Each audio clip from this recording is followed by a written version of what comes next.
This story begins with several system windows informing citizens about a series of anomalous events occurring around the world. A giant abalone was reported found by fishermen on the coast, so immense that not even 10 people could surround it, suspected to be a mutation caused by nuclear wastewater. There was also information about an ancient tree in a tourist area growing wildly, spreading its roots for kilometers, and cracks appearing in the ground due to a possible abnormal earth pulse. The notifications continued with giant vines falling from the sky, making fairy tales real, and with news that subway tracks had been destroyed in multiple places, resulting in some casualties. No one paid attention, since they knew all this was nothing more than a bunch of sensationalist headlines, not very different from the false alarm about the zombie bite years ago. Many students were gathered in front of the school, considering that local rumors were much more interesting than the news. Suddenly, their attention was completely diverted to the figure approaching. It was the beauty of the school, Chu Qingli.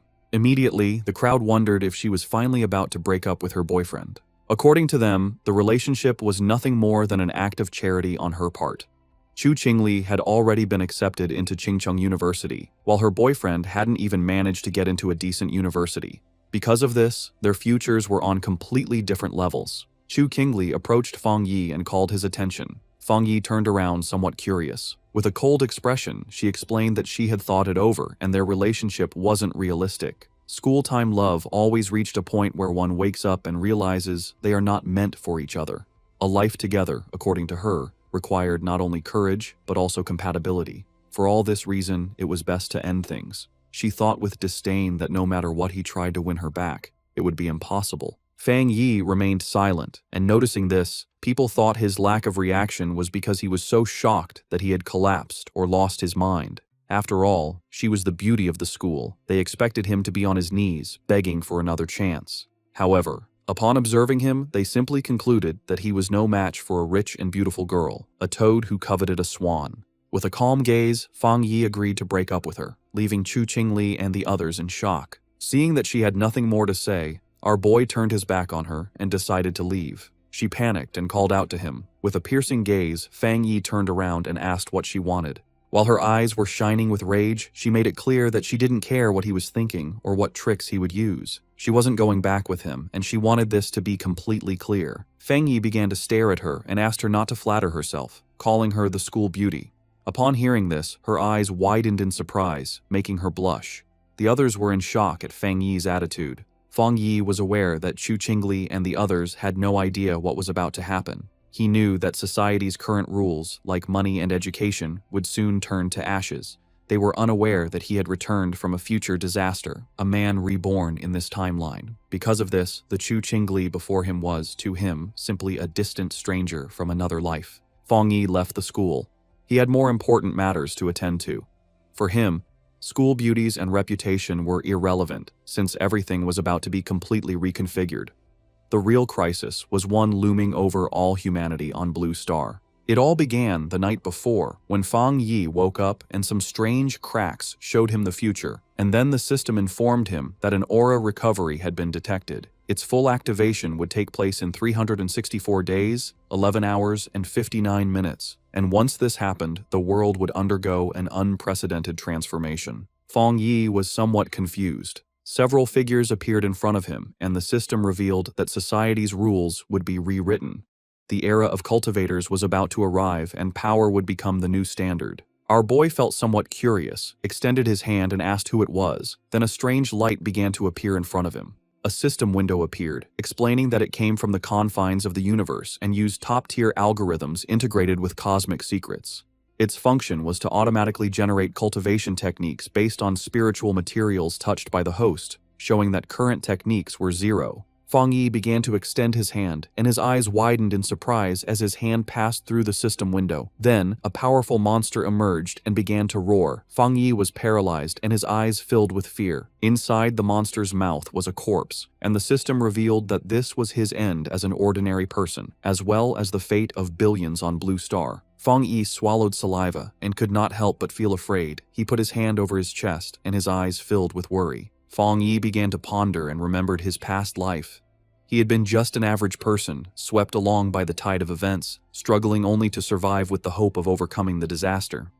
However, he witnessed the fall of his nation and the suffering of the people, and in the end, he could not escape from the mutated beasts. He remembered dying in despair, full of rage, and with a deep desire for revenge. His eyes began to shine with determination, as he thought that perhaps this was why he had been chosen by the system and brought back 1 year before the recovery of Aura. He began to extend his hand, knowing that at this moment, most people had no idea about the change that was coming. Fang Yi touched the fragments of the system and decided that he would use each anomaly caused by the aura to his advantage. The system began to initialize a new evaluation. The eyes of our boy began to shine as the system informed him that it had been successfully linked. A new path had been unlocked, and now everything in existence could be used as material. His mission was to collect powerful techniques and abilities to become a strong cultivator and save the world. In the city, people were informed that humanity now faced an unprecedented crisis. Answers could not be found in the past. The only option was to adapt with their own strength. Everyone was surprised, except Fang Yi. When he turned on his phone, he saw several notifications. He understood that the government neither confirmed nor denied the strange phenomena, limiting itself to telling people to prepare. This, he knew, was Jia Nation's subtle way of issuing a warning, since reports once considered mythical nonsense would never have gone viral in this way. His eyes filled with sadness as he began to remember the past. He knew that this indirect and silent approach by Jia Nation helped citizens remain calm and trust their country. It was a hard and slow method, but much more effective than the chaos and gunfire of neighboring nations. Then he remembered that the system had told him that he could use anything, which meant that he should go wherever anomalies occurred. His attention was fixed on the phone. It was the #1 trending news. The UV index at Qingcheng University had reached a historic record of the century. Because of this, a heat warning had been issued, urging new students to take safety precautions and use sunscreen. The students were somewhat confused, as they thought that even the best universities now resorted to sensationalist advertising. They considered this false, definitely a paid topic to be trending, since heat of that magnitude could kill people. Fang Yi looked up at the sky and saw that it was full of clouds, then activated the UV meter and saw that it was at 0. He was somewhat confused, as he didn't understand how the weather could be so different, since Qingcheng University was only 15 minutes away by car. Images of a blazing sun above the university were published, and students were informed that new student registration would continue, but they should avoid the North Gate due to the high UV index, as all other entrances remained open. Fang Yi couldn't help but smile. He knew that when anomalies occurred for the first time, most people only thought it was a publicity stunt, and only he knew the truth. His eyes began to shine with joy, as his first opportunity had arrived. Fang Yi changed clothes and went to Qingcheng University. Everyone was carrying umbrellas. It was so hot that the leaves of the trees had fallen. Our boy went to the north gate of Qingcheng University, the least crowded of all. He knew that something was definitely wrong in this place. Shiny ashes began to descend from the sky. While students were fleeing to avoid being scorched to death, Fang Yi's attention was fixed on it. He sat down and decided to touch it. Once his finger made contact, an intense glow began to emerge from it, and the system reported that it had detected an intense fluctuation in the Yang attribute, unlocking the data template of it. The energy began to enter Fang Yi's body, causing him terrible pain. An intense glow began to emerge from our boy's body. People covered their eyes to avoid going blind. They didn't know what was happening and thought they were hallucinating. The energy started burning Fang Yi's clothes, making him clench his teeth tightly. He put his hands on top of his head and started going crazy, not knowing if the system had finished compiling. He felt like he was about to die. The compilation was completed, and Fang Yi acquired a Yang attribute technique, the Golden Sun breathing technique. Later, it's the day for new students to register at Qingcheng University. Our main character's ex-girlfriend arrives at the registration area. A guy offers to carry her suitcase for her. Soon, more guys come over to try and get her attention, but she turns them all down, telling them she doesn't need their help. She looks over at a couple nearby with a sneer, but then a bright golden light flashes, surprising her and the other students. A voice on the loudspeaker tells everyone to stay away from the North Gate. The girl looks serious and decides to go see what is happening. At the North Gate, a huge burst of golden energy lights up the area.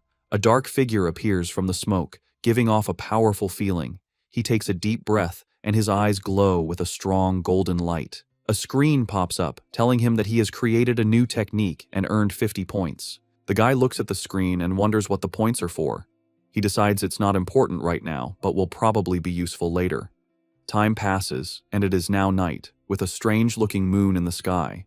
The young man then starts to practice his new breathing technique. The next day, a bright sun is in the sky, and a new energy spreads through the university. Some students notice the sky get dark and cool for a second as they run to the north gate. A large crowd gathers there to see what is going on. The university's dean is angry and asks why no one listened to the warning to stay away. The group pushes through the crowd, which moves aside for them as they go to the center of it all. A hooded person with a serious look tells the dean to block off the north gate completely. At that moment, a system tells Fang Yi that he has cleaned a polluted area. He learns that the government already knows about these areas and wonders if there are other people like him. Hearing an alert about people not being allowed in the area, the young man knows things have gotten serious. The students see people in uniforms and wonder if they are from the army. From a rooftop, Fang Yi sees that the disturbance is getting a lot of attention.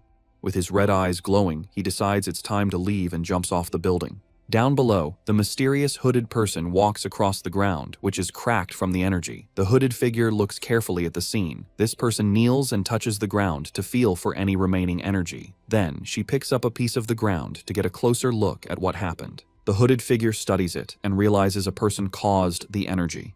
Just then, officials begin moving the students out, while the person in the hood watches from far away. In the crowd, the guy's ex-girlfriend is shocked to hear that only one person did this. At that moment, she sees a figure jumping away and wonders if it was her ex, but she quickly pushes that thought away. With his grades, he could never get into this school. Far away at Fang Yi's house, the sun goes down and night falls. Lying on his bed, the young man complains that his body is still hot, even after a cold shower. Because of the heat, he's afraid he won't get any sleep. He also worries that because of what happened today, someone might have noticed him. He then picks up his phone and sees a popular news story about a cultivation association. The young man remembers that everyone used to think it was just a joke on the internet. Just then, he remembers the hooded people at the university and thinks they must be from the association. Curious, he opens the news story to read the whole article. It explains the different cultivation levels, from ghost acts to total transcendence. In the comments, people think it's a joke, but he wonders if the announcement is real. Fang Yi thinks about how he never knew any of this in his past life as a normal person.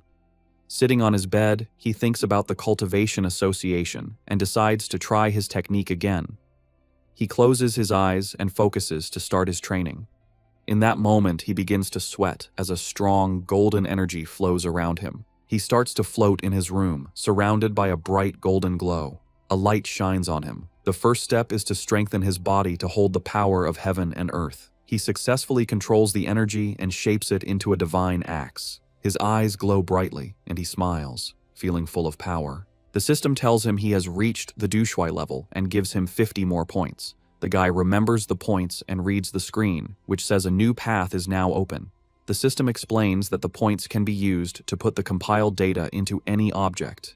He thinks about the idea of putting power into an object and looks at his mug on the table. He holds his hand out toward the mug with a golden glow of power. The system asks if he wants to use 1 point to put the Yang attribute on the mug. He realizes this is like enchanting an item to give it a special power. The young man thinks that if he did this to a weapon, it would become his own special item for fighting. He decides that having a powered-up weapon will be very important for what is to come. The guy then finds a small sword on his shelf and decides to try the power on it. He thinks that if the test works, he will buy a real weapon to be ready for the monsters. Suddenly, a strange noise from outside the building gets his attention in the middle of the night. Outside, a dark creature with huge claws is watching Fang Yi's apartment. With glowing red eyes, the strange creature shows its sharp teeth in the darkness. It looks like a giant demonic rabbit and gets ready to attack the building. But inside the apartment, the guy has no idea that danger is coming. Lying in bed, the guy feels uncomfortable from his new cultivation technique.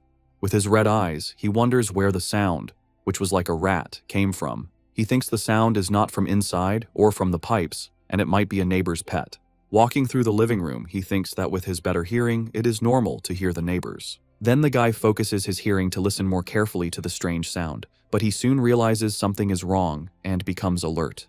Fang Yi goes to the door and comes face to face with the scary creature right there in the dark hallway. In the hallway, the strange creature with red eyes appears and glares at him, ready to attack. He is startled and recognizes the mutated beast. A memory from his past life scares him. At the same time, a drone flies over the city at night, showing that others know about the danger. On top of a building, a girl complains that they still have not caught the rabbit that ate a rare fruit.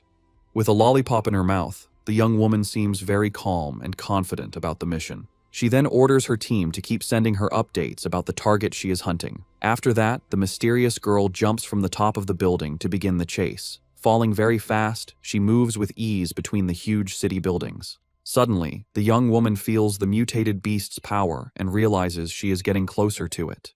With her eyes glowing, she finally finds the creature and gets ready for a fight. The mysterious hunter lands hard on a rooftop, moving with amazing skill. Running down the side of a building, she gets the order to chase the target no matter what. With a perfect landing, the young woman continues her chase without stopping. Jumping from building to building, she warns that the creature ate a special fruit and might evolve. Just then, a man working late sees something fast go by his window and is very confused. He wonders if he is seeing things, but his boss yells at him for just standing around. Meanwhile, the hunter stands like a shadow in front of the moon on the 65th floor. Back in the apartment, Fang Yi faces the strange creature, which screams at him. With his golden eyes, he knows his body has changed, and now he can fight it fairly. The creature then attacks with its claws, but the young man dodges with amazing speed. Fang Yi thinks that his body has really changed, and now he can see the attacks in slow motion. With sun energy in his hand, he wonders why a mutated beast is here so soon. He then remembers things from his past life and faces the monster. The guy knows the creature has not fully evolved yet, and the night makes it stronger and angrier. So he rushes forward to attack, because he has to stop it, or everyone in the building will die. Fang Yi manages to grab the creature with his hand full of energy. With surprising strength, the guy bites the strange creature without any fear. He holds the monster tightly, and his golden eyes shine with a cold, focused look. Then the young man spins the creature in the air and realizes its tail is its weak spot. Taking his chance, he grabs the beast's tail with all his strength. Fang Yi throws the monster against the window, and it shatters from the force. With his fist glowing gold, he gets ready to land a powerful punch. The guy shoots a beam of energy that hits the creature right in the air. The monster is then completely covered by the bright golden beam of light, but the strange creature grabs the golden energy with its claws and tries to take its power. Fang Yi then realizes the monster is trying to steal his yang power, and he fights back. He thinks the power of the sun is too strong and that the rabbit is just destroying itself. Soon after, a golden explosion covers the monster, which can't handle that much energy. In the building next door, a couple wakes up from the noise, and the man wonders if it was thunder. He then goes to the window to check, but sees nothing strange outside. Our hero lands on the floor, surrounded by what is left of his golden energy. The young man thinks that the creature was like a starving ghost trying to eat his power. After the fight, the monster's eye falls to the floor, letting out a weird black smoke. With a serious look, he stares at what is left of the creature he just defeated. Without thinking twice, the guy stomps hard on the eye, crushing the rest of the beast. He understands that the creature of the night was desperate for his opposite yang-type power. The young man thinks that if he were normal, the monster would have easily eaten everyone in the building. With that, he knows he needs to learn more techniques to face the dangers ahead. Meanwhile, a mysterious girl jumps through the air in the moonlight, looking like a hunter. With amazing speed, the young woman runs very fast down the side of a building. When she gets to the scene, the mysterious hunter's eyes open wide with shock. Standing there in the middle of the night, she wonders if someone else defeated her target. Kneeling on the ground, she notes that the target has been destroyed, and that she will try to get the night attribute back. But as she touches the monster's remains, she is surprised by a golden energy that is still there. The young woman then feels a strong heat and a burning power that makes her pull back right away. The young woman remembers the energy from the university gate and understands that this is not a coincidence. After this discovery, the girl turns on her communicator with a serious and determined look. She tells her base that the target was taken out by a powerful new forerunner with a special ability. A voice on her communicator asks if the same person cleaned the gate and killed the rabbit. A man confirms they have no information on this person, and that the association must recruit him. The silver-haired girl agrees with the plan. She then carefully puts the small flame of energy into a container on her clothes. Her boss tells her to stop her other missions and focus on finding the new forerunner. At that, the mysterious hunter calmly unwraps the lollipop she was holding. The young woman puts the candy in her mouth and says she understands the new order perfectly. But before she starts the mission, the girl says she first needs to get some milk tea to relax. A voice on the communicator wonders who this mysterious person with so much power could be. The young woman agrees that the president was right and that she needs to meet this powerful master. Fang Yi's day starts with the sunrise. He stretches, ready to train. He knows waking up early is good for his power, so he prepares for another session.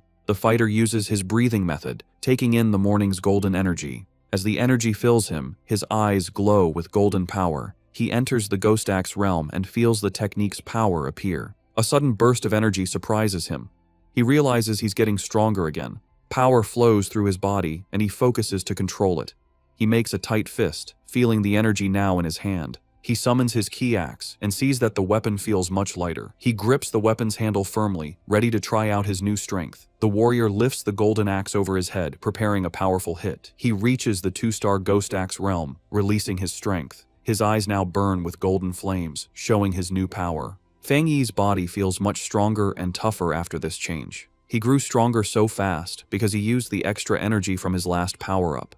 Fang Yi decides that from now on, he will level up slowly and carefully, one step at a time. But his growing power gets a lot of attention, so he needs a more private place. In the association's office, a man feels something strange in the air.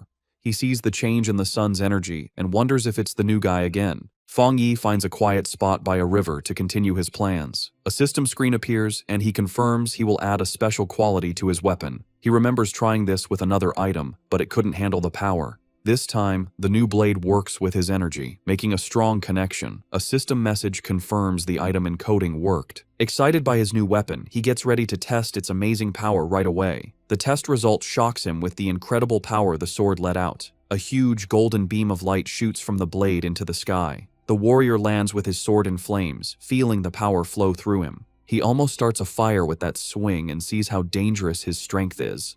The smoke from the attack is big, so he knows he was seen and needs to leave. A girl is running fast toward the smoke he left. She complains that she stepped away for a moment and missed everything. Suddenly, the young woman stops. She sees that the river is actually boiling. The agent flies over the damaged area, wondering what the new guy did to the place. She can already imagine being told off, since everything has gone wrong since he appeared.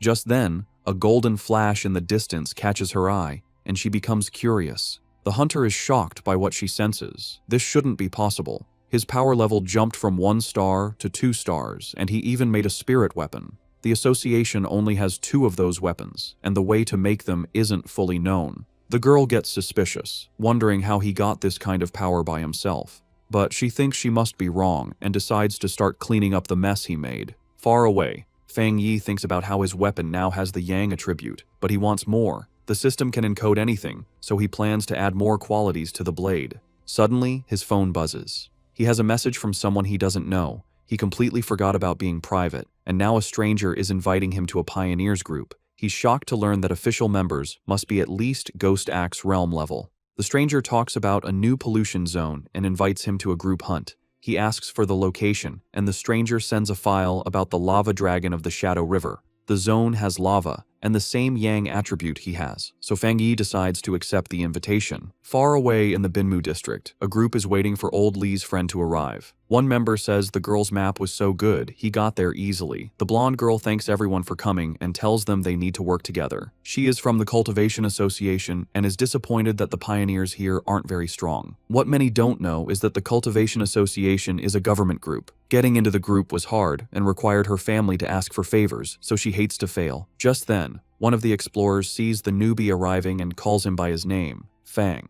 Fang Yi makes a strong entrance with his new sword and introduces himself to the group. The agent is startled by his power, but sees his aura isn't scary, but warm. Since the team is all there, the leader gives the signal, and they go toward the cave entrance. Fang Yi decides to go first and asks the blonde agent to take care of the light. The group walks through the cave, and one of them warns Fang about the loose rocks.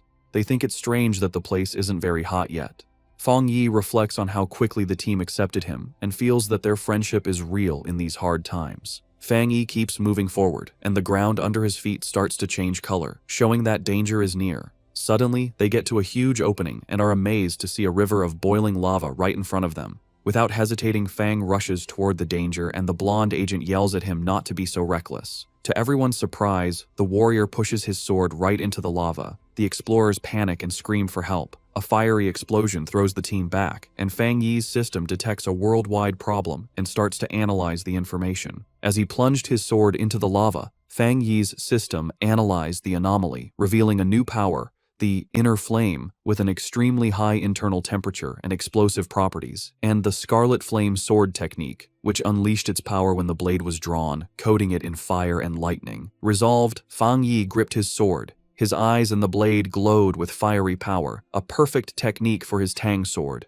Below, the other explorers, thrown back by a previous explosion, watched in amazement as Fang Yi stood unharmed in a vortex of fire. Realizing his weapon was absorbing the lava's power, Fang Yi then used his script points to permanently embed the Scarlet Flame attribute into his sword, which now burned with energy. When the flame subsided, his teammates concluded he had suffered a small cultivation accident and had recovered. The group was euphoric, noticing the cave's spiritual energy had stabilized. One of them celebrated being able to absorb it smoothly, while another, on the verge of beginning his cultivation path, excitedly shouted Xiaoya's name. The blonde agent, Xiaoya, encouraged them to train while she kept watch, and the team thanked her for the opportunity. The peace was interrupted when Xiaoya detected figures approaching the entrance, warning that other pioneers were arriving. 3 muscular men entered, led by one with an eye patch and glowing red eyes who arrogantly declared the resource-rich land was now theirs. Xiaoya grew worried, recognizing all 3 newcomers were at the 1-star Ghost Axe realm, a level her team couldn't challenge. Despite the danger, Xiaoya tried to reason with them, politely stating they had arrived first and even offering to let them join. Her diplomacy was met with contempt. The eye-patch-wearing leader mocked her low level and ordered them to get lost or face the consequences. Xiaoya's expression hardened. She reflected on the harsh reality of survival of the fittest in this new era, but as a member of the Xia Nations Association, she decided she couldn't allow this injustice. Just as the confrontation was about to escalate, Fang Yi stepped between Xiaoya and the hostile leader. With his sword ignited, he coldly asked the large man if he had nothing better to do than bully a young woman. The eye-patch-wearing leader was left stunned and speechless. Without hesitation, Fang Yi unleashed a single, devastating swing that created a fiery explosion, sending the 3 aggressors flying. The force of the attack startled Fang Yi's own teammates from their meditation. He remembered the tragedies caused by those who followed the survival of the fittest principle, knowing only overwhelming force would work on such people. To make his point, Fang Yi drove his blade into the ground in front of the rival leader. Surrounded by an immense golden aura, he coldly ordered them to scram. Terrified by this second display of power, the leader called Fang Yi a monster and screamed for his men to run as Fang Yi watched them flee. His teammates rushed over, buzzing with excitement over his incredible power. Fang Yi smiled, brushing it off and suggesting it was time to leave. As they left, Xiaoya contemplated the immense power Fang Yi had shown, realizing he had held back. Convinced he was a top-tier pioneer, she knew she had to report this major discovery to her organization immediately. The scene shifts to the Spiritual Energy Cultivation Association office, where a woman on the phone with Xiaoya repeated in surprise that another high-attribute pioneer had appeared. The office worker grew flustered, realizing she had said too much, especially with an imposing man standing behind her. She awkwardly hung up after confirming the report. The young woman cheerfully asked her gray-haired superior if they were lucky enough to have 2 high-attribute pioneers in a row. He, however, grimly corrected her that luck had nothing to do with it, explaining that every high-attribute individual is destined to become a new center of power, a responsibility that stressed him immensely. Under a sunny sky, Fang Yi returned to the city.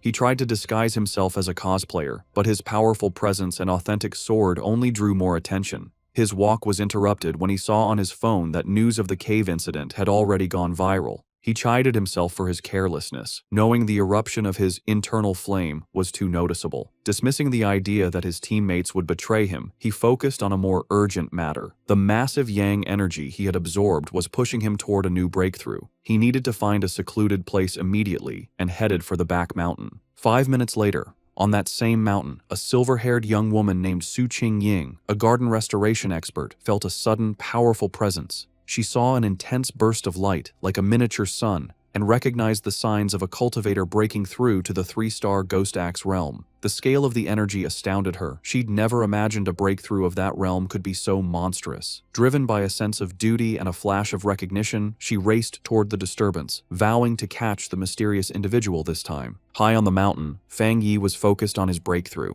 He pulled in huge amounts of golden energy, which spun around him before forming a bright, sun-like ball above his head. As he meditated in the air, the power behind him formed a complex, star-shaped divine shape. Golden energy sparked across his skin, and his eyes glowed with great power as he tried to control the wild energy. Finally, the power came together, taking the shape of a giant divine axe made of pure golden and light blue energy, crackling with power. Meanwhile, Su Jingying arrived and stopped suddenly when she saw the amazing sight. She watched in total disbelief, seeing that the mysterious person was about to swing the divine axe he had just created. His level of control was incredible. She wondered how anyone could command so much spiritual energy with such perfect skill and steadiness, asking herself if this man had secretly been training for centuries. The sight brought back a painful memory. Su Jingying remembered her own attempt to break through to the Ghost Axe 2-star level. The pressure from her own divine axe had been too much for her, pushing back and making her cough up blood. It left her stuck in bed for a full week.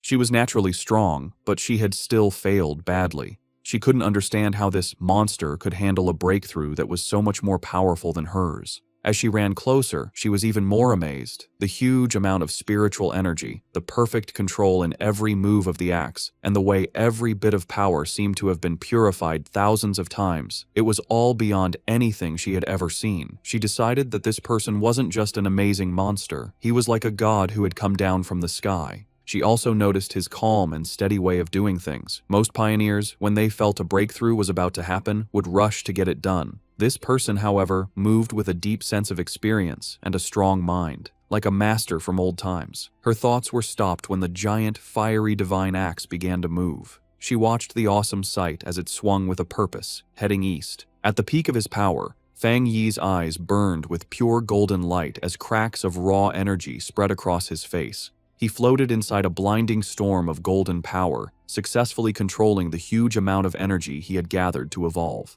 A system window then appeared, officially confirming he had succeeded.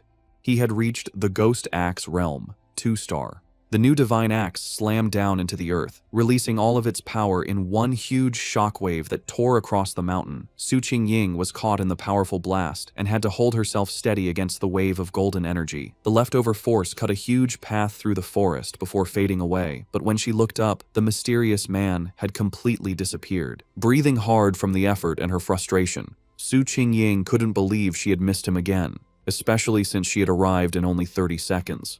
A worrying thought came to her. He must have known that she was tracking him.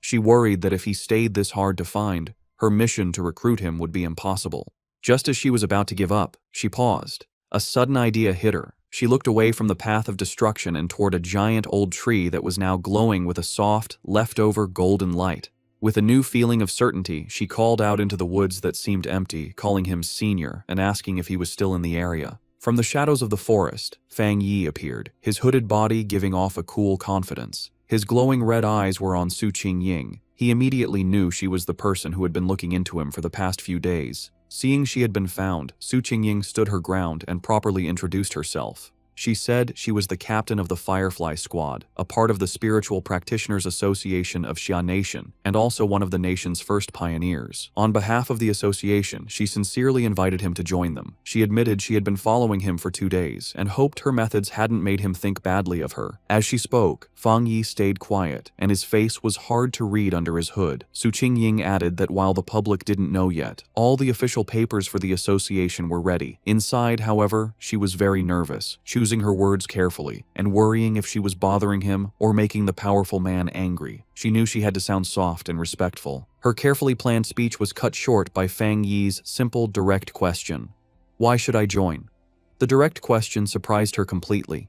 She stuttered for a moment, panicking over what to say. She quickly saw that empty, nice words would be useless against someone so smart. The truth was her only choice. Pulling herself together, she explained what the association was for. She told him that the Xia Nation wanted to gather and unite all the early pioneers, to guide them on an organized path and also give them extra protection. She knew that growth was messy right now, and that an association might feel like a cage to a free spirit like him. but she asked him to look at the bigger picture. A great return of spiritual energy was coming, and they would all need to stand together to face the unknown enemies of the future. After listening to her passionate speech, Fang Yi leaned casually against a tree, looking tired and uninterested. He told her plainly that he was not willing to join. He explained that, for now, he still couldn't bring himself to fully trust her or the association she represented. Su Qingying was left completely stunned and speechless by his direct refusal, her eyes wide with shock. Facing his refusal, Su Qingying grew desperate. She quickly pulled out her identification card from her jacket. Holding it up for him to see, she quickly introduced herself again as Su Qingying and mentioned she used to be a well-known athlete before the spiritual energy returned. She begged him to believe her, hoping her public identity would give him a reason to trust her. Fang Yi paused and thought about her words. He touched his chin thoughtfully, saying that he now vaguely remembered her. His mind remembered a framed picture of her celebrating a victory as the runner-up in the Xia Nation's long-distance championship. He realized her natural athletic skill was what made her such a fast and good pioneer. However, his face then became hard. A dark memory from his previous life came to mind, showing a vision of a ruined city.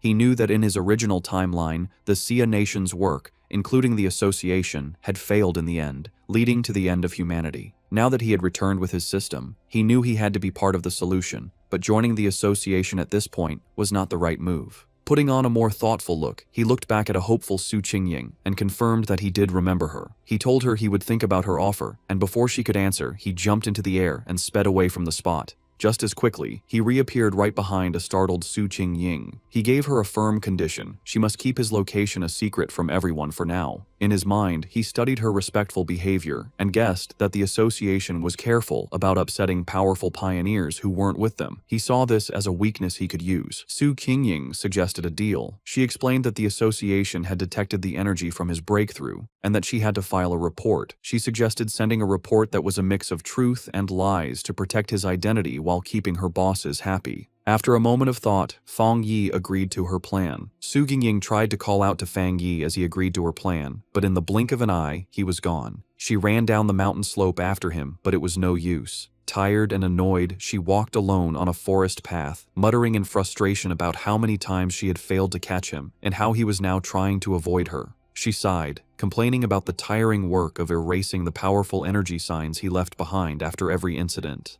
Her thoughts were cut short by a voice in her earpiece, telling her to stop worrying about the hard-to-find pioneer and remember the mission she was on. The voice seriously told her that the strange creatures had appeared again. Su Qingying froze, her eyes wide with shock as she asked if they were really back. A scary memory flooded her mind, showing her surrounded by a crowd of terrifying wolf-like creatures with bloody mouths and glowing red eyes. She thought to herself that she would never forget those strange, bloody beasts. The story explained what they were: cold, evil, and bloodthirsty monsters born from the pollution zones made by the spiritual energy's return. They got power from these zones, turning into monsters that ate humans. Some could even hide as natural disasters, killing anyone as they split up lands and made new pollution zones. If they weren't stopped, their very destructive nature would let them keep eating the human world until nothing was left. A heavy storm suddenly hit the city. The night sky wasn't lit by streetlights, but by constant, violent flashes of lightning. Rain poured down, and red alerts lit up people's phones, warning of the severe thunderstorm and telling everyone to stay inside.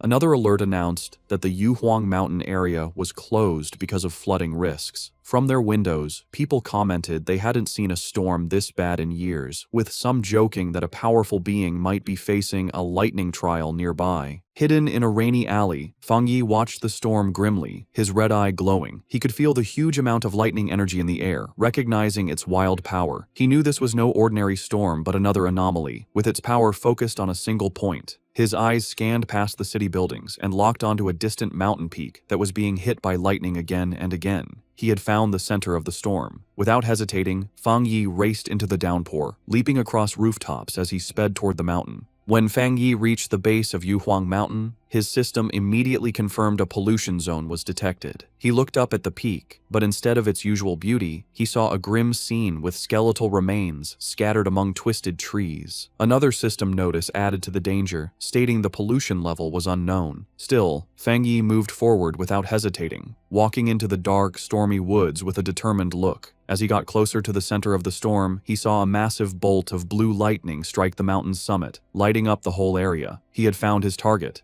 Inside the Spiritual Practitioners Association's command center, officials held a tense meeting. A large screen showed a vortex of blue energy over a mountain peak. An official reported that the danger on Mount Yuhuang was rising quickly, so they had to close it off and call it a new contamination zone. The grim-faced association leader said the situation was so critical, he had to pull Su Qingying from another important mission. He asked her to report on what was happening. Su Qingying told the officials that it was currently impossible to climb the mountain, as the unstable thunder energy was about to explode. Because of this, the area was officially classified as an A-level contamination zone. She continued with more worrying news. Based on how fast the energy was growing, the mountain would soon be an S-level threat, which would start their highest emergency plan. But she pointed out a major problem. Based on their data, no explorer they had could safely get near the area, admitting that not even she could handle it. A wave of shock went through the room, as calculations showed the mission would mean certain death even for highly advanced explorers. Facing this impossible situation, a man in a security uniform ordered the foot of Mount Yuhuang to be completely sealed off, with patrols sent out 24/7 to stop anyone from trying to climb it. The association leader firmly agreed. He declared they had to stop the threat by sealing the mountain and that no one could go near it until the energy concentration dropped.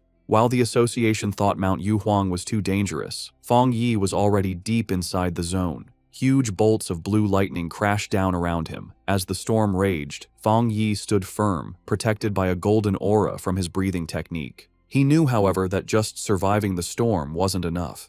To get the purest thunder energy, he had to climb to the center of the storm at the mountain's peak.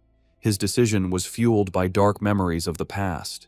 He knew that the creatures they faced now were just the beginning, and even more terrifying monsters would appear in the future. He realized that his current fire-based powers were not enough for the challenges to come. He had to become stronger himself, not just rely on his weapon. Surrounded by the lightning, Fang Yi saw a rare and perfect opportunity to use the thunder energy to strengthen his own body. Fang Yi knew if he didn't take this chance to get stronger, he would face certain death from the disasters to come. His eyes glowing gold, he drew his flaming sword and, with a defiant roar, plunged it directly into a massive bolt of blue lightning. The wild energy surged through him, causing terrible pain, but his face remained determined. His body shook violently as the electricity coursed through him. He realized this thunder power was like a divine punishment, actively fighting against him. The storm was furious that he had entered its territory and seemed to demand that he give up. Staring at the chaotic sky, he wondered how he could possibly make such a raw force obey him. Then, he had an idea.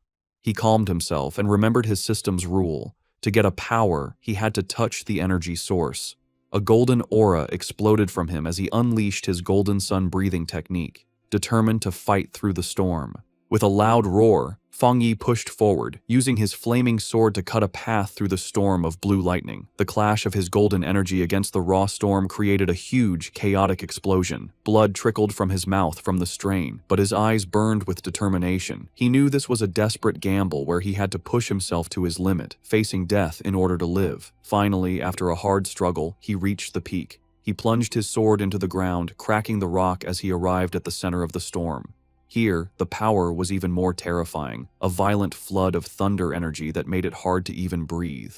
He felt the storm's full attention on him and realized it no longer just wanted to push him away, it wanted to kill him. As if to prove it, the storm gathered its full power and shot a single, massive beam of white-hot lightning directly at him, an attack meant to completely destroy him. As Fang Yi faced the storm's final attack, his system activated, detecting a powerful thunder attribute and starting to process it. Far below in the city, people watched from a tall building, amazed. One man taking a photo had never seen lightning so big. Another wondered if a god was going through a trial, even thinking he saw a person in the sky. At the mountain's peak, the fight ended in a brilliant explosion. Fang Yi had won. A system message confirmed it, announcing he had obtained refined divine thunder power and could now summon heavenly lightning to make his body godlike. He was rewarded with 5 writing points. Fang Yi now floated in the air, surrounded by blue lightning and his golden aura.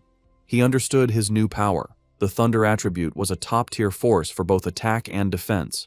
Unlike his sun power, which was mostly for defense, the thunder could refine his body and turn it into intense energy. He decided that the thunder was now his spear and his shield. He also realized the power wasn't just about destruction, it was also about purification and rebirth. He could feel the energy strengthening his bones and muscles without any pain. The system then offered him an upgrade to punish evil, which would grant him double critical damage, asking if he wanted to use writing points to get it. Landing softly, Fang Yi thought about what to do next. His first thought was to put this new thunder power into his Tang sword.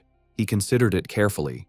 While it would make the blade stronger, he worried it might mess with the purity of the sun attribute already in it.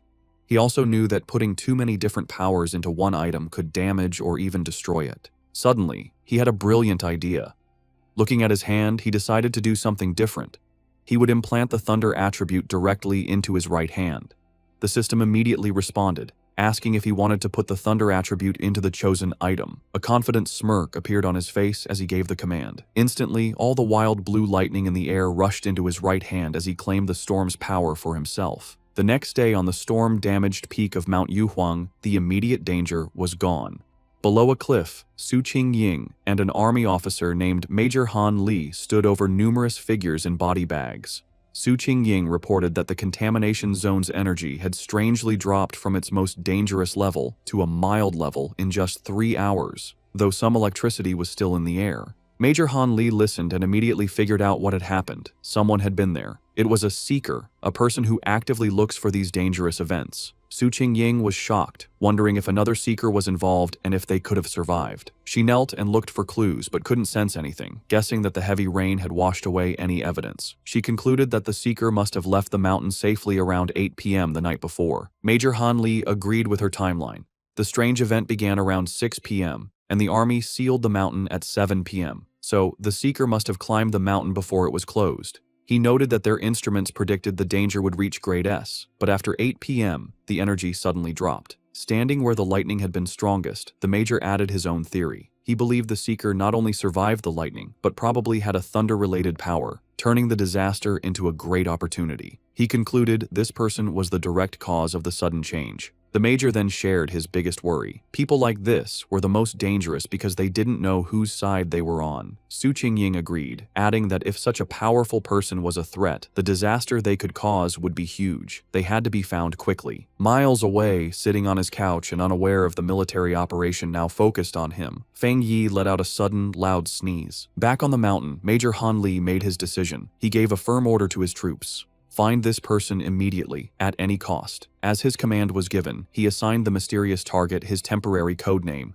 the Tyrant. The investigation on Yuhuang Mountain started right away. The army hoped the Spiritual Practitioners Association could recruit the mysterious person codenamed Tyrant soon. In the meantime, they would keep all information about the event secret and start their own investigation. On the rainy peak, the association leader told Major Han Li that they already had a high-level pioneer trying to make contact. He then turned to Su Qingying and ordered her to give her report to the major. Su Qingying was caught off guard by the order and gasped in panic. Forced to think fast, she began her half-true report. She connected the current incident to the pioneer who had recently cleared the pollution zone at a local university. Inside, she was panicking, terrified she would say something wrong and reveal her deal with Fang Yi. She explained that she had been trying to contact him, but he was hard to find. She mentioned finding the body of a mutated rabbit he had killed and correctly identified his Yang Flame attribute from the evidence. She finished by promising to do her best to get close to him and find out how he had cleared the university's gate. She silently prayed for help, knowing that mixing truth with lies was her only way to make her story sound real. Major Han Li listened closely, thinking about what a pioneer with a Yang Flame attribute meant. He seemed happy with her report and thanked her for her hard work, calling her a talented young pioneer. Su Qingying gave a sharp salute and replied that it was her duty. With the meeting over, Major Han Li mentioned they would release fake news about natural disasters to hide the event from the public. He also said he disagreed with posting spiritual energy information online where bad people could use it. As the officials talked, Su Qingying quietly sighed, relieved that the tough questioning was finally over. Back at his home, Fang Yi used his golden sun breathing technique to easily dry his white hoodie, making it glow with a warm light before holding it up, perfectly clean and dry. After putting it on, he checked the changes in his body. Even after adding the powerful thunder attribute, he could still feel a clear difference. He looked down at his right hand, which now sparked with blue lightning. It had completely changed, becoming the strongest part of his body and getting a huge boost. As he flexed his fingers, making small balls of lightning appear, he could feel that he was close to another upgrade. What surprised him most was how the once wild thunder attribute had become as calm as a kitten after being added to his body, letting him control it freely. He compared this to the terrible pain he felt when he first unlocked the yang attribute, and wondered if the energies got weaker during the process. Remembering the system told him this new power dealt double damage to strange and evil creatures, he was eager to test it. His thoughts were broken by a sudden alert from his phone on a nearby table. He picked it up, wondering what was happening now. He had set up special news alerts after the last incident, knowing that in these crazy times, the government would issue warnings to protect people. For a pioneer like him, however, these warnings were more than just notices of danger. In every crisis, there was a chance to grow stronger, even if it meant risking his life. As Fang Yi thought about what to do next, he looked at the major news alert on his phone. The report said a huge explosion had just happened inside a chemical plant, causing a lot of pollution in the city. The official story said no one was hurt and told people to stay calm, but Fang Yi was suspicious of an event this big. He checked online forums, where people who saw it happen gave a much scarier story. People who lived nearby described a super creepy feeling they couldn't explain. One person asked if it was a cold, evil aura, and another quickly agreed. While many were doubtful, the overall feeling was one of dread and fear. The words cold and evil aura felt familiar to Fang Yi. Suddenly, a terrifying memory from his past life came back. A bloody hand and a horrible monster. He remembered hiding in fear from a giant, red, demonic beast as it destroyed everything around it. The creature, a gross, multi-eyed rat-like monster, was a threat he knew too well. Back in the present, he looked serious. He remembered the nature of these creatures. They were plants or animals that changed in a strange way after becoming self-aware, their power going wild and giving them terrifying hunting and killing abilities. They loved to appear in the dark of night. Realizing this new threat was 100 times more dangerous than the mutated rabbit he had fought before, Fang Yi knew he had to do something. Clenching his fist, which sparked with his new blue lightning, he decided he would go out that night to stop these creatures from surviving and getting stronger. Standing up, he was surrounded by blue electrical energy. It was time, he decided, to test his new 200% critical hit ability in a real fight. On a dark and stormy night, rain fell on the empty city streets. As a traffic light changed, a blur of motion sped across the wet road, a squad of cloaked figures moving with amazing speed. These were the members of the Destroyer Squad, and they were hunting. One member reported to their headquarters that they were tracking Anomaly File Number 7, codenamed Candle Knight, but had lost the target. The creature's known ability was to blend into the darkness, making it very hard to follow. The squad member added new, scary details to the file. The anomaly made a faint sizzling sound when it was close and liked to eat humans. As lightning lit up the sky, the squad landed on a rooftop to look over the city. Their leader, a determined man with light hair and a scar on his face, knew the stormy weather was perfect for the creature's hunt. He said with grim certainty that they could not let that happen. Miles away, in a busy command center, an operator got the updated information. He confirmed the new data for File 7. Candle Knight had been submitted. The situation was serious. An extermination request was filed as a high priority, with a goal to solve it in 12 hours. The order came back from headquarters. The Destroyer Squad was to keep chasing the target, but their own safety was most important. The team immediately started the chase again, leaping from building to building through the rainy city. The squad leader paused, looking at a glowing holographic map of the city full of red markers showing active anomalies. He knew that a 12-hour response time wasn't fast, but it was the best headquarters could do. The country was large, and with anomalies appearing everywhere, even their advanced resources were stretched thin. Just as the Destroyer Squad got close to their target's last known location, a warning came from their headquarters. The operator told them that the area they were entering was currently occupied by Spiritual Energy Cultivation Association agents. A photo of Su Qingying appeared on the screen as the operator explained that her team was watching pioneers there and could be asked to help. The Destroyer Squad's leader acknowledged the message and asked headquarters to have her come help, saying he had heard of her good work. Elsewhere, Su Qingying was surprised to learn she had become so famous. The destroyer squad waited grimly in the rain. Soon, Su Qingying and her own cloaked team arrived, taking a spot on a higher rooftop. With a hand on her hip, she looked down at the squad below and casually asked if they were the ones calling her for overtime. The destroyer squad's leader was not happy with her casual tone. He sternly told her that the Candle Night anomaly eats people and that this was much more serious than a simple overtime request. One of Su Qingying's team members shot back, asking if that was the right way to ask for help. Su Qingying then turned to leave, saying that the destroyer squad seemed so good, they probably didn't need help after all. She announced that her team, the Ying squad, would be leaving. As they started to go, her team members muttered among themselves, one worrying about their boss's savage attitude and another defending her, saying their own missions were just as dangerous. The leader of the destroyer squad immediately panicked and called for her to wait. He apologized for his harsh tone and begged for her help. He explained just how dangerous Candle Night was, and that without her famous tracking skills, they would be at a great disadvantage. He stressed that if his team failed, the people of the city would be the ones to suffer, as the monster would kill them all. After agreeing to work together, the two teams stood on a rainy rooftop, ready to hunt. Su Qingying concentrated, and a glowing blue ball of energy appeared in her hand. She announced she had found the creature. The orb's energy expanded, showing the monster's location. Hidden in the dark, wet ruins of a chemical plant, the monstrous, multi-eyed rat-like creature called Candle Night was eating something. Its file noted that it liked darkness, dampness, and eating people. With the target found, Su Qingying gave the command for the joint operation to start. The creature's senses were sharp, and it instantly looked up, aware of their presence.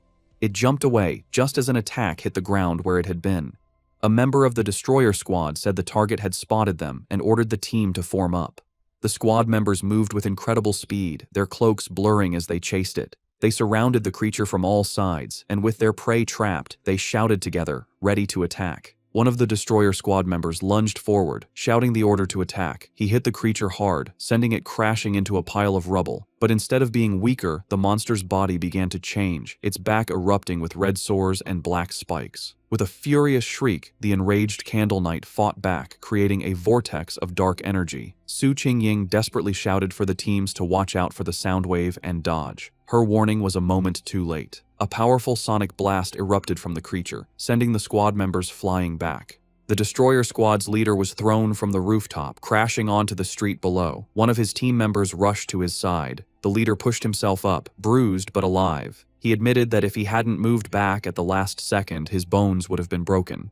He knew they were in grave danger. If the creature stayed in the city any longer, it would cause a huge disaster. The battle took another turn as Candle Night continued to change. It grew large, bat-like wings and let out a roar, its throat glowing with green energy. It then spewed a corrosive, dark substance that filled the air with toxic green smoke. The creature aimed this blast at the ground, trying to melt the street to burrow underground and escape. One of Su Qingying's team members warned her that the monster had a corrosive dark power and that anything it touched would be destroyed. She explained that their team didn't have a power strong enough to fight it. Su Qingying, however, stayed calm. She ordered her team to stay alert and not to mess up the destroyer squad's formation, reminding them their main job was to gather information and help with strategy. Meanwhile, a destroyer squad member with a dagger prepared to strike the escaping creature. Suddenly, a pair of menacing red eyes glowed from the darkness. The winged Candle Night lunged forward, narrowly dodging an attack from a leaping squad member. Enraged, the destroyer squad leader yelled at his team not to let the monster escape. The winged creature flew through the city streets, chased by the cloaked members of the Ying squad. From a high rooftop, Su Qingying and two of her team members watched.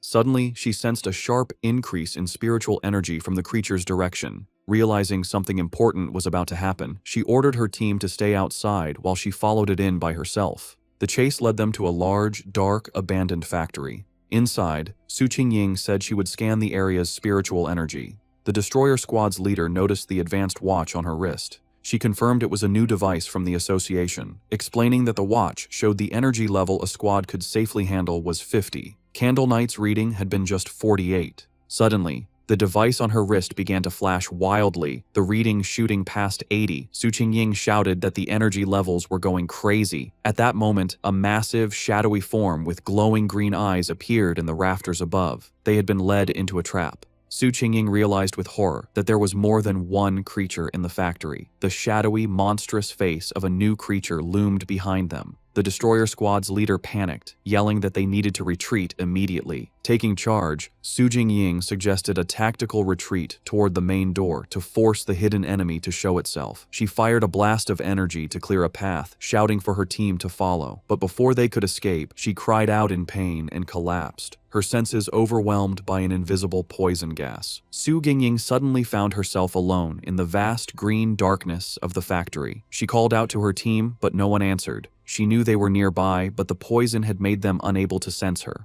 Putting the pieces together, she realized the full trap. Candle Knight had led them to this factory, which was the territory of a much more powerful creature, a giant serpent she had only faintly sensed earlier. As if summoned by her thoughts, the huge, armored head of a shadowy serpent with glowing green eyes loomed over her.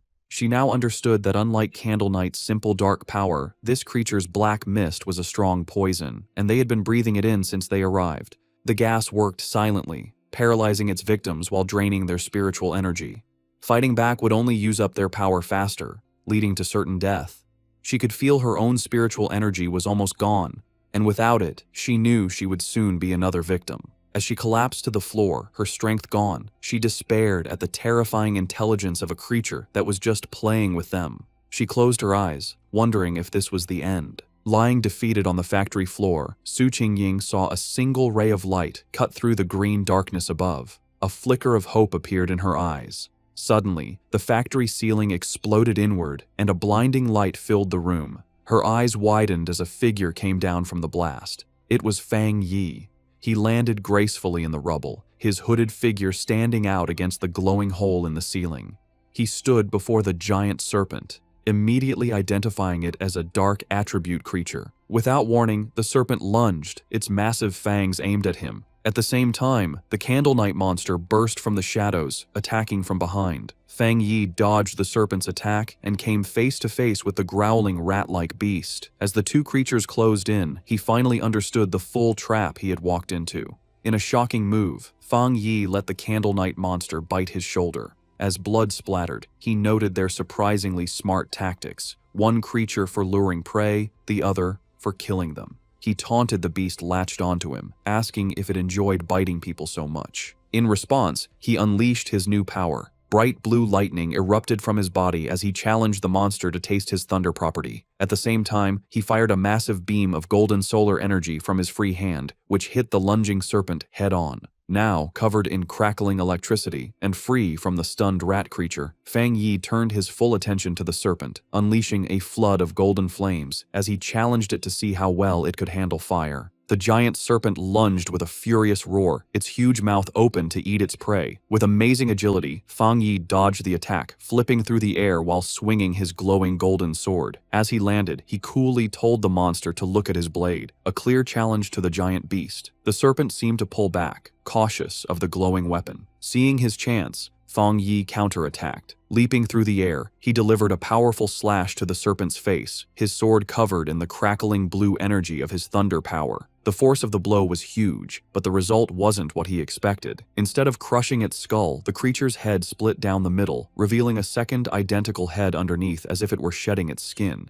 Fang Yi landed on his feet, his eyes wide with surprise at this strange development. The creature's split head then pulled apart completely, shedding its outer layer to reveal its true, healed form. As green energy pulsed in its neck, Fang Yi knew the fight was far from over. The serpent reacted with shock and pain as the leftover thunder energy from Fang Yi's sword ran through its body. It roared in fury as the electrical energy grew stronger, overwhelming its dark power. Watching the creature twist in pain, Fang Yi gave a small, confident smirk. He knew he had the advantage, as he had already sensed this serpent's dark aura was stronger than Candle Knight's. He then revealed his clever plan. When he attacked with his sword, he had held back the full force of his fire. Instead, he had used the blade to carry and channel the thunder power from his hand directly into the snake's body. He compared the two creatures, realizing this serpent was a far more dangerous and evolved monster than Candle Knight. Suddenly, he felt a sharp pain in his shoulder where the rat creature had bitten him. He hissed, looking down to see strange purple snake scales growing from the wound. He understood immediately. Just as he'd thought, this was a smart, mutated species. Its poison, delivered by its partner's bite, had a paralyzing effect that let it kill silently. He could feel a sharp pain from the wound, but he also felt his Golden Sun breathing technique working to fight the venom. With a determined look, he knew he had the perfect counter. The Yang Flame power could dissolve the poison, the Golden Sun technique would protect and heal his body, and the Thunder power would purify anything left.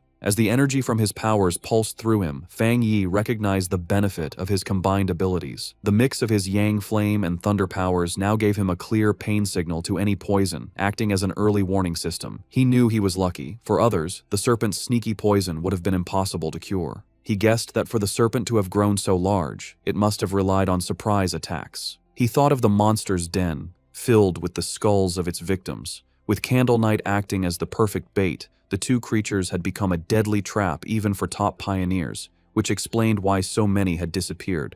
But in the end, it didn't matter. As he watched the creature's huge skeleton burn to ash in his holy fire, he knew its reign of terror was over. Standing before the fire, Fang Yi felt satisfied. His inner flame was powerful, but the triple critical hit from his new thunder power had sealed his victory. He felt confident that his fighting skills were now pretty good, even compared to other high-level pioneers. He stood silently for a moment, watching the flames burn the last of the monster. Just as he was about to leave, he paused, reaching out his hand as if he sensed something. His eyes narrowed. He wasn't alone. Someone was still there. He turned just in time to see a figure stumbling out from the smoke, coughing from the ash. It was Su Qingying. She stood silently, covered in soot and clearly tired, but she was alive. As the smoke cleared, Fang Yi found himself looking at the unconscious members of the other squad, with Su Qingying sitting among them. He recognized her as the agent from the association and coolly told her that there was no need to pretend. He added that her playing dead act needed work, which surprised her. Embarrassed, Su Qingying covered her face. Realizing this was the same powerful pioneer she had been tracking, she tried to make an excuse, claiming she woke up from the smell. Fang Yi, however, wasn't fooled. He complimented her, pointing out that while her teammates were out of energy, she was strong enough to keep a small reserve to protect herself. If she had really been unconscious, he explained, she wouldn't have been able to smell anything. Flustered, Su Qingying could only offer an awkward thank you. In her mind, she was amazed. He had seen right through her. She had indeed kept a bit of spiritual energy for protection. She had no idea how he had beaten both Candle Knight and the giant serpent all by himself. Noticing her embarrassment, Fang Yi's tone softened. He told her she didn't need to cover her eyes and that he only asked her to be honest with him and keep his identity secret. Seeing she and her team were safe, he said it was getting late and he would be leaving. Su Qingying tried to call out to him, but it was too late. Saying that explaining things would spoil the surprise, he jumped effortlessly through the hole he had made in the factory ceiling and disappeared into the night. As he traveled across the rooftops, Fang Yi thought about the battle. He was glad Su Qingying hadn't tried to absorb the dark power from the monsters, remembering its disgusting coldness. He wondered why he couldn't absorb it himself. He guessed maybe the dark energy was already gone, or his body had instinctively rejected it. He decided to think about it later, at home. Left alone in the huge, abandoned factory, Su Qingying looked up at the moonlit hole in the ceiling where Fang Yi had disappeared. She sighed, disappointed that she hadn't gotten a good look at his face, and realizing he still didn't trust her, or the association. Her quiet moment was short. Acting like a squad leader again, she walked over to the unconscious captain of the destroyer squad and gave him a few slaps, telling him to wake up. The man groaned and slowly opened his eyes, bruised and confused. His first thought was panic, and he shot up, shouting that they had been ambushed. Su Qingying just watched him with a calm look. The leader and his squad members then saw why she was so calm: the massive, smoking skeleton of the giant serpent. They stared in total disbelief, confused by the scene. The leader demanded to know what happened and where the powerful Yang energy came from. Su Qingying calmly explained that a powerful pioneer had rescued them. She continued her carefully planned report, explaining that the pioneer was likely the person from her original mission, a very high-level individual with a Yang attribute. She let her voice trail off, suggesting his appearance was a lucky coincidence. The other squad members were in complete awe, with one saying it was unbelievable that one person could defeat both monsters. Su Qingying added that she hadn't managed to recruit him yet, and that he had even managed to track her back, which only made him more mysterious. Getting back to their grim job, the Destroyer Squad leader asked where Candle Knight's body was. As he began using a green energy technique to clean the scene, he said they needed to collect the remains for the association. As the squads began the cleanup, the Destroyer Squad's leader used a green orb of energy to gather the strange, dark remains left from the battle. As he stepped forward, he accidentally crushed a piece of debris on the floor, which suddenly exploded in a blast of bright blue electrical energy. He jumped back in pain, yelling at the force of the shock as Su Qingying looked on in surprise. This new discovery only made things more mysterious. The remains, which they now realized belonged to Candle Knight, were crackling with leftover electricity. The squad leader turned to Su Qingying, questioning her report. He reminded her she had said the Pioneer had a yang attribute, yet this incredibly strong electrical power told a different story. The two leaders knelt to look at the electrically charged body. Su Qingying was stunned by the pure strength of the thunder power left behind, confirming it was a high-tier power. This led the Destroyer Squad's leader to a new idea. Maybe two high-level pioneers had appeared, one to kill the Serpent and another to kill Candle Knight, before leaving together. Su Qingying knew that wasn't right. She struggled with how to explain the unbelievable truth, remembering the image of the lone pioneer holding both crackling blue lightning and roaring golden fire. She knew no one would believe that a single person could have two different top-level powers. Having just one made you a genius. Having two was almost unheard of. The impossible proof was right in front of them. The burning skeleton of the giant serpent was the work of a Yang Flame Walker, while the electrified body of Candle Knight was the clear mark of a Thunder Tyrant. The combined squads could only look on in complete disbelief, wondering what kind of monster this mysterious pioneer really was. As reinforcements from the association arrived, Su Qingying was glad she had left team members outside. If she had been inside too long without checking in, they would have reported her missing. She grimly realized the rescue team now at the scene had originally been sent to collect their bodies. Her two subordinates, who were knocked out by the serpent's poison, finally woke up. They scrambled to her side, crying with relief that their captain was still alive. With the threat gone, the association's team began their work. Their job had changed from a rescue to a forensic investigation. Using advanced scanning tech, they carefully analyzed the leftover spiritual energy and the battle signs, trying to piece together what happened for their report back to headquarters. Soon, one of the specialists approached Su Qingying and the Destroyer Squad's leader with his findings. He reported that after comparing all the data, from fighting habits to the way both monsters were killed, there was a 99% probability that one person was responsible for killing both of them. The two squad leaders stared at each other, their faces showing both shock and serious concern. The other squad members murmured to each other in disbelief. They were processing the fact that they had been saved by a pioneer with two different high-tier powers, something they never thought was possible. They knew either monster could have easily killed them all, yet this powerhouse had finished them both off, seeming to use single strikes. The power difference between them and this mysterious person was just ridiculous. Understanding the huge importance of this discovery, Su Qingying contacted her superior. She reported that the information on her target had been significantly updated. Looking up at the hole in the ceiling, she confirmed that the mysterious pioneer from the university and the powerful individual codenamed Tyrant were, in fact, the same person. Back in his office, the association superior listened calmly to her report. After thinking about the information, he gave a new command, telling Xiao Su to pause her mission for now. He explained that the pioneer had saved her team, killed the monsters, and secured the area. These were not the actions of an enemy. He added that he and Old Han, Major Han Li, didn't agree on the matter, and for her own safety and to avoid leaving a bad impression on their powerful potential ally, she was to stop all contact with the tyrant for the time being. While on the phone with her boss, Su Qingying, though she had agreed to pause her mission, couldn't help but add one more piece of information. She told him she had one more theory, based on what happened when she had tracked Tyrant to the back mountain where he was advancing his power. Her boss, interested, asked her to explain. She explained that during that encounter, she had sensed an incredibly strong aura where he was active. At the time, she suspected he might have a spiritual weapon but thought it was unlikely. However, now that it was confirmed he had two high-tier powers, the possibility seemed much more real. The association superior was surprised by this new information, questioning if the pioneer really had a spiritual weapon. He quickly became skeptical, leaning back and saying it was highly unlikely. He argued that no matter how talented, a solo pioneer couldn't possibly have such a rare item without outside help.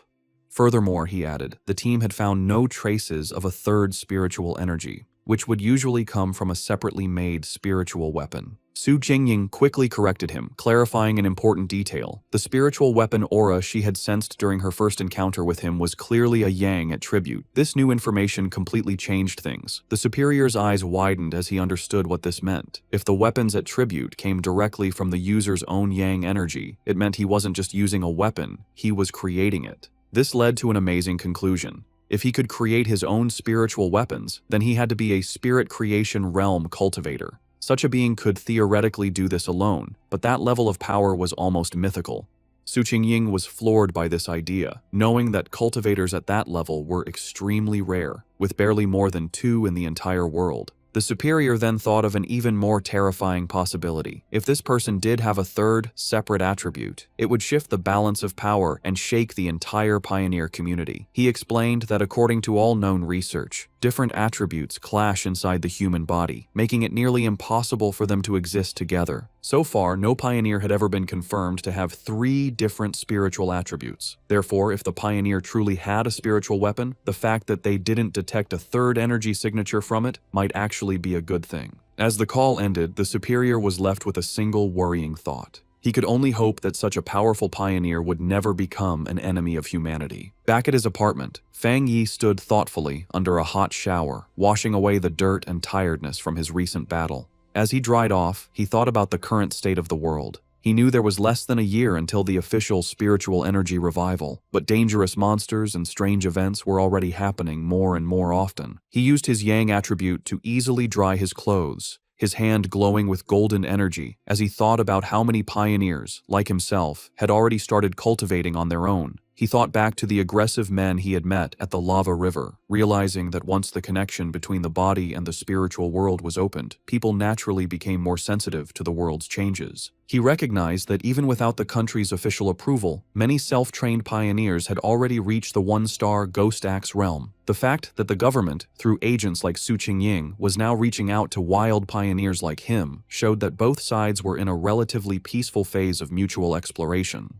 Standing in his room, thinking about Major Han Li and Su Qingying, he concluded that for now, the monsters were still under control, and there was no serious conflict yet among the different pioneer groups. However, as he finished getting dressed, he knew this peace was fragile. The government had already created the Spiritual Energy Cultivation Association, but it still hadn't told the public about it.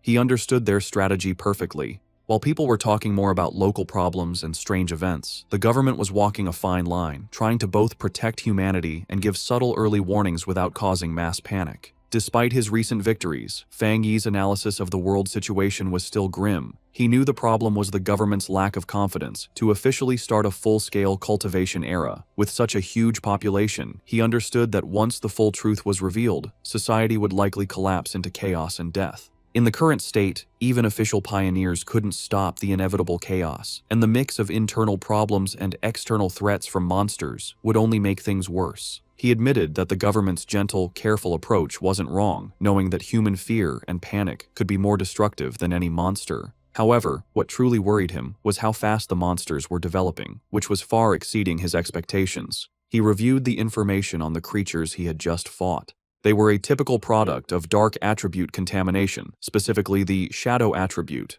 a sub-branch of dark energy that his system identified as a natural enemy to pioneers, and currently something he couldn't absorb. He realized these monsters were far smarter than typical beasts, working together to trap and kill pioneers, whom they saw as a good food source. He knew, however, that these creatures were still much weaker than the true dark-type monsters he remembered from his previous life.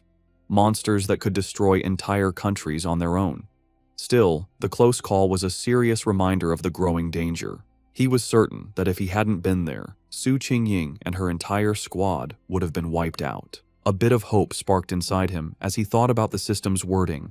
The fact that the dark attribute was only temporarily unabsorbable suggested that once certain conditions were met, he might be able to use its power himself, a possibility that could be key to winning in the future. He reviewed his current abilities. He now possessed the Golden Sun breathing technique of the Yang attribute, the Divine Thunder tempering of the Thunder attribute, and the Crimson Flame blade technique. With these perfectly suited, high-tier techniques and his current strength as a 3-star Ghost Axe Realm pioneer, he knew very few could match him. Yet, as he stood surrounded by his own great power, he knew with absolute certainty that it was still not enough. His thoughts were suddenly interrupted by his phone ringing. He picked it up, surprised to see a call from his auntie. On the other end of the line, his aunt asked about his health before explaining the real reason for her call. She told him that his cousin was coming to study in the city and, worried for her safety, asked if she could stay at his place for a few days instead of a hotel. Fang Yi was taken aback, his memory of his cousin extremely fuzzy. All he could recall was a quiet, straight-A student who was obsessed with her studies. He couldn't even remember what she looked like.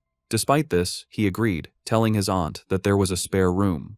When he asked when she would be arriving, his aunt simply replied that she would give the cousin his address and let her come over by herself. Elsewhere, in a dark room lit only by a computer monitor, a person with long, almost claw-like fingers typed quickly on a keyboard. The person, wearing a big hoodie with bare ears, was finishing a phone call with her mother. Her mother, who was Fang Yi's aunt, told her that she should arrive at her cousin's place by tomorrow afternoon and that she would bring some specialty snacks. The person politely ended the call, saying it was no trouble and that she had something else to do. On her screen was a chat window for a group called Spiritual Energy Revival, Martial Arts Vanguard Team. The user, Feng Heiju, had just announced her arrival in the city and her plans to stay at her cousin's place. After ending the call, she clicked her mouse, pulling up a new window. It was a rumor alert about an internet-famous town, now nicknamed Death Town, where 3 more people had vanished in relation to a pork beast challenge. A gruesome, blood-splattered image of the town was with the article. With glowing glasses reflecting the screen, Feng Heiju identified the location as Yanghuo Town. Her interest clearly sparked. Her browsing was interrupted when her mother entered the room, asking if she had finished packing. Feng Heiju told her mother that she was packed, but that she'd rather stay in a hotel than bother her cousin. Her mother insisted, saying it was much safer than staying alone and that she trusted the cousin completely. Gently pushing her daughter out the door, her mother gave her some final advice. Be sure not to cause trouble and help out around the house when she could. Feng Heiju reassured her mother that she understood. Once the door was closed, Feng Heiju let out a small sigh, preparing herself for the visit. She thought of it as just one more hurdle to overcome. Adjusting her glasses with a flash of determination, she resolved that no matter what her cousin was like, he couldn't possibly be more difficult to handle than a monster. The next day, under a bright blue sky, a young woman with long dark hair and glasses pulled a suitcase toward an apartment building. She checked her phone, confirming that the map had led her to the correct destination.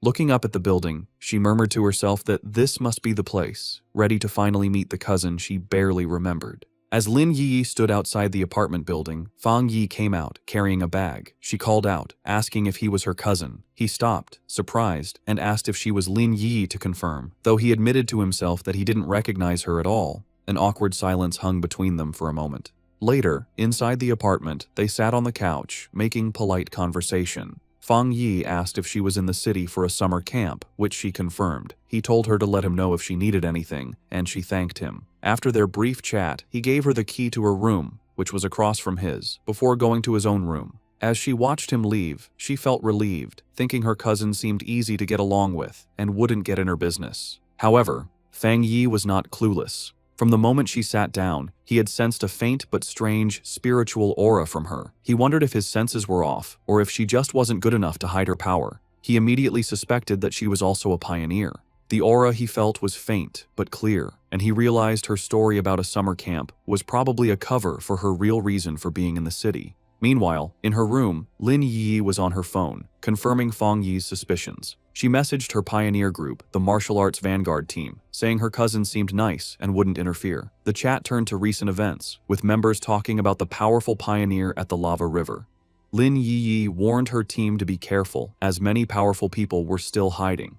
After agreeing to wait for her signal, she logged off. She decided it was best not to do any cultivation for now, worried her cousin might discover her secret. 3 days passed. Fang Yi soon found that living with his cousin was making his cultivation difficult. His meditations could be interrupted at any time, like when she came out of the bathroom wrapped only in a towel.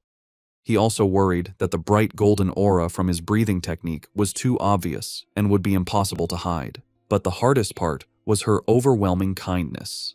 One evening, she proudly gave him a delicious-looking dinner she had made.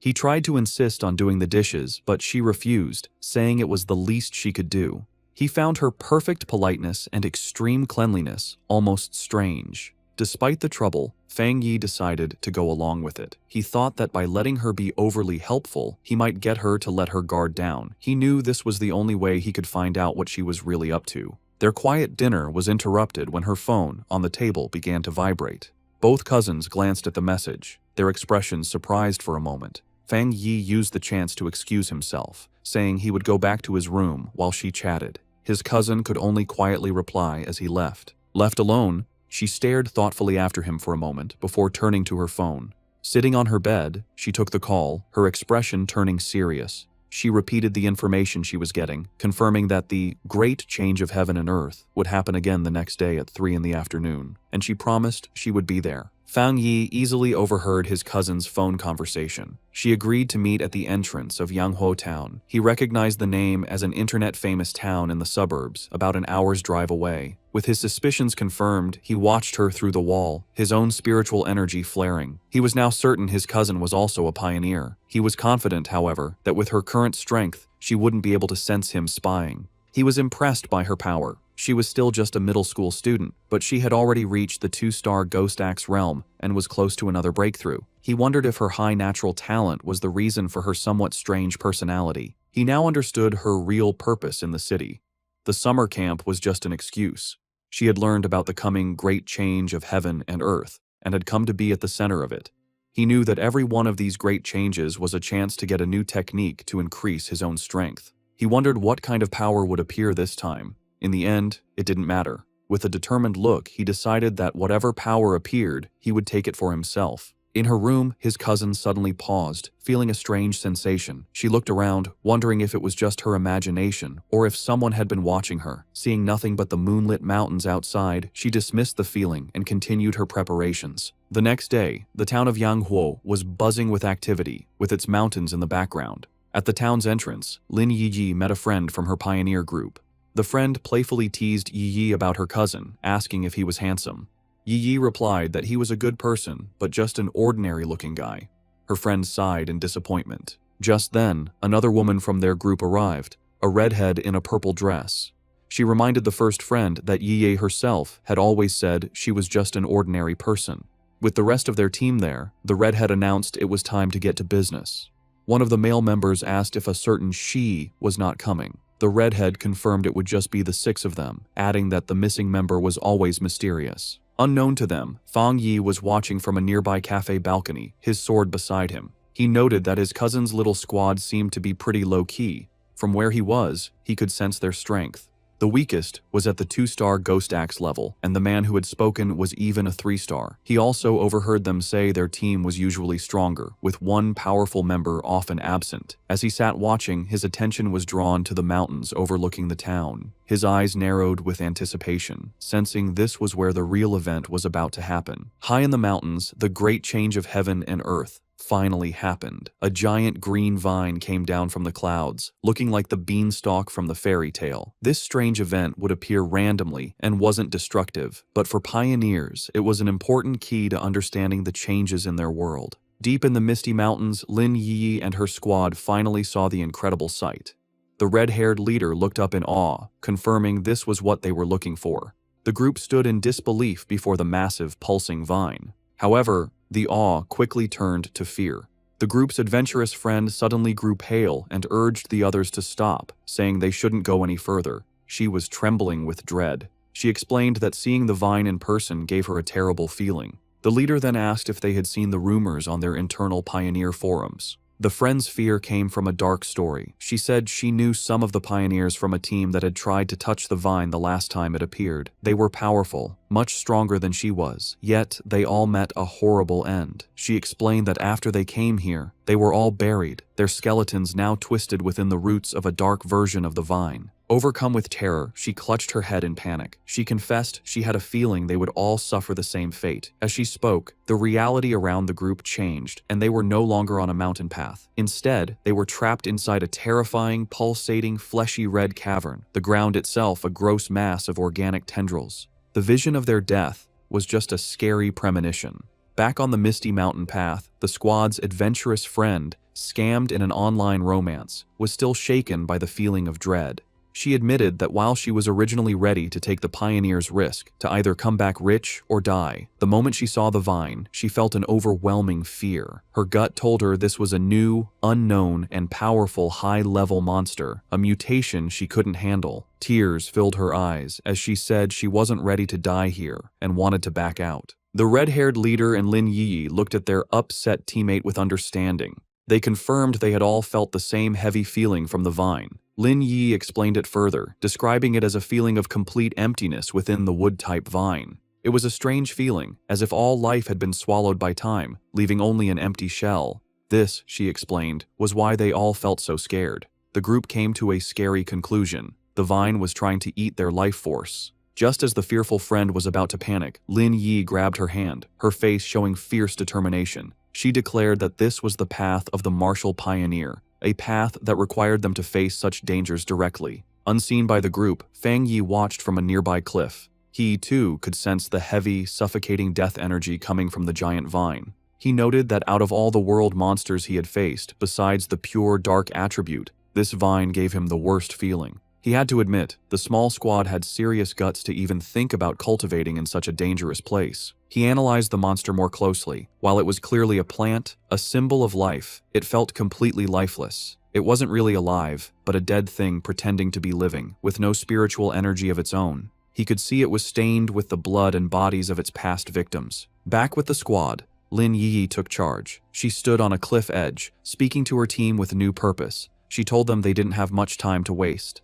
Knowing the danger, she suggested a new plan. They would carefully sense the energy around the area, checking out the monster without getting too close. Confident in her plan, Lin Yi believed that by sensing the monster's energy from a distance, her team would be safe enough. She found a spot high in a tree and began to meditate, surrounding herself in a protective bubble of blue spiritual energy. From a clifftop far away, Fang Yi watched them. He was impressed by their caution, noting they had chosen a distance that was both safe and good for cultivating. He gave credit to his top student cousin for correctly figuring out the best range, a position that was neither too reckless nor too timid. As Yi's cultivation grew stronger, the spiritual energy around her began to surge. Fang Yi watched in surprise, realizing she was about to have a breakthrough to the 3-star Ghost Axe realm. He was genuinely impressed. His cousin was truly talented. In a bright flash of blue light, she successfully broke through. Her teammates watched in awe, amazed that she had already reached such a high level of power. However, the huge energy disturbance from her breakthrough did not go unnoticed. Deep in the forest, the sleeping roots of the giant vine began to twist and glow with a scary green light. The pioneers felt the ground shake, and one of the men looked back in alarm. The whole group panicked as the monstrous vine began moving directly toward them, its tendrils bursting from the earth. The team's leader was shocked that the creature could have possibly sensed them from so far away. The vine's attack was fast and brutal. Vicious green tendrils shot up from the ground, trapping 2 of the male pioneers. The rest of the squad scattered in fear as their friends screamed for them to run, warning that if they didn't escape now, they would all die there. The team's leader quickly realized what caused the disaster. Yi's breakthrough had created too much of a disturbance, getting the monster's attention. As she shouted a warning, dark green tendrils began to wrap around Yi's protective bubble, which was still shielding her while she was weak after her breakthrough. The leader knew they couldn't get caught. Once the vine wrapped around them, its deathly aura would eat them instantly. Under the immense pressure, Yi's energy shield began to crack. Chaos broke out as the red-haired leader tried to pull her panicked friend to safety. The friend screamed that they couldn't leave Yi behind, but the leader replied desperately, asking what she was supposed to do. She furiously asked if she should use her own precious spiritual energy to protect Yi, basically dying so her teammate could level up. As chaos erupted around them, the red-haired leader tried to calm one of her male teammates, who was arguing that they should leave Lin Yi to save themselves. He coldly said that life and death were up to fate, and if they didn't leave right away, they would all die with her.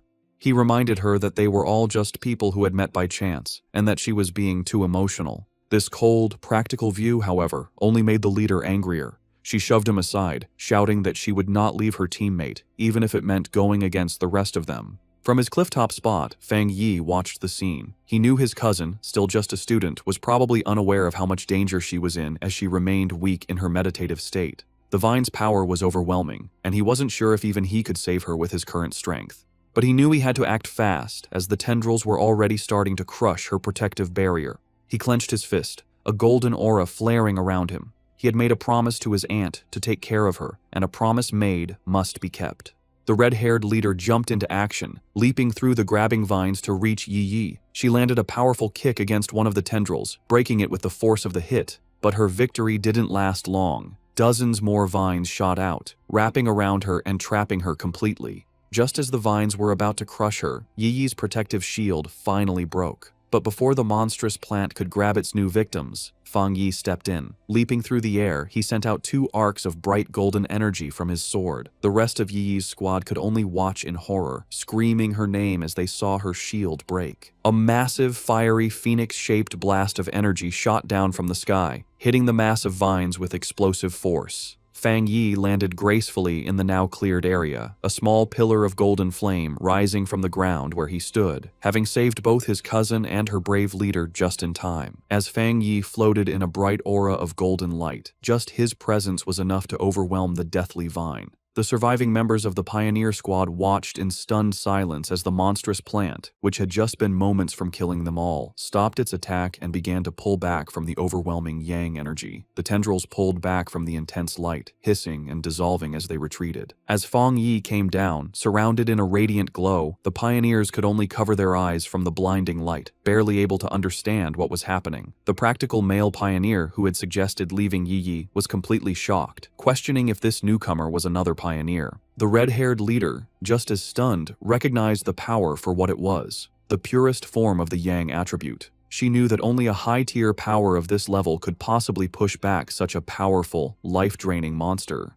The male pioneer had a crisis of confidence. He had always thought of himself as extremely talented, having reached the 3-star Ghost Axe realm in a very short time, a feat few in the country could match. He knew that even the talented Lin Yi Yi's skill barely matched his own, and yet this mysterious stranger was on a completely different level. He looked down at his own hands, then up at the glowing figure on the clifftop, feeling completely insignificant. If pioneers like that existed, he wondered, then what were they? The newcomer hadn't just beaten him, he had beaten all of them with his pure, overwhelming power. As Fang Yi stood bathed in the golden light of his power, his system activated. It had detected the extreme wood attribute from the deathly vine and had started the auto-writing process, quickly finishing a new technique. The system window then showed the details of his new ability. Endless Vitality, a technique that could instantly absorb all nearby life force to quickly heal injuries. As the power of the vine flowed into him, he was surrounded in a surge of green, life-giving energy. He was amazed at the incredible wood attribute technique he had just gotten, realizing that as long as there was life nearby, he now had what was basically a non-stop energy-absorbing engine. As Fang Yi absorbed the last of the anomaly's power, his system successfully extracted the vine's main attribute. A notification confirmed it. Extracted attribute, Desolation. The system described its scary power, the ability to instantly create a desolate aura that would destroy all surrounding life. Fang Yi stood calmly in the swirling green energy, fully taking in the new power. When he opened his eyes, they glowed with the same vibrant green as the desolate vine. He stood in the now lifeless clearing, a faint green aura around him. He now understood why the vine could only grow in such a dangerous, remote place. If it grew anywhere else, it would drain every bit of life for miles around. He thought about the ruthless nature of the Desolation attribute, a powerful force that forcibly stole the life force of others. His thoughts were interrupted by a grateful voice. The red-haired leader of the pioneer group approached, her clothes torn and her body bruised, but she was alive. She thanked him greatly, saying that without him, they would all be dead. She then asked how they could possibly repay him for saving their lives. Fang Yi simply waved her off, coolly telling her there was no need and that they would meet again someday. He then turned and walked away. In his mind, however, he didn't feel like a hero. He knew that he had only found this opportunity because of their information. In his mind, he was the one who had benefited from the situation. As for the conflict he had seen among the pioneers, he wasn't concerned. With a final leap, he launched himself into the air, leaving the stunned squad behind. He knew that people's true characters are easily shown in a crisis, and a disorganized team like theirs would not be safe in the dangerous new era. Left in the empty clearing, the adventurous girl and the shaggy-haired man watched him go. The girl, still in shock, wondered aloud what they should do now. The man, however, answered her with a bitter, blaming tone, asking if she now regretted her earlier hesitation to save their teammates. With the immediate threat gone, and Lin Yi now at the third tier, the red-haired leader knew their best option was to stick together. Sometime later, Yi's eyes opened, glowing a brilliant blue as she came out of her meditation. Her teammates rushed to her side, relieved she was finally awake. The male pioneer who had suggested leaving her now said that their fate depended on their leader's wisdom, but another teammate said their focus should be on the mysterious stranger who had saved them. Still confused, Yi asked what had happened. Noticing her other teammates lying unconscious on the ground, she stood up and was immediately hit by the powerful burning warmth of a leftover yang attribute on a nearby tree. She could feel its intense heat even from a distance. The shaggy-haired man then stepped forward, offering to explain what had happened while she was unconscious. Later that day, back in front of her cousin's apartment, Yi was still trying to understand the incredible events. She couldn't believe that someone so powerful actually existed. Her teammates' words echoed in her mind. He had called the mysterious pioneer a monster. He had described how the vines they couldn't even scratch had been easily pushed back by his power, and how the massive beanstalk had retreated far into the sky, no longer daring to come near them. Such was the overwhelming presence of the man who had saved them. She knew that even though he was long gone, the vine was still calm, a sign of his lingering power. She opened the door to the apartment and was surprised to find Fang Yi there to greet her. He looked at her with concern, noticing that she looked a little pale.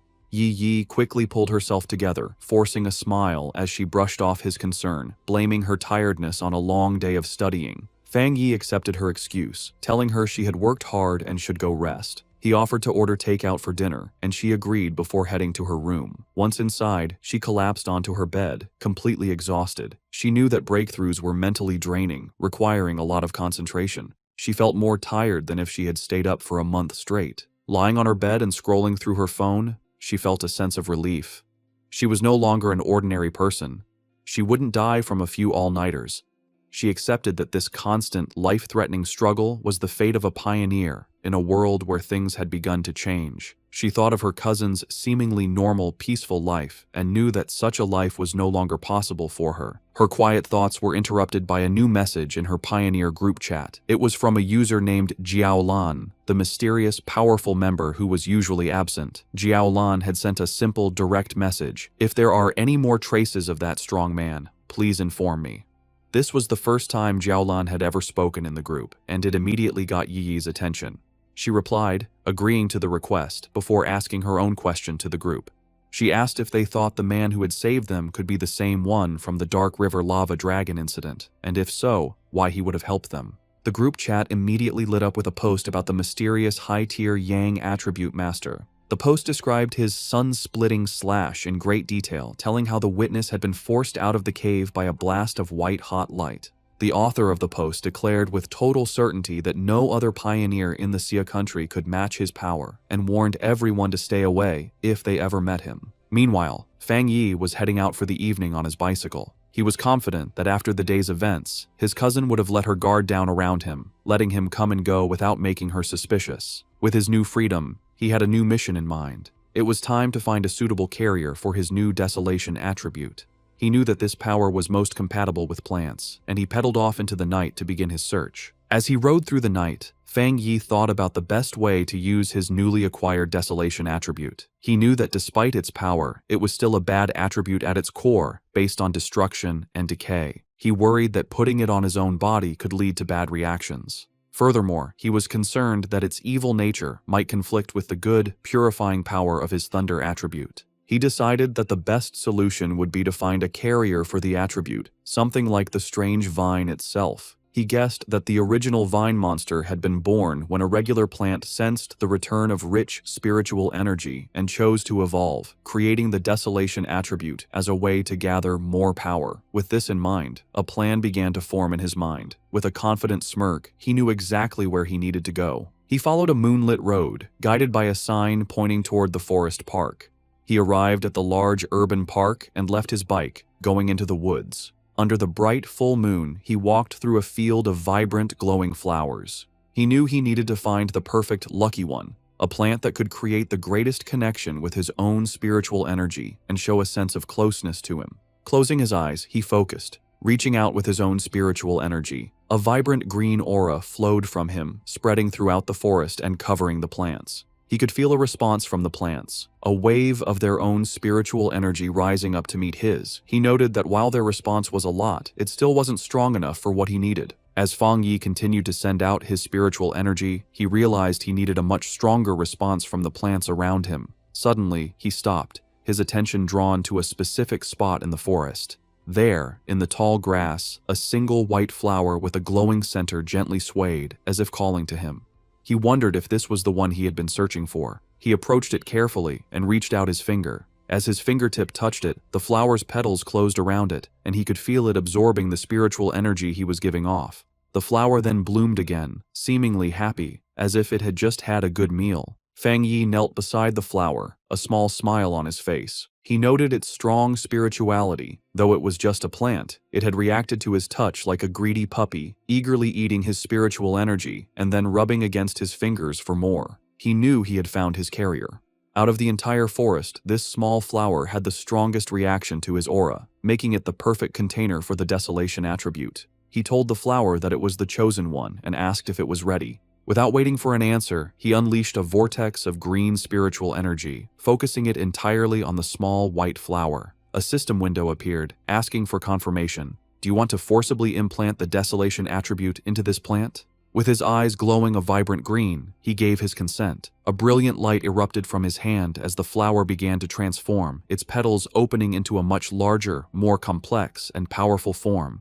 The implantation process was finished in a bright flash of green light. Fang Yi was surprised for a moment by the sudden burst of power. The small, simple white flower had been completely changed. Its petals had opened into a beautiful, lotus-like flower, and its leaves had grown thick and bright, all of it glowing with a powerful green aura. The newly powered flower immediately began to show its influence. It released a massive wave of desolation energy, its roots digging into the ground as it drew power. The effect was instant and destructive. The green, healthy forest around Fang Yi was drained of its life in seconds, the trees dying and the ground turning to dust. He was amazed at the pure evil power of the desolation attribute. In just a few moments, the energy had eaten the entire section of the forest and was still spreading quickly. As the flower's light began to fade and its form shrank to a smaller size, Fang Yi knew he had to leave. If he let the process go on any longer, the huge energy disturbance would surely get the attention of the Spiritual Energy Association. He reached down and plucked the glowing flower from the ground, roots and all. He knew this park was a risky place for such an experiment. Being so close to the city center, it was certainly watched by the association, who were worried about how the spiritual energy revival could turn even normal plants into dangerous threats. He had noticed the increased number of security cameras and the lack of any other people in the park when he arrived. As he walked away, holding his new prize, he noticed something incredible. The flower was still absorbing energy from the air, surviving and even doing well without its roots connected to the earth. He looked at it more closely, a smile of wonder on his face. He found it magical that its spirituality hadn't weakened at all since being pulled up, especially since it had been just an ordinary wildflower moments before he chose it. This led him to a deep conclusion. By giving the desolation attribute to the plant, he had unlocked its evolutionary potential, setting it on a path to becoming something far greater than it was ever meant to be. Just as Fang Yi was about to leave the park, a loud alarm blared through the forest, its red light flashing. A loud robotic voice gave a serious warning. Abnormal value exceeded. Fang Yi immediately realized that even though he tried to be quick, he had still set off the park's monitoring system. With no time to waste, he grabbed his newly acquired desolation flower and quickly left. Miles away, in a high-tech control room labeled Spiritual Energy Revival Plant Research Department, the same alarms blared. Technicians scrambled, shouting that the anomaly value was going crazy and demanding to know what was happening. An order was quickly given. All staff were to put on their protective bracelets, enter the park, and immediately block off the area, stopping anyone from entering or leaving. A team in full protective gear entered the now lifeless section of the forest. One member checked the reading on his wrist device, which showed a dangerously high value of 30. He noted that this was terrifyingly high. For comparison, the incident at Qingcheng University had only ranged between 8 and 10, and even the powerful Dark River Lava Dragon had peaked at 25.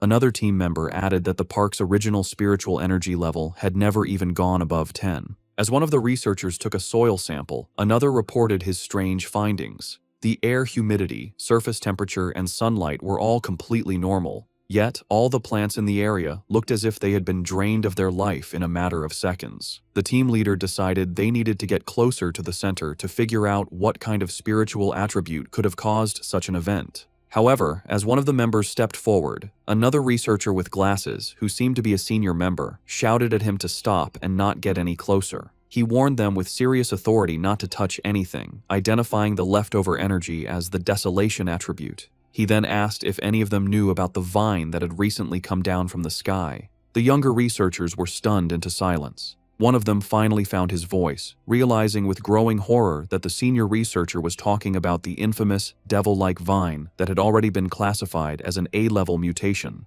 The senior researcher confirmed their fears.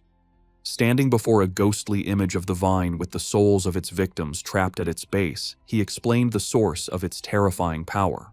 The reason it was so deadly, the reason it had killed so many pioneers, was its natural desolation attribute, a powerful parasitic ability that drained the life force from all surrounding creatures, making everything it touched its own. The young researcher, who had been about to step into the dead area, clutched his chest, sweating and gasping in terror. He thanked his superior, realizing that he had just been saved from certain death. The senior researcher explained that the area around any plant that had awakened the desolation attribute was a dead zone, where anyone who entered would have their life force eaten. He remembered seeing data on another such plant in the Xia country, a rotting ancient tree in a forbidden zone in Wan City that instantly destroyed any life that came near it. He looked around at the lifeless clearing with serious concern, noting that the mutation of plants in this new era could not be ignored. From what they knew, the desolation attribute was the strongest a plant could awaken, and now, in addition to the ancient tree and the celestial vine, a third had been born. His lecture was interrupted by a hand clapping him on the shoulder. The research team turned in surprise to see the stern face of Major Han Li, who had arrived with his own group of soldiers. The major had already been told about the situation. He ordered all the researchers on site to change into the advanced protective suits his men had brought, and to follow him into the contaminated area. With Major Han Li leading the way, the newly equipped team, now joined by Su Qingying, stepped firmly into the dead zone. As they moved forward with their scanners, they made a series of confusing discoveries. They couldn't find a source for the desolation energy, and the aura itself was quickly fading, the level having dropped to 25 in the few minutes since they arrived. This went against what they knew about the celestial vine, which was supposed to be able to move. Major Han Li turned to Su Qingying, suggesting they investigate the area more closely. She agreed, her expression serious. As Major Han Li and Su Qingying began their investigation, two members of the team with glowing blue auras started tracing the flow of the leftover spiritual energy. The energy trails led them from the outer edges of the dead zone back to a single starting point. As they got closer, they stopped, their faces filled with shock. The Major and Su Qingying realized the horrifying truth at the same time. The source of the desolation energy had been dug up and taken away. A researcher in a protective suit couldn't believe what he was hearing, questioning how such a thing was even possible. Major Han Li knew that if someone truly had the power to enter a desolation dead zone and steal its source, their identity was extremely important. Su Qingying, however, had another theory. She showed a glowing data pad to the Major, explaining that after running a big data analysis, they had found a person whose movements matched both this incident and another recent mutation.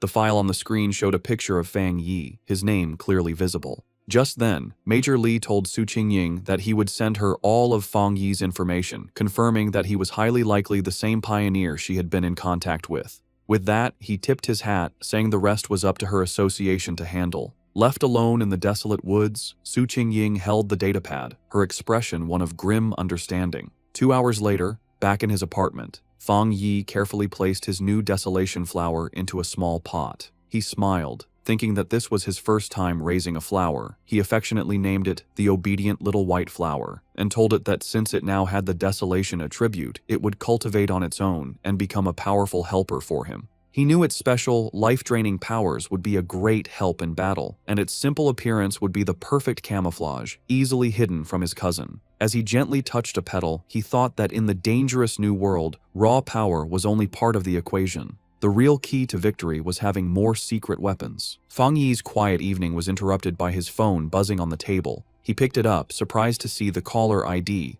Old Wang. He immediately recognized the name as his childhood friend, Wang Liang, whom he hadn't seen in the 3 years since he'd left to join the army. A brief flashback showed the two as close friends in their school days, a bond that was broken when Wang Liang suddenly announced his decision to enlist. Fang Yi answered the call. On the other end, Wang Liang's cheerful voice greeted him, asking if he was back in town and inviting him out for a drink at their old spot. Fang Yi was taken aback by how sudden it all was. Wang Liang just laughed, adding that he had a big secret to tell him and that he shouldn't be shocked when he heard it. However, the seemingly friendly reunion was a carefully planned setup. After hanging up the phone, it was revealed that Wang Liang was not alone. He was in a dimly lit room, reporting to a tough and heavily scarred woman with long red hair and a high-ranking military uniform. Su Jingying was also at the table. Wang Liang confirmed to the officer that he had done as instructed. He then made a special request, asking that if Fang Yi was not the person they were looking for, they would guarantee his safety. The red-haired officer tapped her finger impatiently on the table. She coldly dismissed his concern, ordering him to simply do his mission and not do anything unnecessary. With a chilling lack of feeling, she added that if Fang Yi turned out to be the wrong person, Wang Liang should just consider it a punishment for his friend. At a quiet bar, Fang Yi and Wang Liang toasted with their beer glasses. They sat and drank, catching up after being apart for 3 years. Fang Yi noticed his old friend seemed much more mature and guessed that his time in the army must have been hard. Wang Liang talked about his experiences in the military before asking Fang Yi how he had been. Fang Yi gave a simple reply, saying he was doing well and had gone to college. As he drank his beer, he thought back to his past life. In that chaotic time, he never had the chance to see Wang Liang again. He remembered that his friend, as a soldier, had probably died in some forgotten battle. He wondered if this time, in this new life, he could change his old friend's fate. Wang Liang then changed the subject, his tone becoming more serious. He asked Fang Yi if he had seen anything strange lately, like zombies or monsters from movies. Fang Yi was immediately on guard. He knew it wasn't surprising for someone in the army to know about the spiritual energy revival, but the direct question felt like a test to see what he knew. Playing dumb, Fang Yi asked what he was trying to say. Wang Liang sighed and explained that he wasn't trying to comfort him, but to warn him. He told Fang Yi that in the near future, everything they valued, education, wealth, status, would become worthless. The entire world order was about to change. Fang Yi listened closely, his face showing no emotion as he stared at his empty glass. He knew that ordinary soldiers were sworn to secrecy and couldn't leak any details about the spiritual energy revival. This confirmed his suspicion. The military had identified him as a target, and Wang Liang, his childhood friend, had been sent to test him. Wang Liang, seeing his friend's silence, tried to reassure him. He told him not to worry, that as long as he didn't reveal anything, he would be fine. But Fang Yi understood the situation. Despite his pretended ignorance, his friend was still trying to help him. Even at the risk of breaking military rules, Wang Liang was kindly warning him to be careful of the coming changes. Their conversation was suddenly cut short when Wang Liang's phone began to vibrate urgently. He answered the call, and a furious voice on the other end ordered him to return to his team immediately and report to the target location within 10 minutes. Wang Liang snapped to attention, accepting the order as Fang Yi watched in silence. He immediately jumped up, apologizing to Fang Yi and explaining that he had an urgent mission and couldn't see him home. As his friend was about to leave, Fang Yi dropped his act. He asked if the mission was related to the spiritual energy revival and told his friend to take him along. Wang Liang stopped, turning back to look at Fang Yi with a mix of shock and confusion. Fang Yi stood up and grabbed his friend by the collar. He told Wang Liang to take him to see his superiors, letting him know that he was aware of the real reason for their meeting. He reassured his friend, telling him that while he didn't know exactly what his superiors knew, he knew Wang Liang would never hurt him. He explained that he was more interested in what the military was dealing with, knowing it had to be related to the great changes happening in the world. Since the Spiritual Energy Association was already handling the monsters, he was curious what the military's role was, and he wanted to see it for himself. Wang Liang agreed, and the two of them walked toward a massive, heavily guarded military base in a mountain valley, labeled Military No. 19 Spiritual Forbidden Zone. As they got closer, Fang Yi was struck by the incredibly dense spiritual energy in the area. He noted that the concentration level was so high it had likely surpassed a standard pollution zone. As they were met by a squad of soldiers, one of them ordered Wang Liang to return to his team. After a quick check, the soldiers allowed Fang Yi to enter the base, leading him through a brightly lit corridor. Inside the military base, Fang Yi and Wang Liang were led into a massive, cavern-like training ground. There, a large group of soldiers was in a desperate battle, using crackling blue energy to hold back a monstrous, spiky black creature with a single glowing red eye. The beast fought back with fierce power, shooting a devastating beam of red energy that tore through the soldiers' ranks, causing cries of pain and fear. Standing on a raised platform, the tough, red-haired officer watched the scene with a critical eye. Fang Yi, who had been brought before her, immediately recognized the creature's power as a mix of two different attributes. The officer confirmed his thought, saying the monster was a perfect mix of the dark and flame attributes, making it exceptionally fierce and cruel. She added that it had already seriously injured several of her soldiers. A caption identified her as a 3-star Ghost Axe Realm officer named Ji Royan. Spotting Wang Liang, she barked his name, and he immediately stood at attention. She furiously asked why he had brought an unauthorized person into a restricted area, but before he could explain, she cut him off. Her expression softened a little as she told him to forget it, explaining that the situation was urgent and they needed him to join the formation immediately. She then turned her attention to Fang Yi. She saw nothing special about him, noting that his spiritual energy was only slightly active. She briefly wondered if he was the powerful pioneer they were looking for, but dismissed the thought, knowing she had to focus on the battle.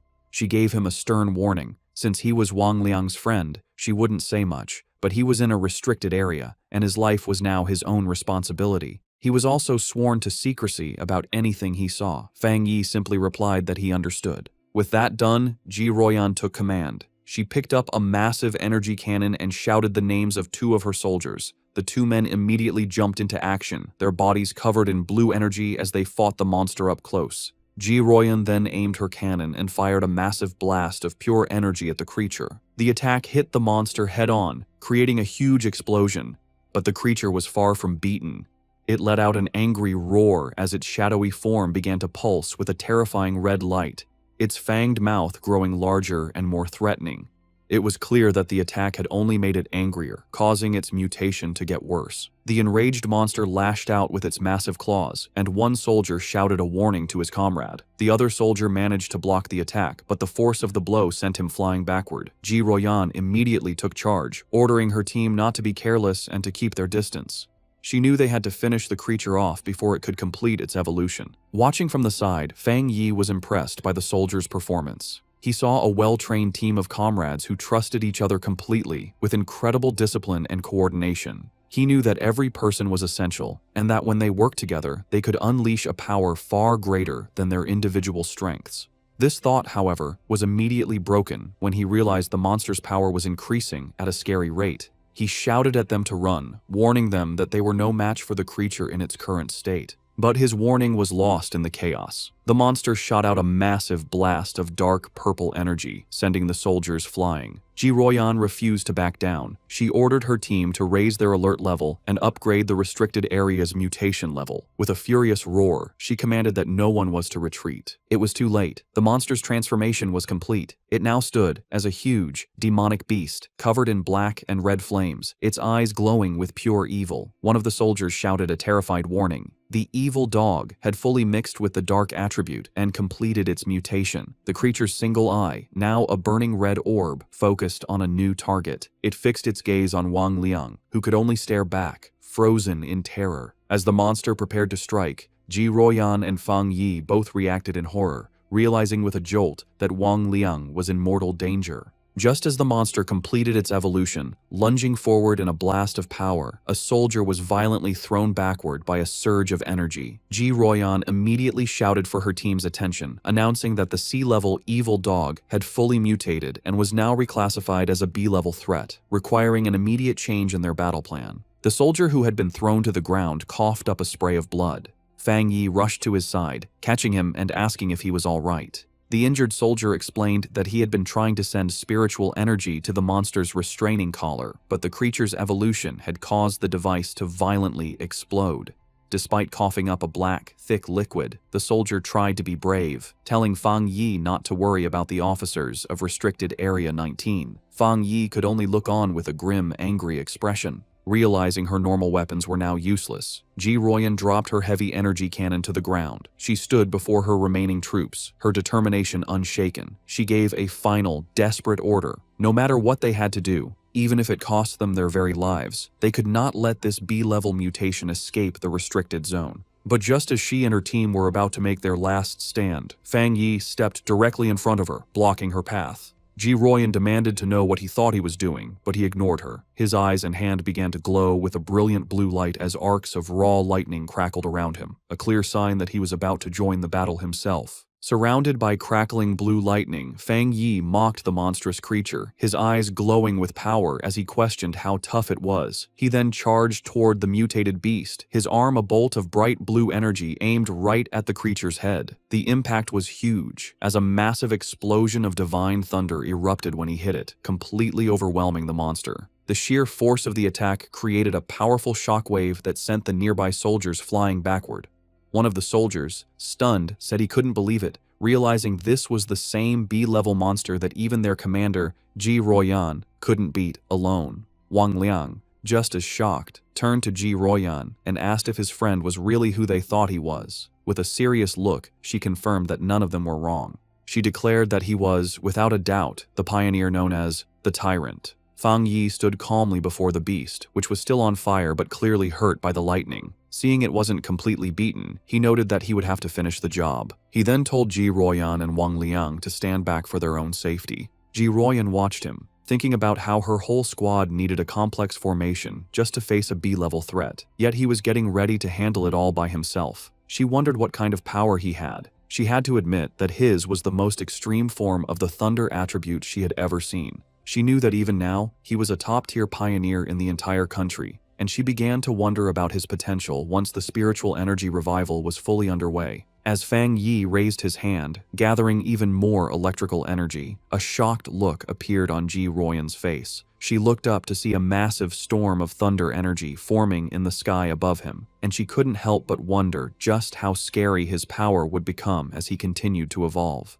With a final step forward, Fang Yi unleashed the full power of his thunder attribute. A massive pillar of bright blue lightning erupted from the ground where the monster stood, a display of power that truly matched his codename, the Tyrant. His eyes, still crackling with leftover electricity, showed a calm determination as the blinding light from his attack began to fade. The surviving soldiers watched in terror. One commented to another that the sight made his whole body shake. While he could handle the monster's corrosive dark power, the pure, destructive force of the thunder was on a completely different level. Once the dust settled, Fang Yi casually gave a thumbs up to his friend, announcing that the threat was gone. Wang Liang rushed over, shouting with relief that Fang Yi had scared him to death. Overjoyed, Wang Liang playfully punched his friend on the shoulder, laughing that he never expected his old buddy to be so powerful. The mood then shifted as Wang Liang apologized, admitting he had suspected Fang Yi was a pioneer but had to follow orders. Fang Yi brushed it off, asking why his friend was being so formal after 3 years apart and telling him he understood. Their reunion was interrupted as Ji Royan approached them. She formally thanked Fang Yi for his help, extending her hand as a sign of respect.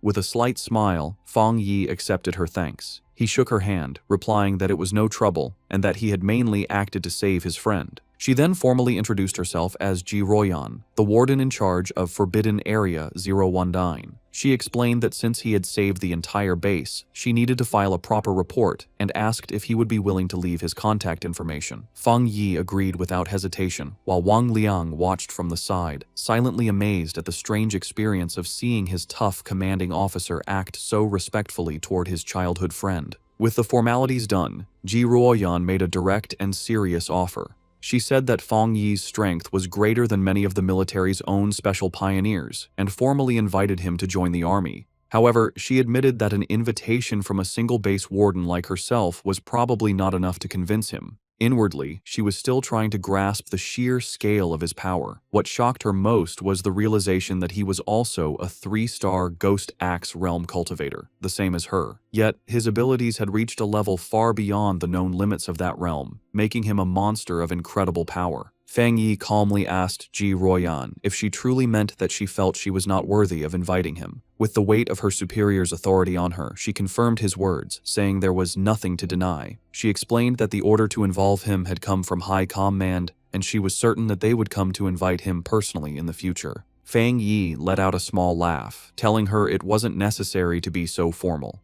He placed a hand on his chest and explained that he genuinely respected all of them, knowing that not everyone had the courage to sacrifice themselves for others. He admitted that he had never seen soldiers in combat before, and what he had just seen had truly moved him. Touched by his sincerity, Ji Royan could only offer a quiet thank you. He then made an offer of his own. He told her that if they ever ran into trouble in the future, they could call on him for help, just as they had always done for ordinary people like him in the past. However, he added one important condition. They could not interfere with his personal cultivation or restrict his freedom. His unexpected proposal left Ji Royan momentarily stunned. With their business concluded, Fang Yi announced that it was getting late and he should be leaving. Ji Royan agreed, saying that she and Wang Liang still had to get rid of the mutated creature's body and that she would arrange for someone to take him back. As he stood before the soldiers, Fang Yi finally understood the military's true purpose in this new era. He realized they stationed themselves in these dangerous, spiritually rich zones for two reasons: to use the energy for their own training, and more importantly, to act as a crucial line of defense between the ordinary world and the strange monsters that now threatened it. After he was gone, Ji Royan turned to Wang Liang and said that his friend could no longer be described with a simple word, like impressive. She knew that what they had seen that day was just a small part of his true strength. The fact that a pioneer could reach such a high level of power so quickly showed that he had an amazing level of insight. She concluded that he was a rare mix of luck, courage, and raw ability, all the things needed for greatness. Seeing his commander's deep respect for his friend, Wang Liang eagerly suggested that if she felt she wasn't the right person to recruit him, she should let him, as his childhood friend, take on the job.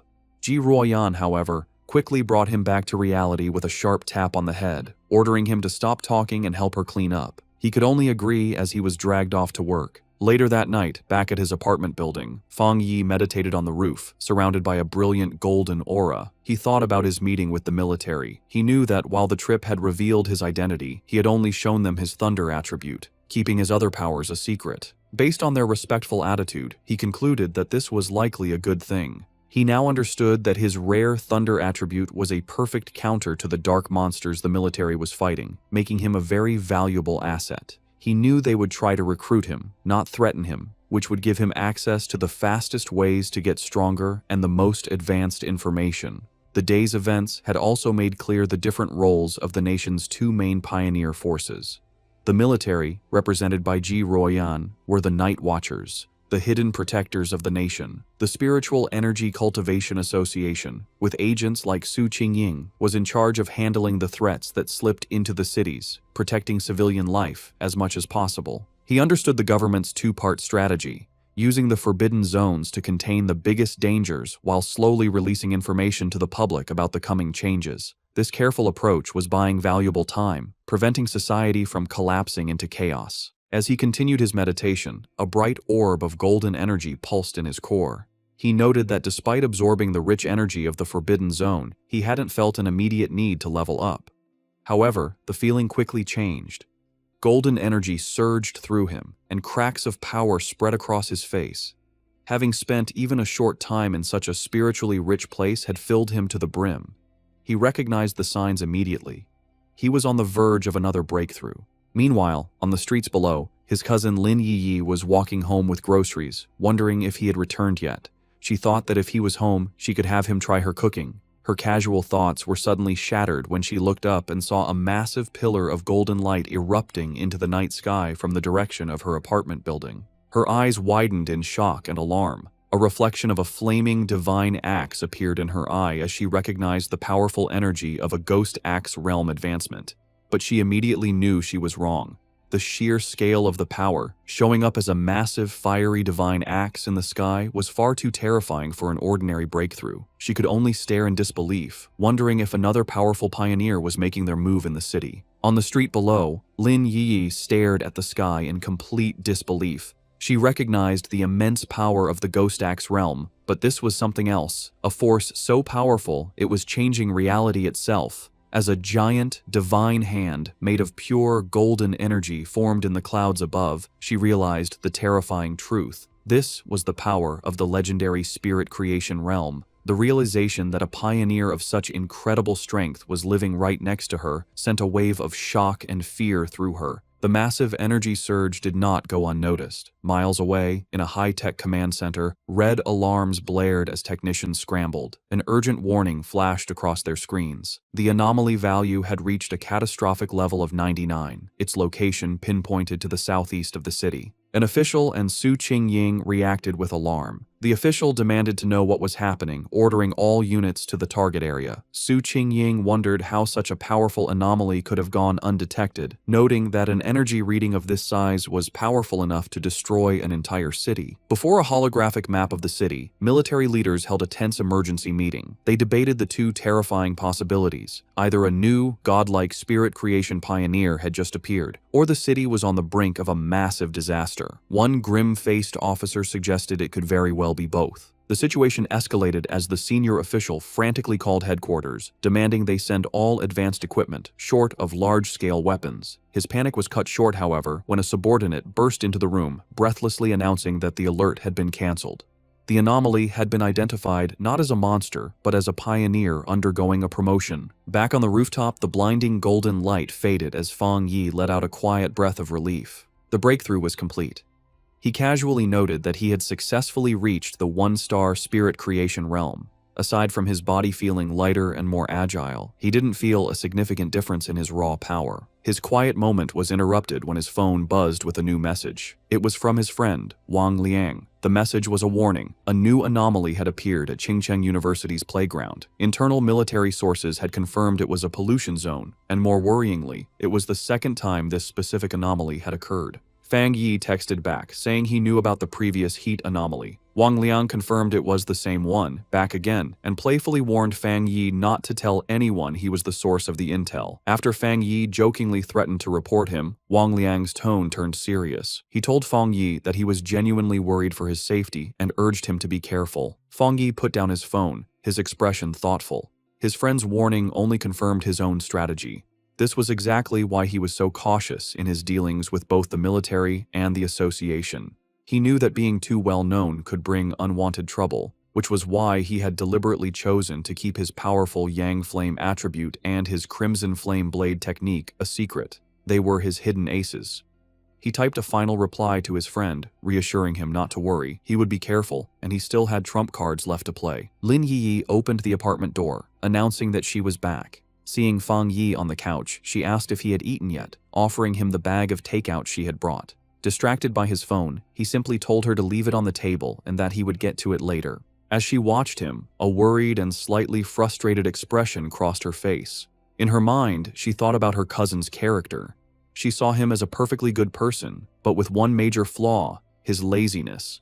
He seemed content to just stay at home all day playing on his phone, not even bothering to go to college. She found it ironic that while she and her fellow pioneers were constantly busy, seeking opportunities and hiding their true identities, her cousin lived such a carefree, seemingly aimless life. Exhausted, she went to her room and collapsed onto her bed. She knew that news of the incredible spirit creation pioneer who had just appeared in their district would spread like wildfire. Feeling a sense of duty, she resolved that when the time came, she would protect her seemingly clueless cousin as a way of repaying him. Meanwhile, Fang Yi was not just playing on his phone. He was analyzing the news report from Wang Liang, which showed a massive, raging fire at the university playground. He noted that the first anomaly had been intense heat, and now it was a fire. He wondered if this was another form of the Yang attribute. The video showed the fire had started incredibly fast and was burning with terrifying intensity. Online comments from witnesses expressed shock, with some wondering if special forces were now being called in for simple fires. The report also mentioned that all the surrounding trees and flower beds had been burned and the area was now completely locked down. Fang Yi observed that the video was short and ended suddenly, but it was clear this situation was far more serious than the previous incident at the university. He wondered what would be different about this new Yang attribute. Realizing he had to investigate in person, he knew that to get into the sealed-off area, he would have to contact his new military acquaintance, Ji Royan. The next day, a crowd of reporters had gathered outside the sealed gates of Qingcheng University, blocked by a line of soldiers. They shouted questions, asking for confirmation about the rumors of a fire that couldn't be put out, and demanding to know why an incident of this size was not being reported in the news. As the reporters pressed for answers, Ji Ruoyan and Fang Yi arrived. The crowd watched, wondering who these two imposing figures were as the soldiers immediately opened the gates, allowing them to pass without question. The reporters were left outside, confused as to how they had gotten in so easily when they had been completely blocked. Inside the cordoned-off area, they looked out over the smoldering ruins of the university playground. Fang Yi remarked on the sheer destructive power, questioning if this was the sky fire he had heard about. Ji Ruoyan confirmed that was its official name. She explained its terrifying nature. It appeared without warning, was impossible to put out, and could only be left to burn itself out until everything it wanted was turned to ash. The name, she suggested, was quite fitting. With the initial look done, Ji Ruoyan told Fang Yi she needed to head to the principal's office and asked if he would wait for her. He told her to go on ahead, saying he would be fine there. Alone, Fang Yi walked along the edge of the destroyed area, which was now blocked off with yellow tape. He knelt and touched the scorched earth, analyzing the scene. He noted that the ground was already cold, and more importantly, there was no leftover spiritual power left from the sky fire. He realized with some disappointment that this meant he couldn't collect its attribute. His plan had been too simple. His thoughts were suddenly interrupted when a familiar voice called his name. He looked up to see his ex-girlfriend, Chu Qingli, standing on the steps nearby with a friend. She asked in surprise what he was doing there. Her friend with glasses immediately recognized his name, asking Chu Qingli if this was the ex-boyfriend she had mentioned, the one who had only gotten into a vocational college. Chu Qingli simply confirmed it was him. The friend then patted Chu Qingli's shoulder with a smug, condescending look. She told Fang Yi that she understood he was likely there because he was still hung up on his ex, but now that the gap between their lives was so big, he should just give up. Fang Yi could only stare back, genuinely confused by her assumption, questioning the very idea that he would be hung up on her. From a distance, other students began to gossip about the scene. They wondered who the guy with the school beauty Chu Qingli was, guessing he must be another sad suitor. They noted he didn't look like a student from their university and complained about how security could have let an outsider in. Chu Qingli's friend with glasses stepped forward, aggressively confronting Fang Yi. She told him that Chu Qingli was now the university's campus belle and that he should think clearly about his actions. She warned him that countless guys far better than him were pursuing her and that he didn't even rank. She ordered him to leave, telling him this was not a place he belonged. She then threatened to report him to the disciplinary office if he didn't explain how he got in. Meanwhile, Chu Qingli watched him with a complicated expression. She remembered him claiming he wouldn't regret their breakup, yet here he was. She concluded that his previous lack of interest must have been an act, and that he was just putting on a brave face. Their confrontation was interrupted when Ji Ruoyan returned, asking Fang Yi if the girl was his friend. Chu Qingli was surprised by the sudden appearance of the imposing red-haired woman. Fang Yi coolly dismissed the idea, clarifying that they were merely high school classmates and couldn't be considered friends. Ji Ruoyan accepted his explanation, simply saying they were just classmates. Ji Ruoyan then put on a pair of sunglasses, her already intimidating presence growing even stronger. Both Chu Qingli and her friend were visibly nervous by the woman's powerful aura, wondering who she was and how she could possibly know someone like Fang Yi. Ji Ruoyan then turned to Fang Yi with an update. She explained that she had spoken with the principal, and the matter of the sky fire was more complicated than they had thought. She told him that the principal was coming to take them to the fire's starting point, and since Fang Yi was now a special military consultant, his presence was required. Fang Yi agreed without any issue. Just then, a group of stern-looking officials in suits arrived, ordering everyone to scatter and announcing that the playground was to remain sealed off. Chu Qingli gasped in shock, recognizing the man leading the group as the university's principal. The other students were equally stunned. The principal was known to be an incredibly busy and hard-to-find figure, someone who was rarely seen on campus. They realized with awe that he had come personally to meet with Fang Yi and the mysterious red-haired woman. Chu Qingli's friend, however, completely misread the situation. She smirked, thinking that the principal had finally arrived to deal with the two people who weren't supposed to be there. Chu Qingli, however, remained silent, a look of uncertainty on her face. To the absolute shock of Chu Qingli and her friend, the principal and his group did not approach Fang Yi and Ji Ruoyan as trespassers. Instead, the elderly principal walked directly up to Fang Yi and greeted him with a warm, respectful handshake. He addressed Fang Yi as the consultant, introduced by Ji Ruoyan, explaining how worried he had been about the school's recent anomalies and the safety of the students.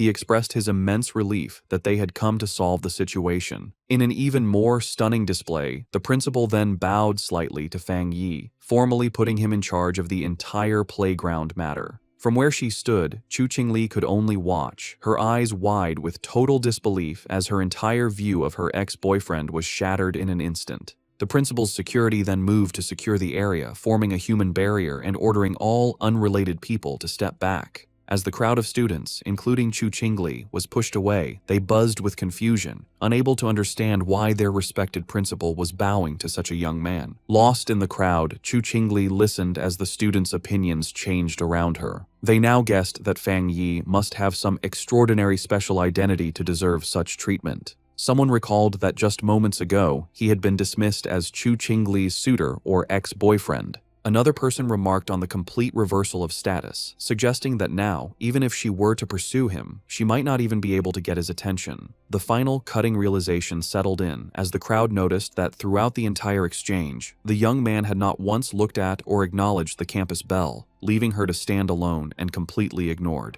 At Qingcheng University's North District, the principal led Fang Yi and Ji Ruoyan to the site of the anomaly. He explained the series of events, starting with the Golden Sun incident, which he had hoped was the end of their problems. However, a few nights ago, a fire had started on a playground. A fire so intense that even the fire department couldn't put it out. He was thankful it happened at night when no students were around, allowing them to quickly seal off the area. The principal continued, his face growing more serious. While a single fire might have been a fluke, it was followed by fires on 2 more playgrounds. He said he had personally seen a crimson flame come down from the sky and float in mid-air, a clear sign of a supernatural event. He told them that while the other fires were eventually put out, one still remained. As they got closer to the final location, Fang Yi noted the sharp, choking smell of something burning. They arrived at a basketball court where a single hoop was on fire with a raging eternal flame. The principal confirmed this was the starting point, the one fire that simply could not be put out. As they watched the anomaly, Ji Ruoyan checked a device on her wrist, which showed a reading of 11. She explained to Fang Yi that it was a basic spiritual anomaly detector. She clarified that any reading over 10 was considered a disaster for ordinary people, requiring a complete lockdown. Suddenly, the device began to flash and beep wildly, the reading shooting up to 60. Ji Ruoyan cried out in alarm at how high the value had become. Panicked, she warned the principal that if the energy kept rising, it wouldn't just affect the university, but the entire city. She declared they needed to immediately send an elite squad of pioneers to contain the threat. Before they could act on the plan, however, Fang Yi took matters into his own hands. Without a word, he leaped over the chain-link fence, ignoring the no-entry sign and heading directly into the fire. He was instantly covered by the intense flames, as Ji Ruoyan and the principal watched in shock. At that exact moment, the reading on Ji Ruoyan's device jumped again, now showing an incredible 110. She shouted that the anomaly had just been upgraded to S level. The principal, panicked, asked what they were supposed to do now that Fang Yi was inside. Ji Ruoyan could only stare into the fire, questioning his recklessness and muttering that even the strongest soldier from the Forbidden Zone wouldn't dare to enter such a dangerous area alone. Inside the fire, however, Fang Yi stood completely unharmed, his silhouette calm against the raging flames. He knew that just as his Yang attribute had protected him from the divine thunder, it could also shield him from this sky fire. But he quickly found a major problem. While his power was protecting him, it also stopped him from touching the source flame itself, which meant he couldn't activate his system's ability to create a new technique. Realizing his protective aura was both a help and a hindrance, Fang Yi knew he had to get to the source flame. He watched as the fire wrapped around the basketball hoop like a great fiery dragon, understanding that he needed to get to its heart. Without hesitation, he prepared to face the fire head-on as the fiery dragon lunged toward him with a ferocious roar. In an incredibly risky move, he deliberately turned off his Golden Sun protective aura, leaving himself completely vulnerable. The sky fire instantly rushed in, covering his body in a storm of raw, burning energy. He gritted his teeth against the searing pain as the flames burned him, but he forced his hand forward, determined to touch the anomaly's core. His gamble worked. The moment his hand touched the source, his system activated, confirming it had detected the strong fluctuation of the sky fire attribute. Despite the pain, a determined grin spread across his face. He was amazed at the sky fire's power, noting its will was even stronger than the desolation attribute he had recently gotten. With fierce determination, he declared that he would absorb this power no matter the cost. The system began its final calculation, successfully compiling the new data. With a triumphant smirk, he knew he had succeeded. A new system window appeared, announcing his reward. He had obtained the Skyfire attribute technique, the 9 Dragons Skyfire sealing art, a power designed to eliminate evil and seal all demons. As he mastered the new ability, the once wild flames became extensions of his will, wrapping around his arm like a tame dragon. The system confirmed that the compiled technique was now unlocked and ready for immediate use. As he focused his will, he began the final process of extracting the Skyfire attribute itself, absorbing its essence directly into his being. His eyes began to glow with a burning red light as fiery markings appeared on his face, a physical sign of his new power. With his hands clasped in a seal and his eyes burning with red energy, he prepared to unleash his newfound ability, calling out the name of the 9 Dragons Skyfire sealing art. As Fang Yi unleashed his new power, massive, glowing red chains erupted from his back, lashing out into the fire. Outside the fence, Ji Royan and the principal watched in awe.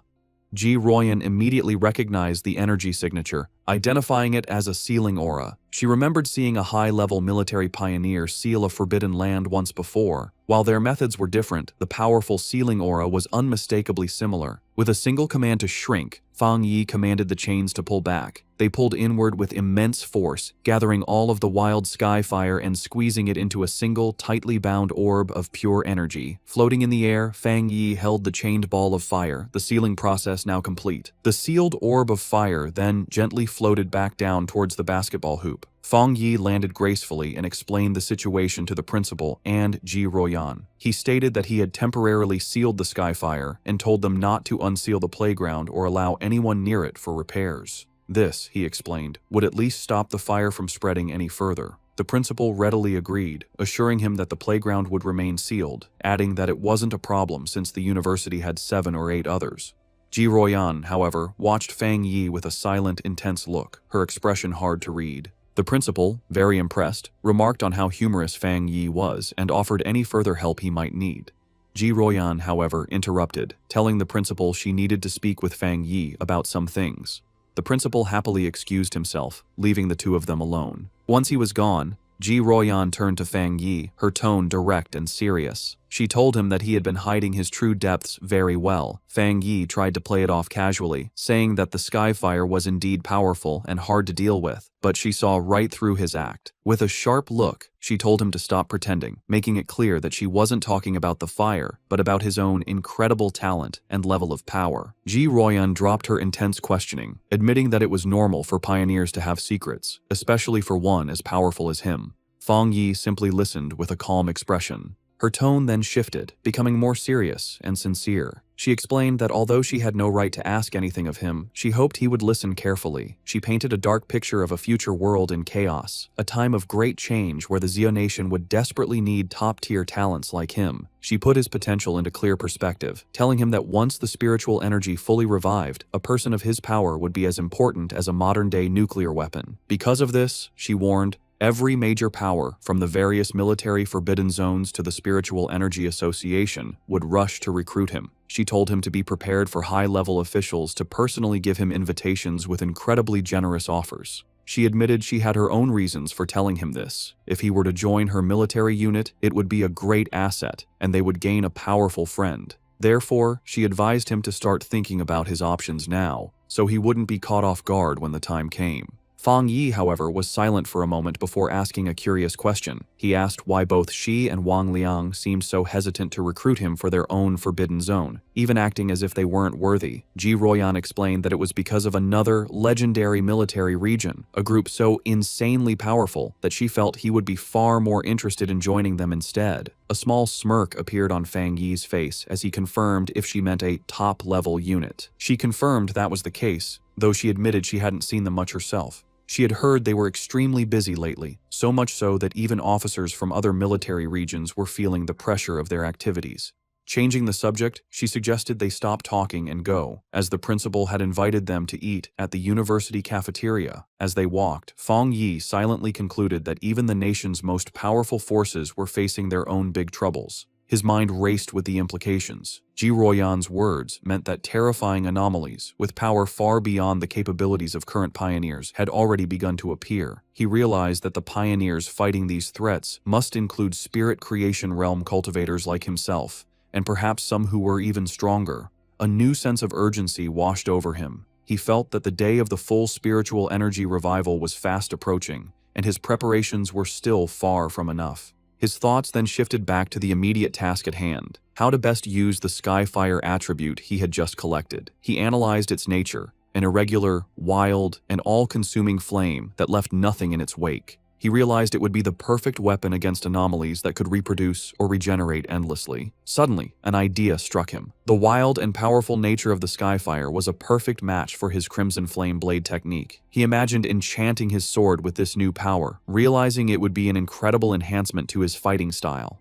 To test his new powers, Fang Yi heads to the back mountain, a place he often uses for training. When he arrives, he is surprised to find the path blocked by a large sign warning that the mountain is dangerous and entry is forbidden. He wonders who could have done this. He knows there haven't been any monsters in the area, and he doubts the military would have found his training spot so quickly. He concludes that the only group that would know his habits and do him such a favor would be the Spiritual Energy Cultivation Association. He realizes the association has gifted him this place as a private training ground, a way to win his favor. With a smile, he decides to accept their gesture. However, his thoughts are interrupted when his sharp senses detect an unwanted presence. He realizes an intruder has managed to sneak onto the mountain. Fang Yi senses a familiar aura, similar to the one he felt at the factory, though not as strong. Hidden among the trees, a monstrous, monkey-like creature with glowing red eyes watches him. Fang Yi notices the beast seems smart, as it hesitates and checks his strength instead of attacking blindly. With his sword already glowing with energy, he decides it's the perfect time for a show of power.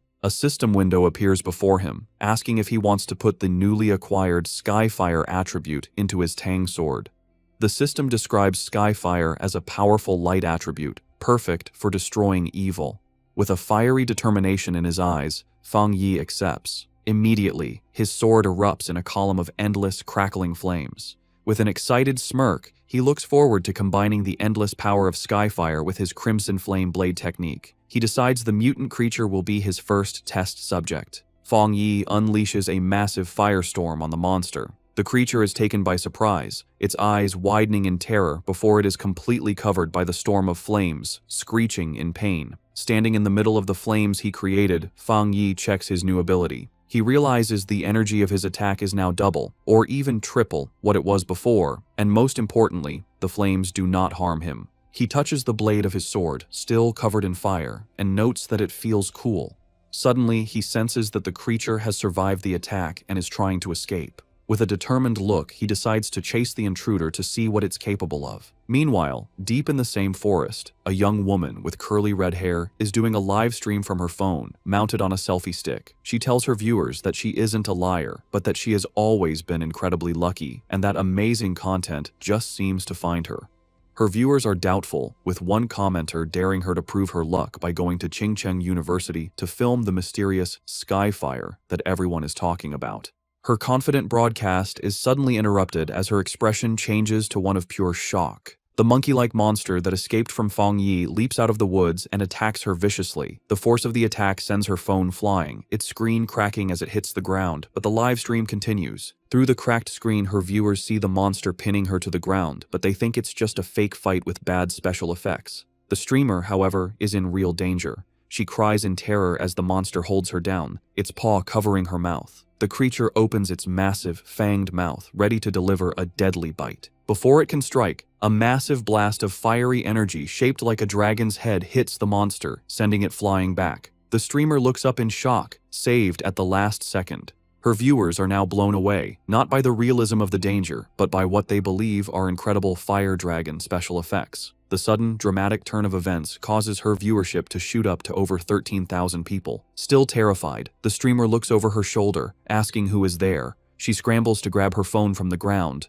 Getting to her feet, she aims the camera at the source of the attack. She stands before a raging fire and shouts to her audience that she has captured it on film, that there is a person standing inside the fire. Her camera captures the silhouette of Fang Yi standing completely unharmed within the flames. In her terrified and amazed mind, she concludes that she has just been rescued by a true immortal. The video of Fang Yi's rescue of the live streamer, Malala, instantly goes viral. It becomes the top trending topic online, with over 13.5 million views. The headlines are dramatic, calling him a mysterious man of skyfire, the king of flames, and an immortal come down to earth to save the world. In an office, Chu Qingli's friend excitedly calls her over to look at the video on her computer screen. She is thrilled, telling Chu Qingli that this proves powerful cultivators are real and that the skyfire at the university was no fake. Chu Qingli, however, is dismissive, telling her friend not to believe such things and that it's all just acting and special effects. But as she looks closer at the screen, her doubtful expression freezes into one of shock and recognition. Her friend, not noticing her reaction, points excitedly at the screen, triumphantly saying she was right and commenting on how handsome the man in the video is, before noticing her friend's stunned silence. Internally, Chu Qingli is in turmoil. She desperately tells herself the video must be fake and that the figure only looks like Fang Yi. She reasons that if it were really him, he would have been burned to ash by such intense flames. Her denial then shifts to fear as she considers the possibility that it truly is him. She worries that he might use his new power to get revenge on her for their breakup, but she stubbornly resolves that she will never bow her head to him, no matter what. Elsewhere, the red-haired leader of Lin Yiyi's pioneer squad shows the same video to Yiyi on her phone. The leader asks if the man looks familiar, suggesting he's the same person who saved them from the monstrous vine. Yiyi agrees that he does, and then adds a stunning piece of information. She recently learned that a powerful master who broke through to the spirit creation realm lives in her neighborhood. She begins to wonder if her quiet cousin and this incredible pioneer could possibly be the same person. In yet another location, Zhang Xiaoya and a male pioneer from the lava cave incident also watch the video. The man recognizes Fang Yi's fighting stance and points out how much stronger he has become, while his companion notes that the way he wields his blade is identical, realizing they were incredibly lucky to have had such a powerful figure on their side. The news of Fang Yi's public display of power reaches the highest levels of the nation's two main organizations. Inside a sleek, modern skyscraper, likely the association headquarters, the city's crisis seems to be getting worse, with the current pioneers struggling to keep up. In a high-level meeting room, Su Qingying addresses a group of officials. She informs them that the military has already been in deep communication with Fang Yi, and she expresses her firm belief that he will agree to help them. Meanwhile, in a military command center, Ji Ruoyan, Major Han Li, and other officers discuss the new intelligence. They are astounded by his rapid progress, calling him a monster for reaching the spirit creation realm so quickly. They debate how many high-tier attributes he could possibly possess, with one officer concluding it must be 3 or even more. They agree that trying to intimidate him was foolish, and that their only option is to recruit him. Major Han Li asks if the High Command has decided to approach him personally. Ji Ruoyan confirms they have, but adds that the top brass is still hesitant to humble themselves, as all previous top-tier pioneers have come from within the military's own ranks.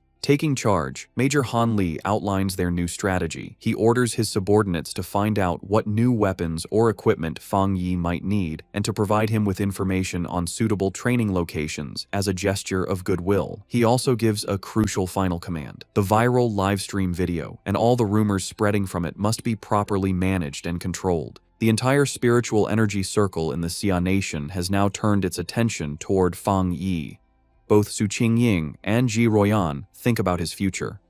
Su Qingying appears concerned about the immense pressure he now faces, while Ji Ruoyan wears a slight, confident smile. Both women, leaders of their respective groups, eagerly await to see what this extraordinary young man will do next. In a quiet hospital room, a heart monitor beeps steadily. A mysterious woman with long purple hair sits by the bedside of an unseen patient, whom she calls her teacher. She speaks softly, telling the patient that the Xia Nation seems to have found a new hope. With the appearance of a person as powerful as Fang Yi, she adds, the chances of her teacher finally waking up have become a little higher. One day later, Back at the apartment, Fang Yi is having breakfast and thinking about the previous day's events. He reflects on how the news of his battle in the back mountain went viral, all because a daring live streamer had managed to sneak into the restricted area for views. As he eats, he notes that the video has since been completely removed from the internet and the live streamer's account has been banned, correctly assuming it was the work of the military or the Spiritual Energy Association. His casual thoughts are suddenly interrupted as he realizes something is wrong.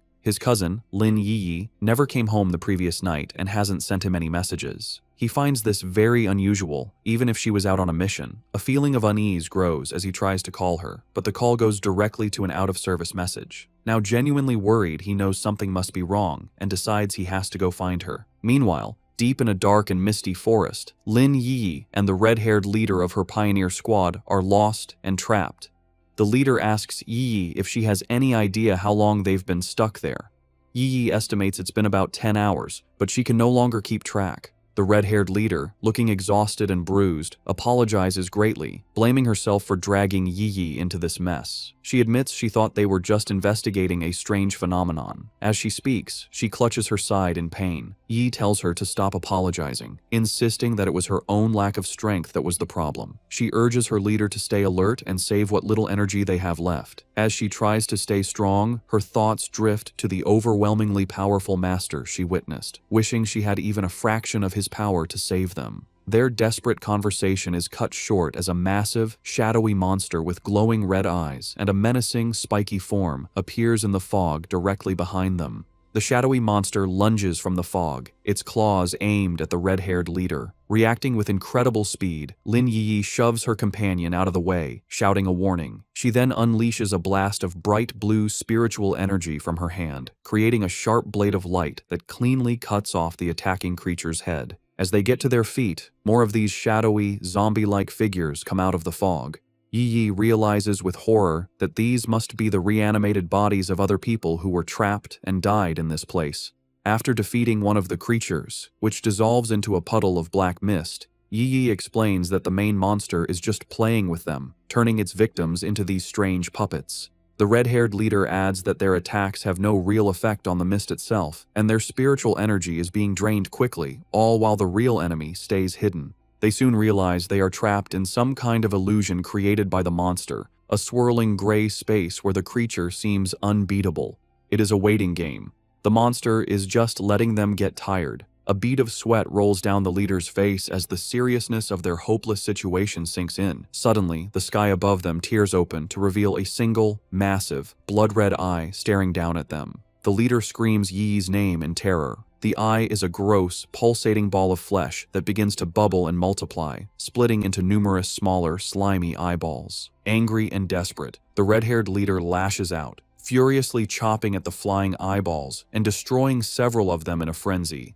Yi, however, senses a change in the creature's energy and warns her leader not to be careless, realizing that their enemy is finally losing its patience. The main eye then unleashes a powerful, concentrated blast of red energy. Yi manages to put up a crystal barrier just in time, but the force of the impact is huge. The barrier shatters, and Yi finds herself alone, surrounded by dozens of the glowing red eyes in the heavy darkness. She feels her hope fade, wondering if this is how she is going to die. Trapped in the monster's dark domain, Lin Yi is slowly being eaten by shadowy tendrils. She can no longer hear her leader's voice and realizes they have both been swallowed by the darkness. A wave of regret washes over her as she apologizes to herself for being overconfident, admitting she was wrong to think they could handle such a dangerous mission alone. As she accepts her fate, her mind wanders to the future she will never see, wondering what the world will be like after the full spiritual energy revival. With a final thought of despair, she laments that she will never see the magnificent era to come as she reaches out a hand, sinking into the abyss of glowing red eyes. Tears stream down her face as she closes her eyes, ready for the end. Just as all hope seems lost, a massive explosion of brilliant blue light erupts, tearing the darkness apart. A figure bursts through the shadows, radiating an immense aura of crackling blue energy. It is Fang Yi, his eyes glowing with power. He remarks to himself that he almost didn't make it in time. Yi stares in utter shock and disbelief, tears still fresh on her cheeks, as she recognizes her rescuer and gasps his name, identifying him as her cousin. With a powerful blast of divine thunder, Fang Yi completely shatters the monster's shadowy domain. He lands gracefully in the now clear forest, his hand still sparking with leftover electricity. He has saved both his cousin and her unconscious leader. Yi Yi can only stare, her world turned upside down by the stunning revelation that her seemingly ordinary and lazy cousin is, in fact, an incredibly powerful pioneer. The battle is not over yet. The true form of the anomaly, a grotesque, multi-eyed, fleshy orb, appears from the shadows behind Fang Yi. Yi Yi snaps out of her shock and desperately shouts a warning, telling him that the creature's main body is behind him. Fang Yi, however, is not worried. His hand ignites with the golden red energy of skyfire as a confident smirk spreads across his face. He sees this as the perfect opportunity to test the effect of his new power on a dark attribute creature. He leaps into action, unleashing his Crimson Flame Blade technique. The attack, now strengthened by the inextinguishable power of Skyfire, completely engulfs the monster in a raging fire. The creature lets out a final, agonizing shriek as it is burned by the divine flames. In the aftermath, the red-haired leader slowly regains consciousness. She finds herself and Yi Yi sitting safely on the ground, surrounded by a protective circle of fire. Confused and terrified, she asks Yi Yi if they have died and been dragged to hell along with the monster. Yi Yi, now much calmer, reassures her leader, telling her to look closely and that they are still alive. Still trying to process what has happened, the leader repeats Yi Yi's words in disbelief before asking who saved them. Fang Yi casually walks towards his cousin and her leader, a small smile on his face as the protective flames die down. He tells them the problem is solved and, noticing the time, remarks that they must not have had breakfast yet. The red-haired leader stares at him, her eyes widening in sudden, dawning recognition. She springs to her feet, her expression one of pure excitement and awe. She points at Fang Yi, confirming that he is the one who saved them before in Yanghuo Town from the monstrous death vine. Fang Yi looks slightly surprised, thinking to himself that he was recognized so easily. Lin Yi Yi is completely stunned by this new revelation. She asks her leader if she's saying that the powerful fire attribute master who saved them from the vine was also her cousin. The leader turns to Yi Yi, equally shocked by the connection, and asks how this supermaster could possibly be her cousin, reminding Yi Yi that she had described him as a completely ordinary person. Fang Yi can only scratch the back of his head with an awkward smile. The leader, still buzzing with excitement, grabs Yi Yi's shoulders. She reminds her that this is the same savior who defeated the Desolation Vine with a single, incredible slash. Yi Yi's mind races, trying to connect the dots. She realizes her cousin is indeed the high-level fire user, but she is still confused, as she just witnessed him use an incredibly pure and powerful thunder attribute to destroy the monster's dark mist. Her thoughts spiral as she fully grasps the implications. The immense power of both his fire and thunder abilities means he is a super genius with dual high-grade attributes. Then, another, even more shocking realization hits her as she remembers the immense spiritual disturbance in her neighborhood, the one that signaled a breakthrough to the legendary spirit creation realm.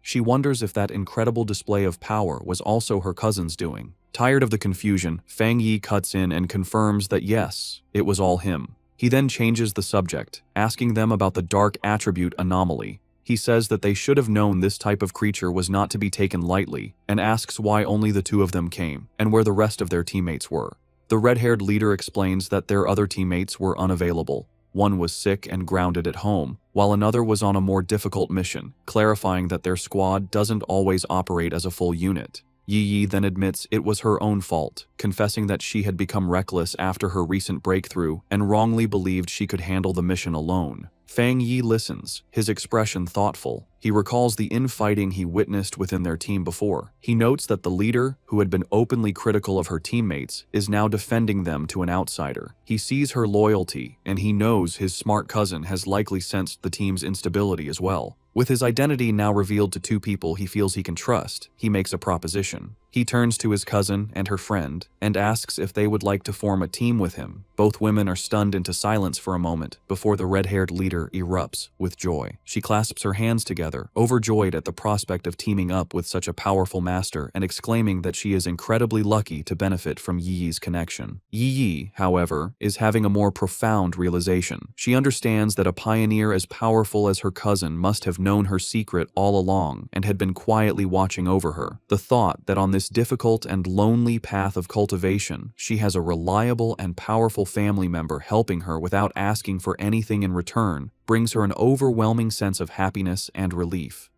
A single tear of gratitude rolls down her cheek. Wiping it away, she flashes a bright, happy smile and a peace sign at her cousin, thanking him greatly and promising to make him 2 extra eggs for dinner. Just then, Yiji's phone buzzes with a notification. She announces that Sister Jiaolan, the mysterious and powerful member of their pioneer group, has just posted a new mission. The message is an alert for a high-risk collection task in a place called the Extreme Dark Zone, which is explicitly stated to be related to the dark attribute. Jiaolan's message ends with a stern warning for everyone to think very carefully before signing up. Fang Yi asks if they know about this zone. Yi explains that it is a border area that is strictly forbidden by the Xia nation. The dark attribute energy there is so overwhelmingly powerful that most pioneers make it a point to avoid the area entirely. She adds that most of the strange anomalies that have been appearing in their city are actually energy leakages from this forbidden zone. Because of the extreme danger, even the government has been unable to explore it deeply, as past attempts have resulted in severe accidents. Intrigued, Fang Yi suggests they should give it a try and asks Yi to message Jiaolan for more specific details about the mission's content. Yi replies that it's useless, as Jiaolan is famously mysterious and rarely says more than a few words at a time. Fang Yi considers this information. He deduces that for Jiaolan to be able to issue a mission in a top-secret government-controlled area, she must either be an incredibly bold rogue going against the authorities, or she holds a high-ranking position within the military or the Spiritual Energy Association. He concludes that the latter is far more likely. Despite her doubts, Yi, using her online handle Feng Heiju, sends a message to Jiaolan, stating her interest in signing up and asking for more details. To both her and the red-haired leader's surprise, Jiaolan replies with uncharacteristic detail. The mission is to collect something called a shizai flower. She warns that while the rewards for this mission are much higher than usual, all the dangers within the extreme dark zone are related to the dark attribute, and the risk level is far greater than anything they have encountered before. She explicitly advises all pioneers to form teams before attempting the mission. The 2 women are stunned by how thorough her response is, as it's completely out of character for her. A moment later, another, even more direct message from Jiaolan arrives. She warns that the mission could involve an S-level anomaly, and that the death rate is extremely high, urging them to reconsider. Then, she adds a final, thinly veiled piece of advice. If you have a strong and reliable pioneer to team up with, it's not too late to sign up. Elsewhere, the mysterious purple-haired woman from the hospital, who is revealed to be Jiaolan, walks down a corridor flanked by guards. She looks at her phone and thinks to herself that she's done all she can. It is now up to that person to decide if they are willing to accept the challenge. Back in the park, Fang Yi smirks, having completely understood the subtext. He tells Yi that Jiaolan's message isn't just a warning, it's a direct and personal invitation. He translates the hidden meaning, "I know who you are. I know a pioneer of your caliber would be interested, and I'm daring you to come." Fang Yi realizes with certainty that this entire mission posting was aimed directly at him. Looking out at a vision of the dark and desolate landscape of the extreme dark zone, he finds the prospect interesting and decides he will indeed be making a trip there. Lin Yi, using her online name Feng Heiju, officially accepts the mission, telling Jiaolan that her team has 3 people. The scene changes to a hospital waiting area, where Jiaolan is walking with 2 female helpers. One of them is worried about the small size of the team that just signed up. Jiaolan, however, is calm and confident. She says that if he is a pioneer that the Xia nation can truly trust, he will come. The helper asks more, worrying about what will happen to the other pioneers if he doesn't show up. Jiaolan simply replies that if he doesn't come, then it means their fates were not meant to be. As they walk, a smirk appears on Jiaolan's lips. She asks her helpers if they really believe the purpose of a mission to collect the shizai flower is to send powerful pioneers to their deaths. She explains that the true goal of this incredibly dangerous task is the exact opposite of what it seems. A vision reveals what the flower is. It blooms from a dark, evil pool, fed by the bodies and souls of fallen pioneers. Jiaolan says that getting this flower is a necessary step to strengthen the nation, as it is the only way to save even more pioneers in the long run. The reason for this mission, she explains, is to protect both the future main strength of the Xia nation, represented by the new generation of pioneers like Fang Yi and his team, who are shown traveling to the mission on a subway, and to revive the top-tier fighting force that has already died in battle. They arrive at the hospital room of her teacher, the comatose elderly man. Holding his hand, she repeats their goal. They must get more shizai flowers at any cost. She reveals his identity and the great importance of their mission. Her teacher is the only pioneer in the entire Xia nation to have reached the legendary Jinggang realm, and the shizai flower is the only thing that can wake him from his coma. Jiaolan explains the huge strategic value of such a person. After the full spiritual revival, a Jinggang realm powerhouse is like a modern-day nuclear weapon, making him the nation's greatest asset in talks with other countries. From her point of view, sacrificing a few pioneers or even entire squads is a worthy price to pay for his return. Her helper, however, gets concerned for Jiaolan's own well-being, telling her that while the mission is important, her health is too. The comment causes a dark reaction. Jiaolan's face darkens as she repeats the words, "My health is important." She suddenly explodes with rage and sadness, shouting that her life is indeed important, but only because it was a gift, paid for by the lives of her fallen comrades who died to save her. She clutches her head, hit with a sudden, intense pain, a physical sign of her trauma. After a moment, she calms down and apologizes for her outburst. One of her helpers asks if her headache is acting up again.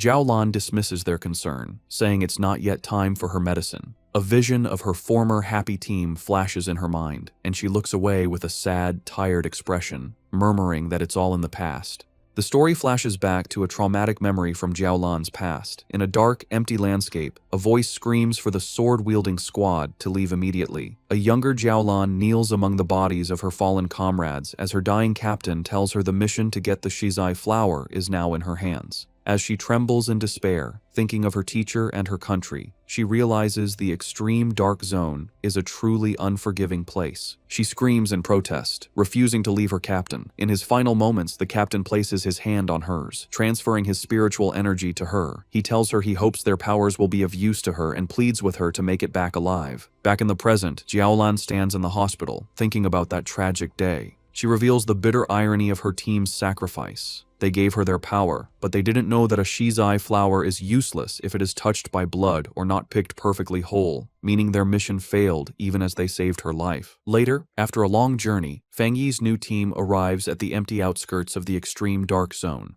The red-haired leader complains about the long walk. She asks why they don't just fly, given their power. Yi explains that even for pioneers, flying for a long time is not possible until one's spiritual energy is overwhelmingly large. Fang Yi remains silent, his glowing red eyes focused on their destination. They finally arrive at a massive, heavily guarded checkpoint that marks the entrance to the zone. Beyond rows of tank traps and fencing, they see a shimmering blue energy barrier. Fang Yi confirms that this must be the extreme dark zone. Even from a distance and through the multiple barriers, he can feel the deeply unpleasant aura of the dark attribute coming through. Yi and her leader are clearly disturbed by the heavy energy, with the leader saying that it's 1,000 times more terrifying than the monster they fought before. Fang Yi simply tells them to stay calm. He then points out that they are not the only ones who have answered the call. A large, diverse crowd of other pioneers has already gathered at the checkpoint, waiting for the mission to begin. Yi guesses that the pioneers are not just here for the big reward. She explains that the dark attribute is known to be very difficult to deal with, ruthless, and naturally hostile to humans. However, with the increasing number of violent dark attribute monsters appearing in the cities, pioneers have realized they can no longer afford to ignore the source of the problem. Many have come here to face the threat directly and find a way to fight back. The red-haired leader agrees with her logic, and Fang Yi looks on with a slight smile, impressed by his cousin's sharp mind. The scene shows the various wild pioneers, each with unique gear and styles, all waiting for the gates to open. As they wait, Fang Yi explains his reason for taking on such a dangerous mission. He says that he has already faced dark attribute monsters twice before. The first was the mutated rabbit, which was more like some kind of gross, rat-like beast.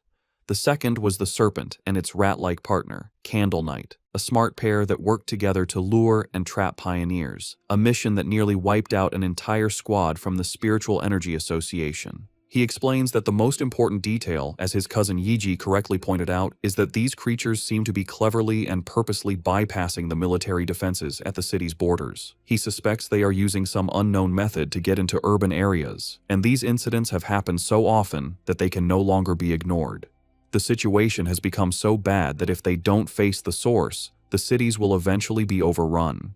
Therefore, he concludes, they have no choice but to go to the extreme dark zone. At the checkpoint, a military officer watches as Su Qingying briefs a group of pioneers before the energy barrier. She stands with a grim and serious expression, ready for the dangerous mission ahead. Her focus is broken when she spots a familiar group approaching. She is completely shocked to see Fang Yi walking up with Lin Yi and the red-haired leader. Her green-haired subordinate, Zhang Xiaoya, is equally surprised and calls out to her, but Su Qingying is frozen, covering her mouth in a panic. She silently prays that the great master won't notice her in the crowd, but her hopes are crushed when Fang Yi looks directly at her, a questioning look on his face as he calls out her name, identifying her as Captain Su. Resigned, Su Qingying walks over with her cloaked squad members, having already received military information about Fang Yi's team. The red-haired leader, always mischievous, sizes up the beautiful silver-haired girl and asks Fang Yi if this is Yi Yi's sister-in-law, a teasing term for a potential girlfriend. The suggestion sends both Yi Yi and Su Qingying into a panic. Su Qingying blushes and waves her arms, exclaiming what a huge misunderstanding it is. Fang Yi calmly clarifies that she is not, explaining that she is Captain Su from the Spiritual Energy Association who helps him out with miscellaneous tasks. This explanation, however, only seems to make Su Qingying more flustered, as she finds the description even more annoying than the romantic idea.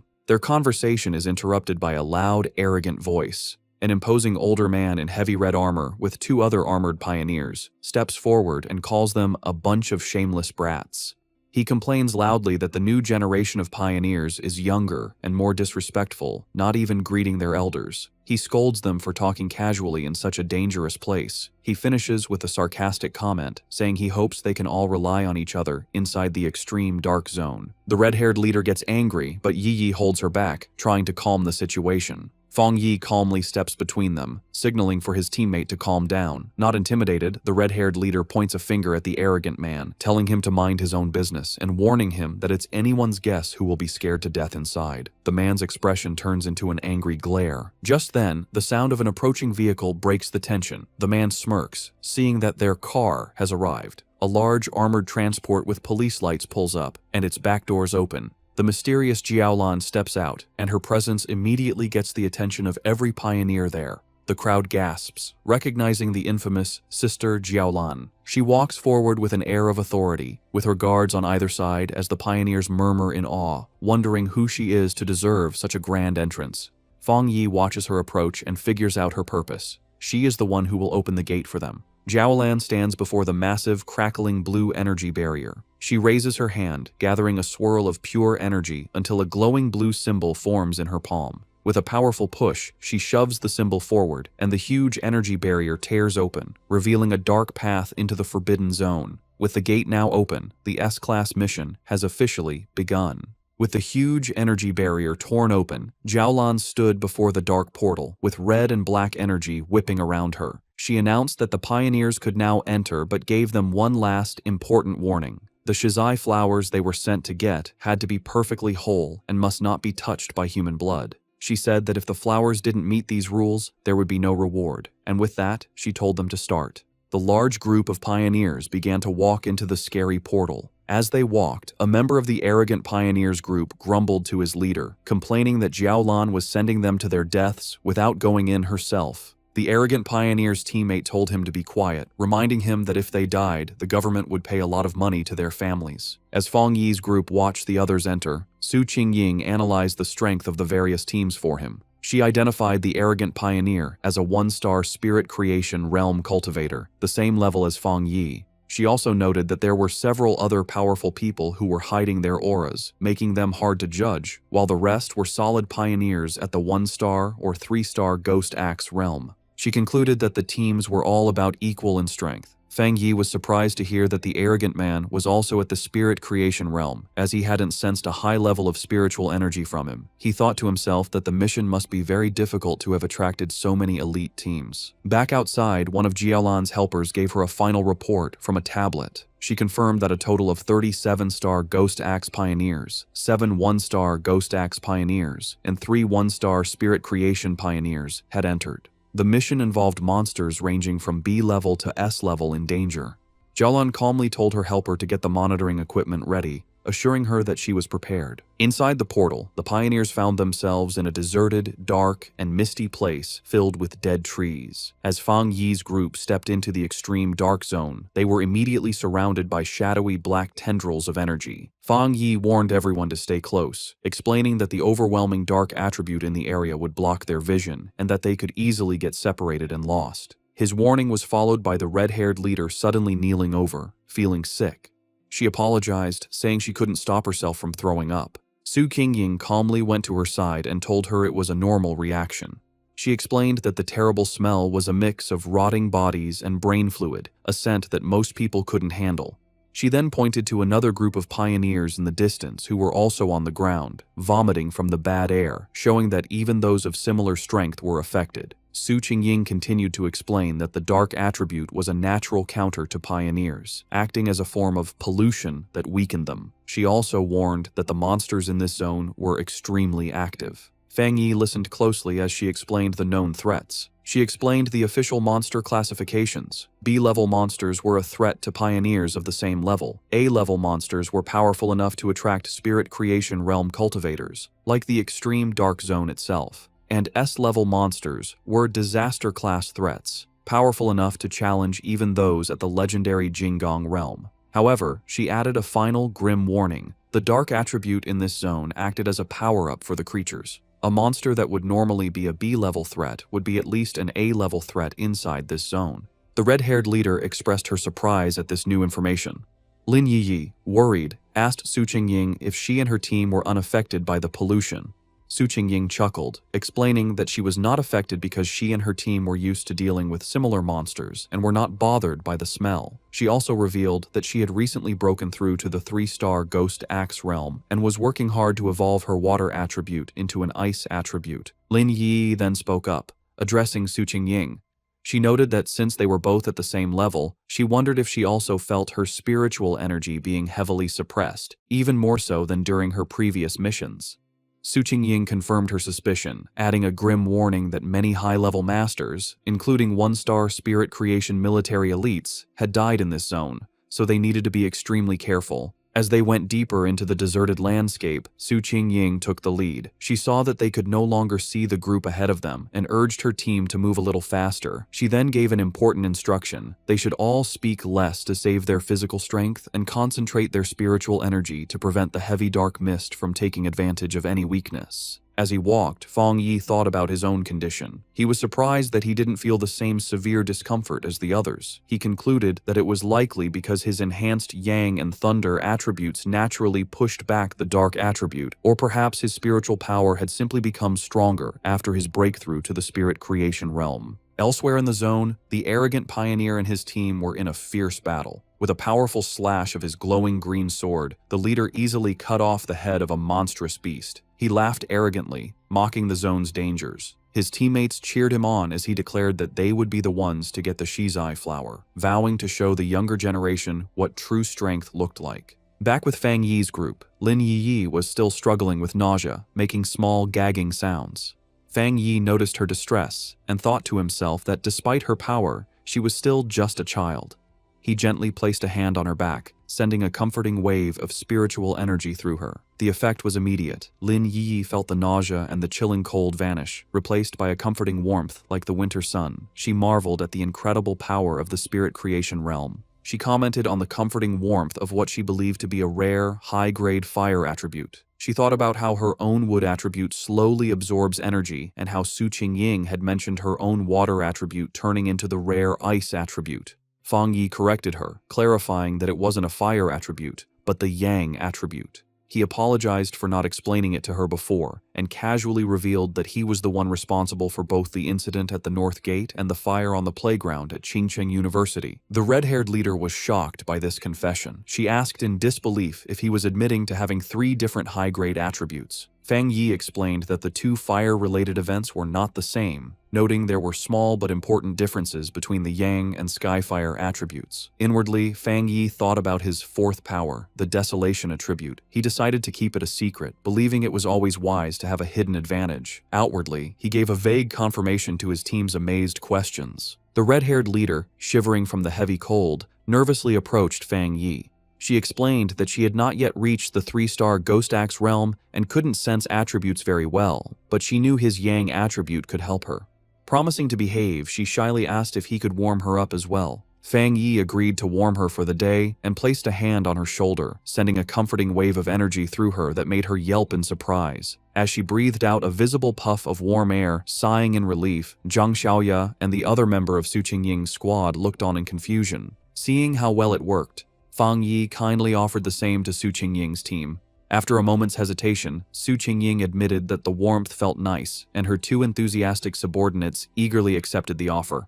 With a series of quick pats, Fang Yi shared his protective Yang energy with the 3 women, who all expressed their surprise and gratitude for the comforting warmth. Their brief moment of comfort was shattered by the sound of heavy, clawed footsteps crunching on the dead ground nearby. Fang Yi's expression instantly hardened as his senses picked up the threat, and he warned the group that a monster was approaching. Suddenly, a massive, shadowy wolf-like creature lunged from the mist. Su Qingying reacted instantly, leaping forward and creating a long blade of blue energy to stop the attack. The beast landed with a thud directly behind the terrified red-haired leader, causing Fang Yi to shout a warning to her. The monster, surrounded by a menacing purple and black aura, let out a furious roar and charged. Su Qingying identified it as a dangerous A-level monster. Declaring that she would handle it, she stepped forward and unleashed a powerful blast of sharp ice energy from her hand, which hit the creature directly. To their surprise, the monster vanished into nothingness upon impact. Su Qingying stood ready, an ice crystal forming in her hand, as Lin Yi wondered aloud if it had disappeared. However, Fang Yi saw the truth behind the attack. His sharp eyes pierced through the mist, revealing that the monster had been a distraction. The real threat was a massive horde of zombie-like figures with glowing red eyes, walking silently toward them. He shouted a desperate warning for everyone to watch their feet, but it was too late. The ground beneath them erupted in a mass of shadowy hands and tendrils, trapping the entire group as the zombie horde closed in from all sides. Surrounded by the grabbing zombie horde, Fang Yi calmly told his companions to get back as he drew his sword. His eyes lit up with a brilliant, fiery light, and he unleashed a massive, explosive wave of pure fire. The entire horde was instantly burned by the inferno, their shadowy forms dissolving into the flames as they shrieked in pain. Standing among the dying embers, Fang Yi casually twirled his sword, announcing that they were safe for the moment. He explained that despite the illusion of a large crowd, there had only been 2 monsters controlling the puppets. Su Qingying was shocked, realizing that the monsters in this zone had already evolved to the point where they could mimic human language. Fang Yi grimly suggested that it was likely because they had eaten many people and learned from their victims. The group was stunned by the power they had just seen. Su Qingying noted that the extreme dark zone was so dangerous that it had made even the weakest of these creatures into A-level threats, making them impossible for anyone below the spirit creation realm to fight head-on. In a separate location, the mysterious Jiao Lan watched the event unfold. She was impressed, realizing that Fang Yi had destroyed 2 A-level phantom beasts with a single strike. She admitted to herself that even she would have needed to fight them for several rounds to win. Understanding the new level of danger, Lin Yi declared that if what Su Qingying said was true, it was more important than ever for them to stick together. She warned that the monsters could disguise themselves and attack when they let their guard down, and she urged the red-haired leader to get up from the ground. The red-haired leader, however, was still shaken, not by the monsters, but by the overwhelming power of Fang Yi's attack. She complained about the terrifyingly heavy aura, which she found more suffocating than the zombies, feeling that even a slight touch from his flames would have killed her. Suddenly, a deep rumbling sound echoed through the deserted landscape. Lin Yi asked if the others could hear what sounded like ocean waves. The ground began to shake violently, causing the entire group to stumble and lose their balance. In the distance, they saw other pioneer teams fleeing in absolute terror. One man desperately shouted at his comrade to stop fighting and run, screaming that the approaching threat was pure evil and that they were seeing ghosts. Fang Yi, Su Qingying, and Lin Yi watched with grim expressions as the chaos unfolded. Before them, a massive, swirling vortex of pure dark energy, filled with countless monstrous forms and glowing red eyes, swept across the landscape, consuming everything in its path. The arrogant pioneer and his team were caught in the middle of the disaster, which was identified as the legendary Dark Tide. As the terrifying Dark Tide swept across the land, eating pioneers who screamed for help, the arrogant pioneer scoffed. He dismissed the threat, proudly declaring that if the regular troops couldn't handle it, it didn't mean he couldn't. With a defiant roar, he summoned a huge barrier of green energy with his sword, proclaiming that everything inside the zone was his to take. He then charged recklessly into the heart of the swirling red and black storm. His confidence was instantly broken. The moment he entered the tide, he was covered by its suffocating dark tendrils. He realized with horror that the monsters inside were far more powerful than he could have ever imagined, far beyond A level or even S level. Full of terror, he knew he couldn't let himself be caught, but it was already too late. He and many other pioneers were swallowed by the overwhelming darkness, their screams echoing as they were pulled into the deep. From a safe distance, Fang Yi's group watched the horrifying sight. The red-haired leader, shaken, wondered if the others were all dead and if they had any chance of escaping. Lin Yi asked Su Qingying to explain what the Dark Tide was. Su Qingying grimly described it as the ultimate form of the dark attribute, a tide of pure corruption that ate everything in its path, including other monsters. She was confused and terrified, explaining that their mission was supposed to have been planned to avoid the Day of the Tide, and she feared that all the pioneers who had gone ahead were now gone. Lin Yi remembered hearing about the Dark Tide on pioneer forums, where it was described as a force that could destroy an entire city. Terrified, she urged her cousin to retreat while they still had time. Fang Yi, however, stayed calm. He told everyone not to panic and created a large protective barrier of golden energy, crackling with blue lightning, around the whole group. He explained that this spiritual shield was a natural counter to the dark attribute and told them that, if they needed to, they could combine their powers to keep the barrier up and survive the tide's impact. Su Qingying was shocked by his plan, asking what he was going to do. She warned him that the Dark Tide was a concentrated state of the dark attribute and that their combined power couldn't possibly stop it, reminding him that the powerful spirit creation pioneer had just been swallowed whole. Fang Yi was not bothered. With his sword erupting in golden flames and his other hand sparking with blue lightning, he confidently declared that he would go and destroy it. Before anyone could react, he leaped forward, becoming a streak of pure fire and lightning that shot directly toward the massive wave of darkness. His teammates could only watch in stunned disbelief, with Su Qingying wondering if he really meant to destroy the Dark Tide itself. He plunged into the heart of the storm, his light cutting a path through the swirling chaos. Inside the eye of the tide, Fang Yi floated calmly, completely unharmed inside a protective golden aura as the monstrous dark energy swirled around him. He looked at the small, flame-like wisps of red energy inside the storm and smirked, confirming a suspicion he had. Floating in the heart of the dark tide, Fang Yi was surrounded by a gross horde of countless monsters, their multi-eyed forms twisting in the darkness. He analyzed the true nature of the threat, realizing that these were not just A-level monsters being controlled by the dark energy. Instead, they were upgraded composites, fused and evolved versions of countless smaller monsters. He understood that the tide was a living incubator, constantly evolving its creatures from B level to A level and then to S level. The whole event, he concluded, was at least an SSS level threat, which explained why it could so easily eat even powerful spirit creation realm pioneers. A monster lunged at Fang Yi. His eyes blazed with golden fire, and with a single powerful slash of his flaming sword, he unleashed his crimson flame blade technique, easily destroying the A-level composite beast. He thought about his incredible growth. The combination of his new spirit creation realm power and his skyfire enhanced sword allowed him to instantly kill a creature that would have previously been a tough fight. As he scanned his surroundings, he noticed something familiar. It was the arrogant pioneer, still alive, but being consumed by the tide's dark energy. The man was still conscious, struggling against the corruption that was taking over him. Fang Yi saw that since the man was still responsive, his spiritual energy hadn't been completely drained. He figured that even if his spiritual foundation wasn't as solid as his own, being a true spirit creation realm pioneer gave him a small chance of survival. Deciding to act, Fang Yi gathered his divine thunder power. He unleashed a massive blast of purifying lightning, striking the dark mass that held the arrogant pioneer. The man was thrown clear of the tide, landing hard on the ground, unconscious but free from the corruption.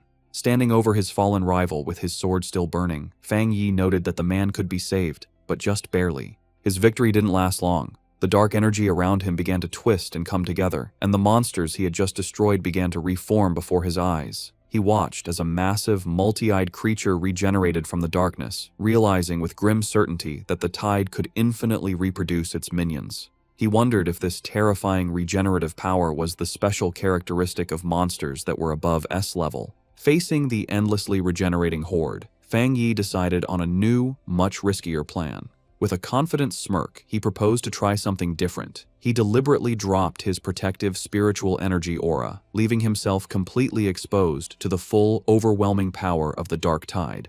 The moment he was unprotected, his system activated, detecting the extreme dark attribute. However, it quickly reported a failure. The attribute's power was too special and could not be taken at this time. Fang Yi was disappointed but not entirely surprised. He realized that even after reaching the spirit creation realm, the dark attribute was still beyond his reach, confirming that it was fundamentally different and more complex than any other power he had faced. With his options running out, a determined smile appeared on his face. He concluded that since he could neither destroy the tide nor absorb its power, he would have to find another way to deal with it. As the monsters closed in again, he briefly regretted not bringing his little white flower, the desolation flower. Knowing its life-draining power would have been a perfect counter. He wondered what other options he had left. Then, his eyes widened with a sudden realization. He knew he had a ready-made solution right in front of him. Outside the tide, the rest of the team watched from the safety of their golden barrier. The red-haired leader, still shaken, asked Su Qingying if she had ever seen such a situation before, but Su Qingying could only admit that she hadn't. Suddenly, the chaotic, swirling energy of the dark tide grew unnervingly still, pressing silently against their protective shield. The strange calm only increased the tension. Lin Yi was terrified, admitting that even when they faced the monstrous desolation vine, she hadn't felt so anxious. She was consumed with worry for her cousin, fearing the worst. Su Qingying tried to reassure her, pointing out that his protective barrier was still active, just flickering. She took Yi's hands, telling her they should focus their own spiritual energy to help strengthen the shield. She added with grim logic that if a pioneer as powerful as Fang Yi were to fall, their own fates would be sealed anyway. Su Xingying continued to boost their morale, reminding them that Fang Yi was a spirit creation realm cultivator who used several powerful attributes, and she suspected his true strength was even greater than they knew. She told them that it was not up to pioneers at their level to worry about rescuing someone so far beyond them.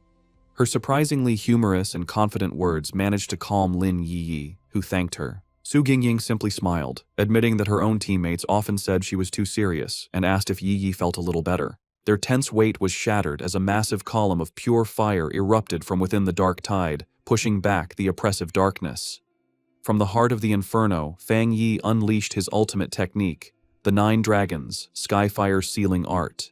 He rose from the flames, his body glowing with a mixture of blue and golden energy. Outside, his teammates watched in absolute awe. The red-haired leader excitedly pointed him out to a stunned Lin Yi, while Su Qingying stared in disbelief at the sheer scale of the power on display. The technique appeared as 9 colossal, fiery dragons that swirled and danced, their combined light completely overwhelming the dark tide. Elsewhere, the mysterious Jiaolan, who had been monitoring the mission, was thrown off balance by the immense spiritual pressure. She recognized the power as the legendary Skyfire attribute and the technique as a powerful seal. She watched in utter disbelief as the 9 dragons came together, compressing the entire, city-destroying dark tide into a single, unstable orb of fiery energy. questioning if he had truly managed to seal the entire event. But Fang Yi was not finished. Having contained the tide, he gathered his divine thunder power in his hands, unleashing it in a massive vortex of crackling blue energy that swirled around the sealed fiery sphere. With a powerful roar, he invoked the name of his combined technique, the Nine Dragons' Edict.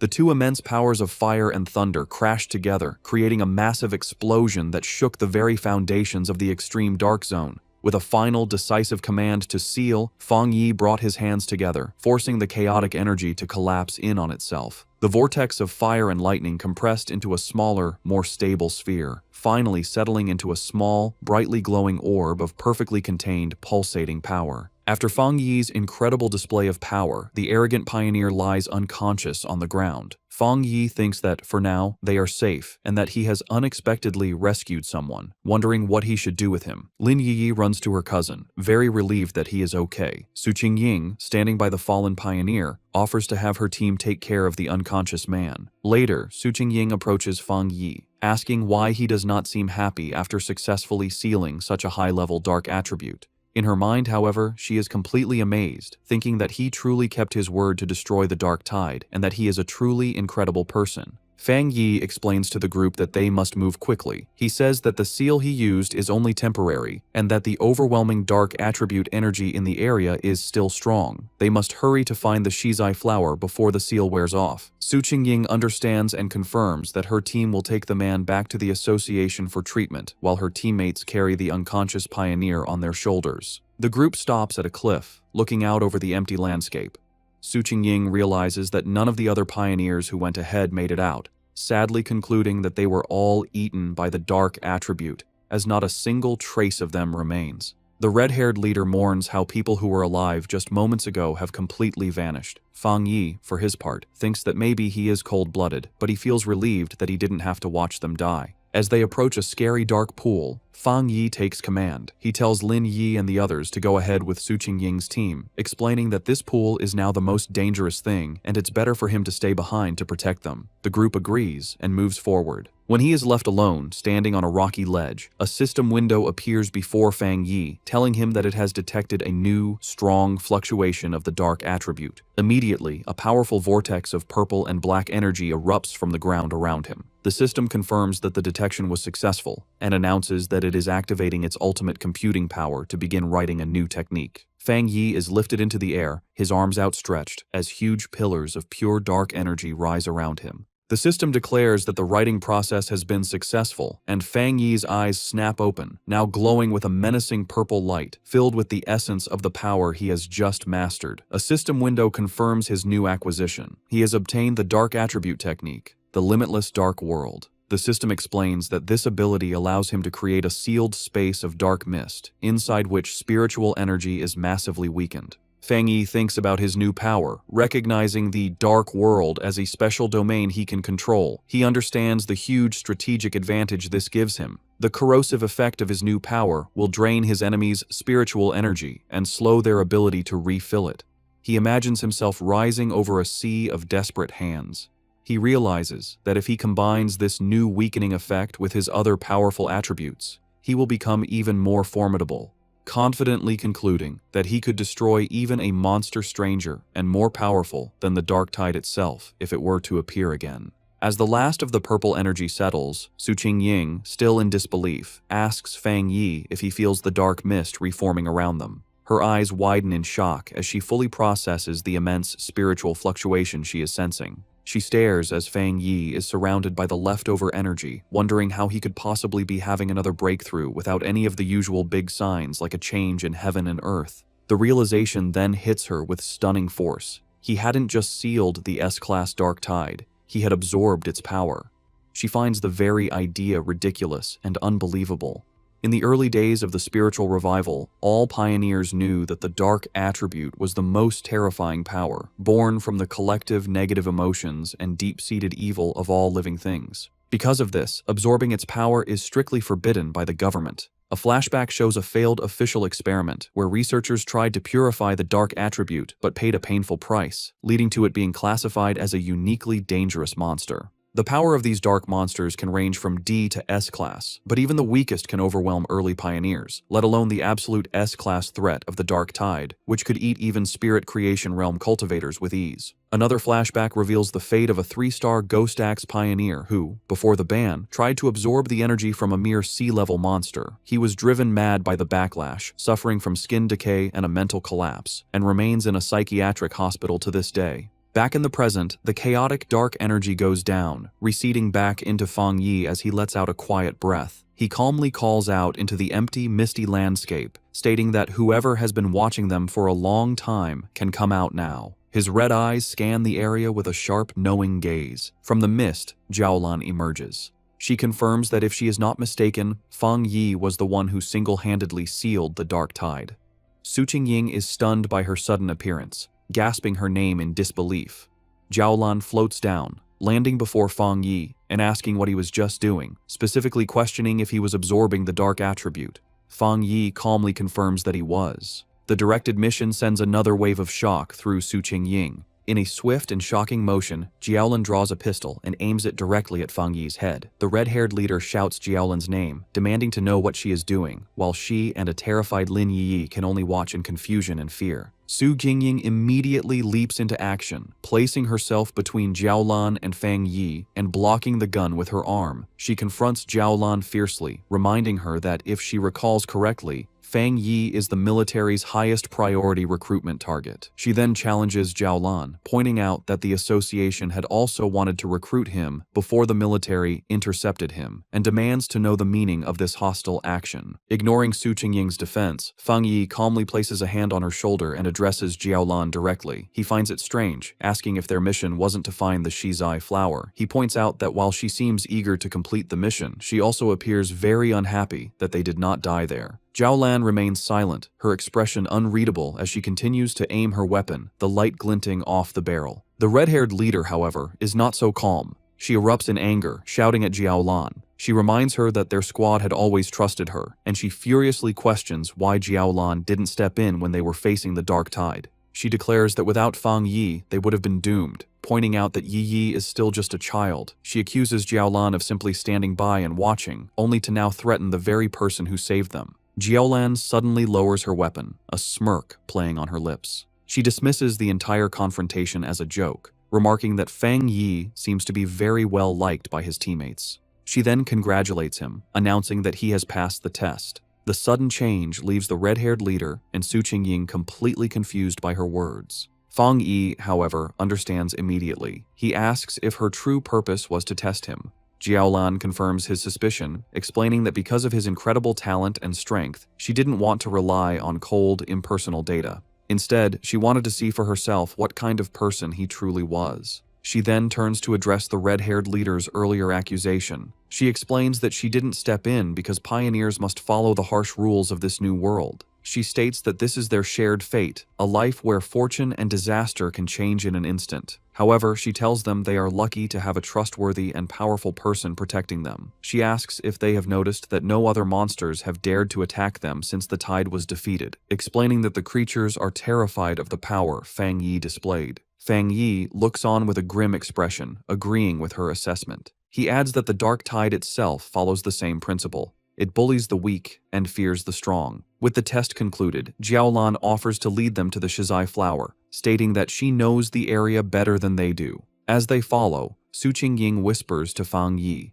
expressing her feeling that something is mentally wrong with Jiaolan. She reveals a crucial piece of information. Jiaolan's own squad had previously encountered the Dark Tide, and she was the only survivor. Fang Yi processes this information, piecing together a clear picture of her psychology. He understands that her absolute obedience to her mission and the rules has made her cold and detached. He also deduces that the sacrifice of her teammates has left her with a form of post-traumatic, self-destructive tendency. Yet he realizes that another powerful belief keeps her going, and that witnessing him seal the Dark Tide had simply caused her to lose her composure for a moment. With a newfound understanding, Fang Yi shows a hint of a smile. He tells his teammates that they should all be considerate of this injured person. The red-haired leader asks if Jiaolan is injured. Fang Yi, observing her closely, confirms that she is. He explains to his team that her spiritual barrier is severely damaged, estimating that while she has the power of a 2-star spirit creation realm cultivator, her protective aura has dropped by at least 2 levels. A visual of her crumbling spiritual energy confirms his assessment, indicating she has suffered a significant internal injury. She even stumbles slightly as she walks, a clear sign of her weakened state. Noticing their concern, Jiaolun looks back and quietly thanks them, but dismisses the issue, stating that her injury is not a problem. Led by Jiaolun, the group travels through an empty, misty landscape filled with dead trees and the bones of fallen creatures, an area identified as the chaotic burial mounds. As they walk, Fang Yi's sharp senses pick up on something amiss, and he spots the skeletal remains of a fallen pioneer half buried in the ground. Finally, Jiaolan announces they have arrived at their destination. Before them, in a small clearing, a single, beautiful shizai flower glows with a soft, ethereal purple light. As Jiaolan begins to walk towards the flower, Fang Yi watches her, sensing that something is wrong. His suspicion is confirmed as vicious, shadowy monsters with glowing red eyes erupt from the ground, surrounding the flower as if to guard it. The sudden appearance of the monsters does not stop Jiaolun. Instead, her expression becomes one of intense and unnerving obsession. She reaches out a hand, whispering that she can finally see it again, her face shadowed as if she is in a trance. Fang Yi's expression becomes serious and urgent as he realizes the immediate danger, knowing she is not in her right mind. Reacting instantly, he summons a ball of golden red flame in his hand, shouting a command to awaken her spirit. He then hurls the fireball directly towards the entranced Jiaolan, intending to snap her out of her dangerous state. The fireball flies towards Jiaolan. Snapping out of her trance at the last second, she recognizes the attack as a very rare and powerful Yang attribute. With surprising speed, she knocks the blast away with her arm, and the impact sends out a shockwave. She and Fang Yi now stand facing each other in a tense silence, as golden energy crackles around his hand. Jiaolan, now fully awake, is shaken. The sight of the flower had brought back a bad memory, and the ghostly images of her fallen friends flash in her mind as she wonders if her preparations were still not enough. Seeing that she has returned to her senses, Lin Yi and Su Qingying rush to her side. Yi asks if she is all right, while Su Qingying wisely notes that Jiaolan is being badly affected by the dark attribute, and suggests it would be safer for them to all stick together. Ignoring them, Fang Yi steps forward confidently. He states that for the shizai flower, it is enough if he goes alone, deciding to handle the situation himself. He calmly walks through the empty, misty clearing, approaching the glowing flower. Suddenly, the ground begins to shake. A massive, ugly, wolf-like monster with glowing red eyes bursts from the earth, lunging forward. Its mouth opens wide, showing a terrifying storm of smaller, screaming faces and dark red energy as it roars in hunger. Unfazed, Fang Yi summons crackling blue energy to his fingertips, saying a single word: Divine Thunder. He lets out several massive bolts of lightning that go through the monster's body. The creature roars in pain, its body filled with electricity, but it does not fall. Fang Yi watches it, realizing that this fox demon must have eaten countless other monsters to change so much, identifying it as yet another S-class threat. Knowing that the seal on the dark tide is temporary and their time is running out, he realizes he must end this quickly. Seeing the monster's amazing strength, a confident smirk appears on his face. He decides that if it won't die, he will use it as a test subject for his new power, gathering the scary purple energy of the dark attribute into his hand. With a confident look, Fang Yi unleashes his newly acquired power, the limitless dark world, on the S-class fox monster. A massive storm of swirling purple energy erupts from him, completely trapping the surprised creature. The energy hardens into a large, dark purple sphere, enclosing both Fang Yi and the monster inside its area. Inside this new reality, shadowy purple tendrils whip out from all directions, wrapping tightly around the S-class beast. The monster struggles and whimpers in pain, its massive form beginning to shrink under the immense pressure of Fang Yi's area. A system window then appears, confirming the devastating effect of his technique. Under the influence of the limitless dark world, the S-class anomaly has been forcibly downgraded by 2 full levels to a B-class threat. Standing before the now weakened creature, Fang Yi notes that the S-class anomaly must have had a very weak foundation to be downgraded so easily. With the monster now manageable, his sword ignites in a blaze of golden red fire. He declares that the fight is over and delivers a single, massive fiery slash, completely destroying the creature in a fire. Outside the sphere, Su Qingying and Lin Yi watch the massive orb of dark energy. Su Qingying finds it strange, noting that while it is clearly a dark attribute, it feels different from what she's used to. Lin Yiyi agrees, confirming that she doesn't feel the usual disgusting and heavy coldness from it. Jiaolan provides the explanation. She states that this is because they are witnessing Fang Yi's personal domain, a space he created himself after mastering the dark attribute without a teacher. Jiaolan thinks about the immense importance of this achievement. She explains that creating a domain is an incredibly difficult ability. Before this moment, the only person she knew who could create a spatial domain with their spiritual power was her teacher. She guesses that, besides him, there are at most 3 other people in the entire world with this power. A painful memory flashes in her mind, showing a vision of a massive, citywide disaster. She recalls how her teacher had tried to use his own domain to stop the disaster, but had ultimately failed. Their thoughts are interrupted as the purple sphere disappears, revealing Fang Yi standing alone in the clearing. Jiaolan and Su Qingying are stunned at how quickly he finished the battle. With a casual wave and a reassuring smile, Fang Yi announces that the chaotic burial mounds should be safe from any more trouble now. With the area now secure, Fang Yi calmly walks towards the glowing shizai flower. He carefully cups his hands around the plant, gently pulling it from the ground with its roots intact to preserve it. Holding the glowing prize, he examines it for a moment, concluding that this should be enough to complete their mission. Jiaolan watches him with a tense and nervous expression as the mission reaches its critical point. Fang Yi returns to the group and presents the flower to Jiaolan, who remarks on its small size. He confirms that their mission is complete and urges them to leave immediately, explaining that the sealed dark tide is unlike other monsters and could become a problem at any moment. He adds that they also have to deal with the unconscious, arrogant pioneer and his team. Her tense mood melts away, replaced by real gratitude. Holding the glowing flower, she sincerely thanks Fang Yi, admitting that his overwhelming power was the only reason for their success. She then thanks the rest of the group and announces it is time for them to leave. As the others begin to walk away, Jiaolan pauses for a moment, looking back to thank Fang Yi one last time. She then reveals the full, critical importance of their mission. She explains that Elder Wu, the Xia Nation's only Jinggang realm pioneer, is on the brink of death, and the shizai flower is the only life-saving medicine that can save him. With a slight, grateful smile, she tells Fang Yi that he has just saved the life of the nation's most powerful protector. Fang Yi listens intently, his expression thoughtful as he processes this new, important piece of information, quietly repeating the name of the legendary Jinggang realm to himself. As the group finally emerges from the dark portal of the extreme dark zone, they are met with a sky filled with swirling red clouds. The red-haired leader throws her fists up in triumph, shouting with immense relief that they can finally see the light and have made it out alive. Lin Yiyi agrees, grateful to see the daylight again. Their return is met with a wave of cheers from a large crowd of officials who had been waiting anxiously. They celebrate the successful retrieval of the shizai flower, admitting they didn't quite believe it when Jiaolan had first informed them. As the team walks through the path cleared by the crowd, the red-haired leader is surprised by how many people are there.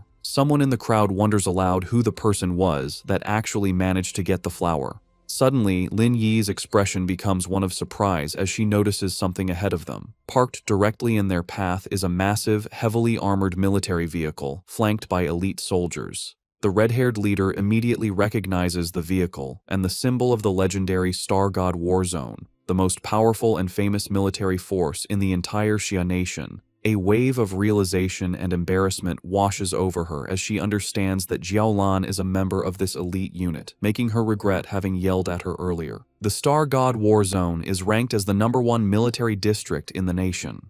After the spiritual energy revival began, their unique advantages allowed them to secure the most resource-rich forbidden zones, turning them into valuable cultivation grounds. As they get closer, an official carefully hands the shizai flower, now safely stored in a glowing blue container, over to a high-ranking officer. The officer is revealed to be Major Han Li, who takes the container with a slight, satisfied smile. In a stunning and unexpected show of respect, Major Han Li and his entire group of soldiers snap to attention, giving Fang Yi a sharp, formal salute that visibly surprises him. Major Han Li then turns to Jiaolan, assuring her that he will immediately deliver the shizai flower to the hospital and that she can rest easy. Jiaolan agrees, saying she will follow shortly. With its precious cargo secured, the armored vehicle speeds away. With the immediate crisis handled, Jiaolan turns to face Fang Yi. He asks her directly if she is from the Star God War Zone. She confirms that she is, and adds that word of his incredible strength has already spread throughout her entire military district. With a confident and knowing look, she tells him that it won't be long before he becomes a very famous and important figure.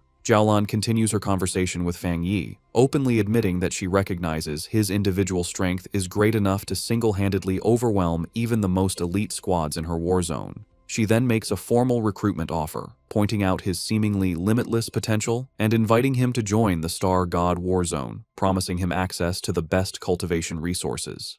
She also reassures him that the rewards for this mission for his team and for Su Qingying's squad will be delivered soon. Fang Yi listens with a slight smile but seems to be considering his options. Her tone then becomes much more serious as she explains the true seriousness of their situation. She tells Fang Yi that with the world changing so rapidly, the nation's most urgent concern is the threat of dark attribute anomalies. A vision of a city being consumed by a massive, ominous cloud of purple and black energy illustrates her point. She warns that the number of these anomalies is growing at an alarming rate. She explains that the influence of these dark zones will continue to expand like a deadly tumor, capable of causing catastrophic consequences at any moment.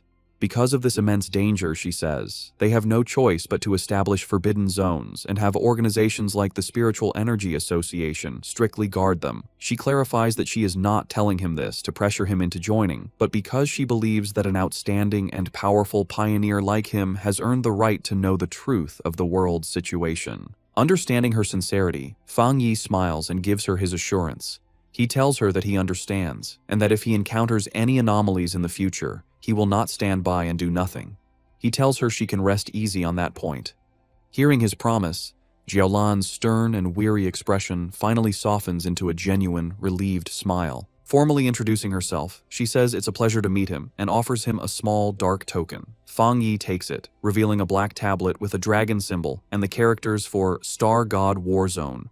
Jiaolan explains that this token will grant him unrestricted access to any forbidden zone for his cultivation, and that the gates of the Star God War Zone itself will always be open to him. She then makes one final, important request, asking if he would like to come and see Elder Wu. Fang Yi asks if she meant the Jing'an Realm Pioneer. She explains that this person is her teacher, and she thinks Fang Yi should meet him, though she says this is just a personal wish, as she would like to be his friend. Fang Yi accepts her offer and the token she gave him, putting it in his pocket. He agrees to go with her, saying it's always good to have more friends. As a gift to seal their new friendship, he holds out a hand crackling with blue lightning, telling her he has something for her. Jiaolan is confused, but Fang Yi explains that he thinks he can clean out the rest of the dark attribute poison in her body. Before she can react, he unleashes a flood of blue lightning that completely surrounds her, leaving her shocked. The energy flows through her, and she is amazed to find that the thunder attribute has a healing effect. The cold, deep pain she felt is replaced by a warm numbness, and she realizes the discomfort is completely gone. Internally, her old wounds from the dark attribute begin to heal as her body is cleansed by the energy. She feels like she is being reborn as the rare and powerful thunder attribute removes all the toxins from her body. When it's over, Fang Yi asks Jiaolan how she feels. Still surrounded by faint sparks of lightning, she confirms that she feels great and that the leftover dark energy has been completely removed. Su Qingying watches as paramedics take care of the unconscious, arrogant pioneer. Wondering if it's possible to save someone so badly injured, she turns and is surprised to see Fang Yi and Jiaolan still there, but she immediately notices that her aura seems different and her injuries appear to be gone. Jiaolan explains that Fang Yi used his rare, pure thunder attribute to completely clean the dark attribute poison from her system. Su Qingying is amazed by this, realizing that this is the true nature of our boy's power. It can be used to destroy enemies and to save people. She points at Fang Yi in amazement, who just asks her what she's looking at. A brilliant idea strikes Su Qingying, and she excitedly waves over the paramedics. She goes to Fang Yi and suggests a partnership, explaining that if they could combine his spiritual power with their advanced medical equipment, they could save many more pioneers suffering from dark attribute corruption. To show she is serious, she bows deeply, begging him to show his power just one more time. Fang Yi stays silent, thinking about her request. Fang Yi agrees and unleashes a controlled burst of blue lightning from his hand, asking if that is enough of a demonstration. One of the paramedics, seeing the pure energy, excitedly confirms that it seems to be working and that such a high-level thunder attribute can indeed fight the dark attribute. Jiaolan explains that when Fang Yi treated her, the power was sent directly and destroyed the corruption inside her. Su Qingying suggests that all they would need is for Fang Yi and the patient to hold hands. However, the paramedic clarifies that not every cultivator, even at the spirit creation realm, can handle such pure energy. He explains to a smiling Su Qingying that while Jiaolan's injuries were serious, they were minor compared to the other patient. He estimates that healing the arrogant pioneer would require 10 times the amount of spiritual energy. He adds that just saving the pioneer's life will be a great achievement, and a full recovery is likely impossible. Fang Yi agrees to the procedure, asking the paramedics how to transfer his spiritual energy. They lead him toward the ambulance. A paramedic tells him to place his hand into a special device and release his spiritual energy, which Fang Yi agrees to do. From a distance, Lin Yi watches, thinking about how she never imagined Jiaolan was a high-ranking member of the elite Star God War Zone. She is amazed that her cousin is so powerful that even this legendary military unit is trying to befriend him. She remembers how the normally cold Jiaolan personally asked to be her cousin's friend and even gave him her personal token. After a while, Fang Yi turns to Lin Yi and the red-haired leader, checking on them. Lin Yi confirms they are feeling fine. She then explains that she and the red-haired leader have decided to go out for more training and take on some missions by themselves. They feel they can't always depend on him and need to grow stronger on their own. Having finished transferring his energy, Fang Yi agrees with their decision, simply telling them to be careful.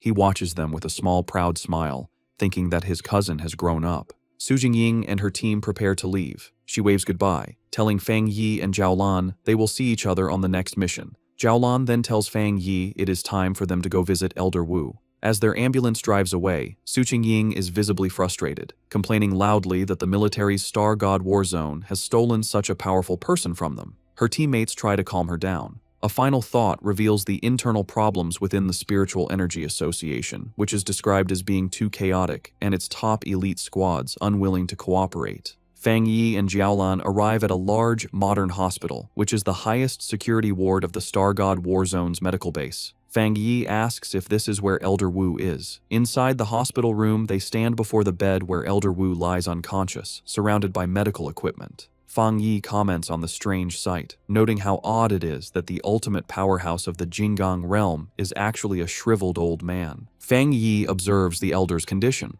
The old man's face and neck are covered in red veins, and he breathes through a respirator. Jiaolan explains that his condition was much worse before, saying he looked like a corpse. She adds that even after using the precious shizai flower on him, he still has not woken up. Concerned, Fang Yi wonders what could have happened to such a powerful person to leave him in this state. Jiaolan begins to tell the story of the battle that led to her teacher's coma. She describes how a huge dark attribute anomaly appeared over the capital city. To stop the anomaly from consuming the city, Elder Wu, her teacher, stepped forward to seal it all by himself. A flashback shows the rest of her squad transferring their own spiritual energy to their teacher to support him. The anomaly they faced was far beyond an S-level threat. A monstrous dragon-like form made of dark energy loomed over the ruined city. Jiaolan continues, explaining the immense danger. If the anomaly had fully come down, it would have destroyed the capital and all the surrounding cities, plunging the entire nation into chaos. In a desperate last stand, Elder Wu used his own personal domain to seal the S-level anomaly, but the disaster was even more powerful than they expected. The overwhelming power of the dark attribute backfired on him, corrupting his body. Jiaolan concludes that if he hadn't been a master of the Jinggang realm, he would have been instantly turned to ash. Back in the present, Fang Yi looks down at the comatose hero with new respect. He acknowledges that to stop the destruction of a city, Elder Wu is truly a great pioneer. As Fang Yi looks at the comatose Elder Wu, his thoughts go to his past life. He remembers that many pioneers had sacrificed themselves so he could be the last human to survive. He realizes with a sad thought that in his original timeline, Elder Wu had probably already died by this point. A new determination fills him, and he reaches a hand towards the elder. Jiaolan, startled, shouts at him, demanding to know what he is doing to her teacher. Fang Yi calmly tells her not to worry. He explains that while the shizai flower is already working, he wants to try and remove some of the stubborn dark attribute that remains in the elder's body. He places his hand on the elder's chest, and a powerful surge of blue lightning begins to flow into the old man's body. Fang Yi explains that this will help him wake up faster. Jiaolan watches in shock, exclaiming that the power he is trying to clean came from an S-level disaster. After a moment of hesitation, she gives in, telling Fang Yi to go ahead and try. Perhaps he is the miracle they need. The room is filled with the crackling of Fang Yi's power as he pours his energy into the elder. Jiaolan warns him to be careful, explaining that the dark attribute inside her teacher is far more terrifying than the dark tide. She adds that, without the Shizai flower, the elder's recovery would not have been so slow. Fang Yi, his face serious, confirms that he understands. He can feel the immense power of the darkness within the elder's body. He knows that even though the Shizai flower's purifying power has weakened it, the dark energy can still exert an immense and oppressive force. Suddenly, a powerful wave of dark energy erupts from the bed, pushing both Fang Yi and Jiaolan back. Jiaolan shouts a warning, telling Fang Yi to be careful and focus his mind, as the dark energy is beginning to affect him. In response, a brilliant golden aura erupts around Fang Yi as he activates his own spiritual protection. His eyes glow with a golden light, but he realizes with a start that the dark energy has pulled his consciousness into a vision of the past. He finds himself standing alone on a deserted street in a ruined city, looking up at the massive, terrifying red eye of the anomaly that had consumed the sky. Inside the mental vision, the anomaly's massive red eye looms over the ruined city and asks Fang Yi who he is. Fang Yi realizes that by touching the dark attribute left in Elder Wu's body, his spirit was pulled into this dangerous illusion. Unbothered, he confidently replies that his identity isn't important, as he is just the one who has come to eliminate it. As his hand glows with blue lightning, he concludes that this anomaly isn't as powerful as it seems. In response, the giant eye launches a massive, sharp red spike at him, catching him by surprise. Fang Yi quickly activates his golden sun breathing technique, his eyes glowing with golden power as he prepares to defend himself. He swiftly dodges the storm of red spikes that rains down from the sky. The anomaly then unleashes tendrils of strange, red and black lightning. Fang Yi notes that this strange lightning is as strong as the divine thunder he absorbed on Yuhuang Mountain. The anomaly reveals its true form, shifting into a huge swarm of countless insect-like creatures made of pure dark attribute energy, swirling around a central red eye. Fang Yi recognizes that each of these creatures is as strong as the monsters from the dark tide, and he understands there are tens of millions of them. The entire swarm then comes down on him like a terrifying vortex. In response to the huge threat, Fang Yi summons his flaming sword. Facing the monstrous swarm, he declares that his only option is to wipe out these pests. With a determined shout, he charges forward and unleashes a massive, fiery slash that cuts a bright path through the heart of the swarm. His powerful attack successfully cuts the central eye of the creature in two. He analyzes the threat, identifying it as an S-level collective anomaly. However, he guesses that its power has been greatly weakened. Maybe because it's an illusion, or because of the purifying effects of the Shizai flower that was already used on Elder Wu. The two halves of the swarm fall to the ruined city below, exploding on impact. Fang Yi lands on a rooftop, looking over the remains. He guesses its current power is around A level, and reflects with awe that this is the city-destroying disaster Elder Wu faced alone. Fang Yi realizes the threat is even greater than he first thought. Gathering dark, swirling energy in his hand, he unleashes his own dark attribute technique, the limitless dark world. A massive vortex of pure darkness erupts from him and begins to absorb the insect-like anomaly. The creature is shocked, realizing its opponent is not human. With a confident smirk, Fang Yi simply replies, "Guess so." He shouts a command to open, and his dark vortex fully absorbs the rest of the S-level anomaly. As the last of its energy fades, a final warning message echoes through the void: "We will be back soon." Fang Yi floats inside a sphere of his own dark energy, thinking the final message must have been a piece of the anomaly's consciousness. He considers the warning use of the word "we" and wonders if this means other similar disasters are waiting to appear. As the illusionary world roars and begins to fall apart around him, he decides it's best to leave and think about it later. His consciousness returns to the real world with a jolt. He immediately reaches into Elder Wu's body and begins to pull out the corrupting dark attribute energy. A mass of dark purple energy, crackling with his own blue lightning, is pulled from the Elder's chest. To contain the dangerous substance, Fang Yi uses his 9 Dragons Skyfire sealing art, trapping the energy inside a sphere of red, fiery chains. Holding the sealed orb, he explains to a stunned Jiaolan that this is the dark attribute remnant left in Elder Wu's body. He concludes that this must be the last piece of the city-destroying anomaly. He explains that while the sealed orb of dark energy is still powerful, its influence has been greatly reduced thanks to the Shizai flower and Elder Wu's own seal. He praises the elder, noting that he is truly the nation's #1 pioneer for using his own body to hold back the dark power. He knows anyone else would have died many times. As Jiulan looks at her teacher, she sees the red veins on his face have faded and his breathing seems more peaceful. She tells Fang Yi that he has truly saved the elder's life. Fang Yi, however, humbly says that it wasn't all his own ability. He explains that without the Shizai flower weakening the corruption first, he wouldn't have been able to remove the stubborn dark attribute. Jiaolan agrees, saying that while the flower saved the elder's life, Fang Yi's power has now given him a chance for a full recovery. With a final surge of power, Fang Yi clenches his fist and completely crushes the sealed orb of dark energy, turning it to dust. He announces that the remnant is now completely useless. He then tells Jiaolan he has one more thing to tell her. He reveals that in the mental illusion, the remnant of the dark attribute anomaly warned him that it would return. He concludes that they must always be prepared, as they can't let an old man who has just recovered from a serious illness fight on the front lines again. Jiaolan confirms that she knows, as she has heard the rumor before. When Fang Yi asks her what she means, she explains that the monitoring departments of the military and the association collect data on spiritual energy changes. She reveals a rumor based on this data. With the current power of the Xia nation, they might not survive the first year after the full spiritual energy revival. Of course, she adds, no one believed it. Fang Yi remarks that monitoring spiritual energy changes sounds very official. Jiaolan then asks if he also believes the rumor could be true. A shadow crosses Fang Yi's face as he wonders if his own rebirth has somehow changed the future. He recalls that in his original timeline, he lived for 3 years after the spiritual energy revival, and by that time, the entire planet had been nearly destroyed. Coming back to the present, he puts a comforting hand on Jiaolan's shoulder, telling her not to overthink things and that Elder Wu should wake up soon. He looks at her with a serious expression and makes a solemn promise. If the disaster does return, he will stand with them and fight. He knows that the final battle against the great disaster will come, sooner or later.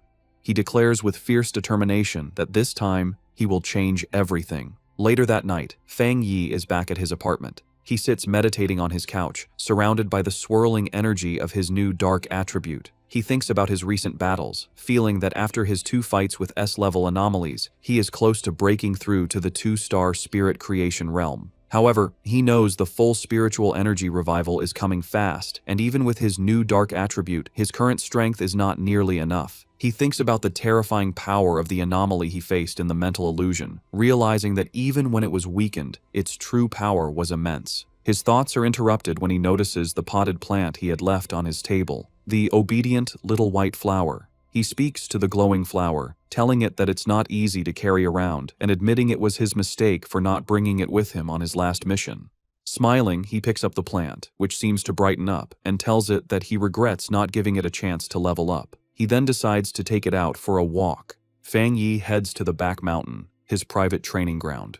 As he walks along the moonlit path, he notes how skilled the association's plant research department must be. He observes that in the short time since the area was last damaged, the forest has already begun to recover, a sign of nature's improved self-healing in this new era. He finds a good spot in the woods and kneels down, taking the flower from its pot to plant it in the rich soil. He makes a mental note to thank Su Qingying and her team for securing this place for him. As he prepares to plant it, he holds the flower and gently warns his new companion to take it easy and only absorb a little at a time, reminding it that if it becomes too greedy, not even all the forests on the planet would be enough to feed it. Once in the soil, the obedient little white flower immediately takes root. A massive vortex of green, life-draining energy erupts from the plant, spreading quickly through the forest and absorbing the life of all the nearby trees. After a few moments, Fang Yi stands with his arms crossed in the now dead and empty section of the woods, deciding that the flower has absorbed enough for now. With a satisfied smile, he gently pulls the brightly glowing flower from the ground, roots and all, and tells his companion it's time for them to find a new place to feed. He holds the plant, which seems to bloom with new energy, and wonders where it might rank among all the evolved plant-type spirits.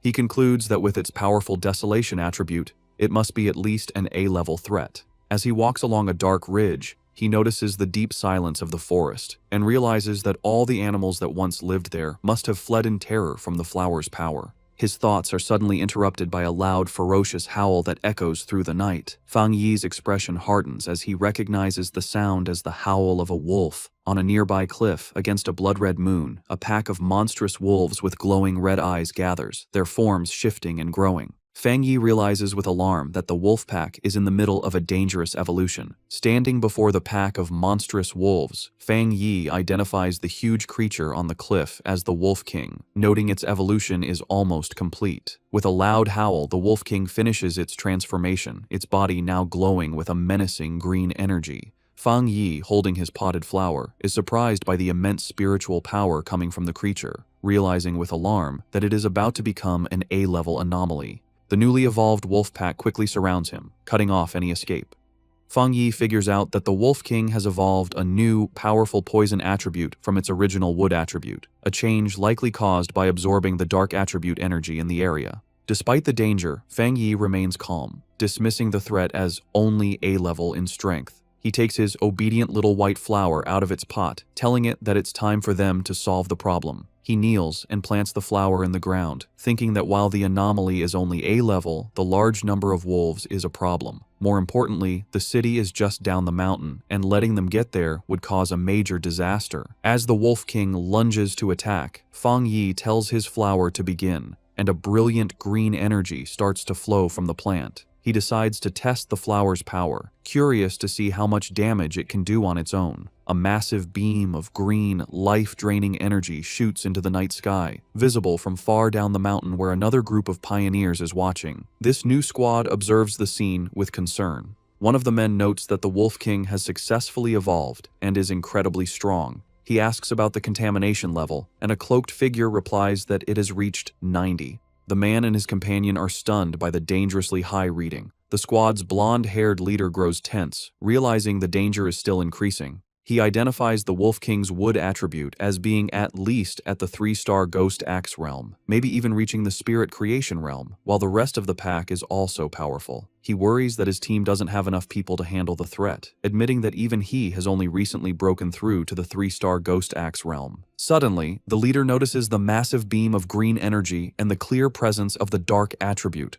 He now understands why the contamination level is so high. He shouts in alarm, explaining to his team that the Wolf King has evolved dual attributes, something he knows is extremely rare among anomalies. The contamination reading on the squad leader's watch suddenly spikes to 100. The leader grits his teeth, knowing they must stop the wolf pack's evolution before the area below is lost. He recognizes that the beasts, already cruel, will only become more terrifying with their new power. He decides to call the Spiritual Energy Association for backup. Just then, the ground begins to shake violently. One of his men asks if it's an earthquake, but the leader knows the wolf's evolution shouldn't cause such a tremor. He realizes with growing fear that another, different anomaly has appeared. His watch confirms his fear as the contamination reading skyrockets to an impossible 1000. The pioneers look on in terror as a massive eruption of green desolation energy bursts from the mountaintop. The green-haired pioneer recognizes the power of desolation, wondering in disbelief why it would appear here. As the life-draining energy rushes toward them, the squad panics. One man cries out, asking if this is the giant vine from the sky that had disappeared, sad that there was no warning. The squad leader shouts for his team to retreat and get all nearby residents evacuated immediately. However, just as quickly as it appeared, the huge wave of desolation energy seems to stop. One of the men calls out to the leader, noting that the energy has stopped advancing. The squad watches as the massive vortex of green power pulls back, sinking back into the mountain. They wonder if the danger has passed. One asks if they should still report it, while another questions if they should go up the mountain. On the mountaintop where Fang Yi planted his flower, the ground is covered in a network of thick green roots. These roots sprout dozens of glowing white flowers, which then erupt in a massive burst of green energy, blooming into a huge, radiant flower-like structure.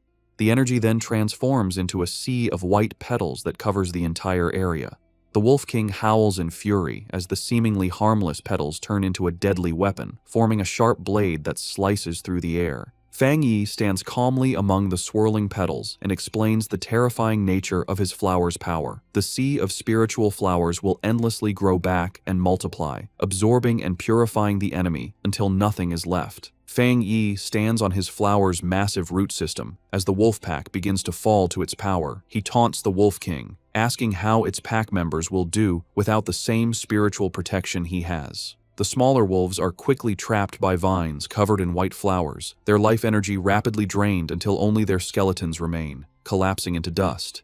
Having absorbed the life force of the entire pack, the flower and its petals turn a deep, menacing red. In a last, desperate attempt, the Wolf King gathers its energy and fires a powerful green blast from its mouth. The red flower, however, easily forms a protective barrier, absorbing the full force of the attack. Hidden among the swirling red petals and vines, Fang Yi tells the beast that its attack is useless. He explains that the desolation attribute of his spiritual flower has already taken root deep within the mountain itself. The Sea of Flowers, he says, draws its power from the mountain and uses it on the mountain, creating an endless cycle of power. The Wolf King, now smart after its evolution, seems to understand its hopeless situation, but still refuses to give up. It identifies the main red flower as the source of the power and charges directly at it. Fang Yi watches with a small smile, mockingly asking his little flower what it will do now that it has been discovered. In response, the central red flower grows to an immense size and lunges forward to meet the charging Wolf King. It opens its massive petals and traps the beast within its grasp. The Wolf King howls in agony as its life force is drained away by the powerful desolation attribute. The massive red flower continues to absorb the Wolf King, its green energy being eaten by the desolation attribute. Fang Yi watches with a serious expression, surprised that his flower is allowing the dark attribute to invade it.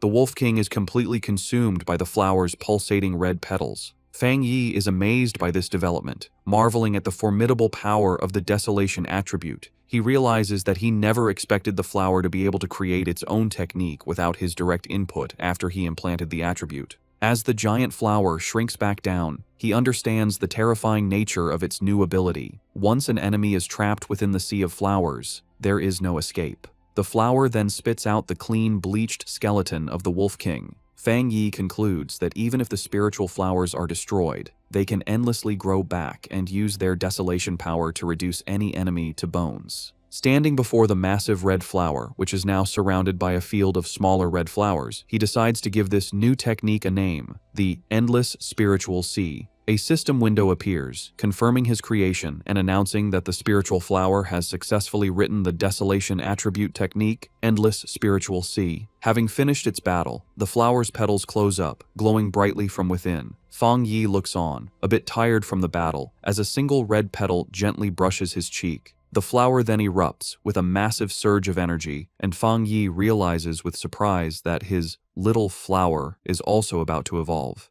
In a high-tech control room, alarms blare as an analyst reports an A-level anomaly. He explains they are detecting two different spiritual powers in the same area. Just as the Wolf King was evolving and creating a dark attribute, a separate and powerful desolation attribute appeared. The Association Superior, listening with Su Qingying, demands to know the location. A technician points to a map, explaining it was an area Su Qingying's team was previously in charge of. The Superior questions this, asking if the Destroyer Squad wasn't already sent to deal with the Wolf Pack. His question is cut short by a call from the squad on the ground. The squad leader reports that a powerful wave of desolation energy appeared and wiped out the A-level wolf pack. However, he adds that the desolation power moved back into the mountain, where a large number of unusual flower anomalies have since appeared. The pioneers stand before the mountain, which is now glowing red from a sea of flowers, unable to get closer. The Association Superior and the squad leader continue their talk. The leader warns that if this new, unknown anomaly were to erupt, it would be far worse than the Celestial Vine. He requests support, admitting that even with all the pioneers there, they likely couldn't handle an unexpected event. The Superior agrees and decides to send 2 elite teams. Su Jingying, however, has another idea. She looks at her superior with a knowing expression, stating she has a feeling that the source of the desolation power is Fang Yi. She interrupts the call, pointing out that Fang Yi's home is in the area and confidently declaring that he will protect everyone. As she speaks, a vision shows Fang Yi floating in a fiery aura above the city. Back on the mountain, the landscape is now covered in a sea of red flowers. Fang Yi stands before his obedient little white flower, which has grown to a massive size. He observes that, just as he suspected, after eating the Wolf King, the flower is about to evolve a second attribute. The giant red flower blooms, its center now glowing with a brilliant golden light. Fang Yi is surprised, noting that the flower's new power is a fire attribute. He touches the massive plant, remarking on how its evolution method, simply swallowing enemies, is an incredibly easy way to gain power. After its evolution, the massive flower shrinks back to its original handheld size, its petals now a deep red. A system window appears, confirming the spiritual flower has completed its evolution. It is now classified as an A-level anomaly named the Desolate Fire Spirit Flower and has dual desolation and fire attributes. The notification adds that the flower has a strong desire to eat spiritual energy and can be placed in the limitless dark world to be nurtured. Fang Yi reads the notification, confused by the mention of the limitless dark world. A new idea strikes him. He realizes he can place the flower inside his personal dark domain. He understands that the domain contains a large amount of dark attribute anomalies and a good environment. He thinks that if the spiritual flower eats the energy inside, it could even evolve a third dark attribute. Just as he holds the orb of his dark domain, a massive storm begins to gather in the sky. His eyes glow with golden light as he realizes he is about to have another breakthrough, this time to the 2-star spirit creation realm. He sits down to cultivate, and a massive pillar of golden divine energy comes down from the heavens, surrounding him. As he meditates, he feels his power becoming easier to control, the spiritual energy of the world merging with his body as if they were one. Elsewhere in the mountains, a muscular man with spiky hair senses the immense energy of the breakthrough. He follows the light and is amazed to find the source of the power. He is thrilled, recognizing the legendary Heavenly Fireblade and realizing he has found a 2-star spirit creation realm cultivator. Watching a video of Fang Yi's previous battle, the man is surrounded by his own fiery aura. He declares that he will crush this new fire attribute pioneer to prove to everyone that he is number one. Back at his cultivation spot, Fang Yi's sharp senses pick up a new presence. He shouts out, asking who is there. The mysterious man launches a massive fireball at him, questioning if he is a fire attribute pioneer. Unfazed, Fang Yi gathers his dark energy and easily absorbs the powerful attack with his own vortex. He smiles, satisfied that he has finally lured out this hidden enemy. Fang Yi recalls that he had sensed the man hiding nearby for a while, not even trying to hide his spiritual energy. He identifies the newcomer as a wild pioneer, someone not with any organization who loves to challenge others, who has just broken through to the spirit creation realm. The muscular man, now fully revealed and surrounded by a powerful fiery aura, lands before Fang Yi. He comments that Fang Yi is interesting and that he can feel a strong spiritual pressure from him. He then introduces himself as Jiang Lu and aggressively asks how Fang Yi managed to hide from his fiery attack earlier. Fang Yi remains silent, observing his new opponent. With a confident grin, Jiang Lu says he forgot to introduce himself properly. He declares that his name is Jiang Lu and that Fang Yi will remember it soon enough. With that, he charges forward, his body covered in flames, ready to attack. In response, Fang Yi calmly raises a hand, pointing 2 fingers toward the sky, and simply says the words, "Divine Thunder." A massive bolt of brilliant blue lightning comes down from the heavens, aimed directly at the charging Jiang Lu. Jiang Lu is caught completely by surprise, wondering what this new power is. The Divine Thunder strikes him head-on with immense force. He lets out a pained cough, smoke coming from his mouth after the powerful impact. He struggles to his feet, his body covered in crackling blue electricity and scorch marks. He wonders what just happened, questioning how his opponent could use a thunder attribute when he was supposed to be a fire pioneer. He grits his teeth, his body still shaking from the powerful electrical shock. Fang Yi stands over the defeated Jiang Lu, who is on his hands and knees, completely unable to move. Fang Yi grabs him by the hair and brutally smashes his head into the ground, causing the rock to shatter. With crackling blue lightning still surrounding him, Fang Yi mockingly asks his opponent to repeat his name, saying he didn't hear it the first time. Jiang Lu can only stare in silent shock, his face pressed against the broken ground. Jiang Lu is filled with disbelief, wondering how he could have been so easily defeated. He had just reached the 1-star spirit creation realm and had always been the fastest cultivator he knew. He couldn't understand how he lost, especially when he hadn't even had a chance to use his ultimate move. His mind flashes back to a time when he was celebrated by his peers, his rare and powerful fire attribute making him a true powerhouse. He had believed that everyone would eventually have to submit to him.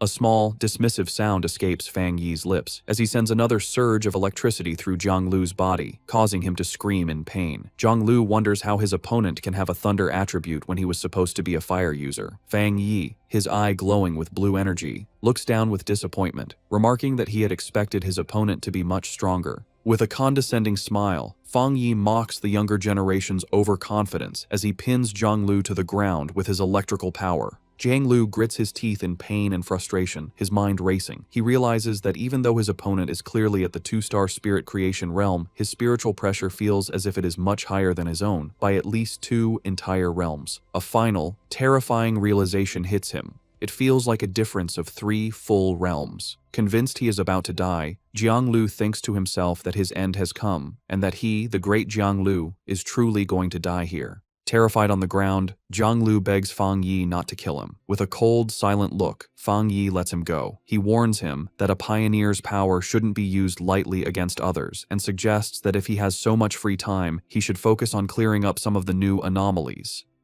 After a final, dismissive look, Fang Yi walks away, leaving a confused Jiang Lu on the ground.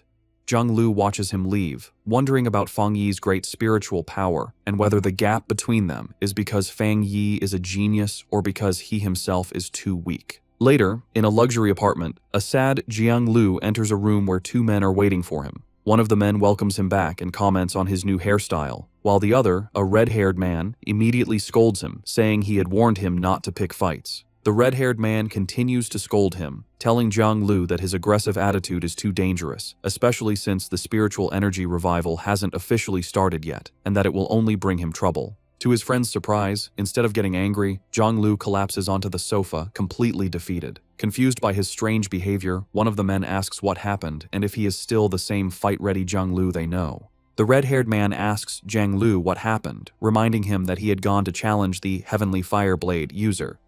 Still sad, Jiang Lu quietly admits that it was over in an instant. His other friend grabs him, demanding that he speak clearly. With tears on his face, Jiang Lu breaks down and confesses that he was the one who was defeated instantly. His friends are in total disbelief. Jiang Lu, in a frantic state, wishes he had realized something was wrong and backed down, which would have saved him from this shame. The seated man expresses his confusion, questioning how the Heavenly Fireblade could be so strong when Jiang Lu himself is a rare genius who broke through to the spirit creation realm in just a few months. Jiang Lu then remembers the fight, recalling how his best technique, the meteor flame, was shattered in a single moment by his opponent's powerful thunder attack. His friends try to make sense of the defeat. The seated man wonders if Jiang Lu simply fought the wrong person, arguing that with his pure firepower and his spirit creation realm level, it's almost impossible for anyone to beat him so easily. The red-haired man suggests that maybe this person wasn't a pioneer at all, and that their first guess about his strength was wrong. Jiang Lu furiously rejects their ideas, screaming that he couldn't have been mistaken and that the location was definitely his opponent's territory. He insists they wouldn't understand because they didn't experience it. He describes the man as a monster, recalling the terrifyingly powerful thunder that felt like it was going to make his head explode.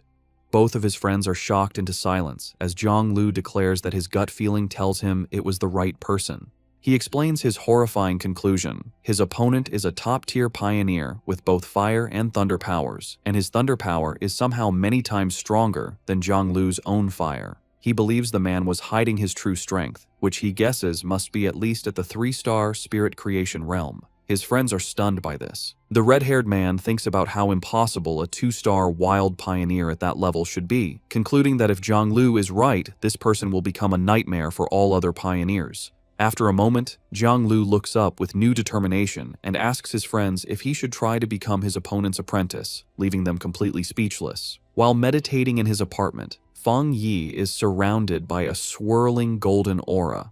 He finds it strange that the feeling of being on the verge of a breakthrough to the 2-star spirit creation realm has suddenly disappeared.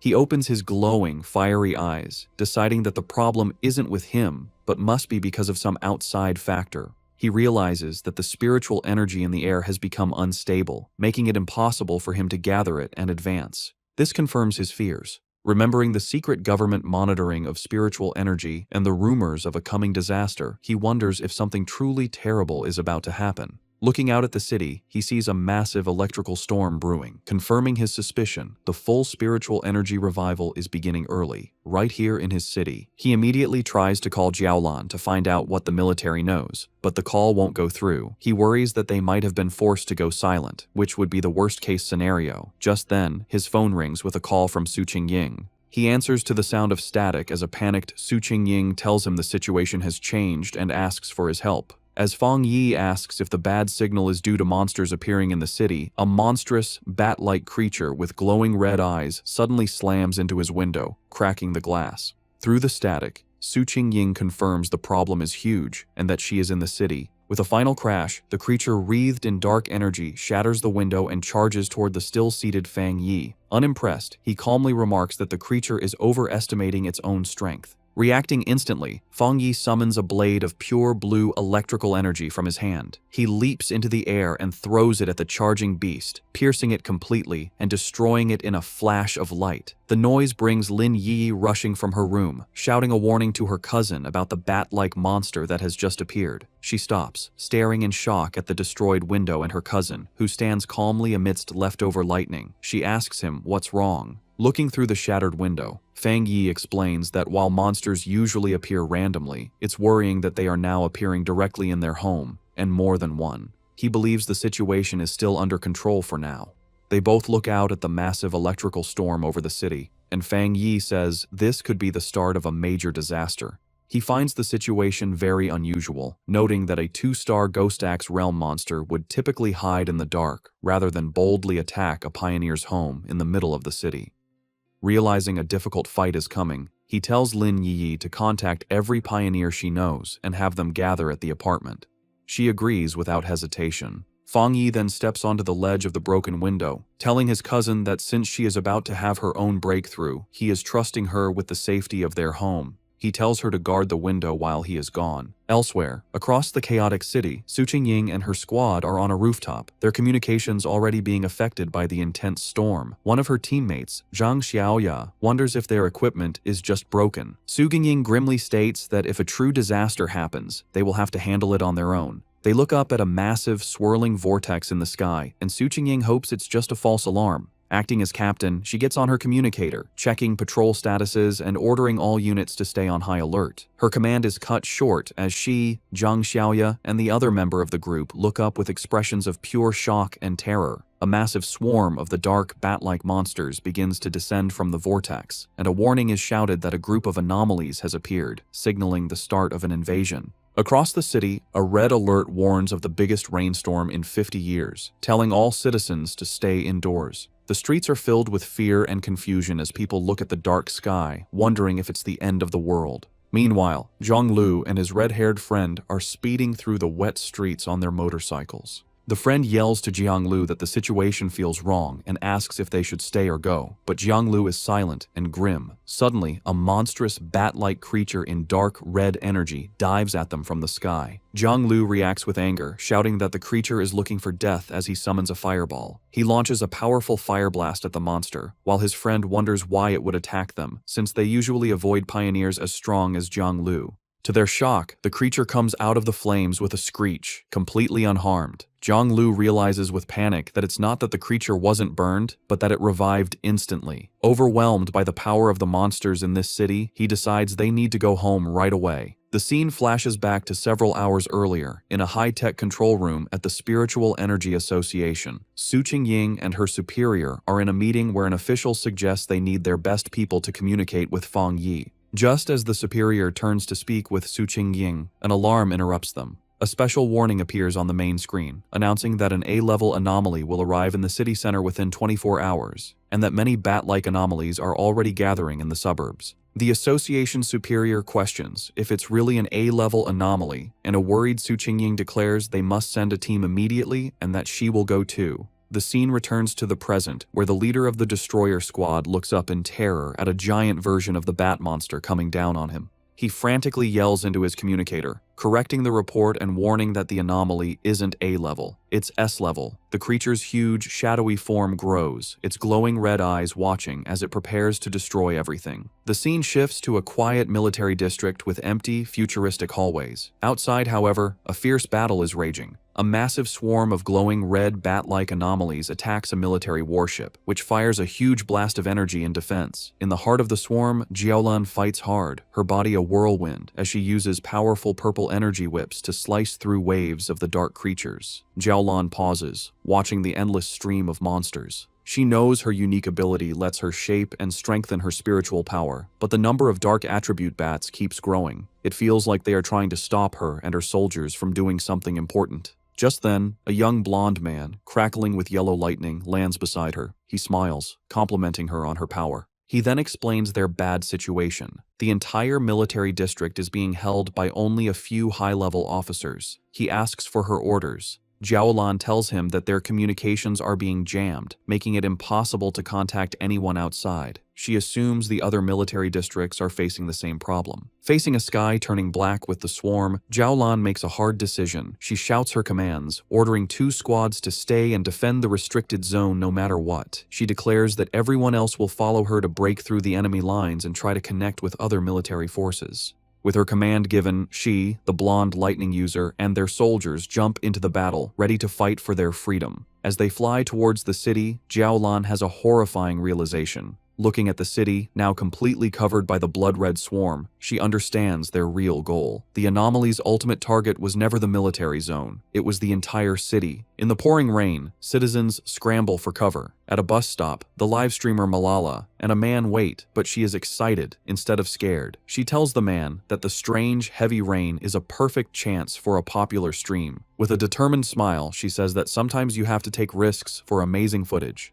Her excitement quickly turns to horror. In the next moment, a shadowy bat-like monster lunges from the darkness and eats the man as Malala watches, screaming. The air fills with chaos as a massive swarm of these creatures descends on the street. Malala runs for her life, hearing the terrified shouts that the bats are drinking their blood. One of the creatures catches up and attacks her, and she screams, believing her end has come. Just as the monster is about to strike, a bright blue blade of energy slices through the air, killing the creature and saving her. A figure surrounded by blue lightning lands gracefully behind her. The rescuer is Su Qingying, who stands with 2 of her cloaked squad members. She offers a hand to the terrified Malala, telling her that her teammates will take her home safely. As the 2 squad members help the shaken girl, one warns Su Qingying that the number of sea-level bat anomalies is growing, and they seem to be evolving. With a furious look, Su Qingying says that if they know the creatures evolve by eating humans, then they must hurry and get all civilians to a safe place. She then gives her final order, telling her team to meet her back at this spot later, as it is the area with the most anomalies. Her teammates agree as they lead Malala away, leaving Su Qingying alone to face the growing blood-red swarm. High above the city, Fang Yi leaps and lands on a rooftop, facing a huge, multi-eyed version of the bat anomaly. Looking at the endless swarm below, he is surprised that the whole group has already evolved, their power approaching the 3-star Ghost Axe realm. In response to the great threat, he summons a bright, blazing sword of golden fire. With a single, powerful swing, he sends a massive wave of flames that cuts through the swarm, burning a huge number of the creatures instantly. However, as he watches, his eye glows red, and he realizes this fight is not over. He understands this anomaly is different. The bat swarm seems unkillable, constantly healing and multiplying, making them impossible to destroy with simple attacks. He sees that swarms of these dark attribute creatures have appeared in every crowded area of the city. It feels like countless identical disaster zones have appeared at once, and he knows finding the association members in the chaos will take too much time. Looking out at the city, now covered in a swirling dark mist, he concludes that he has no choice but to deal with the swarms one by one. Deciding on a new strategy, Fang Yi raises his hand and uses his ultimate technique, the limitless dark world. A massive, swirling vortex of dark green energy erupts from him, and he declares that the anomalies will become food for his spiritual flower. As his vortex begins to absorb the swarm, he thinks of his allies. A vision of the pioneers he gathered at his home appears in his mind. Lin Yiji, Su Qingying, Zhang Xiaoya, and others. He knows he must act quickly. He believes that with his cousin's ability and the protection of the other pioneers, his home should be safe for now. But he also understands that if the disaster gets worse, the nightmare will become real, and survival will become nearly impossible for everyone. 10 minutes later, Su Qingying is still fighting on a rooftop, surrounded by the endless swarm of bat anomalies. She grits her teeth in frustration, realizing that no matter how many she destroys, they just keep coming. Her spiritual power is recovering too slowly, and she worries that she will soon be completely out of energy. She also briefly thinks about her two teammates, hoping they are safe while escorting the civilian. A sudden, terrified scream for help makes her look at the sky. She sees a massive, dense ball of the red anomalies gathering, forming a single, terrifying creature. Realizing the danger is getting worse, she leaps up the side of a building. She knows that if the anomalies keep getting stronger, they will soon reach the spirit creation realm. With her team spread thin saving people, they don't have enough power to handle this new threat, especially now that the creatures have started attacking buildings. She fires several powerful blasts of blue energy at the bats, trying to break through. However, the huge number of creatures is too much, and they overwhelm her, knocking her from the sky. As she falls, she has a horrifying realization. Looking at the massive, swirling vortex of dark energy and lightning above, she understands the swarm's true purpose. An anomaly king is about to be born. The city is falling into ruin, overwhelmed by the massive swarm of shadowy, bat-like creatures under a heavy downpour. The disaster is so immense that it seems no one, not even the military or the Spiritual Energy Association, can stop the city's destruction. In the middle of the chaos, pioneers fight desperately. Reports come in that pioneer teams are sacrificing themselves or being destroyed. Su Qingying fights alone, her protective barrier holding back the endless horde, as a new alert classifies the S-level anomaly as an anomaly king. In the association's command center, the situation is grim. Officials receive reports of catastrophic casualties. The number and regeneration speed of the creatures are overwhelming their defenses, and it's too late to call for reinforcements from other regions. A subordinate reports that the city is completely surrounded by a massive black fog, cutting off any chance of rescue. They realize with horror that they have become an isolated city. Facing the city's final moments, the association superior stands with his men, declaring that as pioneers, they will stand and fall with the city. He vows that the monsters will have to step over their dead bodies. With grim resolve, he gives a final order to send a last code to headquarters. If they cannot stop the disaster, headquarters must immediately launch a destruction strike to prevent the dark attribute from spreading. Meanwhile, Su Jingying's fight continues. Her protective barrier begins to crack under the constant attack of the swarm, and she feels her spiritual power is almost gone. Gathering her last strength, she concentrates her energy and unleashes a final, massive blast at the swirling vortex of monsters. However, her attack is easily deflected. The evolved creature, now more visible, lets out a terrifying shriek as it reveals its true power, which Su Qingying is shocked to realize is at the level of a 3-star spirit creation realm. The creature attacks her barrier, shattering it completely. Defeated, Su Qingying grits her teeth in despair, her spiritual energy nearly gone. The creature's power shatters Su Qingying's protective barrier. Defeated and injured, she falls through the air as the massive creature descends upon her. Realizing this is the end, she gathers her last energy for a final, desperate attack. Just as she's about to attack, a streak of brilliant fire flashes past her, exploding and stopping the monster. Through the fading light, Su Qingying is shocked to see Fang Yi standing before her, his sword still blazing. He turns to face the threat, his eyes glowing with great power, one fiery orange, the other electric blue. He declares his power is divine thunder and charges forward, channeling both fire and lightning into his blade. He meets the creature head-on and with a single, devastating swing, slices the massive creature completely in half. The two halves of the monster erupt in a series of fiery explosions that light up the dark city sky. After the battle, Fang Yi and Su Qingying land on a rain-slicked road. He calmly apologizes for taking so long to find her, explaining there were too many identical swarms of monsters. Still weak, Su Qingying warns him to be careful, as the creatures can revive. As she speaks, the scattered remains of the monster begin to reform in the sky. Fang Yi simply looks up, stating that he already knows this. Facing the regenerating swarm, Fang Yi tells Su Qingying not to worry, as he always finishes what he starts. He gathers a huge amount of purple dark attribute energy into his hand, and unleashes his limitless dark world, a powerful vortex to absorb the enemy, declaring he always keeps his word. Watching this incredible display, Su Qingying is filled with new hope, realizing she had forgotten the city still has a peerless pioneer like Fang Yi. The massive purple vortex spreads across the street, pulling in the entire swarm of bat-like creatures. With a single command, Fang Yi causes the vortex to shrink, squeezing the countless monsters into a single, stable orb of pure dark energy. He turns to Su Qingying and asks if she is all right. She thanks him for saving her and says she is fine, having medicine that can help her recover. Noticing her injuries, Fang Yi's expression is serious. He places a hand on her shoulder, and a surge of blue lightning immediately covers her, causing her to cry out in surprise. He explains he has cleansed the dark attribute from her system and tells her to bandage the wound. Su Qingying is amazed by his powerful thunder attribute, noting her wound's pain has lessened and it's healing faster than the Association's advanced medicine. Meanwhile, in the Association's command center, an operator shouts in excitement that the number of monster groups seems to be decreasing. However, one of the superiors grimly corrects him.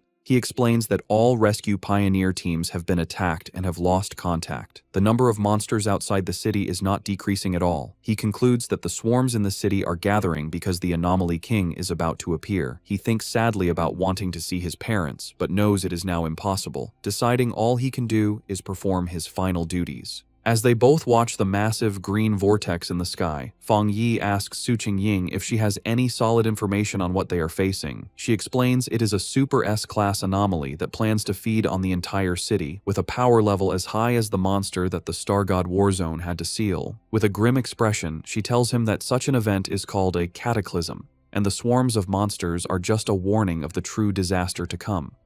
She says that within the swarm, a terrifyingly powerful spirit is being born, and if it succeeds, the entire city will be destroyed. Su Qingying then shares what the Association has learned. While monsters of the same type often eat each other to evolve, dark attribute anomalies are different. A fully evolved one, called the Anomaly King, has a power that forces all other anomalies of its type to obey it. She turns to Fang Yi with a worried look. While his power is incredible, she points out he hasn't reached the legendary Jinggang realm.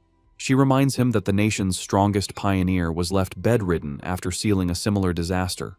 Pleading with him, she says they can't afford to lose another genius and urges him to escape, break through the monster's blockade, and tell the military to abandon the city. Fang Yi interrupts her desperate plea with a gentle tap on her head, playfully asking if she has forgotten everything she learned in school. His expression then turns firm as he declares that this city is his home, and he will pay any price to protect it. Su Qingying is left speechless by his determination. Without another word, he walks away and leaps to a high rooftop, standing before the massive green vortex from which the Anomaly King is emerging. Surrounded by a brilliant golden aura, he grimly notes that it seems the city is being offered as a sacrifice for this king's birth, and he activates his golden sun power. He turns back to Su Qingying, who has followed him, and asks to borrow her wrist device, explaining that he needs it to detect anomalies and contact the Association. She hands it over. With the device in one hand and his blazing sword in the other, Fang Yi declares that he must go up there and destroy the creature before it can fully form. He stands ready as the monstrous Anomaly King continues to emerge from the swirling vortex high above the city. Back in the Association's command center, the tense mood is broken when an operator shouts that they've reconnected with a lost pioneer's signal. It's Captain Su. The operators are shocked to see her tracker moving at an incredible speed, flying directly toward the center of the storm, the most dangerous area. They yell at her to come back, knowing that going in alone is a suicide mission. An official grabs a communicator and desperately tries to reach her, ordering her to stop immediately and wait for backup from headquarters and the military. On the rooftop, Fang Yi holds Su Qingying's wrist device, which crackles with static.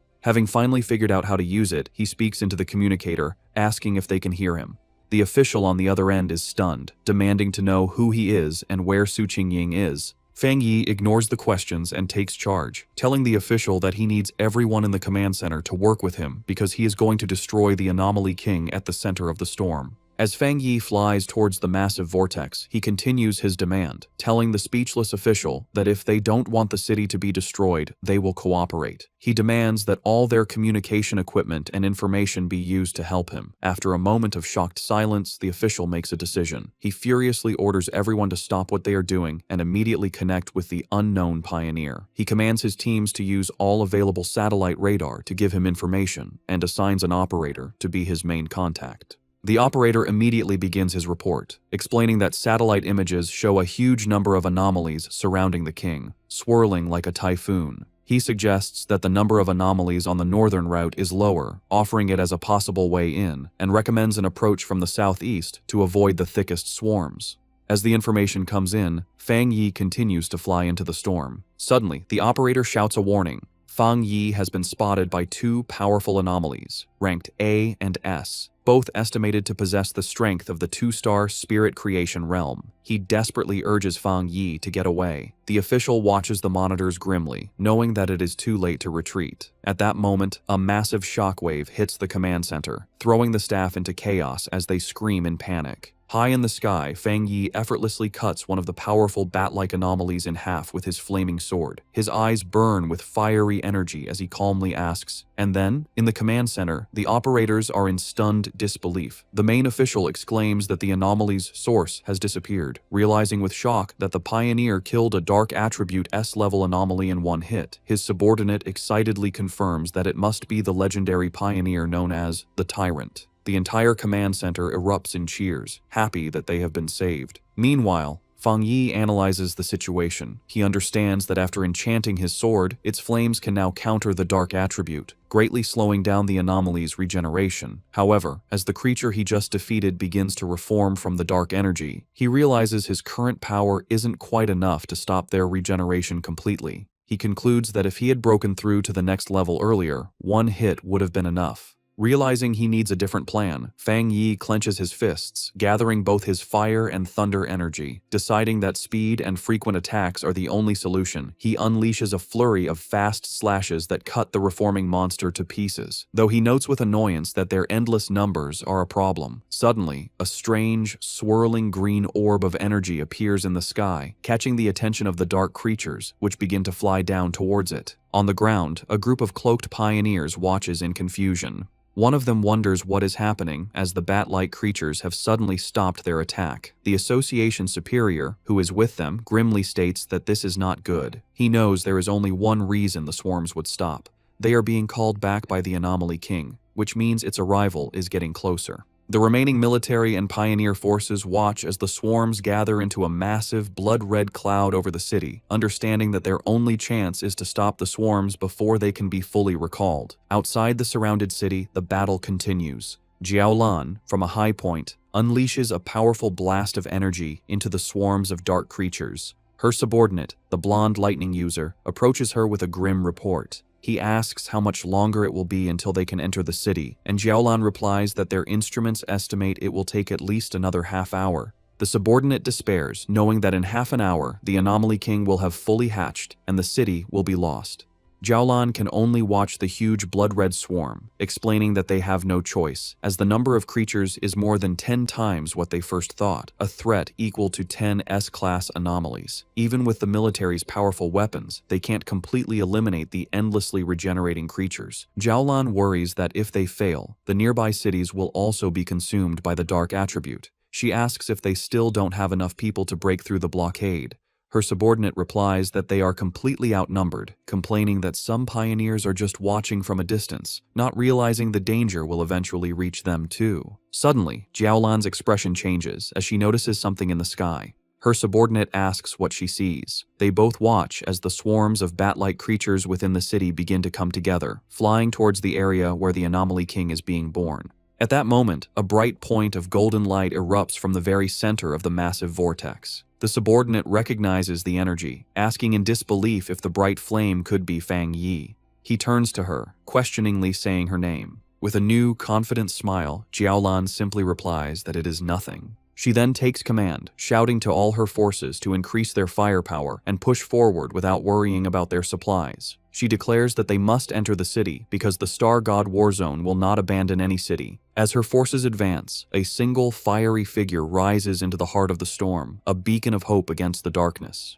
Jiaolan and a stunned Su Qingying can only stare at the immense sea of flames he has created. From the safety of a shattered apartment window, Lin Yiyi excitedly recognizes her cousin's blade technique, while the red-haired leader looks on in amazement. High above the city, the remaining swarms of bat-like creatures converge on Fang Yi, trying to stop him. Unimpressed by their numbers, he notes that they have all come to stop him. With a determined look, he declares that this is exactly what he wants and swings his massive, blazing sword. The attack creates a colossal fire explosion that radiates through the sky, cutting a huge path through the endless horde of dark creatures. As his eyes burn with intense fiery energy, Fang Yi has a sudden realization. He feels the sensation of being on the verge of a breakthrough returning, the same feeling that had disappeared earlier. He understands that despite the thin spiritual energy in the air, he has found the conditions to break through again. With a confident smile, he decides to speed up the process. He raises a hand and calls forth a swirling vortex of purple energy, unleashing his limitless dark world, which opens like a massive dark eye in the sky, with him as a shining star at its center. Reaching out his hand, he calls for his spiritual flower to emerge. A glowing red orb appears, with cracks spreading across its surface. From within it, the massive red, desolate fire spirit flower emerges, crackling with dark energy. It immediately begins to attack the swarms, draining their life force as Fang Yi commands it to absorb them and help him achieve his breakthrough.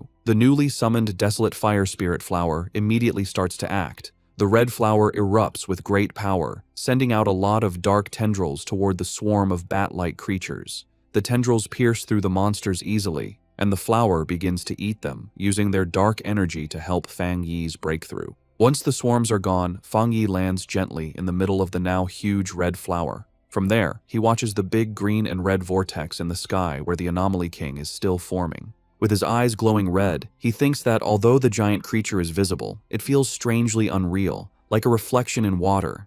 However, a confident smirk appears on his face as he realizes he can sense the creature's core. He can hear its heartbeat, a dull, powerful sound like war drums. Fang Yi understands that the king's power can bring out the deepest and most evil desires in people, making it a serious threat.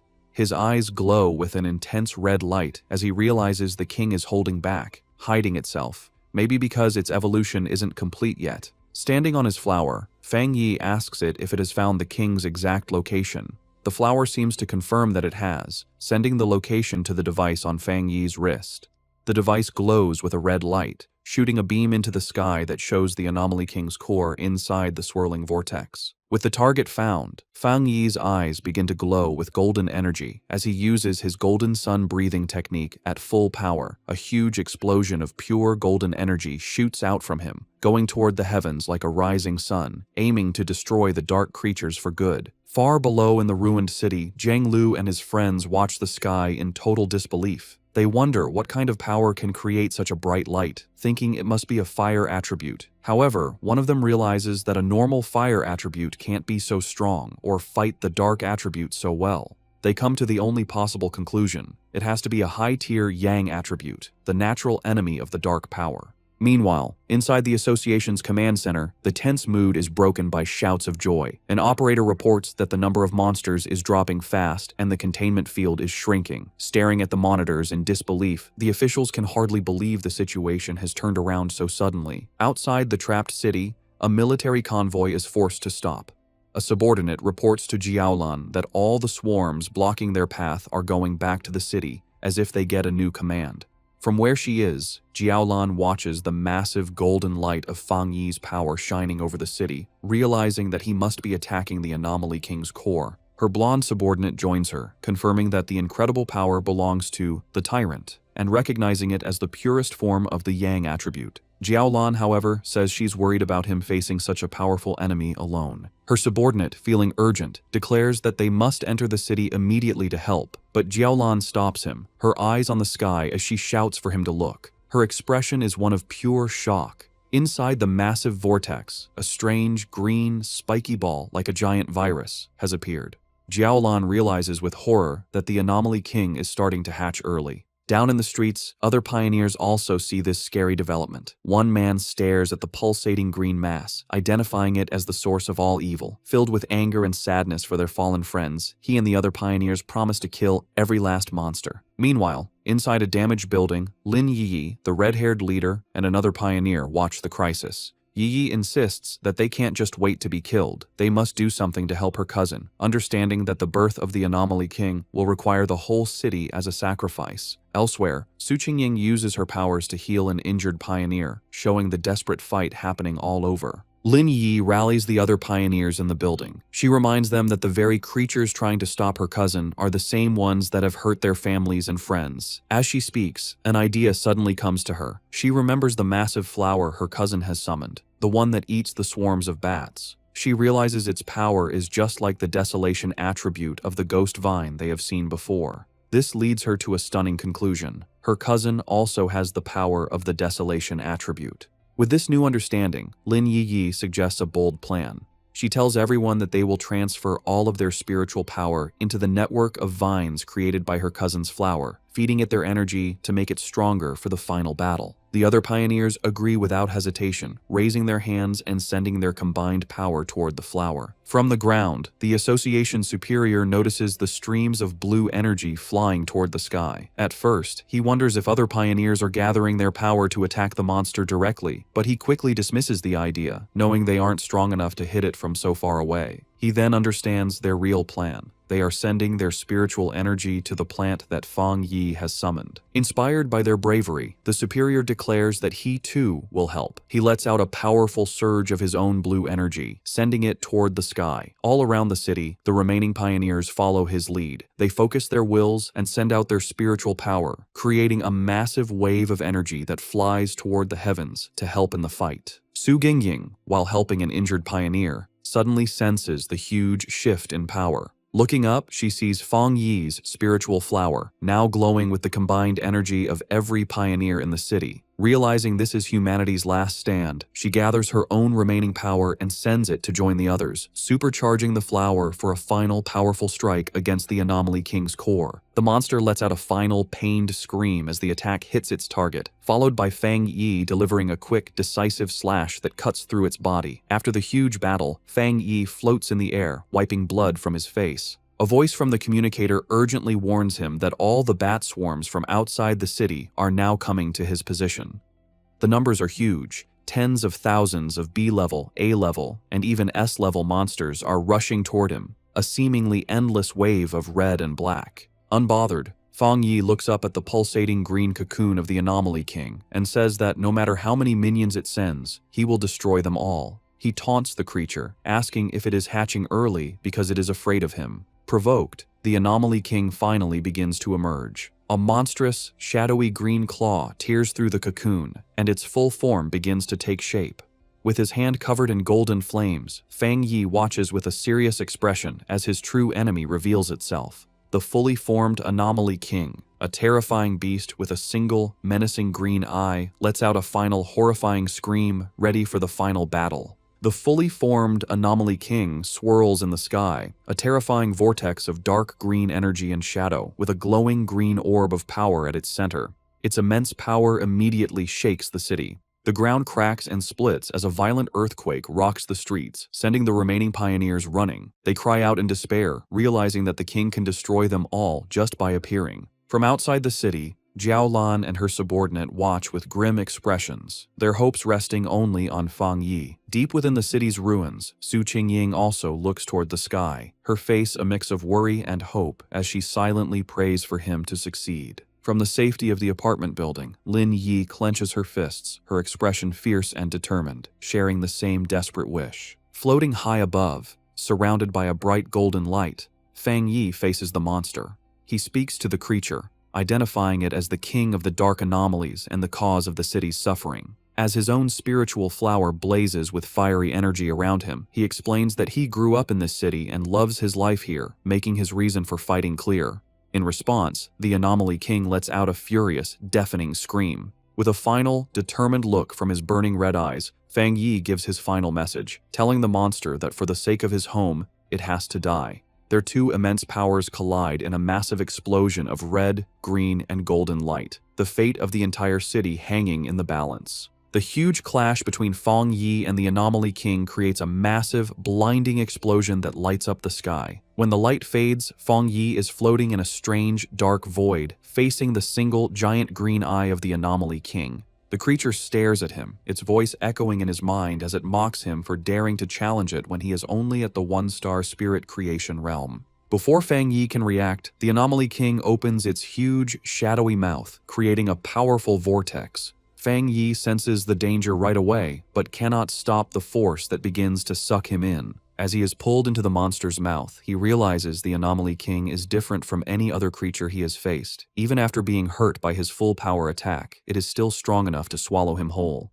He lands inside the monster's gross interior, a cave of pink flesh and thick, slimy purple digestive fluids. He knows the liquid is not only very corrosive but also has a huge amount of the dark attribute. He thinks any normal pioneer would be dissolved instantly. He finds it strange that such an evolved and smart creature would make the mistake of swallowing him alive. With a determined look, he realizes the monster has made a deadly mistake. He wonders if it is not afraid of an attack from the inside, knowing a creature's interior is always its weakest point. To test his idea, he gathers fire in his hand and slams his fist into the fleshy floor. The inner walls of the beast sizzle and burn. Fang Yi checks the situation, noting that while the corrosive liquid weakens his powers, he can still do a lot of damage. He decides that as long as his attacks work, he can solve this problem. With new confidence, he calls his desolate fire spirit flower to help him. He is surprised to realize that the Anomaly King's attack has not only eaten him, but has also pulled his spiritual flower inside with him. This is lucky, as the flower is now supercharged, having absorbed the dark energy of the bat swarms and the spiritual power of all the pioneers in the city. However, as he holds the bright red flower, he notices it seems to hesitate. He asks it what is wrong, wondering if it dislikes the Anomaly King's dark attribute. To his surprise, the Desolation attribute flower, which usually feeds on dark energy, seems to be pushed away by the Anomaly King's unique power. Fang Yi finds this unexpected, as his original plan is to use the flower's life-draining ability to empty the monster from the inside. Realizing he has to change his plan, he holds the flower in one hand and once again slams his other fist into the fleshy walls of the monster's stomach. After the battle, the Anomaly King's form dissolves, but it immediately begins to reform in the sky, swirling into a huge vortex as it calls back all the remaining bat-like swarms. On the ground, Lin Yi and the red-haired leader watch in confusion and fear. The leader asks what is happening, but Yi can only say she doesn't know, her main worry being where her cousin is. Elsewhere, Su Qingying bravely leads the evacuation of civilians, telling them to move in an orderly way and promising the pioneers will do everything to protect them. When asked where Fang Yi is, she explains with a look of pure panic that he is still fighting the Anomaly King from inside its body. The military, led by Jiaolan, arrives with a large force. An officer reports that the swarms and the Anomaly King are attacking the city randomly and orders a quick evacuation to reduce casualties. Jiaolan stands on a military vehicle, giving firm commands to her soldiers, but she cannot help but look at the terrifying creature in the sky with a look of dread. The Anomaly King begins to absorb all the swarms, pulling them into its swirling form to get its power back. Inside the monster's stomach, Fang Yi is shocked by this, realizing the creature is far from beaten. As the monster begins to digest him, its powerful corrosive energy coming down on him, he feels his own power dissolving and his body being broken down. He notices the dark energy fading from around him and closes his eyes for a moment. When he opens them again, he is no longer inside the monster. He finds himself standing alone in the ruins of a completely destroyed city, with broken skyscrapers around him under a dark, threatening sky, leaving him to wonder where he is and what has just happened. In the ruined cityscape of the illusion, Fang Yi stands with a grim look. Behind him, a huge, shadowy beast with glowing red eyes begins to come out of the darkness. The monstrous creature immediately lunges forward, throwing a powerful punch down at Fang Yi. Fang Yi focuses his senses and realizes with concern that his spiritual power is gone. The beast continues its attack, bringing its huge fist down towards him once more. Leaping away with amazing agility, Fang Yi narrowly dodges the attack as the impact shatters the ground. He lands safely on a piece of rubble and realizes something important. He notes that even without his spiritual power, his body still feels strong from his training. He now understands the situation. This is an illusion created by the Anomaly King to trick him into thinking he has returned to his past life before he became a pioneer. The beast tries to crush him with a huge stomp, but Fang Yi once again leaps out of the way, dodging the attack. As he lands, he comes to a critical conclusion. The Anomaly King is not powerful enough to completely take his strength. Its power is not actually greater than his own. He understands that his abilities are not truly gone. Now, he just needs to figure out how to break through this mental block. He figures that every illusion must have a flaw, and that this flaw will be the Anomaly King's own weakness, which it will accidentally show.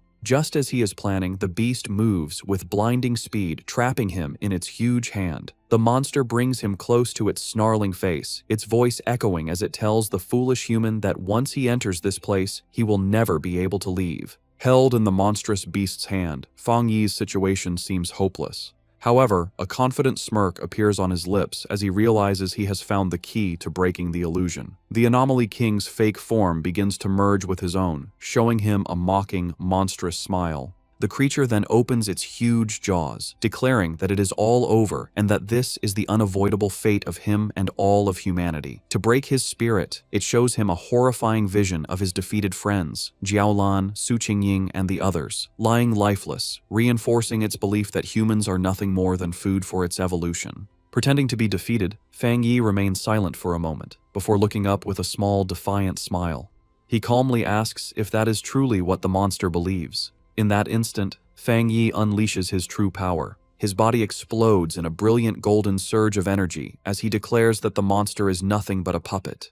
He explains that the monster does not seem to understand the truth of his existence.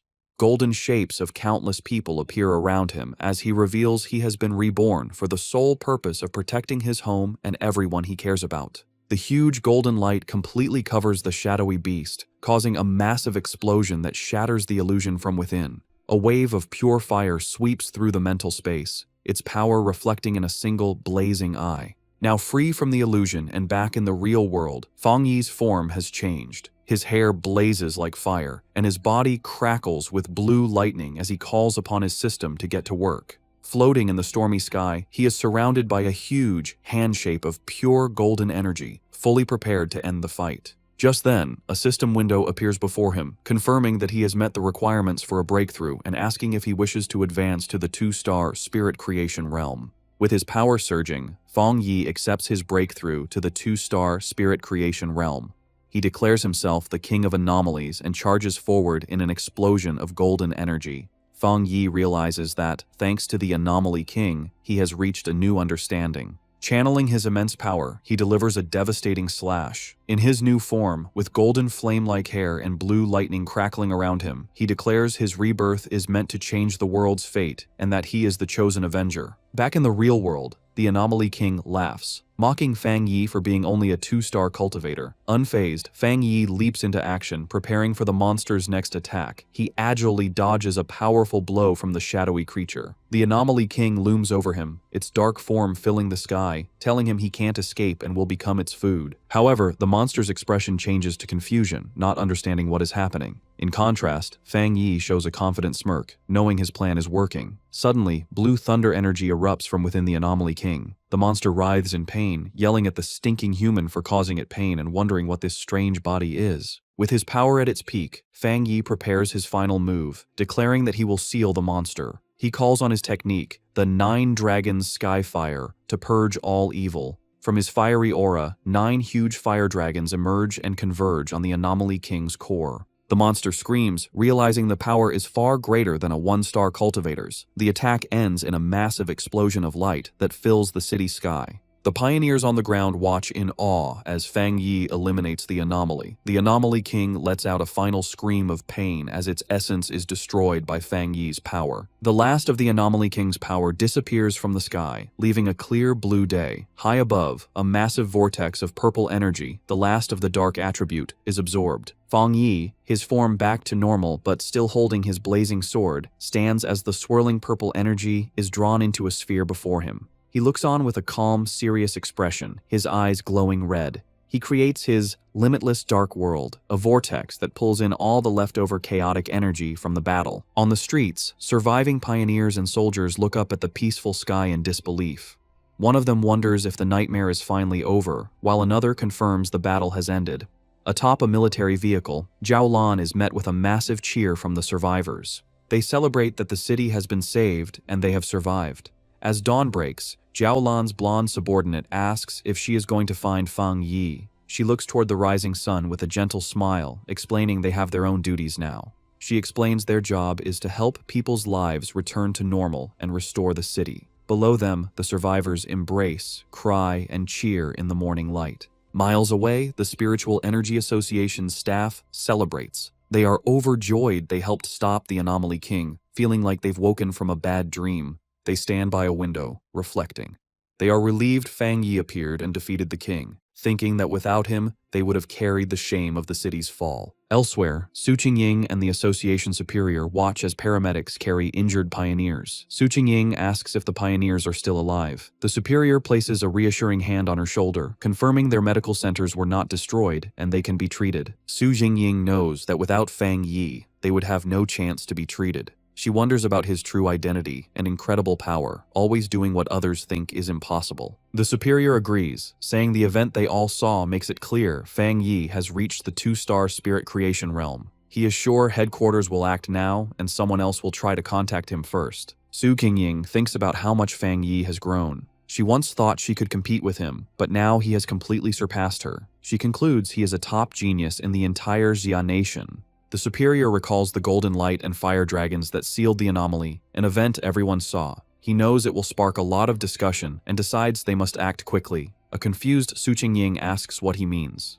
The superior suggests a new title for Fang Yi, the Sealer, thinking it's a fitting name. After the great battle, Lin Yi and the red-haired leader rush through the ruined streets, with Yi calling for her friend to wait. Panicked, Yi asks where her cousin could be, while the red-haired leader tries to calm her. Suddenly, Yi notices something in the distance. Her expression changes to relief, and with tears in her eyes, she joyfully calls out her cousin's name. She has found Fang Yi, who stands calmly in the rubble, holding his sword. Fang Yi asks why they came to look for him. Yi rushes to him, asking if he is all right after the battle. She tells him she knew he would need them, but Fang Yi is silent, looking exhausted. He finally tells her he is fine and says she did a good job. He then puts his arms around both his cousin and the red-haired leader for support. Internally, he thinks about how hard the fight was, admitting he used all the energy from his recent breakthrough for the final attack. He feels a little embarrassed that they are worrying about him. Overhearing this, Lin Yi suddenly notices something. She exclaims in shock, asking if he really broke through to the 2-star spirit creation realm.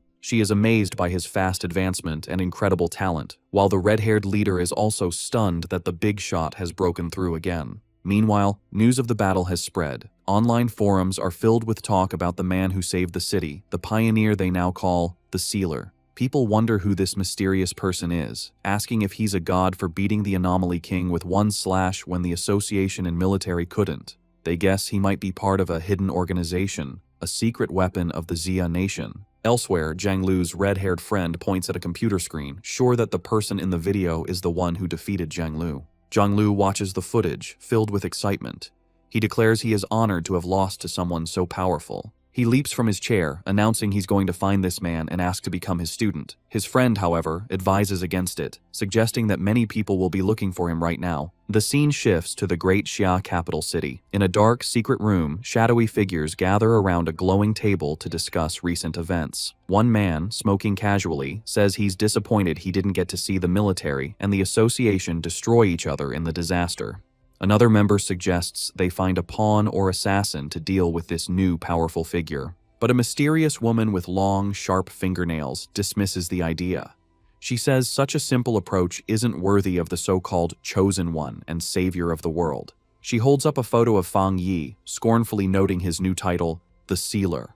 With a swift motion, she pierces the photo at Fang Yi's neck with a sharp nail, tearing it. She calmly says there's no need to rush, as the photo in her hand bursts into a purple flame. She declares that anyone who stands in their way will be destroyed. As she speaks, the purple flames form the shape of menacing eyes, making their threat clear. While Fang Yi and Lin Yi are resting in their apartment after the intense battle, they are startled by a knock at the door. Fang Yi opens it to find Su Qingying and the association superior. Su Qingying is holding several large gift boxes, and the superior expresses his sincere thanks on behalf of the Spiritual Energy Association. He explains that they made a grave mistake during the S-class anomaly invasion, and it was only thanks to Fang Yi that they avoided terrible consequences. Su Qingying excitedly thinks of him as a big shot. Fang Yi tells them it's no problem and invites them inside. After Fang Yi serves them water, the group sits down at the table, with Lin Yi also joining them. The association superior thinks to himself that the association should get a better home for Fang Yi. He then gets to the point, explaining that the association has another matter to discuss. He reveals that they plan to publicly promote the title of the Sealer. Intrigued, Fang Yi asks him to explain. The superior projects a map showing powerful pioneers who have appeared in every major city, explaining that they are well-known figures. He contrasts this with the recent S-class anomaly, which he calls the most terrifying disaster yet. He explains that they want to use the name the Sealer to establish their city, Tai, as a key strategic city. Fang Yi listens to their proposal, The superior clarifies that after the disaster, they have decided that their city needs a powerful pioneer leader. Su Qingying adds that in the future, anomalies will become more frequent, and they can't risk their city being nearly abandoned again. When Fang Yi questions the term abandoned city, Su Qingying explains that without him, everyone in the city would have died.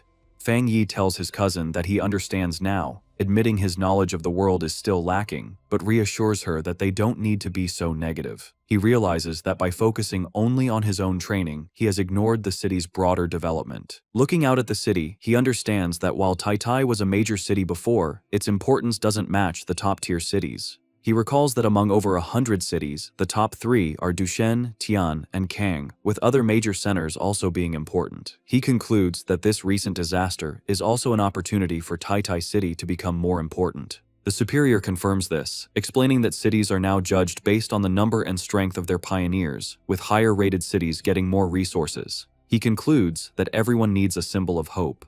He proposes that the association will protect Fang Yi's identity while creating a mysterious public image for the Sealer, letting others build his legend.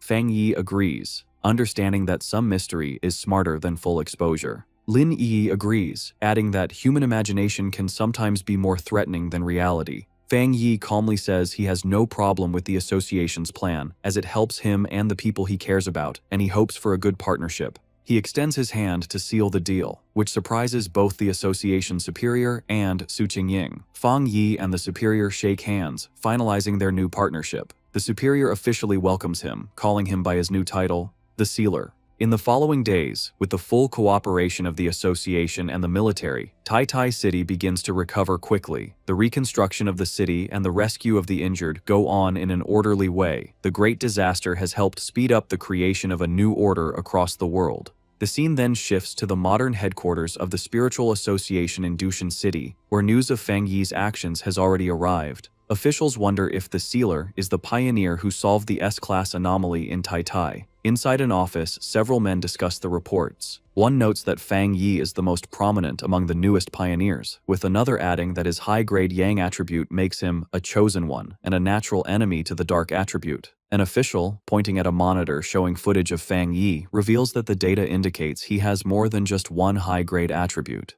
He reminds them of the viral Skyfire / video, which showed a high-grade fire attribute, and the military's codename for him, the Tyrant, which came from his high-grade thunder attribute. His colleagues are stunned, but the man with glasses insists there is something even more incredible about him. Their discussion is interrupted by a woman with wavy blue hair and glasses, who asks if they are talking about the Sealer. She confidently asks to see the data they have on him. The men immediately recognize her and comply, pulling up his file on the main screen. As she studies the information, she thinks that with more pioneers emerging, and with someone like Fang Yi taking the lead, there will inevitably be many who will challenge his authority. Her glasses gleam with a determined light as she admits that even she wants to see his power for herself, thinking that she and the Sealer will probably meet very soon. The scene shifts to a modern library in Kong City, where people are quietly reading. Fang Yi's ex-girlfriend, Chu Qingli, is sitting at a desk working on her laptop when a young man nervously approaches her. With a blush, the man stutters as he tries to ask for her contact information, but Chu Qingli coldly interrupts him. She tells him that this is a library, and he is disturbing others. Dejected, the young man walks away while Chu Qingli returns to her work.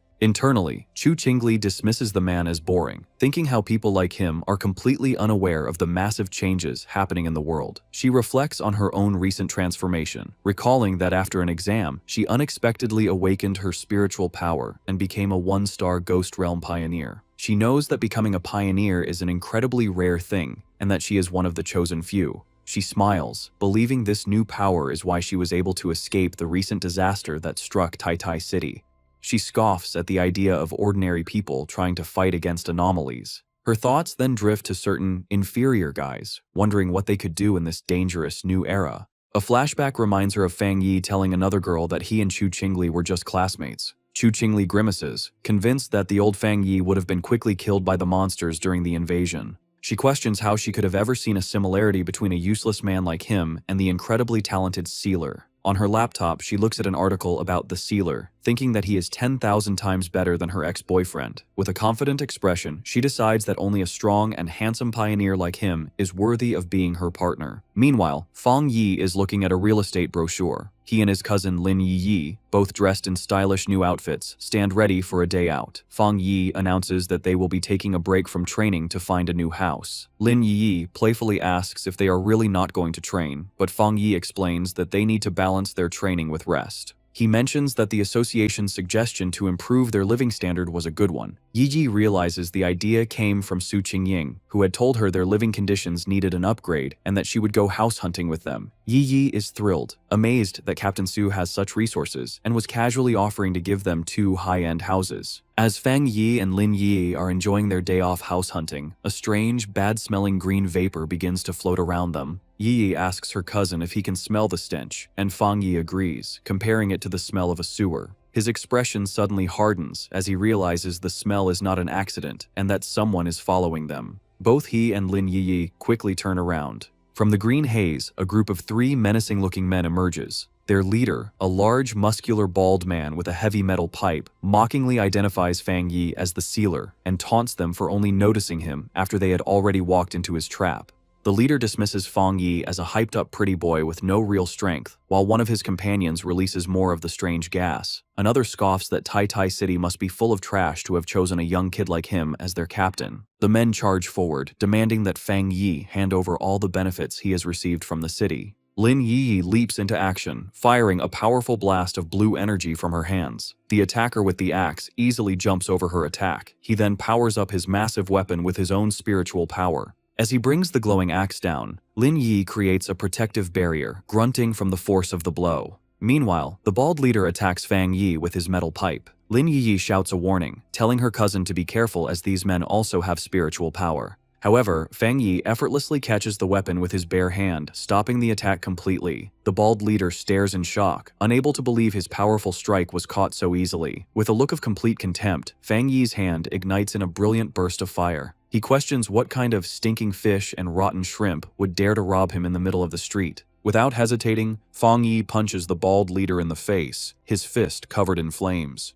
The man flies backward, screaming in disbelief that he was beaten so easily. His friend with the gas tank watches in shock, confused why Fang Yi is not affected. He thinks his special, universal permeating potion should have paralyzed his opponent. Fang Yi just stares back, his hand still flickering with fire. The green gas is described as a potion made from the sweat of a wood attribute pioneer, designed to break an enemy's spiritual barrier, but it has a terrible, lasting smell. Angry about his defeat, the bald leader gets up, shouting he was just careless, and that since they are all at the spirit creation realm, they have nothing to worry about. He charges forward again, his body glowing with a purple aura. Fang Yi smirks, identifying his attacker's powers as mutated earth and wood attributes. He remarks that their sneaky tactics fit their crooked style. He confidently thinks that while a normal spiritual barrier might be weak to such tricks, they are useless against him. Meanwhile, the man with the axe-like weapon jumps high to attack Lin Yi. However, she reacts with amazing speed, kicking him in the groin and making him cry out in pain. As Yi lands, Fang Yi watches, thinking that while he doesn't want to cause a big scene, having his daily life interrupted is very annoying. He takes off his sunglasses, his expression now serious and his red eyes glowing with power. Telling his cousin to move, Fang Yi unleashes his true power. A huge surge of bright golden energy erupts from him, pushing back the attackers. He stands in the middle of a sun-like explosion of golden light that covers the area, stunning his opponents. The golden energy expands, trapping the 3 men. Covered in the intense, holy flames, the men scream in pain. They wonder what kind of terrifying fire this is, finally realizing the true power of the sealer as they beg for the pain to stop. Just as Fang Yi is about to use his full power, Su Qingying suddenly appears, rushing towards him and shouting at him not to kill the attackers, which surprises Fang Yi. Looking at the 3 defeated men on the street, Su Qingying explains with relief that these men are key targets the association is watching. Fang Yi asks if she plans to take them for processing. Su Qingying confirms, saying the association has started registering all pioneers, especially troublemakers like these. Standing over the defeated men, Fang Yi coldly tells them they are lucky. He says he dislikes being disturbed, and if they bother him again, things won't be so simple, which earns him an annoyed look from Su Qingying. As paramedics load the injured men onto stretchers, Su Qingying angrily scolds them, telling them that if this had happened 2 days ago, the association wouldn't have stepped in, and they would have deserved to be killed. She reminds them that the sealer spared their lives for the association and warns them about the punishment waiting for them. As the ambulance drives away, Su Qingying watches with her arms crossed, muttering about the bunch of idiots who would dare to challenge the #1 pioneer. Lin Yiyi timidly asks Su Qingying what punishment the men will face. Su Qingying explains that because all three have criminal records, they will face life in prison even though they are at the spirit creation realm. They will lose their freedom and rights and will have to serve as pioneers in prison. Overhearing this, Fang Yi thoughtfully comments that this method is not a bad idea. Su Qingying turns to Fang Yi with a frustrated look, calling him the association's sweet bun and the future of the Jia nation.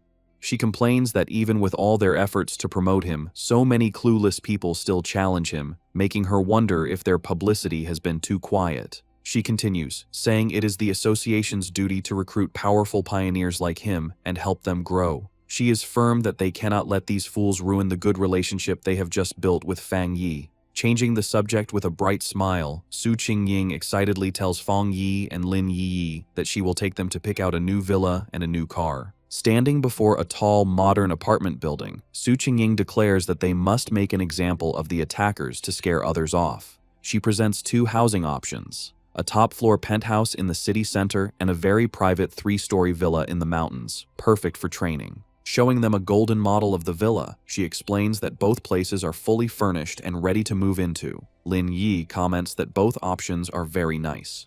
With a confident smile, Fang Yi simply holds up 2 fingers and says he will take both. His decision leaves both Lin Yiyi and Su Qingying speechless. Fang Yi playfully asks if it's possible, saying he trusts Captain Su's sincerity. Flustered but happy, Su Qingying quickly agrees, assuring him it's no problem. Afterward, the three of them visit a luxury car dealership. Su Qingying explains that the association has a partnership with the showroom and they can choose any car they like. While looking at cars, people comment on Lin Yi's fair skin and elegant look. From outside, a group of men watch them, noting that even though his clothes are ordinary, it is Fang Yi who stands out. They wonder if he is the son of someone important. Inside, Chu Qingli's friend is also present, and the others guess that Fang Yi is buying a car for his girlfriend. Chu Qingli's friend is shocked when she recognizes him. She remembers he is Chu Qingli's ex-boyfriend, the same young man the university principal had personally greeted. Her mind flashes back to her previous argument with him, and she gets angry at the thought of him buying a car for another girl. She takes out her phone and starts recording Fang Yi, Lin Yiyi, and Su Qingying as they look at a sports car. Her phone buzzes shortly after. As she sends the photo to Chu Qingli, she excitedly texts her friend that she has seen her ex-boyfriend at a VIP dealership, buying a car for a beautiful girl. Chu Qingli, however, replies with a dismissive, "So what?" trying to seem like she doesn't care. Sitting in a lecture hall, Chu Qingli is clearly bothered. She wonders where Fang Yi got the money, scornfully thinking he must have been lucky to survive the disaster and is now being kept by someone wealthy. A cold smile appears on her face as she thinks that the gap between them is too big to overcome. As she confidently walks through the lecture hall, she thinks that once she reaches the top of the pioneer world, such things will be beneath her, dismissing him as a vulgar fool. Having chosen their new home, Fang Yi and Lin Yiyi arrive at the modern villa. Yiyi is thrilled, running up the stairs and shouting in disbelief that they actually have a real villa. Inside the fancy living room, she looks around in awe. Fang Yi, carrying their bags, playfully tells her to wipe her drool, reminding her they also have the penthouse in the city.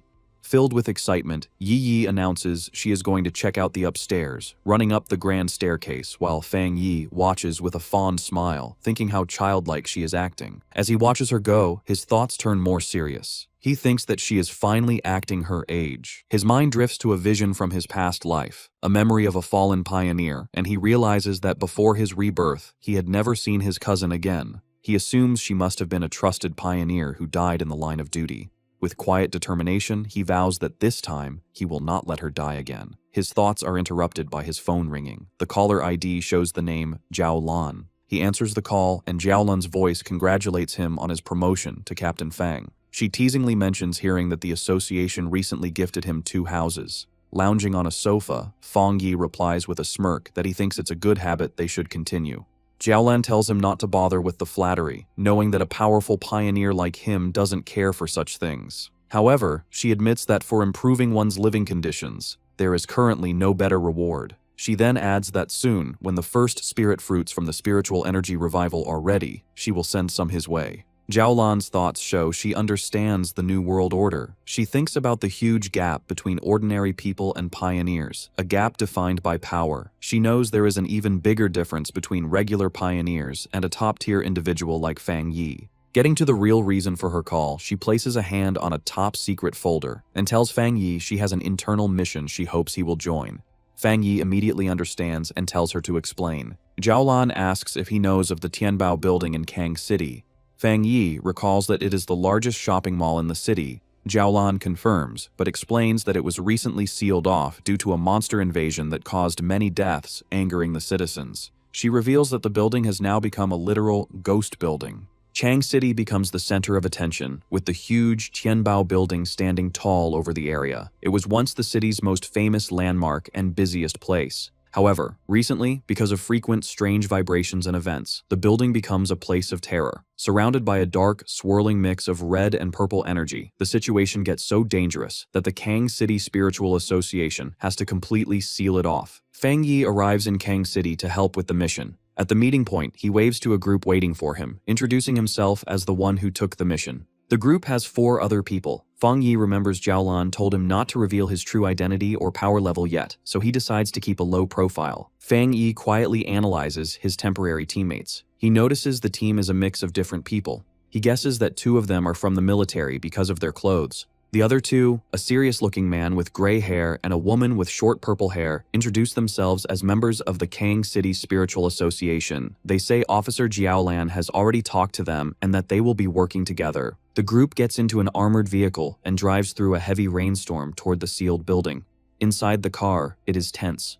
The brown-haired guy is driving, and the blonde girl in the passenger seat looks nervous. She breaks the silence, suggesting that since they don't know each other's strengths, they should agree to help each other once they enter the danger zone. In the back seat, it is even more awkward.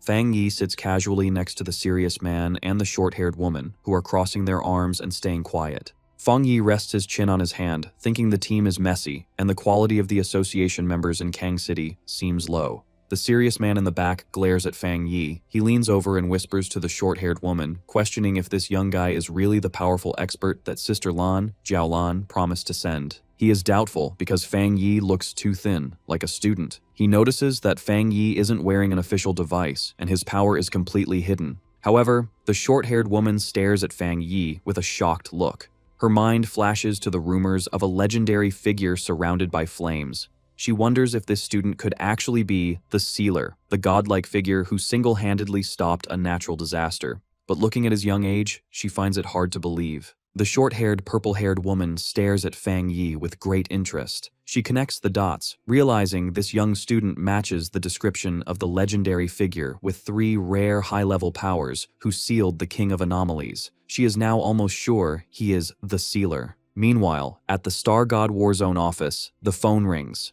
Zhaolan answers and gets terrible news. The Tianbao building has completely fallen. The voice on the other end reports that they have lost contact with everyone inside. The anomaly level has shot up to 12,000, and there are 53 confirmed deaths. Zhaolan looks stressed, realizing the situation is getting worse faster than they thought. However, she promises that the person she sent, Fang Yi, will be fine. She ends the call firmly, saying that since the mission was handed over to them, no more questions should be asked. Back in Kang City, the Tianbao building is surrounded by a terrifying, swirling mix of red and purple energy. The armored vehicle arrives, and the team steps out into a heavy, unnatural rain that looks like blood. Fang Yi observes the area with a serious look, noting the situation is bad and the creatures inside seem much stronger than what he has faced before. The group looks up at the massive skyscraper. The outside is covered in dark stains. Fang Yi points them out, and the team realizes the entire side of the building is covered in huge splashes of blood.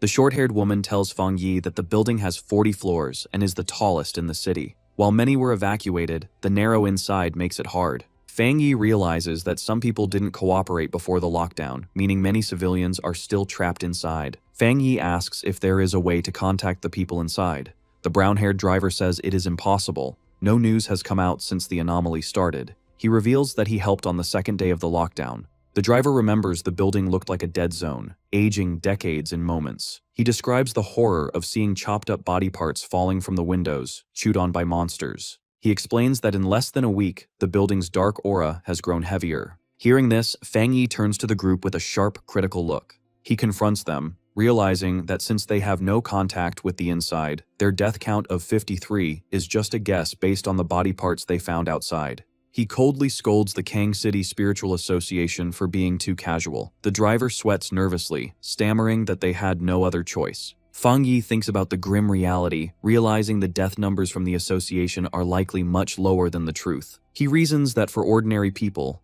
an anomaly is a world-ending event. In a closed space, they are like sheep waiting to be killed with no escape. Deciding to waste no more time, Fang Yi orders the team to enter the building immediately. He explains that some anomalies evolve by eating humans, meaning a higher death count will lead to stronger monsters inside. However, his leadership is immediately challenged. The serious gray-haired man grabs Fang Yi's shoulder, stopping him. While acknowledging the military's order to follow Fang Yi, the man demands that Fang Yi first explain his plan before they rush in. Fang Yi turns to look at him coldly, asking what plan there is to discuss when they are blind to the situation inside. He insists they have to go in to investigate first. The gray-haired man is not satisfied. He argues that everyone there has experience with anomalies, and that, as the commander, Fang Yi should at least know their abilities. He starts to criticize Fang Yi, pointing out that he hasn't even joined the official organization and lacks training. The argument is cut short when the short-haired, purple-haired woman steps in, looking angry. She pushes past the men, telling the gray-haired man to be quiet because they are short on time. She reminds him that Fang Yi took this mission because Officer Jiaolan recommended him, meaning questioning Fang Yi is like questioning a high-ranking officer. Fang Yi watches silently, thinking to himself that fighting among themselves is the worst thing to do before a mission. Without arguing further, he turns and walks into the dark entrance, coldly telling them that if they don't want to enter, they should stay behind. The team, including the hesitant members, quickly follows him. The group enters the Tianbao building and finds it completely destroyed and spooky. Cars are crushed and trash is everywhere, but the blonde girl notices something strange. Despite the destruction, there is no sound. Suddenly, a dark shadow swoops down from the high ceiling. The serious gray-haired man senses something and looks up, confused. Before he can react, a terrifying green-eyed monster descends from the darkness, screaming as it ambushes him. Fang Yi reacts instantly and summons his sword that immediately bursts into intense flames. With a fierce swing, he sends a wave of fire at the descending monster, his expression cold and focused. The creature doesn't stand a chance. In a split second, it is sliced into pieces by a flash of light and sword beams. Fang Yi lands gracefully, posing with his flaming sword, as the monster behind him is completely destroyed. The serious gray-haired man and the short-haired, purple-haired woman are stunned. They can barely believe the fight ended the moment it began. The woman stares in shock at the massive blade of fire in Fang Yi's hand, wondering where he got such a powerful weapon. Ignoring their shock, Fang Yi crouches down to inspect the creature's remains. He grabs a piece of the body to examine it. Standing up, he analyzes the monster, noting it looks like a twisted mix of a bird and a gecko. He grimly concludes that based on the high level of mutation, this creature has already eaten a lot of humans. The short-haired, purple-haired woman looks closer at the body and has a terrifying realization. She identifies the dead creature as an A+ grade anomaly. The team is terrified by the fact that Fang Yi has just instantly killed a monster that would usually take a full team of elite pioneers to handle. As the smoke from the dead monster clears, the purple-haired woman and the gray-haired man are left in shock. The woman realizes Fang Yi's power is much stronger than the one-star spirit creation realm, and the gray-haired man sweats nervously, realizing Fang Yi could have easily killed him. The brown-haired man admits he was wrong, saying he didn't expect this young man to be the legendary sealer. He always thought the sealer was an old expert who never put down his sword. Fang Yi turns his back to them, his sword still on fire. He explains that after he advanced, he combined his spiritual power with his sword, turning it into a spirit weapon he can summon and shape whenever he wants. He humbly suggests he isn't the only one who can do this. With the team's doubt gone, replaced by trust and fear, Fang Yi tells everyone to move faster. The purple-haired woman says she's relieved Fang Yi is on their team as they follow him deeper into the dark building. To light their way, Fang Yi summons a ball of fire in his hand and leads the group down a dark, narrow hallway, holding the fire like a torch. They reach a staircase that is completely covered in blood. Looking at the horrible scene, Fang Yi grimly figures out that the situation is much worse than the official report said. Based on the amount of blood, he guesses there are at least 500 dead, not just 53. Suddenly, Fang Yi's expression gets sharp, his red eyes glowing as he senses something is wrong. The group enters a supermarket area. The brown-haired association member and the purple-haired woman look around nervously. They notice that while the floor is covered in blood and trash, there are no bodies. She wonders if the monsters ate the victim so completely that nothing was left. Unseen by them, a scary shadow monster with glowing green eyes gets ready to attack from the darkness. Fang Yi senses the attack and yells for them to watch their backs. The purple-haired woman turns around in terror, screaming as she sees the monster jumping at them. Reacting instantly, Fang Yi throws his flaming sword with amazing speed past his teammates. The sword hits the shadow monster in the air, cutting off its head instantly in a burst of black blood and fire. As the burning body of the monster falls, the brown-haired association member stammers in fear, realizing another monster was hiding right next to them. Fang Yi stands calmly in the middle of the flames. He looks at his teammates with a serious expression and asks if they really didn't sense something was wrong, showing the difference in their awareness. Fang Yi looks at his flaming hand and analyzes the situation. He tells the gray-haired man that even though the two monsters they just killed were strong, there weren't enough of them to have trapped and killed the previous rescue team. A thought hits him, and he suggests that the place they are in might not be the real Tianbao building. The team stands in the dark, blood-stained hallway, looking confused. The gray-haired man and the blonde girl ask him what he means. Fang Yi explains that even though the hallway is full of blood, the smell is wrong. He points out that the strong smell comes from the dark attribute and monsters, but there's no smell of dead bodies. He decides he needs to test his guess. The purple-haired woman watches anxiously as Fang Yi prepares to use a powerful technique. She agrees with what he said, noting that the place feels empty, as if no living thing has ever been there. Fang Yi guesses that this place is just a simple, empty copy created by the monster. He extends his hand and releases a huge surge of purple energy, saying that if he's right, this place has been turned into an empty shell. He creates a giant sphere of black energy, the limitless dark world, shocking his teammates who recognize it as the dark attribute. A system window appears, confirming his theory. It detects a similar dark attribute called the inner dark world and asks if he wants to see the data. The system explains that the inner dark world is a space created by splitting the dark attribute, acting like a nest that takes over the original space. It reveals that to enter the real inner dark world, one must find the door that builds it. Fang Yi now understands. He tells the team that to enter the real Tianbao building, they must find this door, and the same rule applies to those who tried to escape. He explains that the people trapped inside were affected by the dark attribute, causing them to hallucinate. They probably mistook windows for the door to safety. As he controls the dark energy, Fang Yi concludes this is why the people who tried to escape through the windows ended up dead. The purple-haired woman realizes with horror that the victims were tricked by the dark attribute until they died. She asks Fang Yi if their next step is to find the door. The situation gets worse instantly, as Fang Yi's system warns that the hostile, dark inner world has been drawn to him and has fully appeared. Fang Yi is shocked by its sudden arrival, as a huge blast of purple energy comes down from above, crushing the team. The brown-haired association member and the blonde girl immediately fall under the pressure, holding their heads in pain. They scream that their spiritual defenses are failing. Fang Yi's eyes glow with intense power, one red, one golden, as he glares at the energy. He instantly summons a barrier, creating a powerful dome of golden light to protect his teammates. Inside the barrier, the blonde girl and the brown-haired association member gasp for breath, relieved the pain has stopped. They look up at Fang Yi in awe, realizing that while they were almost knocked out, the sealer is completely unharmed. They admit to themselves that the dark energy nearly killed them without even hitting them directly, and without Fang Yi, they wouldn't have survived. Fang Yi suddenly focuses on a point in the empty air, his sword lighting up with intense flames as he declares he has found it. He unleashes a technique called Fire Dragon, pulls out his blade, and swings it violently at the invisible target, shouting that the entrance is right here.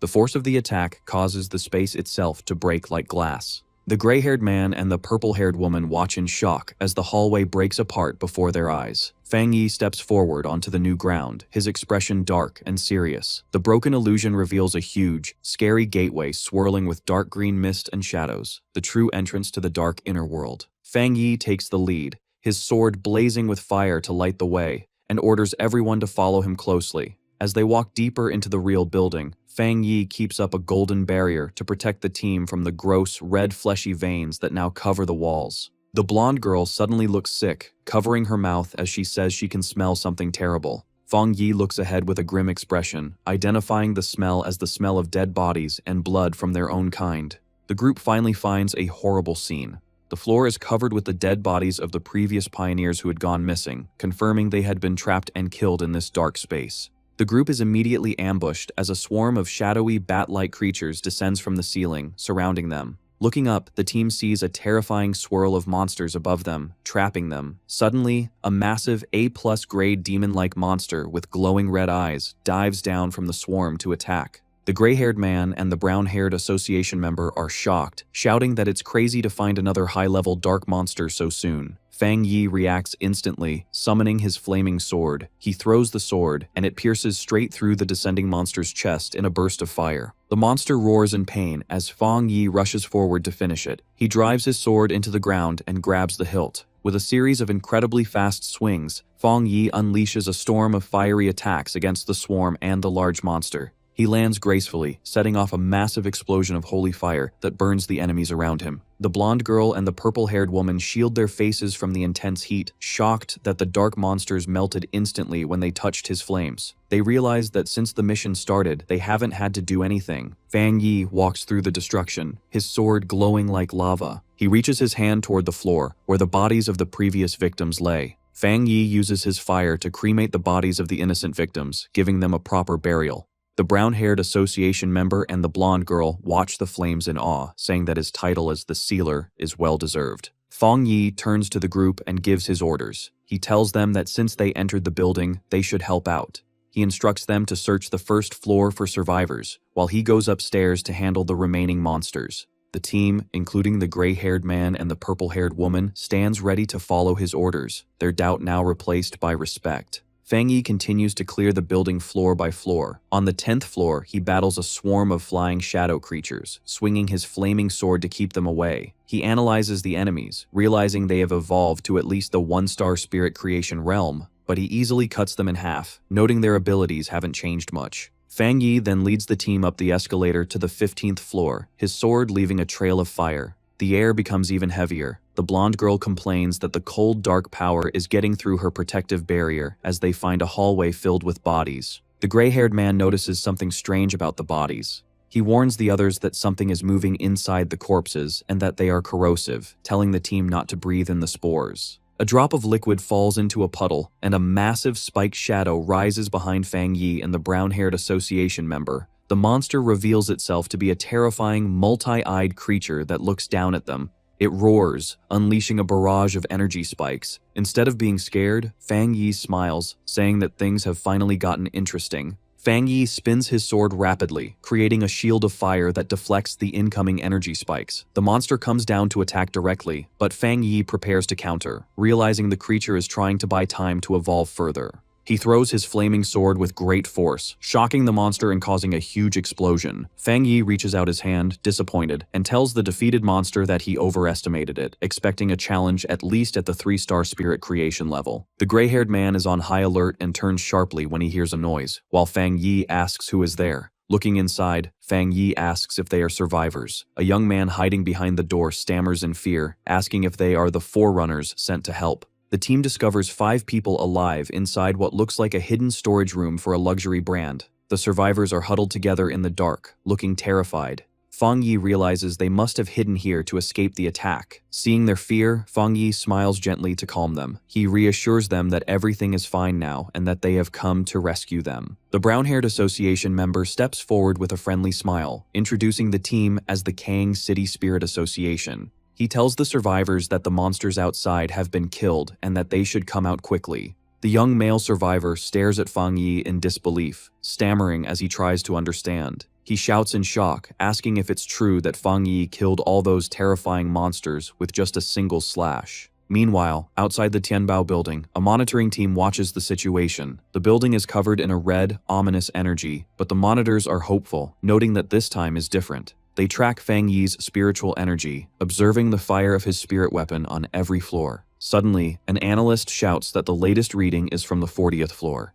The analysts are stunned. They report that the sealer cleared the Tianbao building from bottom to top in only 9 minutes and 56 seconds. They realize this news will shock the entire pioneer circle in Kang City. However, the celebration is cut short as a red alarm goes off. The monitor warns that it's not over yet, as they have detected an S-class monster eruption at the very top level. Back on the top floor, Fang Yi stands among the rubble, looking up with a serious expression. He realizes he has found the main target. Looming over him is a massive, skeletal creature with glowing green energy and black feathers. Fang Yi identifies the terrifying monster as the anomaly king of this location, the Bone Bird. Fang Yi charges directly at the massive anomaly king, the Bone Bird, leaping into the air with his sword. As he gets closer, he analyzes the creature, realizing the strange worms on it are not parasites, but part of its main body. With a powerful swing, Fang Yi unleashes a golden strike, but the Bone Bird blocks the attack with its thick, cage-like bones. Fang Yi is surprised for a moment as his attack is stopped. The monster glares at him with glowing green eyes. Below, his teammates watch in despair, worrying that even the powerful Sealer can't defeat this anomaly king, and they feel helpless because they are too weak to help. Fang Yi makes a sound of annoyance. Realizing he has spent enough time testing the creature, he decides it is time to end the fight and stops holding back. He calls forth the Divine Thunder, covering his sword with crackling blue lightning. With the added power of thunder, he swings again, this time easily cutting through the bone defenses that had stopped him before. The Bone Bird roars in pain and rage, but Fang Yi, surrounded by blue lightning, just tells it to stop making so much noise. He unleashes a massive vertical slice of blue energy that cuts straight through the monster's giant body. Staring coldly at the creature, Fang Yi notes that even though this monster turned the building into a feeding ground, it is much weaker than the Bat Anomaly King he fought before. Fang Yi moves with incredible speed, delivering a flurry of quick slashes to the monster before landing gracefully on the ground. The gray-haired man and the blonde girl watch in complete shock, realizing that Fang Yi is not just fighting the monster, but completely dominating it by himself. The purple-haired woman watches closely, realizing that every cut is perfectly calculated, dissecting the monster with terrifying precision.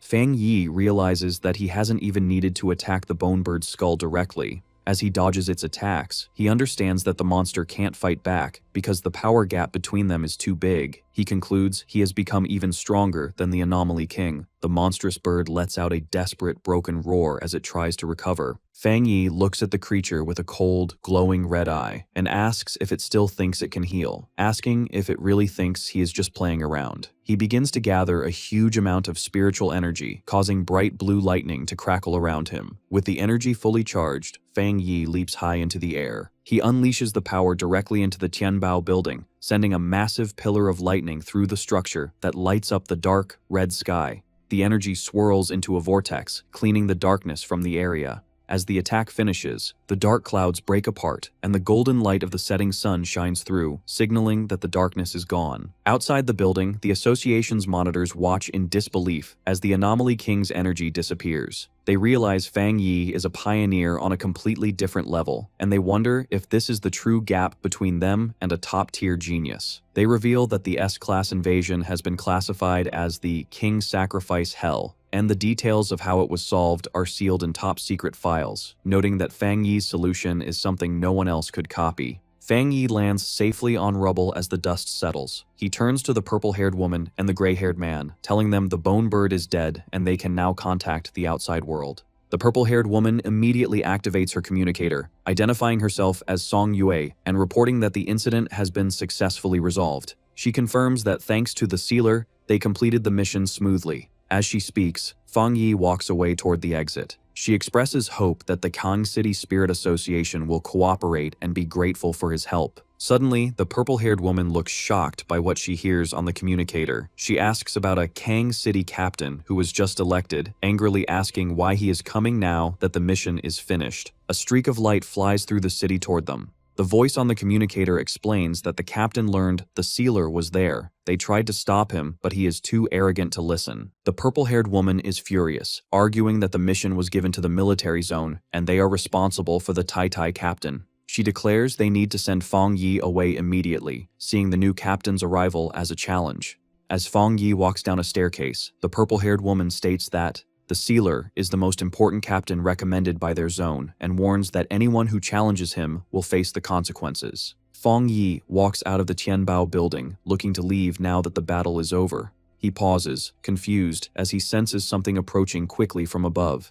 A figure comes down from the sky with great speed, crashing toward him. The attacker lands with a powerful impact, holding an energy weapon. He introduces himself as Yue Fengjiang, the new captain of Kang City, and aggressively asks if Fang Yi is the Sealer from Tai City. Fang Yi stands his ground, staring back coldly. Ye Fengjiang gets in his face, analyzing him. He mistakenly thinks Fang Yi is a wind attribute pioneer, but notes that Fang Yi is hiding his power, guessing he is at least at the spirit creation realm. Yue Fengjiang changes his energy weapon into a claw and attacks. Fang Yi draws his flaming sword and they begin a fast-paced duel. The captain leaps high for a crushing blow, forcing Fang Yi to dodge as he lands heavily on the street. Yue Fengjiang looks down on Fang Yi, thinking he is just a brat. He decides to use this fight to establish his own reputation and his family's dominance. Outwardly, he laughs arrogantly. He thanks Fang Yi for solving the crisis, but then accuses him of overstepping his boundaries, lecturing him about rules and seniority. Fang Yi, not impressed, explains that he only came because the military asked for help, and there was no captain when he arrived. He coldly asks what this new captain wants from him.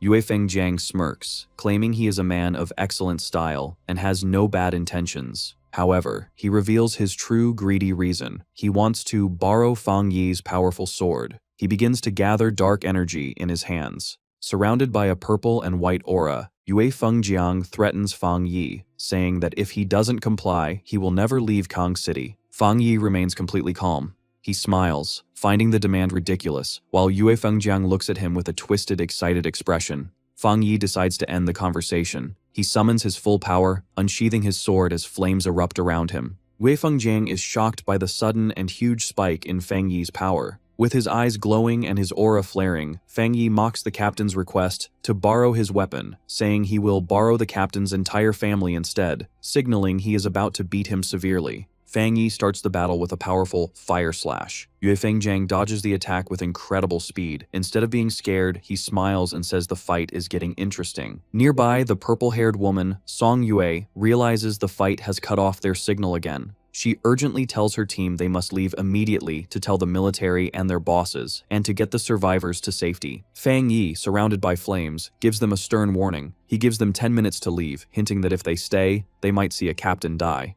The brown-haired association member tries to warn him, but Song Yue quickly covers his mouth. She shouts that she understands and drags him away to keep them safe. As the group runs away, Song Yue complains angrily that Yue Fengjiang is causing trouble right after he got elected. Her teammates agree that it might be good for the Sealer to teach their arrogant captain a lesson. With the others gone, Fang Yi glares at his opponent and holds out his hand. He unleashes a powerful thunderbolt at Yue Fengjiang. The captain deflects the lightning with his weapon, but the force is huge. Yue Fengjiang shouts a challenge, telling Fang Yi that if he wants to kill him, he should stop holding back and use 100% of his power. Fang Yi responds by landing a heavy attack that sends shockwaves through the area. A massive explosion erupts behind Yue Fengjiang, destroying the nearby buildings. Yue Fengjiang slides backward to regain his balance, thinking the sensation he just felt was terrifying. Sweat runs down his face as he looks at Fang Yi. He realizes Fang Yi's yang power is incredibly strong and explosive. For the first time, the arrogant captain admits to himself that his body feels fear. Fang Yi stands in the raging flames, his figure dark with glowing red eyes. He smirks at Yue Fengjiang's earlier taunt about using full power. He coolly replies that if he were to use 100% of his power, he is afraid Yue Fengjiang wouldn't even last 10 minutes. Yue Fengjiang smiles confidently. He laughs like a maniac, convinced the power is in the sword itself. He believes it is a new secret weapon from the Spirit Association, and that Fang Yi is just lucky to have it. Fang Yi stays silent, staring at him with a cold, unimpressed look. In Yue Fengjiang's mind, he imagines the weapon in a containment tube, believing it holds terrifying power. He is jealous that such a special prototype was given to this kid. He grabs his chest, deciding his trip to the city was worth it, because he has found a treasure to steal. Filled with greed, Yue Fengjiang tears off his shirt with a surge of purple energy. He arrogantly calls Fang Yi a mere 2-star cultivator and demands he hand over the knife. He threatens to kill him to take it, shouting that Fang Yi still hasn't shown enough power to impress him. Meanwhile, at the Tai Tai Spirit Association headquarters, the mood is tense. The superior slams his hands on the table, furious to learn that the Kang City captain has started a fight with their captain, Fang Yi. Su Gingying looks worried as the superior sweats, realizing how serious the situation is. She points out that the Sealer was invited by the Star God War Zone, meaning this conflict involves high-level military politics. The superior is confused when his assistant whispers an update, asking him to repeat the absurd news. The assistant explains that they contacted Kang City, but the other side arrogantly replied that if the fight isn't stopped in 10 minutes, the situation will be irreversible, thinking Fang Yi is the one in danger. The Kang City officials believe that since they are the third-ranked city, their captain is better and will not lose. The Tai officials are shocked and insulted that Kang City is looking down on them. The superior slams his fist down again, calling the Kang City officials fools. He realizes they think sealing a top-level monster is easy and have completely underestimated Fang Yi. The assistant adds that the Kang City captain is rumored to have just reached the 3-star rank and is supported by a huge family with endless resources. Looking out the window, the superior scoffs at the mention of the 3-star rank. With a serious look, he explains that the sealer has multiple top-level powers and his true fighting ability is far beyond his visible rank. He grimly concludes that because Kang City didn't experience the King's Sacrifice Hell, they don't understand the true meaning of Fang Yi's title. He predicts that the Kang City captain won't just lose, he might even die. Back at the battle, Fang Yi prepares a devastating punch, his red eye glowing. He lands a brutal punch on Yue Fengjiang's face, sending blood and teeth flying and shattering the arrogant captain's defense. The battle continues in the sky above the city. Yue Fengjiang is confused because his attacks have no effect on Fang Yi's flames, wondering why the fire blade is endless. As they fight, Yue Fengjiang realizes with horror that his spiritual power is disappearing on contact, as if it's sinking into the sea. He is overwhelmed by Fang Yi's constant attacks. Suddenly, Fang Yi appears right next to Yue Fengjiang's face, coldly whispering that they have arrived. Yue Fengjiang turns and is shocked to see the Kang City Spirit Association building right next to them. Fang Yi looms over him with a terrifying presence. He tells the captain that out of respect for the city and the military, he is giving him one last chance. Before Yue Fengjiang can respond, Fang Yi delivers a powerful kick that sends the captain flying down. Fang Yi doesn't stop. He unleashes a massive barrage of fire/attacks towards the building, shouting that he fears some people are hiding inside, so he has decided to make his presence clear. Yue Fengjiang is caught in the blast, his face twisting in shock and pain. The resulting explosion is massive, lighting up the city skyline. On the ground, people look up in confusion, wondering if a fire has broken out. The crowd begins to panic as the temperature suddenly rises. A man with glasses screams, pointing out that he can see 2 people fighting in the sky. High above, Fang Yi, surrounded by his golden fire, prepares to clash again with Yue Fengjiang, who is covered in dark purple energy. On the ground, a civilian recognizes the fire from the news and excitedly tells the others that the rumors about the spiritual energy revival are real. Fang Yi looks down at his opponent with a cold gaze. He checks the time and calmly tells Yue Fengjiang that he has 5 minutes left. He then throws the captain's own words back at him, asking if he didn't want to see 100% of his power.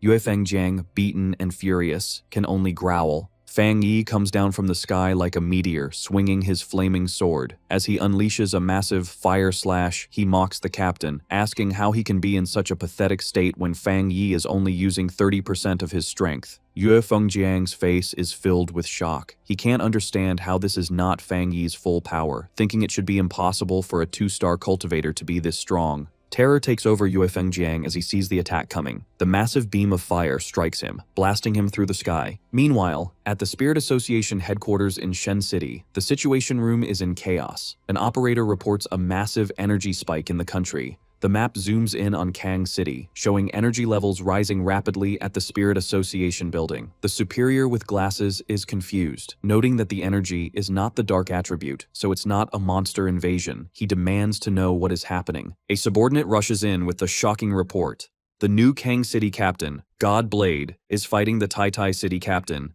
the Sealer. The report explains that God Blade tried to steal the Sealer's weapon after he helped save the city, and when refused, he attacked with the intent to kill. The superior explodes with rage, screaming that Kang City must have a death wish. He orders his staff to warn Kang City immediately and make them stop the fight, threatening to remove every high-level official in the Kang City Spirit Association if they don't. He declares they must send someone over to handle this major incident. Just then, the doors to the conference room open, revealing a silhouette. The blue-haired woman enters, volunteering for the task. She is the Spirit Association headquarters forerunner, Gu Yuru, codenamed Sea Mystic. A young girl looking out the window shouts to her mother that she sees a shooting star, her eyes reflecting the bright light of the fight. Her mother quickly grabs her daughter to protect her, watching in horror as a huge explosion of light reflects off the skyscrapers, and she tells her family to run. Inside their apartment, the family quickly packs their bags. The father decides that Kang City is no longer safe and that they must leave for Shen City right away. As they look out the window one last time at the smoke rising from the city, the mother cries in fear, but the father tries to comfort them, promising they will find a way out as they leave their home. Back in the sky a minute earlier, Yue Fengjiang screams in pain as he is covered in a huge wave of fire, fighting against the intense heat. He bursts out of the flames, shirtless and hurt, and furiously threatens Fang Yi, warning him that his powerful Yue family will never let him go. Fang Yi hovers calmly in the sky, ignoring the threats, while Yue Fengjiang continues to scream that the Kang City Spirit Association will not let him get away with this. Inside the glass-walled headquarters of the Kang City Spirit Association, a group of officials watches the battle in a panic. Seeing the bright light of the attacks, they realize their captain, Yue Fengjiang, cannot last much longer and shout for someone to help him. They demand that the Tai City captain stop his attack, but Fang Yi just stares silently with a cold, annoyed look. Looking down at the officials in the building below, Fang Yi listens as they declare that Yue Fengjiang is their captain and that attacking him is a direct challenge to their association. One of the officials slams his fist against the glass, shouting angrily that they will not accept this behavior. Fang Yi glares at them with his glowing red eyes, not impressed that the Kang City Spirit Association is so arrogant even when facing a stronger force. He creates a huge swirl of fire around him, mocking them by suggesting they didn't care about the other captains because they thought their own captain was stronger, or maybe they just didn't want to get involved. Deciding to teach them a lesson, Fang Yi unleashes a massive fire slash directly at the Spirit Association building. The officials inside hide in terror as the holy flames crash through the windows, burning the office and proving that their threats mean nothing to him. Fang Yi turns his back on the destruction with a look of disgust. As he floats above the defeated captain, he mocks Yue Fengjiang, asking if he really thought he could take the sword from his hand with such poor skill. The battle reaches its peak as Yue Fengjiang, the arrogant captain, is left tired and bleeding, breathing heavily as he reaches his limit. High in the sky, Fang Yi challenges him to see if he can handle his attack and throws his flaming sword straight down at him like a meteor. Instead of dodging, Yue Fengjiang smiles with greed and rushes forward to catch the blade, mocking the local association for being useless while believing that only he deserves such a powerful treasure. His face twists into a crazy expression as he screams that this treasure belongs only to him. Fang Yi watches him with a cold, glowing red eye, thinking that he will never understand pioneers who use their power to rob and kill for things that don't belong to them. He thinks that these types of people are just like common criminals, and that their existence is one of the reasons humanity faces destruction. With a final glare, Fang Yi decides that he must end this situation for good, while Yue Fengjiang rushes toward his death with pure excitement.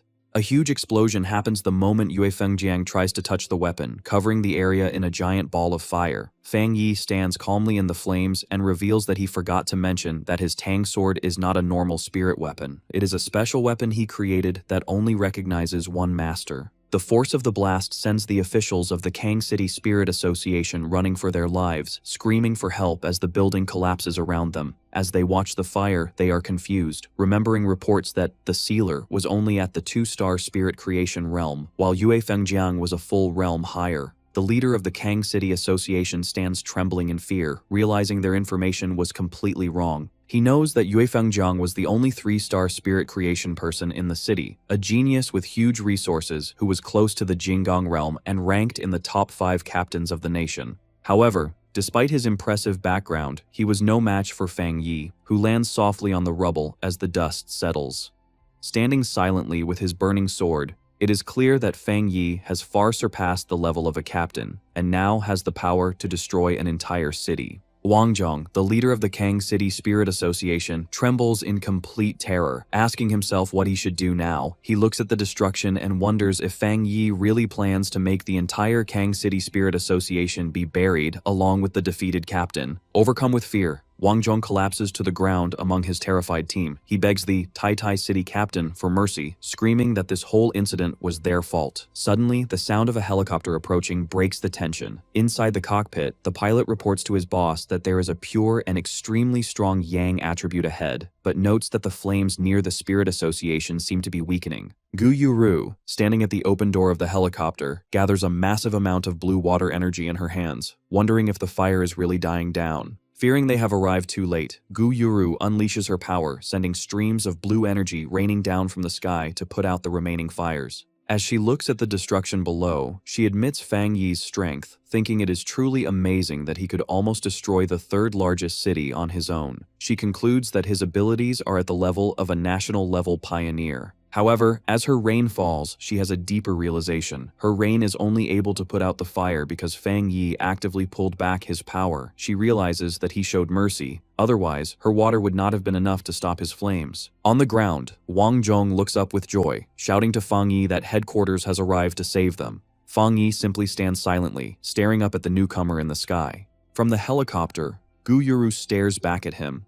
As a water attribute pioneer herself, she senses that Fang Yi's pure power is far greater than what Yue Fengjiang had, ranking him among the top pioneers she has ever met. Suddenly, Gu Yuru's expression changes to one of surprise as she notices something specific.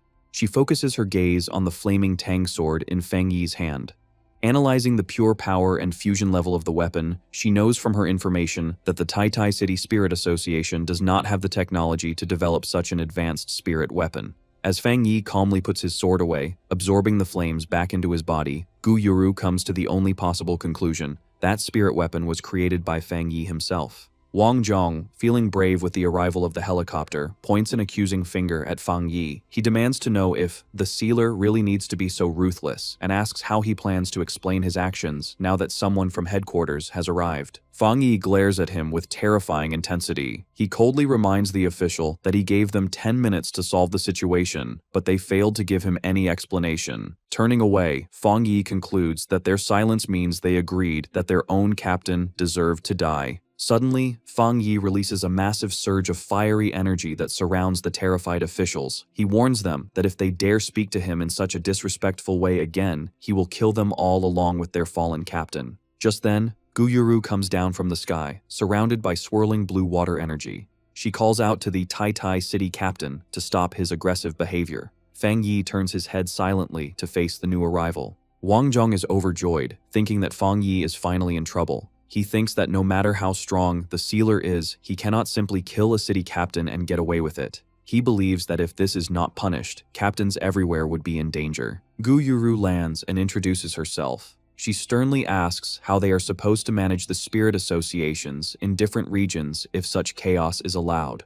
Wang Zhong smiles wickedly, thinking she is on his side. He eagerly waits for her to punish Fang Yi for destroying their headquarters. However, to everyone's surprise, Gu Yuru does not attack. Instead, she stands respectfully before Fang Yi and admits that this incident was a failure of duty on the part of the Spirit Association. She bows her head in apology, promising Fang Yi that headquarters will give him a proper explanation for what happened. Fang Yi's expression softens into a small smile, and he simply hums in agreement, accepting her apology. Wang Zhong is left completely frozen, his face a mask of pure shock and disbelief, as he realizes headquarters has sided with Fang Yi over him. Wang Zhong trembles, unable to understand what is happening. He watches as Gu Yuru bows to Fang Yi, realizing this is the headquarters' respectful way of dealing with the sealer. She explains their goal is to support and reward him to prevent more conflict. Wang Zhong is terrified, wondering if this is the end of it. He thinks about how his captain was burned alive and can't believe the headquarters isn't treating this as a serious issue or blaming Fang Yi. Fang Yi stands calmly, thinking the local association's opinion doesn't matter. He reflects that the Kang City captain, Yue Fengjiang, tried to kill him for his weapon and was ungrateful for his help, so his death was deserved.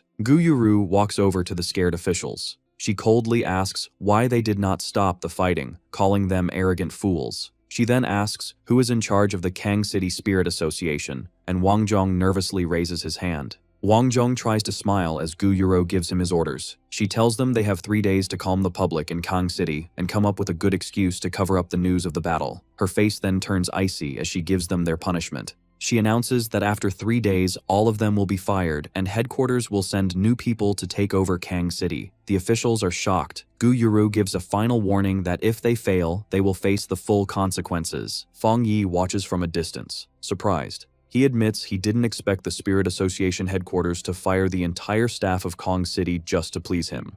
Gu Yuru returns to Fang Yi, explaining that headquarters must make their position clear. She declares that anyone who challenges the sealer, again, will end up like the Kang City Spirit Association and Yue Fengjiang. She asks Fang Yi if he is satisfied with how they handled the situation, promising it will never happen again. Fang Yi, looking relaxed, tells her that anyone challenging him is challenging the headquarters. He says he doesn't care about the officials, but is more interested in how she plans to control public opinion about the supernatural events. Gu Yuru understands his question.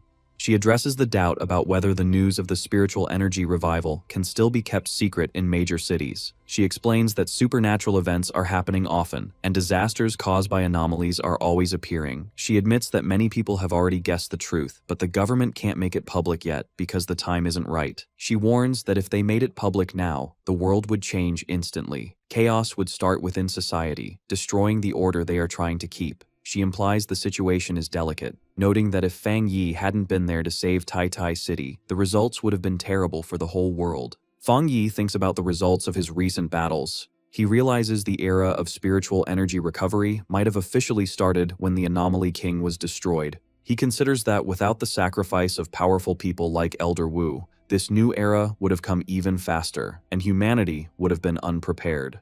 He finally understands the government's plan. Chaos among a small group of pioneers is better than total chaos for everyone. He pictures the powerful leaders of this new world, people like Ji Ruoyan, Zhao Lun, and Su Qingying. He realizes that to keep the appearance of peace for normal citizens, the country needs these top-tier pioneers to face the crises. Fang Yi looks at the ruins, understanding why the Xia Nation is so strict about controlling public opinion. By managing information, they prevent weaker pioneers from causing trouble and stop panic from spreading, letting ordinary people adjust to the new era. However, he knows this plan depends on the cooperation of powerful pioneers. With a smirk, he realizes the situation is becoming urgent. As Fang Yi gets ready to leave, he admits to himself that while his current power helped him solve the disaster in Tai Tai City, it's not enough for what's coming. Gu Yuro interrupts his thoughts. She respectfully tells him a special plane is ready to take him back to Tai Tai City, but she asks for a moment for a personal request. Adjusting her glasses with a smile, Gu Yuru expresses her genuine admiration. She tells him she envies Tai Tai City for having a talent who is so young, yet has the power to destroy a city and the character to handle it.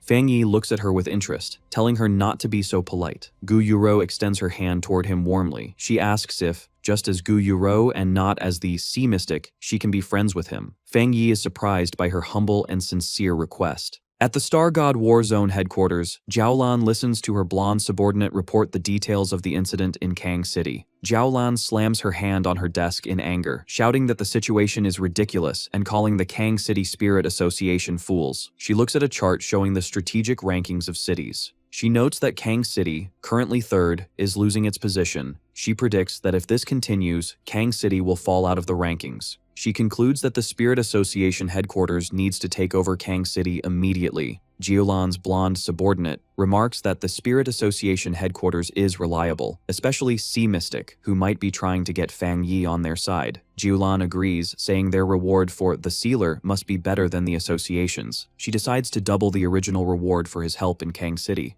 The subordinate expresses his admiration for Fang Yi's strength, saying his balance of ruthlessness and control makes him fit to be a city leader. He then suggests a specific reward that he thinks suits him best. He places a folder labeled Top Secret Restricted Area on the desk. Jiaolan goes silent, understanding the seriousness of this suggestion. She remarks that if she didn't know he admired Fang Yi, she would think he was trying to make things hard for him. The subordinate smiles, arguing that crisis and opportunity go together, and only Fang Yi is worthy of going there to train. He adds that another genius from their war zone is already training there. He explains that in the future, things even scarier than the King's Sacrifice Hell will appear, and they need Fang Yi to get stronger quickly to face the unknown. Jiaolan agrees, pulling out the documents and thinking that maybe their restricted area is too simple for him. Suddenly, a staff member bursts into the room, shouting for Sister Lan. She delivers the shocking news to a stunned Jiaolan and her subordinate. Elder Wu has woken up and wants to speak with her. Several hours later, back in Tai City, the sun shines over Fang Yi's new luxury villa. Fang Yi sits on his couch, checking his phone. He receives a bank notification for 10 million yuan, likely the reward Jiaolan promised. Lin Yi walks in, welcoming her cousin back and saying she saw everything about the events in Kang City on the forums. Fang Yi comforts Lin Yi, telling her not to worry, but she is anxious because the internet is full of rumors that he brutally killed the captain of Kang City, Godblade. Fang Yi tells her the rumors are exaggerated and flicks her forehead, telling her to stop reading forums and focus on her training. Fang Yi stands up and says he is going to train and try to have a breakthrough. Lin Yi watches him, shocked. She asks in disbelief if he is moving too fast, as he just advanced, but he is already trying to reach the 3-star spirit creation realm. Fang Yi just laughs and says it isn't certain yet. Left alone, Lin Yi clasps her hands together with a worried look. She feels her cousin has something heavy on his mind. Upstairs, Fang Yi sits on his bed, surrounded by swirling dark energy. He holds a ball of golden energy containing the purest dark attribute from the Bone Bird, the anomaly king he defeated.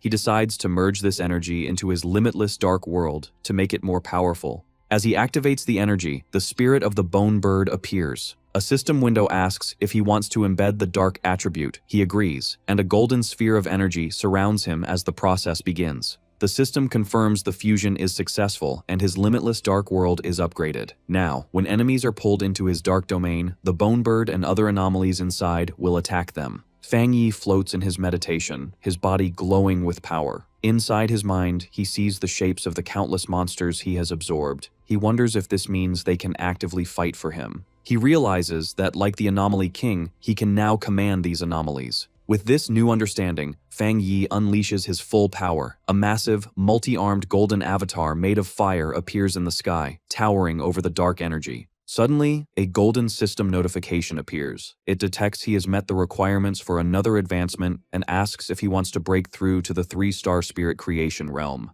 The huge energy from Fang Yi's cultivation manifests physically over the city, creating a giant golden image of a fiery god in the sky. The people below look up in amazement. A photographer excitedly points it out, recognizing the figure as the Immortal who saved them from the bat monsters, believing their savior has come down again. Inside the villa, the power becomes too much to hold, and a blinding explosion of golden light bursts from Fang Yi's bed, filling the room. Meanwhile, inside Fang Yi's spiritual world, the scene changes to a dark, purple void.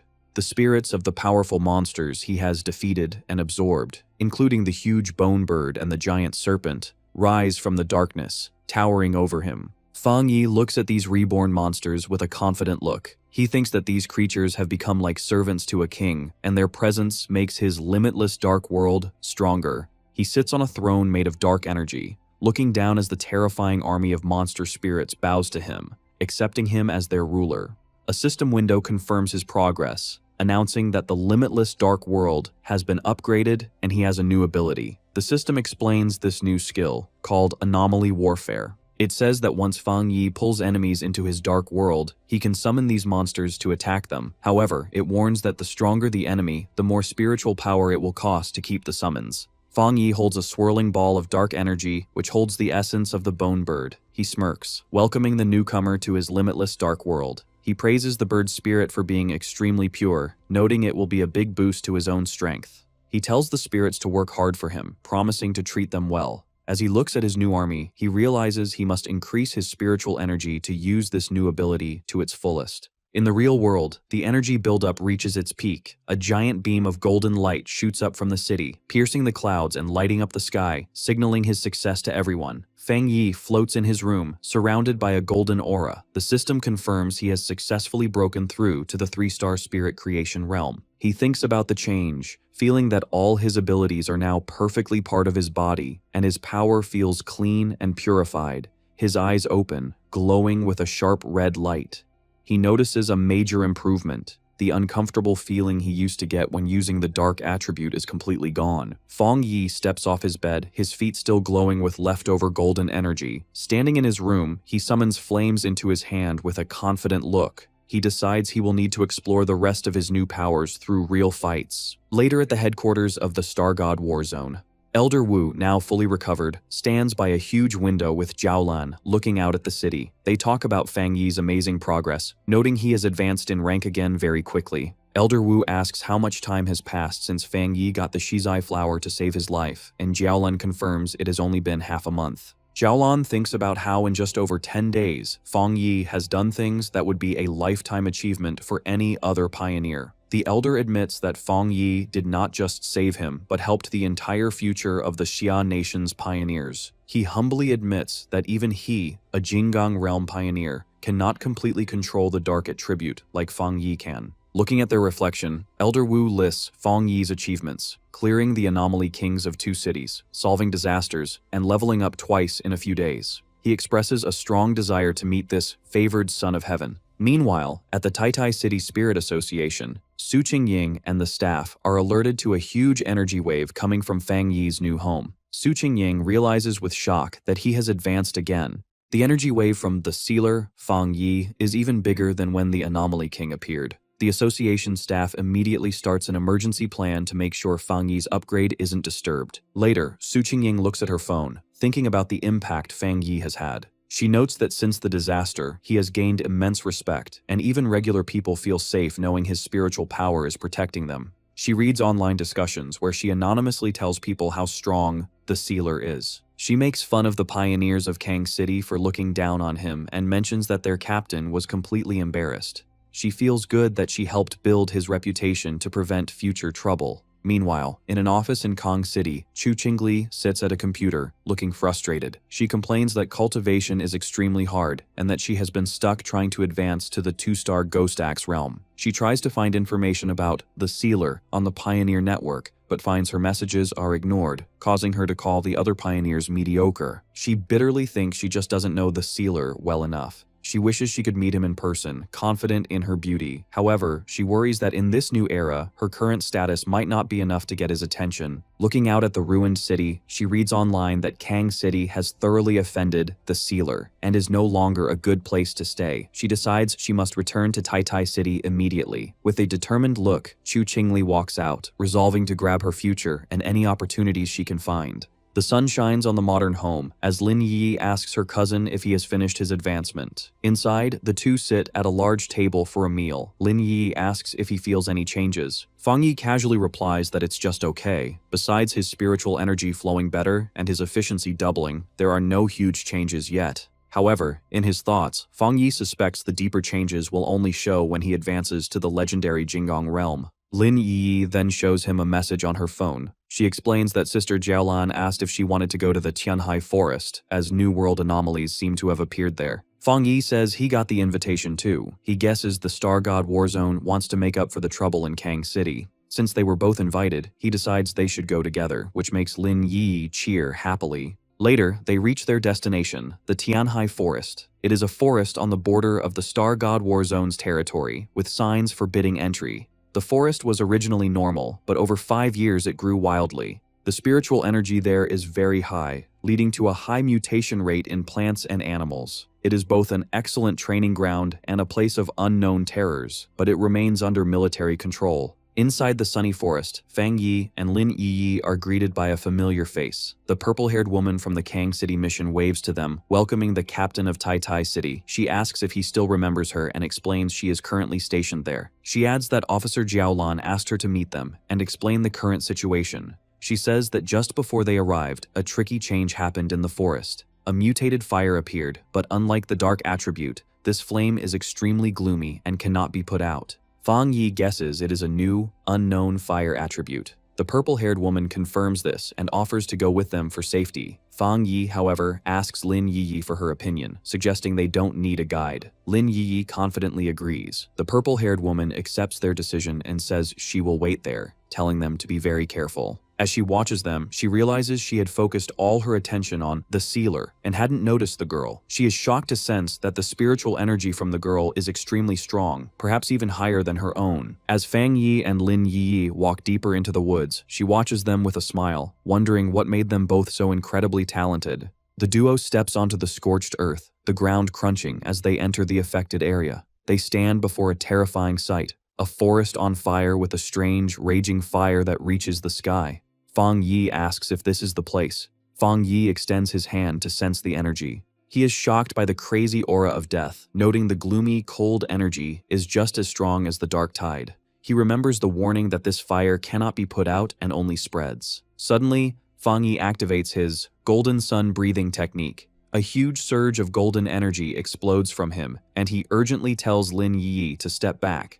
The environment immediately attacks them. Dark, shadowy tendrils lash out from the burning forest, lunging at them. As Fang Yi defends himself, he realizes these flames are much stronger than normal fire and have a desire to eat human spiritual power. The dark energy clashes against his power, and he realizes that even his supreme yang attribute is not having a strong effect. Fang Yi puts a golden barrier around Lin Yi to protect her. He tells her the source of the black fire is ahead. He warns her that since her spiritual power is the wood attribute, she is naturally weak against fire and must stay inside his protection. Lin Yi confirms she understands. Fang Yi summons his spirit sword, the blade glowing as he prepares to clear a path. With a single powerful slash, he cuts the dark, burning trees in half. Fang Yi and Lin Yi walk through the path he cut, the forest burning on either side, but they move safely. As they go deeper, the death energy becomes even heavier. They reach a cliff and look down into a massive dark pit filled with glowing red veins of heat. Fang Yi notices something dripping from the rocks above. With his eyes glowing red, he focuses on it. He identifies the dripping substance as magma. They realize they have arrived at the center of the anomaly, standing over a pit of flowing lava. A system window appears in front of Fang Yi. It alerts him that it has detected a great change of heaven and earth. The system identifies the power as the Twilight Fire attribute and announces that it will automatically begin acquiring data to write a new technique. Fang Yi reaches his hand into the flowing magma. As he touches the strange energy source, a system window appears, announcing he has obtained the Twilight God domain.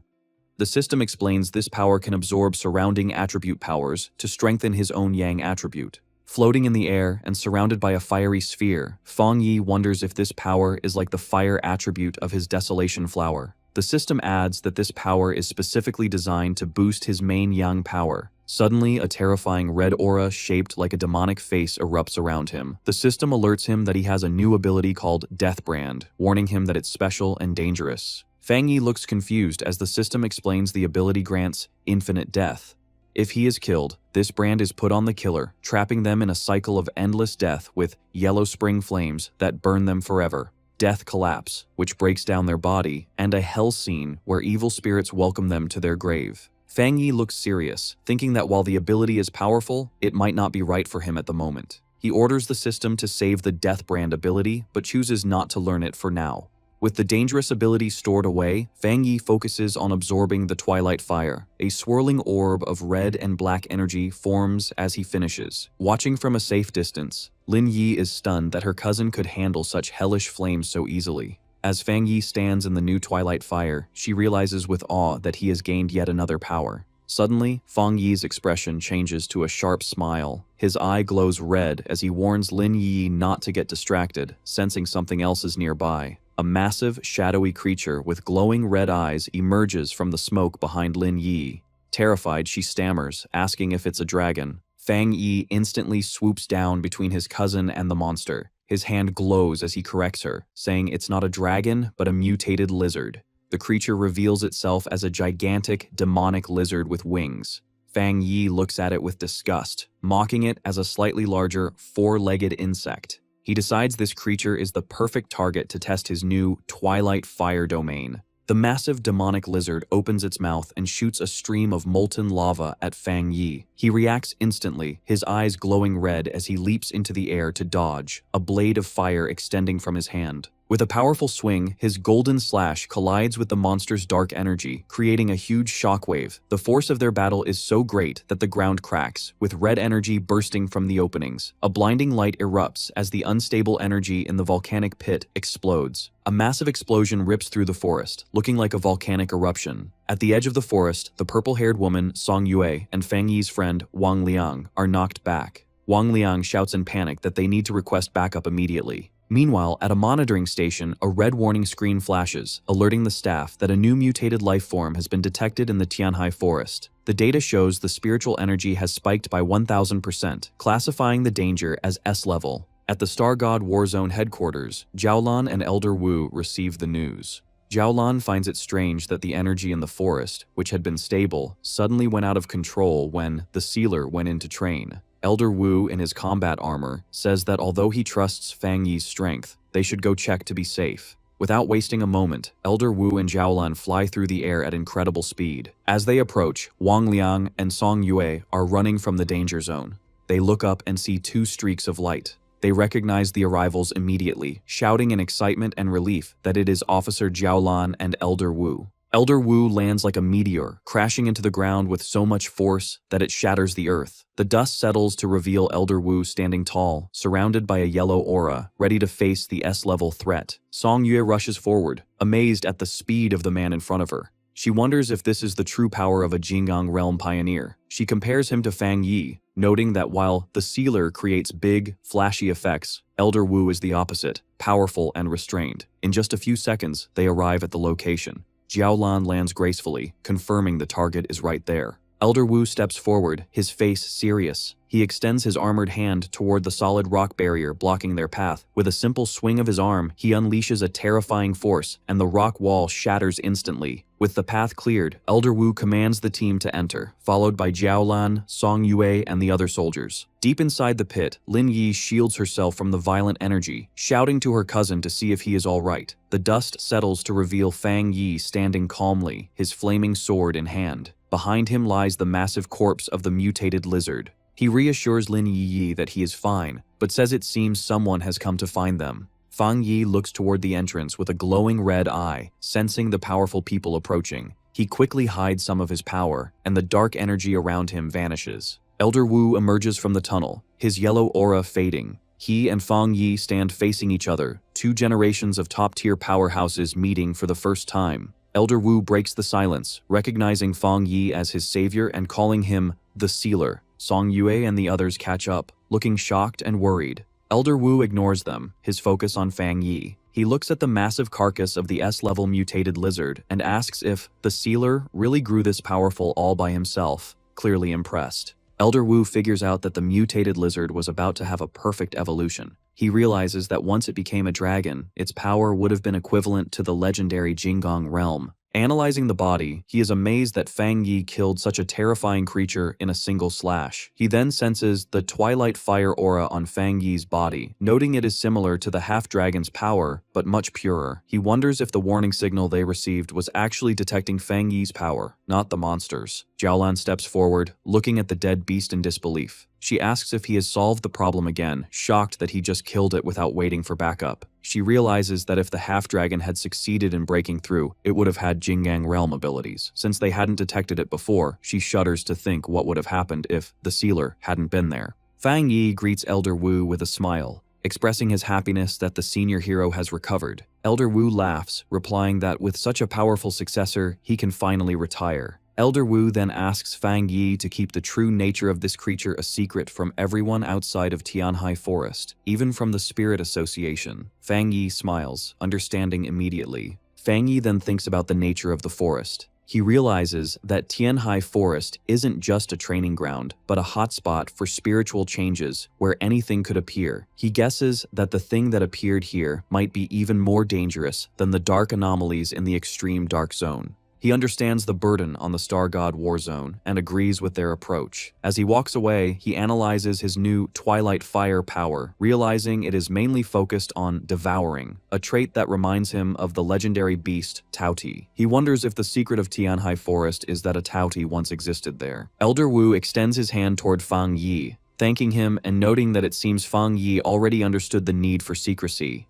As the group gathers, Elder Wu says they should not hope for the birth of high-level anomalies, and there is no need to put unnecessary pressure on the people. Fang Yi agrees. Suddenly, a strong gust of wind sweeps through the forest. Fang Yi's expression sharpens as he sniffs a distinct aura carried by the wind. The aura washes over the group. Lin Yi closes her eyes and smiles, saying it feels incredibly refreshing.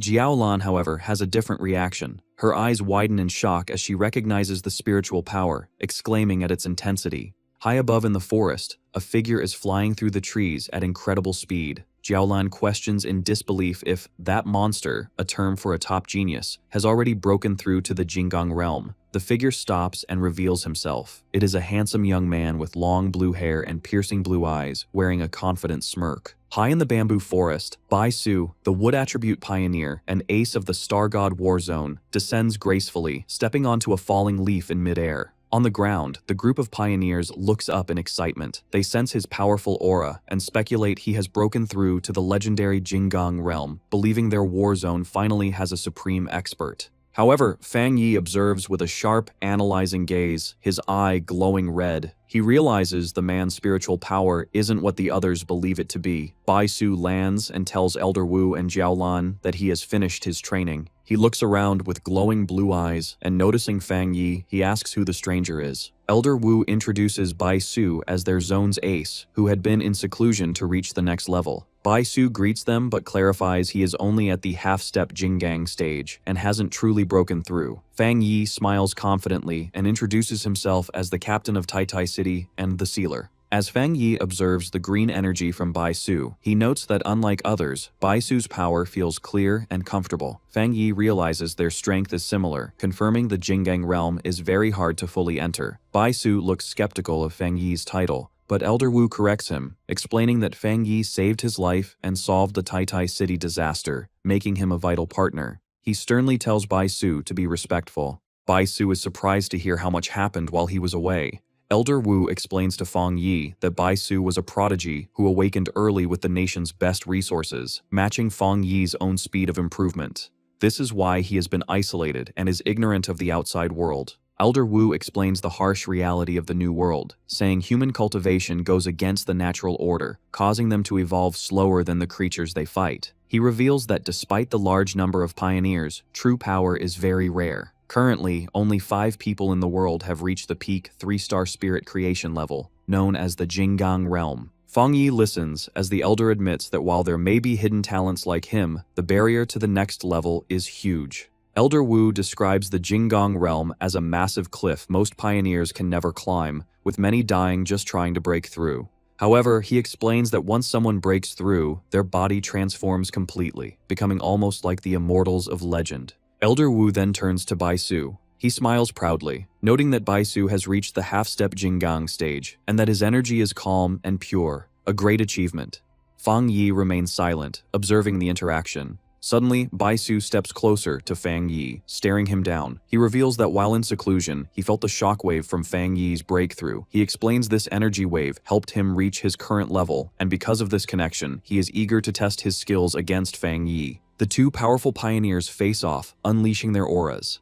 Fang Yi is surrounded by a golden fire dragon, while Bai Su creates a green nature dragon. Bai Su comments that despite their differences, he feels they are the same kind of people. Fang Yi accepts the challenge with a confident laugh, his body glowing with golden energy as he agrees to the fight. Seeing a battle is about to happen, Elder Wu steps in as the referee. He orders the others to step back to a safe distance and warns the two fighters to stop before they seriously injure each other. Fang Yi and Bai Su lock eyes, their gazes burning with energy as they prepare to strike. In a split second, their powers collide, creating a massive explosion that tears through the forest. Song Yue watches in shock, amazed to see a battle between two such monsters, while Jiaolan observes silently. Elder Wu watches intently, wondering who will win, the rising star of Tai Tai City, or the longtime ace of the Star God War Zone. With the duel underway, Bai Su clasps his hands, focusing his energy for his signature technique. As a wood attribute pioneer, he commands nature. The ground shakes as massive green vines erupt, surrounding Fang Yi like a wave. Fang Yi reacts instantly, concentrating blue spiritual energy in his hands. Moving with blinding speed, he dances through the chaotic vines, slicing them apart with energy blasts, noting that Bai Su can use the whole forest as his weapon. More vines appear from the shadows, trying to catch Fang Yi, but he just grins, saying all this wood is perfect kindling for him. He summons his sword, and flames ignite around his hand. With a powerful swing, he unleashes a massive slash of fire that cuts the giant roots, expecting the fire to burn them. However, the vines glow with green light and instantly heal the damage before the fire can spread. Fang Yi's expression turns sharp as he realizes his fire isn't working. Standing before the wall of vines, he asks if Bai Su's plants are immune to fire, noting wood should be weak against it. Bai Su touches the massive trunk and confidently explains that while that's normally true, his plant army is special and can no longer be suppressed by the fire attribute. Fang Yi glares at him, his red eye glowing. Suddenly, the vines erupt from the ground beneath Fang Yi again, giving him no time to react. The massive roots swarm over him, wrapping around his body and sealing him inside a giant spherical cage of wood. With Fang Yi trapped, Bai Su stands calmly outside, asking how he likes the move and noting that if they were real enemies, this prison would have been inescapable. Inside the dark prison of vines, Fang Yi remains calm, his red eye glowing as he checks the situation. He touches the cage wall, his hand glowing with energy. He notices the wood energy here is very pure, but as he makes contact, he feels a corrosive poison on his skin. Outside, Bai Su looks on confidently. He warns Fang Yi not to touch the wood for long, explaining that the giant tree naturally has toxins, and now that it's filled with his spiritual power, the poison is even more deadly. Instead of being afraid, Fang Yi smiles, his eyes burning with golden light. He challenges Bai Su's claim, deciding he wants to test how strong the poison really is. Suddenly, a blinding light erupts from the cracks in the wooden sphere. Bai Su's expression instantly changes from confident to shocked as he senses a terrifying surge of power. In an instant, a massive pillar of golden fire explodes upwards, shattering the wooden cage and lighting up the night sky. Bai Su stares in terror, sweat running down his face as the heat washes over him.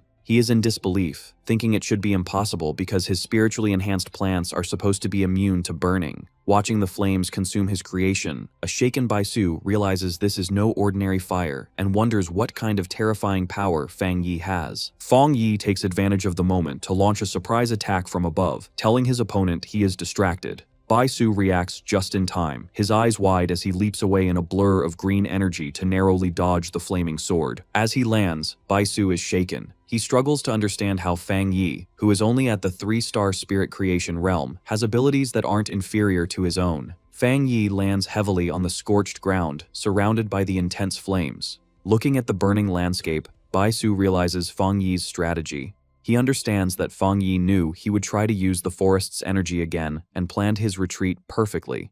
Standing amidst the destruction, Bai Su accuses Fang Yi of burning the forest on purpose to remove his advantage. Fang Yi smiles with dangerous confidence, admitting he did it on purpose. He explains that since Bai Su is so strong, he had to think ahead and cut off his retreat. He adds that if he hadn't, Bai Su could have drawn endless energy from the forest, making him harder to beat. Bai Su looks down, trembling with anger. He thinks about his status as a genius and how he's being cornered in his own territory. However, his expression shifts from anger to a crazed determination. He refuses to accept defeat, telling himself that as a half-step Jinggang, he cannot lose. Laughing wildly, Bai Su challenges Fang Yi to survive his next move. He slams his hands into the ground, causing massive, jagged roots to erupt violently, shattering the ground. Fang Yi watches with a serious expression, sensing the danger. Seeing this reckless display of power, Elder Wu and Jiaolan rush forward in panic. They scream at Bai Su, asking if he wants to die and warning that trying to recreate the forest with his own body will drain all his spiritual energy.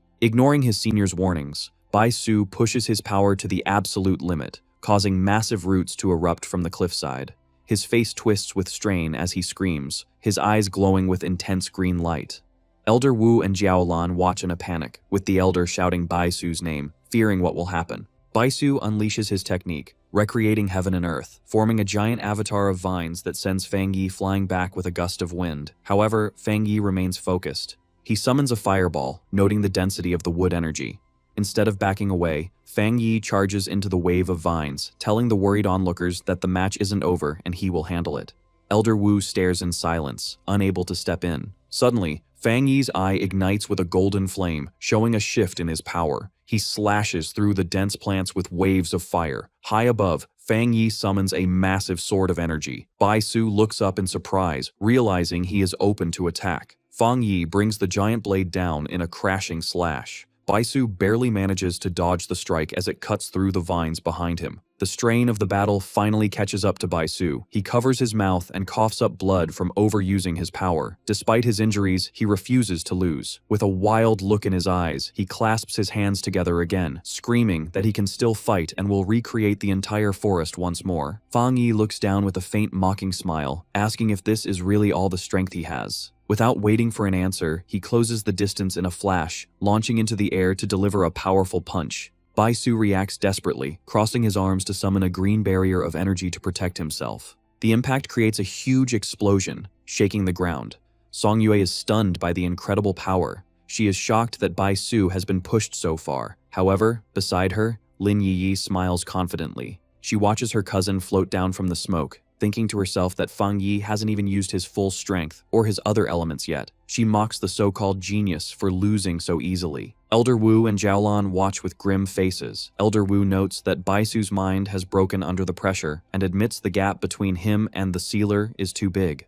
Jiaolan explains that Bai Su is a pure fighting addict who has never been defeated like this before. Fang Yi thinks the fight is over as Bai Su kneels in the dust. Blood drips from Bai Su's mouth, and he quietly whispers a thank you, as if accepting the lesson. However, Bai Su suddenly screams that he can still continue. Green energy surges around him as he refuses to give up, shouting that his spiritual power isn't gone yet. Fang Yi, standing calmly, sighs, thinking it's time to end this. Bai Su clasps his hands together with intense focus. He commands all living things to listen, and multiple glowing green avatars of himself appear in the air, preparing for a final, desperate attack. Fang Yi analyzes the situation, admitting that Bai Su's ability to create clones proves he's a top-tier pioneer and the strongest opponent he has faced so far, as he has used up a lot of Fang Yi's energy. However, as the green clones fly down to attack, Fang Yi stands his ground. With incredible speed, he unleashes a storm of fire slashes, cutting the clones in half and destroying them instantly. The flames grow into a massive fire that burns the illusions. Bai Su is left confused, losing sight of his enemy, only to realize too late that Fang Yi is right next to him. Fang Yi launches a surprise attack that catches the Wood Pioneer completely off guard. Bai Su is immediately trapped in a vortex of golden fire. He looks paralyzed with shock, unable to move his body. Sweating and amazed, Bai Su looks up and sees the true gap in their power. Fang Yi stands on top of a massive dragon head made of golden fire, pointing his sword at Bai Su. He calmly asks if they can finally end the match. Elder Wu watches the amazing scene, knowing Bai Su's defeat is certain. He can only marvel at how the sealer keeps surprising him. Jiaolan comments that while she expected Bai Su to lose, she didn't think it would be such a complete defeat. Behind her, Lin Yi simply smiles, saying she knew this would happen. Song Yue and Wang Liang agree that the result isn't surprising, since Fang Yi is the man who solved 2 anomaly disasters alone. The duel ends with Fang Yi landing gracefully, while Bai Su stands across from him, breathing heavily. Bai Su looks at the man who beat him, muttering in disbelief about whether he is a half-step Jinggang or just a monster. A look of bitter disappointment crosses Bai Su's face as he admits his strength was nothing more than this compared to Fang Yi. Humbled, Bai Su clasps his hands and bows respectfully to Fang Yi. He thanks the sealer for the lesson but suddenly apologizes, saying he has urgent business and must leave. Before anyone can stop him, Bai Su bursts into a streak of green light and flies away. Jiaolan shouts after him, but Bai Su's voice echoes back that he is going back into seclusion to train. Jiaolan turns to Elder Wu in frustration, complaining that the war zone still needs him. However, Elder Wu looks on with understanding, noting that this is the first time the proud genius has been so frustrated, so they should let him go. Elder Wu then turns his gaze to Fang Yi, who is putting out the flames from his hand. The elder approaches him and makes a serious offer. He asks Fang Yi if he would consider staying in the Star God War Zone, suggesting he could hold a position with them while still being captain of Tai Tai City. With a serious expression, Elder Wu reveals his true plan. He wants Fang Yi to be his successor. Fang Yi looks stunned by the sudden offer. Elder Wu continues, explaining that the Star God War Zone has the second best resources in the entire Xia nation. He begins to describe the center of power, Shen City, the largest city in the nation. He explains that the people who hold power in Shen City are the absolute top pioneers. He promises that if Fang Yi accepts, he will eventually be introduced to that top circle. However, Fang Yi politely refuses. With his red eyes glowing, he thanks Elder Wu, but explains that he has no such plans. He reveals he isn't even technically part of the Spirit Association, and only took the captain title to protect his hometown. He states firmly that he does not want to join any specific group. Hearing this, Song Yue and Wang Liang are shocked, unable to believe someone would turn down such an offer. Elder Wu accepts Fang Yi's refusal calmly. He understands that the most powerful pioneers dislike being tied down by rules. Instead of pushing, Elder Wu suggests a friendship. He tells Fang Yi that even if he doesn't join, he can still make any request, creating a bond of mutual support. Fang Yi announces that he and Jiaolan will stay in the forest to continue their own training. Suddenly, the sky darkens as storm clouds gather. Elder Wu looks up, noting that the forest is rich in elemental energy and a thunderstorm is about to start. He realizes that the intense battle stirred up the natural energy, making the thunder attribute incredibly strong. He recalls that Fang Yi didn't even use his thunder power during the match. Laughing, Elder Wu praises Fang Yi's potential. He immediately orders everyone to leave the forest and give the area to Fang Yi, ensuring no one disturbs his training. As he watches Fang Yi, Elder Wu thinks that as long as Fang Yi remains a pioneer of the Xia Nation, it is the greatest blessing for their country. Fang Yi smiles, realizing Elder Wu understood his intentions. As he leaps into the air, he reflects that the Star God War Zone won't pressure him because of his great strength. He realizes this power gives him ultimate freedom. His eyes glow with blue electricity as he senses the storm. Floating high in the sky, Fang Yi welcomes the lightning. He activates his Divine Thunder technique, surrounding himself in a massive web of electricity to begin his training. In the Tianhai forest, as the sky darkens, Fang Yi flies into the raging storm of lightning. On the ground, Bai Su, still recovering from their fight, creates a protective barrier. He watches in disbelief, thinking it's crazy for Fang Yi with his powerful fire attribute to touch an equally pure thunder power. Bai Su knows that two such strong opposing powers would clash and cause self-destruction. He knows that even pioneers with two attributes always have one that is stronger and one that acts as support, never two extreme conflicting forces. As he watches Fang Yi get covered by the electricity, he wonders if the Sealer doesn't know this basic rule. Just then, a huge bolt of lightning strikes Fang Yi. However, instead of being hurt, a confident smile appears on Fang Yi's face as his eye glows with blue electrical energy, and he absorbs the power. From a safe distance, a panicked Song Yue shouts at Elder Wu and Jiaolan, asking why they aren't stopping him. She warns that the thunder power is too strong for any living thing to get near. To her surprise, both Elder Wu and Jiaolan stay calm. Jiaolan turns and tells her team the shocking truth. Fang Yi is not in danger because he also has a top-level thunder attribute. She explains that the pioneer known as the Tyrant and the Sealer are the same person. Song Yue and Wang Liang are stunned by the news. Song Yue thinks that while having two attributes isn't impossible, Fang Yi's power level is monstrous. Jiaolan smiles, admitting she had the same reaction when she first found out. She thinks that everyone has focused so much on his title as the Sealer that they forgot he is also the Tyrant, a genius of his time. In the middle of the storm, Fang Yi controls the wild energy, thinking that the stronger the lightning, the more power he can absorb to strengthen his body. Surrounded by a whirlwind of electricity, he shouts to the sky for more, saying he needs more spiritual power to be satisfied. Floating in the electrical storm, Fang Yi uses the divine thunder to temper his body. He feels the immense power surge through his bones, muscles, and every part of his body, refining him. As the process continues, his different attributes, fire, yang, and even dark, begin to blend and become more balanced within him. A series of system notifications confirm that each of his attributes has been tempered. Finally, a message announces the completion of the divine thunder tempering, stating that his body and spiritual power are now better fused and his energy has been restored. With a confident smile, Fang Yi feels like he has been completely reborn. To test his new power, he casually throws a bolt of thunder at a distant mountain, shattering its peak in a huge explosion. Looking at the destruction, he realizes the thunder in this forest is truly special. From the ground, Bai Su watches in awe. He notes that the spiritual stones in the forest are fed by that same thunder, yet Fang Yi destroyed a mountain with a single strike, and he senses Fang Yi didn't even use a third of his full power. He concludes that no other pioneer could do such a thing from a distance. As the storm calms down, Bai Su watches Fang Yi descend, knowing the training is over. With a determined look, he thinks that he and the Sealer will definitely fight again in the future. Nearby, Elder Wu smiles, thinking how this young talent keeps surprising him. His desire to have Fang Yi stay with their war zone is stronger than ever. He thinks about Fang Yi's amazing achievements and recognizes that his talent is almost limitless. He believes having such a person as his successor would leave him with no regrets. As the storm ends, Elder Wu laughs while Jiaolan says that the truth is the Star God War Zone needs the Sealer's help, not the other way around. Elder Wu then turns to Jiaolan, commenting on how much she has grown, which makes him more confident in their future. A flustered Jiaolan asks if that's really true. Elder Wu's attention then shifts, and seeing Lin Yi meditating peacefully, he gets a new idea. Maybe they can invite her instead. Fang Yi, his training done, lands gently near his cousin, who is still absorbing the rich spiritual energy from the storm. With his red eyes glowing, he tells her this is a rare opportunity and she should work hard.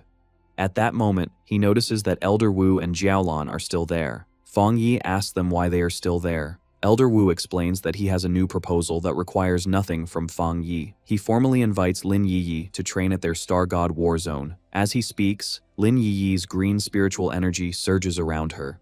Fang Yi considers the offer, thinking it's an amazing opportunity for his cousin, but he wonders what she herself would want. Having heard the conversation, Lin Yi opens her eyes, ending her meditation.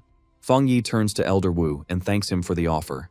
He explains that as her guardian, he finds it hard to refuse, but he can't decide for her. Just then, Lin Yi stands up, and, after being asked by Fang Yi if she has finished her training, she turns to Elder Wu and says simply that she will not go. Looking directly at the elder, she thanks him for the generous offer but repeats firmly that she does not want to go. Surprised but calm, Elder Wu asks for the reason for her refusal. Lin Yi explains that her way of thinking might be a bit childish. She says that if her reason was just not wanting her cousin to be used, it would be disrespectful. However, as a pioneer, she has her own pride. With a determined look, she declares that she wants to get everything she deserves through her own abilities, not because of her cousin. Fang Yi is momentarily speechless, surprised that his cousin has finally grown up. Elder Wu, not at all offended, laughs and gives her a thumbs up. He apologizes for being one-sided and tells her they will continue to watch her, encouraging her to do her best. A very happy Lin Yiyi promises that she will. Later, the scene shifts to Fang Yi's villa at night. As he and Lin Yiyi walk up the stairs, Fang Yi thinks about his recent power-ups. He considers his spiritual energy reserves solved and now needs to figure out how to best use his new Twilight Fire attribute.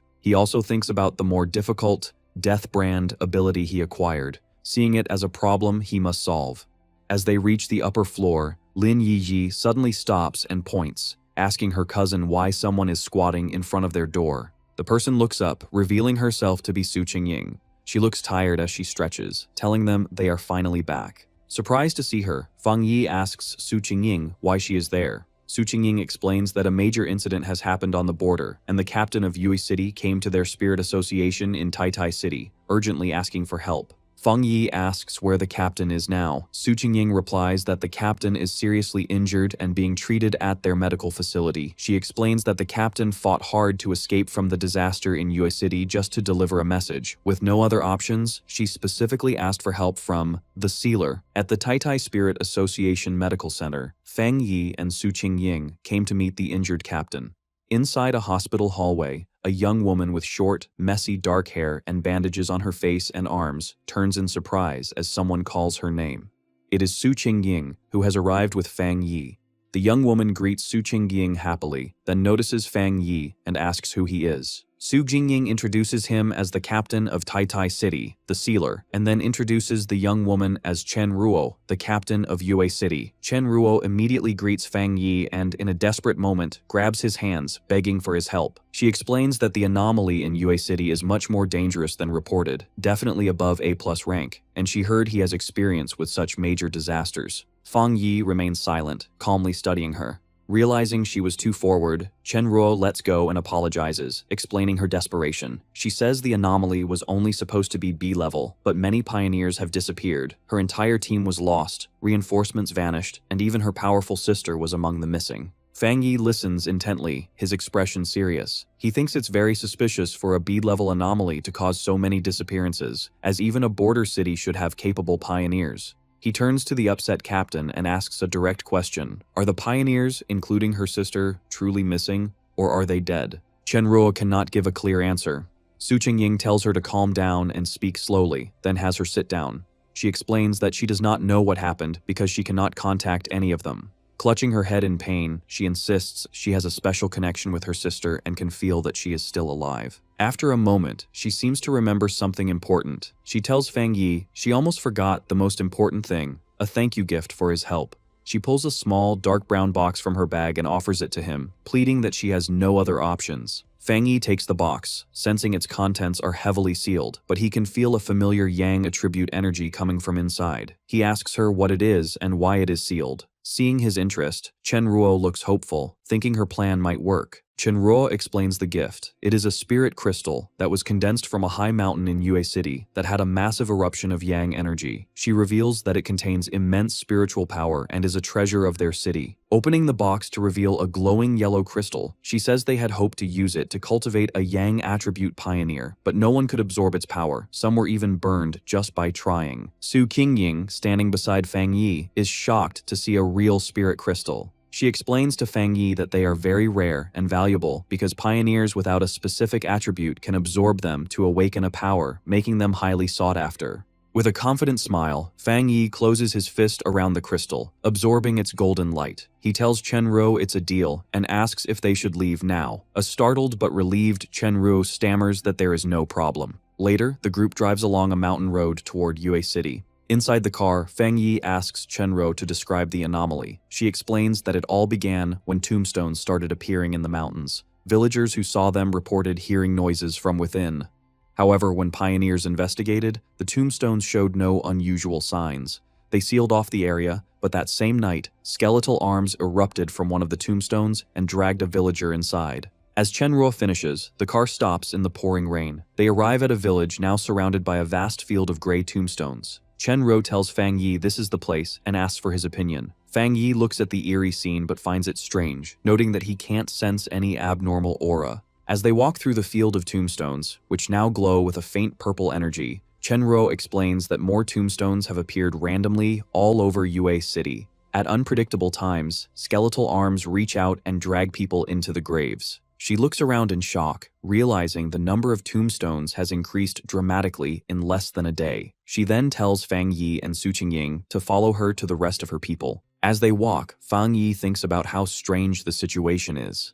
The concentration of the anomaly's energy is incredibly low. He wonders if its purpose is to make people lower their guard or if there is another reason. He concludes that capturing people seems less like a random attack and more like a ritual. Placing his hand on a tombstone, Fang Yi has a realization. He explains that anomalies can also perform sacrifices to bring about the revival of a much larger, more powerful anomaly. He recalls how bat-like anomalies in Tai Tai slaughtered residents to bring forth their anomaly king. Hearing this, Chenruo stops, a look of horror on her face as she asks if this disaster is also a sacrifice. Chenruo explains with panic that the local mountain residents are very traditional and have refused to evacuate. They are even planning to hold their own ceremony the next day. Suddenly, she shouts that it's happening again. A skeletal purple hand erupts from the ground in front of Fang Yi. He dodges it with ease, noting the creature's strength is weak, only at the B level as reported. He summons his flaming sword and slices the arm in half. However, another skeletal hand immediately bursts from the ground and grabs his glowing blade. Fang Yi watches with a sharp, observant gaze. The skeletal hand belongs to a much larger, monstrous skeleton with multiple limbs that erupts from the ground. All around them, more skeletal creatures burst from the earth, surrounding Su Qingying and Chenruo. Chenruo shouts in shock, questioning why these creatures are not afraid of Fang Yi's powerful yang attribute. In moments, a massive horde of glowing purple skeletons swarms the area. Instead of being concerned, a slight smile appears on Fang Yi's face. He thinks his theory seems to be correct, but needs to verify it, remarking that the mission has suddenly become interesting. Amidst the chaos, Chenruo plays her flute, surrounded by skeletons as she emits blasts of green energy, slicing them apart. Chenruo notes that while the skeletons are not high level, they are relentless because they have no sense of pain. She realizes with despair that their numbers are far greater now and seem impossible to wipe out. Her hope begins to fade as she wonders if even the sealer is powerless. Seeing her struggle, Su Qingying kicks away several skeletons and tells her not to get discouraged. Suddenly, Su Qingying finds herself surrounded by a massive wave of hellish red flames that burn the skeletons around her. She looks on in shock, wondering what this new power is. From the center of the battlefield, Fang Yi unleashes his Twilight Fire domain, rising into the air above a massive red sphere of energy. The ground below is covered in a sea of fire that instantly destroys the skeletal horde. As he activates his new power, a system notification appears, stating it has detected a special death attribute. The system then explains that his domain is continuously absorbing this unique attribute, converting its energy to strengthen his own yang attribute. A moment later, a final notification confirms the enhancement is complete. Su Qingying and Chenruo watch as a huge fire explosion wipes out the last of the skeletons. Chenruo is impressed, saying Fang Yi's The sealer's reputation is well-deserved. Relieved, she feels Yue City has a chance to be saved, apologizes for her earlier behavior, and offers to take them to meet her team. Chenruo leads them to a camp that serves as the base for the Yue City Spiritual Association. A group of pioneers greets her, calling her captain. Chenruo introduces Fang Yi and Su Qingying, explaining she brought reinforcements, the famous sealer and the captain of the Tai Tai Association. Her three teammates, Chen Feng, Chen Xing, and Chen Shi, look at Fang Yi in disbelief, doubting a young man like him could be the legendary pioneer who solved a disaster on his own. One of them comments that his age doesn't matter, as the situation in Yue City is completely different. The tension rises when Chen Feng scolds Chen Ruo for returning and bringing outsiders to die with them. He shouts that almost no one is left and the city is about to be devoured, revealing they were all deceived and lured here to be a sacrifice. As Chen Ruo tries to explain that her team has suffered, Fang Yi calmly observes them. With a serious look, he states that he accepted a request and will do his part. With complete confidence, he declares he will solve the problem here. Meanwhile, Chen Shi explains to a upset Chen Feng that because their city is far away and their customs are more traditional, their people pray to the gods when they face problems they can't solve. From a clifftop, Fang Yi looks down at a village surrounded by a strange purple mist coming from tombstones. He wonders if the people are planning a large ceremony to ask for blessings. Thinking about their old customs and rituals, Fang Yi suspects these traditions are connected to the strange anomaly. A sudden, strange wind rustles through the forest, startling Chen Feng and Chen Shi. In a clearing, they see a large crowd of villagers gathered for a ritual. Chen Ruo realizes the ceremony is about to begin and worries it would be a disaster if the tomb anomaly erupted now. However, Fang Yi finds it interesting. With a confident smirk, he asks who wants to watch the activity up close and starts walking toward the crowd. The group arrives at Yueyuan Square, where a huge bonfire burns. The villagers are desperate, crying out to their god to see their suffering. One man offers his own life to save his children. All around, people are bowed on the ground, pleading for the heavenly god's mercy. Suddenly, the bonfire goes out, the stone platform shatters, and large cracks spread across the square. The real horror begins as skeletal hands claw their way out from behind the tombstones. Someone screams that the monsters from the tombs are coming out again. From a swirling purple mist, several skeletons with glowing red eyes rise and stare at the terrified villagers. Panic erupts. An old man trembles, trying to say it must be a test from their god, while the rest of the villagers run in all directions. A mother holds her crying child, her face filled with terror as the child asks if their god will still save them. The chaos gets worse as the skeletons charge, and the villagers scatter, screaming for help. In the middle of the panic, a skeleton tackles the mother, separating her from her child. The little girl watches in horror, crying for her mother. Just as the child is left alone, an even larger ghostly skeleton appears from the mist behind her. The creature reaches its bony hand out for the crying girl. Before the skeleton can touch her, it is instantly destroyed in a flash of golden light. Immediately after, a huge wave of holy fire sweeps through the square, burning the attacking skeletons and turning the area into a fiery inferno. The surviving villagers stop running, completely stunned. Instead of fear, their faces fill with awe as they recognize the flames, with some shouting that it is heavenly fire. Their despair turns to joy as they raise their arms to the sky. As the flames rage, Fang Yi lands on the shattered stone platform. Against the fire, he tells the stunned crowd that their prayers are no longer necessary. With a cold, serious face, he states a hard truth. There are no gods in this world, and they will not come to save them. The villagers are silent for a moment, kneeling as they take in his words. However, they completely misunderstand him. Crying with joy, they shout that a god has appeared and defeated the disaster. They continue to plead with this new god to save them from the other monsters. Watching them, Fang Yi can only sigh quietly at their misunderstanding. Standing in the flames, Fang Yi extends his hand, his eyes glowing. He activates his Twilight Fire domain. Instantly, a massive, swirling red sphere appears in the sky, acting like a vacuum that pulls in all the deathly energy and skeleton parts from the ground. He then turns to the amazed villagers and clarifies who he is. He tells them he is not a god, but a pioneer captain from Tai Tai City, known as the Sealer. The villagers and Chen Ruo's team stare at the terrifying red sphere, stunned by the strange and powerful sight. Chen Feng, still in shock, questions what Fang Yi is doing. Chen Ruo, frustrated, reminds her team she had warned them he was no ordinary pioneer. She explains that he is the one who single-handedly solved the disasters in both Tai Tai and Kang City, and that he is treated as an honored guest by the highest authorities. Having absorbed the immediate threat, Fang Yi flies into the air like a golden comet toward the main village, which is still covered in a dense, purple mist and filled with skeletons. A system notification appears, confirming his Twilight Fire domain has successfully absorbed a large amount of the Death attribute, making his own Yang attribute much stronger.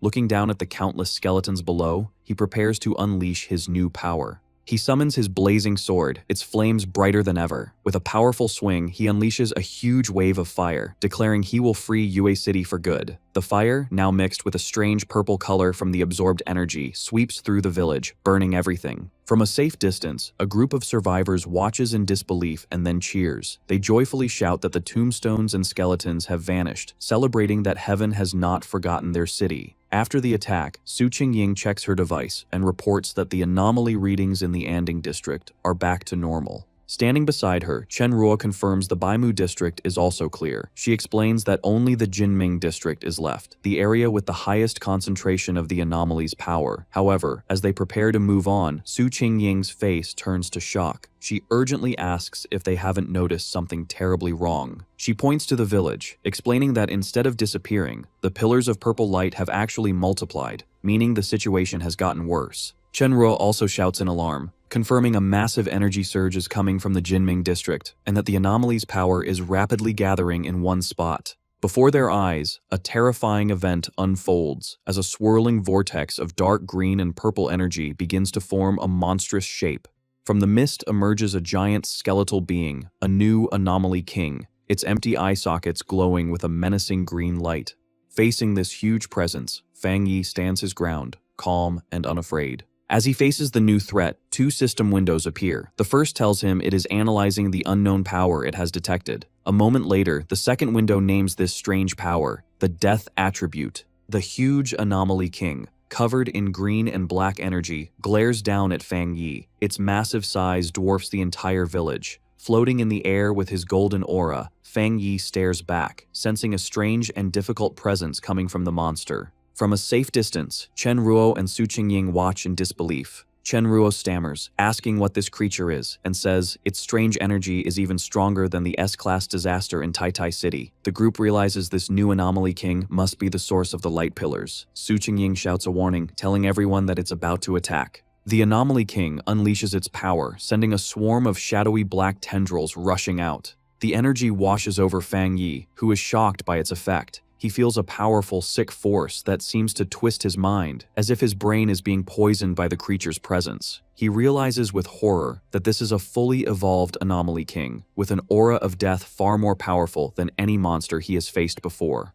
The swarm of black tendrils comes down on Fang Yi, trying to overwhelm him. His face hardens and his red eye glows with focus as he prepares to fight back. He reacts with amazing speed, swinging his flaming sword and slicing through the shadowy arms. As he fights, Fang Yi thinks about the situation. He knows the Yang power should naturally beat the Dark power, so his flames should be very effective. However, he worries that even his strong Yang power is not completely stopping the enemy's attacks. Just as he cuts the tendrils apart, the Anomaly King's power surges again. At the same time, the surviving villagers begin to chant and pray once more, calling for their god to appear. The Anomaly King unleashes its full power. From the outside, Su Qingying looks on with a shocked expression, her eyes wide with disbelief. Inside the storm of energy, strange green tendrils erupt and wrap themselves tightly around Fang Yi's body, holding him still as Su Qingying screams his name in terror. A moment later, his sword falls to the ground and shatters. Far away in Tai City, Lin Yi is suddenly filled with a sense of dread, calling out for her cousin as if she can feel his pain. Pacing nervously in a forest, she tries to calm down, wondering why she is so afraid when it is just another mission for him. She reminds herself how powerful Fang Yi is, but a deep feeling of worry remains. She begins to regret her decision, wishing she had ignored his advice and gone with him. Her anxiety grows as she stares at her phone. Suddenly her phone rings, showing a call from Sister Jiaolan. Jiaolan's voice is serious as she delivers the terrible news. They have heard that Yue City is now completely surrounded by a massive group of tombs, and an official lockdown order has been issued. She then says bluntly that Lin Yi's cousin, Fang Yi, is in trouble. As she speaks, a large group of military vehicles speeds through the mountains, clearly preparing for a major operation. The news that Fang Yi might be dead shocks the Tai Spirit Association. The officials, who had just started to feel hopeful, are now filled with despair. They gather around a table, asking if their greatest hero, the Sealer, has truly died. They wonder if humanity's fight is pointless, if even someone as powerful as him can be beaten. At the Spirit Association headquarters, a high-level meeting is happening. A senior official expresses regret over the situation in UA City. He says that the appearance of an anomaly king from a B-level threat confirms a key theory. These kings must be killed before they can fully evolve. However, Guyuro interrupts him, standing up and asking if this is really the time for theories. She declares she will go to UA City herself. Another official tries to stop her, reminding her of her importance to Shen City and telling her the military is already handling it. Guyuro looks away, thinking grimly about the high cost of their strategy. First, they nearly lost Elder Wu, and now they seem willing to sacrifice Fang Yi. Her frustration boils over, and her body begins to glow with blue energy. She angrily confronts the official, accusing them of being willing to abandon a city just because the fight seems too hard. The man, shocked by her outburst, demands to know what she means. He shouts back that the Sealer went to UA City on his own. In this dangerous new era, he says, a single mistake leads to death, and it's no surprise that even a hero like Fang Yi could die. Guyuro's anger explodes. Her blue aura flares as she questions the official's attitude, asking what the point of fighting is if they are all just going to wait to die. She reminds him of the disaster in Shen City and why Elder Wu risked his life if their plan was to just abandon cities they couldn't easily win. She brushes past several officials who try to reason with her. With a look of complete disgust, she calls them all a bunch of fools. She thinks to herself that she has seen the Sealer's true power and refuses to believe he could be defeated so easily. On the outskirts of Yue City, a huge military convoy has set up a blockade. Inside a command vehicle, Elder Wu watches the situation on a monitor. He explains that this new anomaly king has a variation of the dark attribute, a power they are now calling the death attribute. Sitting with Jiaolan and Lin Yi, Elder Wu guesses that the Sealer's defeat is because he has run into some kind of inescapable rule set by the monster. Elder Wu and Jiaolan get out of their vehicle and are met by soldiers. A soldier reports that their military vehicles cannot break through.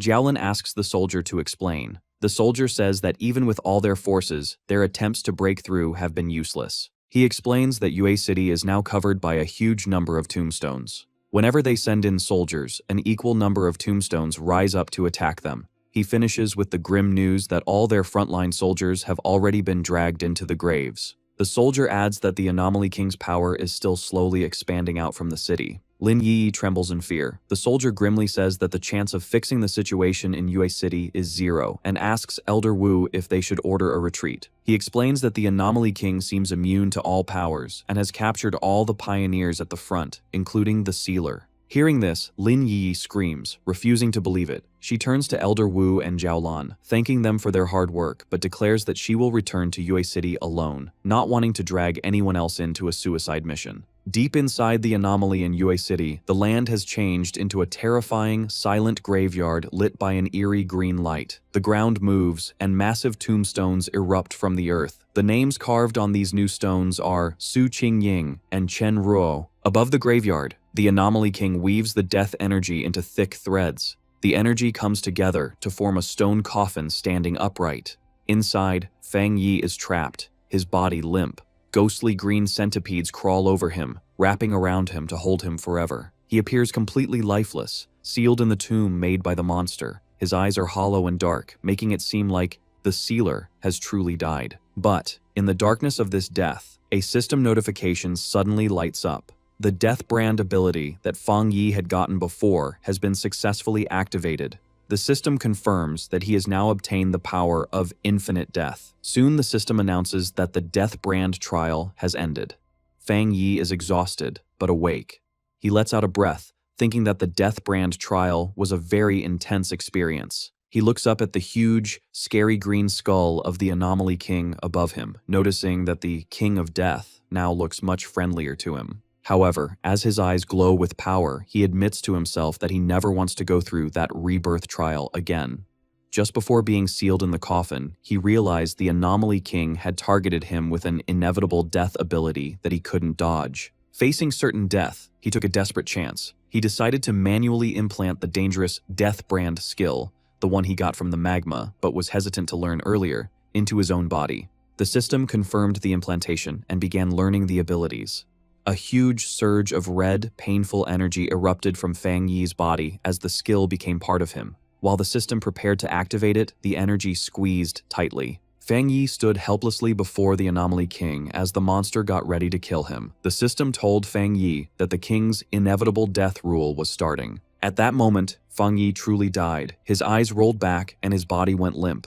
The system confirmed his death, saying step 1 of the ability was complete. However, because Fang Yi was killed by the monster while holding the brand, the system immediately detected the killer. It announced that the death brand had been driven into the body of the King of Death, completing step 2. As Fang Yi's lifeless body fell, wrapped in the monster's dark and deadly energy, the system initiated its final phase. It triggered the death trial while Fang Yi was already dead, explaining how he was able to return to life and why he appeared so exhausted. Standing in the coffin's green aura, Fang Yi has successfully gone through the process. The system explains that the death trial he just experienced was a triple trial designed to test the holder. Fang Yi had to survive 3 terrifying tests to get the death brand's 3 abilities.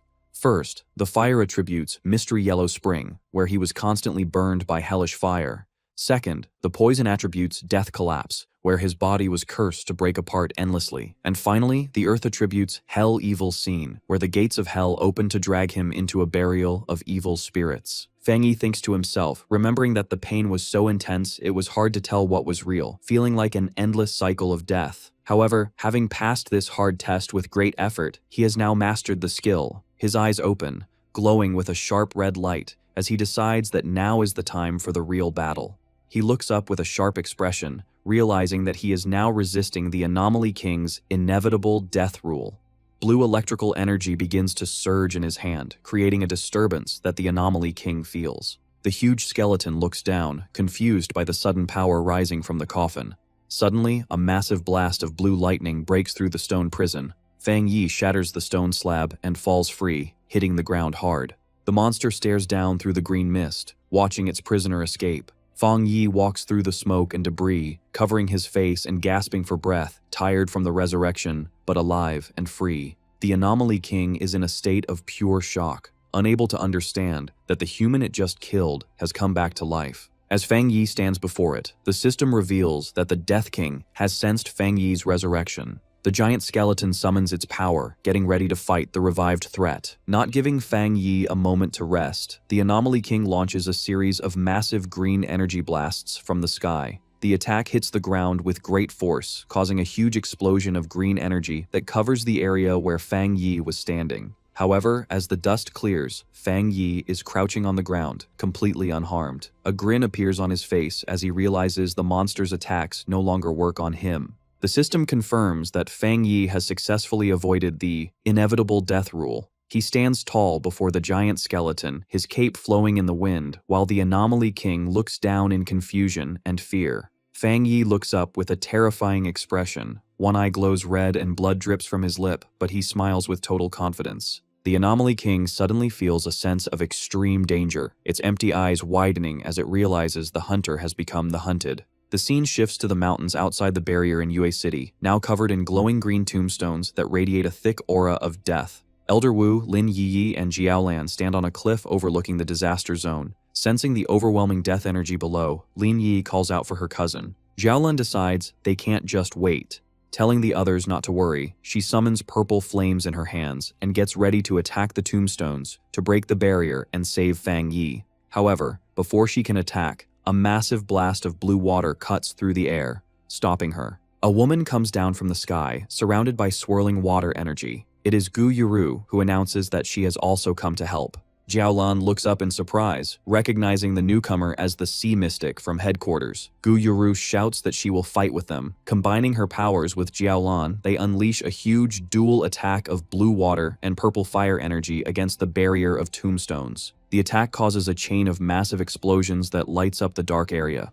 After the blast, 2 soldiers who had been buried in the rubble wake up, confused and weak, wondering what just happened. However, the anomaly reacts immediately. The ground shakes as massive green tombstones erupt violently from the earth, shooting up like spikes. Gu Yuru, Jiaolan, and Lin Yiyi find themselves standing back to back, completely surrounded by a circle of towering tombstones. Jiaolan notes with annoyance that the trap has activated again. She warns the other two to be careful, explaining that this anomaly can drag any living creature inside the tombstones. Suddenly, skeletal hands burst out from the ground and the stone surfaces. A swarm of skeletons jumps from the air, diving down to attack the three women. However, in the middle of their attack, the skeletons suddenly stop. They look terrified, trembling as if they sense something far scarier than their current enemies. Instead of attacking, the skeletons frantically dive back into the ground and the tombstones, desperate to hide. Gu Yuru and Lin Yi look on in total confusion, wondering why the monsters suddenly ran away. The group walks through the now empty battlefield, wondering why the Anomaly King would order a mass retreat and what it is planning. A heavy boot lands on the ground. It is Elder Wu, carrying two unconscious soldiers on his shoulders. He tells the group that this might be a good thing. He explains that the Anomaly King has pulled back its power, which means the people who were buried alive still have a chance to be revived. Elder Wu looks out over the field where many soldiers are lying unconscious, but safe. He concludes that this proves the sealer has not died. In fact, Fang Yi must be causing so much trouble inside that the Anomaly King had to pull all its power back to defend itself. The smoke clears, and Fang Yi's sharp red eyes look out calmly. He is completely unharmed in the center of the battlefield. The system updates the status to Death Count 2. It explains that because the King of Death used its power to kill Fang Yi, it has been pulled into a cycle of death. As a penalty, the monster's power has been weakened by 10%. Fang Yi thinks about the situation, noting that being targeted by the King of Death usually means certain death. He knows this inevitable death rule is what makes this monster so special and dangerous. However, a dark, confident smile appears on his face as he realizes he has turned the tables. He thinks to himself that this inevitable death rule will now apply to the monster. High above, the monster looks down in complete shock, unable to understand why the human is still alive. In a panic, it attacks again, firing a storm of green energy beams from its ribcage. The beams rain down on Fang Yi, who stands there without trying to dodge. The attack hits with full force, causing a huge explosion of green energy that completely covers him. The monster grins, thinking it has finally won, but the system appears again, raising the death count to 3. It announces that because the king killed Fang Yi again, its power has been weakened by another 30%, and it is starting to collapse. The monster's body begins to break apart. Pieces of its face crack and fall off. From the smoke of the explosion, Fang Yi walks out slowly, his body reforming and completely unharmed. The monster stares in absolute horror, its green eyes wide with fear, as it realizes its attacks are only hurting itself. Fang Yi wipes his mouth with a smirk. He mocks the creature, ready to continue this cycle until the monster is completely destroyed. He focuses his mind and fires a massive beam of energy at the monster. However, the monster easily deflects the attack with its hand. A system notice announces that a new mark has been activated. Suddenly, red hellish flames erupt on the monster's body, mixing with its green aura. The monster looks at its arm in confusion. Seizing the opportunity, Fang Yi leaps into the air and draws his sword, which is blazing with intense fire. As he attacks, the system confirms that the monster has received a hellfire burning debuff, causing it constant damage. The monster glares down at him with glowing green eyes, angry at being pushed back. Fang Yi swings his blade with full force, using his heavenly fire slash. The monster blocks the strike with its huge hand, resulting in a violent clash. The impact is huge for the monster. The system updates to show the death count is now 4, and the monster's power has been weakened by a massive 45%. As the energy from the battle swirls, a new system window appears, starting the next stage, the death collapse mark. The effect is immediate and painful. Fang Yi's body begins to crack and break like glass, showing that the cycle of death is starting again. The monster, refusing to give up, grabs Fang Yi and squeezes him tight. It brings him close to its face, trying to scare the human who won't die. However, instead of fear, Fang Yi looks back with a calm, mocking smile. Despite the cuts on his face, he asks the monster to look at its own condition. The monster pauses, confused by his confidence. Suddenly, intense flames erupt around Fang Yi, but he just smirks, unharmed. The flames spread to the monster's hand, and it watches in shock as its own bones turn to ash. The system confirms that the death count has reached 5, and the monster is now weakened by 60%. Another notice announces that the Hell Evil Scene mark has been triggered, speeding up the destruction of the monster's body. The monster roars in a furious rage, but it can't stop its body from crumbling. Outside the barrier, the massive tombstones surrounding the city begin to collapse. Jiaolan watches in disbelief, realizing the entire anomaly is breaking down. In the sky, the dark clouds disappear, letting light shine through.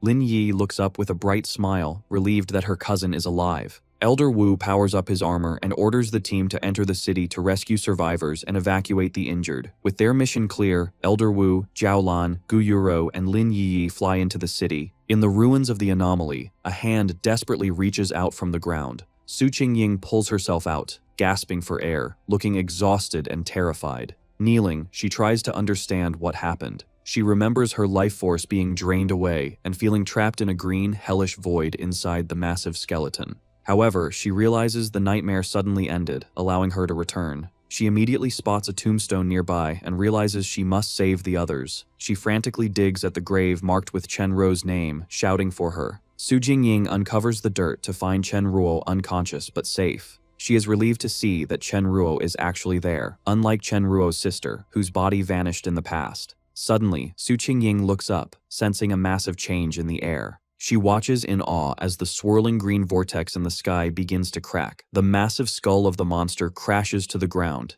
Despite its collapsed state, the monster refuses to accept defeat. It glares up, declaring that it is the noble King of Death, and questioning what kind of being Fang Yi is to challenge it. The monster is furious that a human dares to look down on it. Suddenly, Fang Yi's undead army of red-eyed shadow spirits appears from the darkness. The monster's eyes glow with intense red light as they glare. The system announces that the Hell Evil Scene mark has now weakened the monster by 80%. The monster freezes in shock, its face cracking further as it realizes it has no power left. The destruction speeds up. The system progress bar jumps to 100%, and the monster's green soul shatters completely. The system confirms that the monster's ability has been completely weakened and has now been seized by Fang Yi. Fang Yi opens his eyes, which have changed from red to a glowing, mystical purple. The system declares the outcome.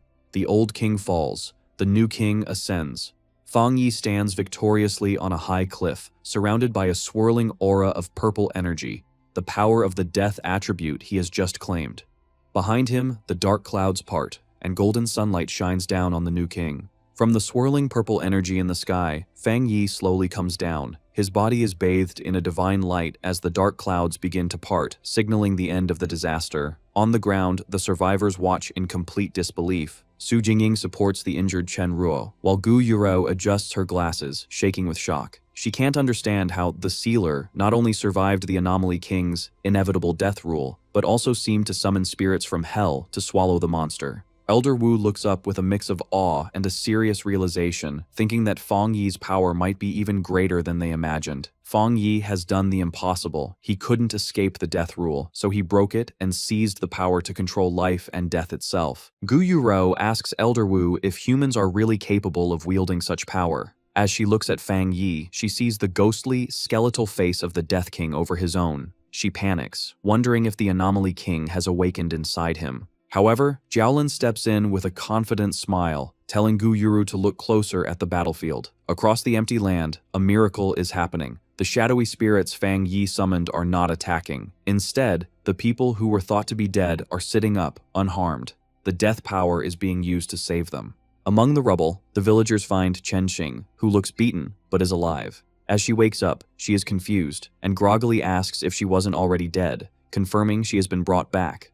The villagers of Yue City look up at the floating figure of Fang Yi. Some in the crowd see the dark aura and call him a death god, while others argue that he is the Sealer who saved them. Suddenly, the little girl who was saved earlier interrupts, shouting that the name the Sealer sounds ugly. With a bright smile, she remembers the golden flames that protected her. To her, he is their god who defeated the evil. High in the night sky, Fang Yi decides it's time to end the conflict for good. He raises his hand and summons a massive jagged scythe made of dark purple energy. With a cold and serious look, one eye glowing red, he declares that everything must end now. He swings the huge energy weapon down, creating a massive slash of purple light. On the ground, the Yue City pioneers, including Chen Feng, look up in complete shock at the amazing display of power. Fang Yi's attack tears through the dark energy barrier that surrounded the city. The strike hits the swarm of red, ghostly spirits in the air, shredding and absorbing them with terrifying force. Amidst a chaotic storm of red and black energy, Fang Yi commands the spirits to return where they belong. He then shifts his energy, using his Yang attribute to perform a mass purification.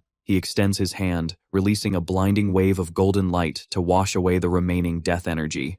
The survivors watch in awe as the bright light breaks through the darkness, lighting up the night like a second sun. As the technique finishes, Fang Yi is relieved the battle is finally over. Nearby, Chen Ruo collapses into tears, hugging Chen Feng, overjoyed that they survived. Feng Yi knows that fighting the King of Death used a huge amount of his spiritual power, and he worries about what unknown side effects the death brand he absorbed might have. Feng Yi slowly comes down from the sky, landing softly among the ruins. Suddenly, Feng Yi is caught off guard as Lin Yi rushes in and tackles him with a fierce hug, screaming for her brother in relief, leaving Feng Yi confused. He gently comforts his cousin, patting her on the head. She exclaims that she was terrified he had died, but Feng Yi just smiles and assures her that everything turned out fine. Suddenly, Feng Yi's sharp eye notices something nearby. He turns to find Su Qingying standing there with a bright smile, thanking him. Feng Yi looks a bit confused. Su Qingying looks past him towards the survivors, where the Yue City captain, Chen Ruo, is sitting on the ground, crying with relief as she hugs her teammate. Feng Yi watches them with a warm smile, asking if Chen Ruo's sister is still alive. He thinks that amidst all this bad luck, saving her is a rare good thing. Meanwhile, the mood among the leaders is much heavier. Elder Wu receives the final damage report. The scene is grim, with rows of body bags and coffins lined up. The report says that nearly half of Yue City's population was lost, mostly ordinary people. It also says that out of 1,500 pioneers who came to help, 50 are dead, 30 are missing, and over 1,000 are injured. Elder Wu looks down with a serious expression, talking about the need for reconstruction and making sure the victims' families are compensated. Gu Yuru stands behind him, adding that Shen City will also help the ruined city. Zhaolan looks down, feeling guilty and frustrated. She asks her teacher if they can finally make the spiritual energy recovery public, saying she feels useless because they couldn't save everyone while keeping secrets. Elder Wu looks at her kindly but firmly, explaining that such a big decision is not up to them. He says that ordinary people are not as weak as she thinks, and that many have already figured out the truth and are preparing for the future. He places a reassuring hand on her shoulder, telling her she doesn't need to carry the weight of the world. Gu Yuru smiles, saying she originally came to meet the Sealer, but sees her help is no longer needed. The leaders watch as Fang Yi is surrounded by a crowd of cheering pioneers. They realize this battle has made him a central figure for the nation. The crowd chants his name, calling him their god and thanking him for saving them. Meanwhile, the battle's impact is felt globally. Elder Wu knows that publicly revealing that Xia Nation's pioneer, the Sealer, defeated the Anomaly King is a powerful warning to other countries. Spies from various nations scramble for information, frustrated that they still know nothing about his true abilities. Elder Wu understands that once the details of the Yue City incident are out, the world will believe Xia Nation has figured out the king's rule through Fang Yi, something no other nation has done. Because of this fear, other nations will not dare to act against Xia Nation. Fang Yi's victory has secured a huge strategic advantage for his country. Elder Wu addresses his team, ordering them to return and study all the data from the scene immediately. He gives a powerful speech, reminding them that the road ahead is long and they can't rely on the Sealer to solve every problem. Zhaolan and Gu Yuru smile, agreeing with their teacher. Gu Yuru says that retirement is impossible for them and that their Shen City team will be the ones to solve whatever comes next. Later, at his villa in Taitai City, Fang Yi is relaxing in a large bathtub, scrolling through his phone. He thinks about the battle. After clearing the area, officials found a dark attribute spirit crystal left by the King of Death and gave it to him as a thank you gift. He holds his phone, counting his rewards. He remembers the Yang attribute spirit crystal Chen Ruo had given him earlier. Two glowing crystals appear before him, the purple dark crystal and the golden Yang crystal. He realizes he now has two top-tier attribute crystals. Fang Yi stands up from the water. He decides to act immediately. Even though light and dark attributes usually clash, he thinks that since the system recognized him as the new King of Death, absorbing the dark energy should be fine. He presses the purple crystal into his chest, letting the dark energy swirl around him. A system window appears, confirming it has detected the dark attribute and identified the spirit crystal. The system announces it is starting an ultimate calculation and begins creating a new technique. Soon after, the system announces a new dark attribute technique called Deathwalk. When Fang Yi activates it, his body is covered in purple shadows, and the system explains that the skill allows him to teleport through darkness. He thinks that while it sounds mysterious, it is basically a teleportation skill. To test it, he vanishes from his second-floor balcony and reappears on the floor below. He is satisfied, noting that a skill combining evasion and movement is very valuable in a fight. Fang Yi then checks his internal state. He realizes that after surviving the Death Brand trial, his body has changed to let him absorb dark attribute energy directly. He summons his skeletal avatar and senses his control over dark spiritual power has greatly improved. After absorbing the energy from the Anomaly King's spirit crystal, he feels he is very close to breaking through to the legendary Jinggang realm. He then looks at a cabinet where a golden light glows. It is the Yang attribute spirit crystal, the reward Chen Ruo had promised him. Fang Yi remembers with a bit of humor that after the battle, city officials thought it was too casual for Chen Ruo to give him such a treasure privately. So, they held a big formal ceremony to present it to him, and he even heard they built a statue in his honor. Putting aside the memory, Fang Yi picks up the golden crystal, thinking that having two top-tier crystals is a rare piece of luck. He holds it up to his eye, looking at the pure Yang energy swirling inside. As he channels his power into it, a swirl of fiery red energy erupts around him. The system activates again, detecting the strong Yang energy. Just like with the dark crystal, the system announces it is starting its ultimate calculation to create a new technique from this power source. Fang Yi focuses all his energy on processing the crystal, and the system confirms the new technique is successfully created. Suddenly, a blinding golden light bursts from Fang Yi's body, shining as bright as the sun. The system announces he has a new Yang attribute technique called the Sun God. Surrounded by intense, swirling flames, Fang Yi unleashes the full power of this new ability. The system explains that the Sun God technique lets him summon a sun avatar that can burn through anything. A glowing golden symbol appears on his forehead. High above the city, a huge golden bird made of fire appears in the sky, lighting up everything. On the streets below, a reporter broadcasts the amazing scene while online comments flood in. People joke about being blinded by the light even in faraway cities. The reporter tells the citizens not to panic, suggesting that their guardian, the Sealer, is just getting stronger. Online, people guess that the Taoist god, who had saved them before, is going through another trial. On a Pioneer forum, users confirm the event is in Tai City and recognize the familiar Yang energy, guessing that the Sealer has a new ability. In a dense, glowing forest, a group of pioneers is taking a break, including Fang Yi's ex-girlfriend, Chu Qingli. A male pioneer in her group praises the Sealer for being so impressive and for embarrassing Country B. He complains about a great prophet from Country B, who had wrongly predicted that the Xia nation wouldn't survive the first year of the spiritual energy recovery. Chu Qingli looks worried and asks if the prophecy could be true. The male pioneer angrily dismisses the idea. Despite his confidence, Chu Qingli looks down, thinking that a lot of dangerous things have been happening in the Xia nation recently. The mood turns hostile as the group turns on Chu Qingli. The male pioneer mocks her low cultivation level. Another man asks if she is a traitor and makes fun of her for still being at the one-star Ghost Axe realm. He points out that she used to be a rich, young miss, but in this new world, she is the one who is trash. Chu Qingli crosses her arms, trying to keep her pride. She shoots back that their strength is nothing special compared to the Sealer. She challenges them, saying they have no right to mock her until they are as strong as him. The male pioneer laughs, asking if she is actually planning to team up with the Sealer. The three men laugh at her, reminding her that the Sealer is famous for working alone. They harshly tell her she is kicked out of their team. As the men turn to leave, a desperate Chu Qingli reaches out, shouting that if she is leaving, they have to give her the share of the reward she earned. The leader looks back with a greedy smile. He coldly tells her she should be grateful they aren't asking her to pay them. He then unleashes a blast of wind energy, knocking her backward as he yells at her to get lost. Chu Qingli trembles with pain and anger, silently vowing that they will pay for this. Social media fills with panic as a great prophet from Country B predicts the Sea Nation will be destroyed within a year. In the Tai Spirit Association office, the association superior discusses this with Fang Yi, explaining that these rumors are affecting the local pioneers. Su Jingying explains that Country B is using psychological warfare to shake their citizens' confidence. The superior adds that news of Fang Yi's power has spread, causing Country B to act aggressively.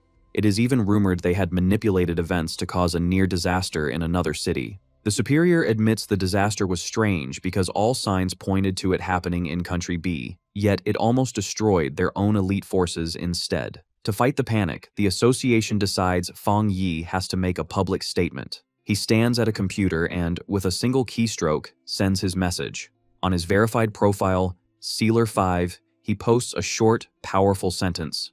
"The apocalypse won't catch up to my speed of breaking through." The internet explodes. A flood of comments appears, with survivors confirming they saw Fang Yi destroy the Death King. people begin to mock Country B's prophecy. Fang Yi believes the simplest way to shut them up is to state the undeniable fact of his strength. Across the nation, pioneers look at their screens in shock, realizing Fang Yi is breaking through again. They cheer for the god of Great Xia, knowing the hell the prophet predicted has come to their city, but Fang Yi is there to stop it. Meanwhile, at the headquarters of the enemy, the Country B information post, the atmosphere is chaotic. Staff members are frantically working, complaining about the Sealer and his terrifying power. They still haven't managed to get his personal data. The Country B Pioneer Network data expert explodes in anger, shouting at his team for failing to find this one person and threatening to fire them all. Back at the Tai Tai Spirit Association, things have calmed down. Fang Yi tells the superior his statement should keep things quiet.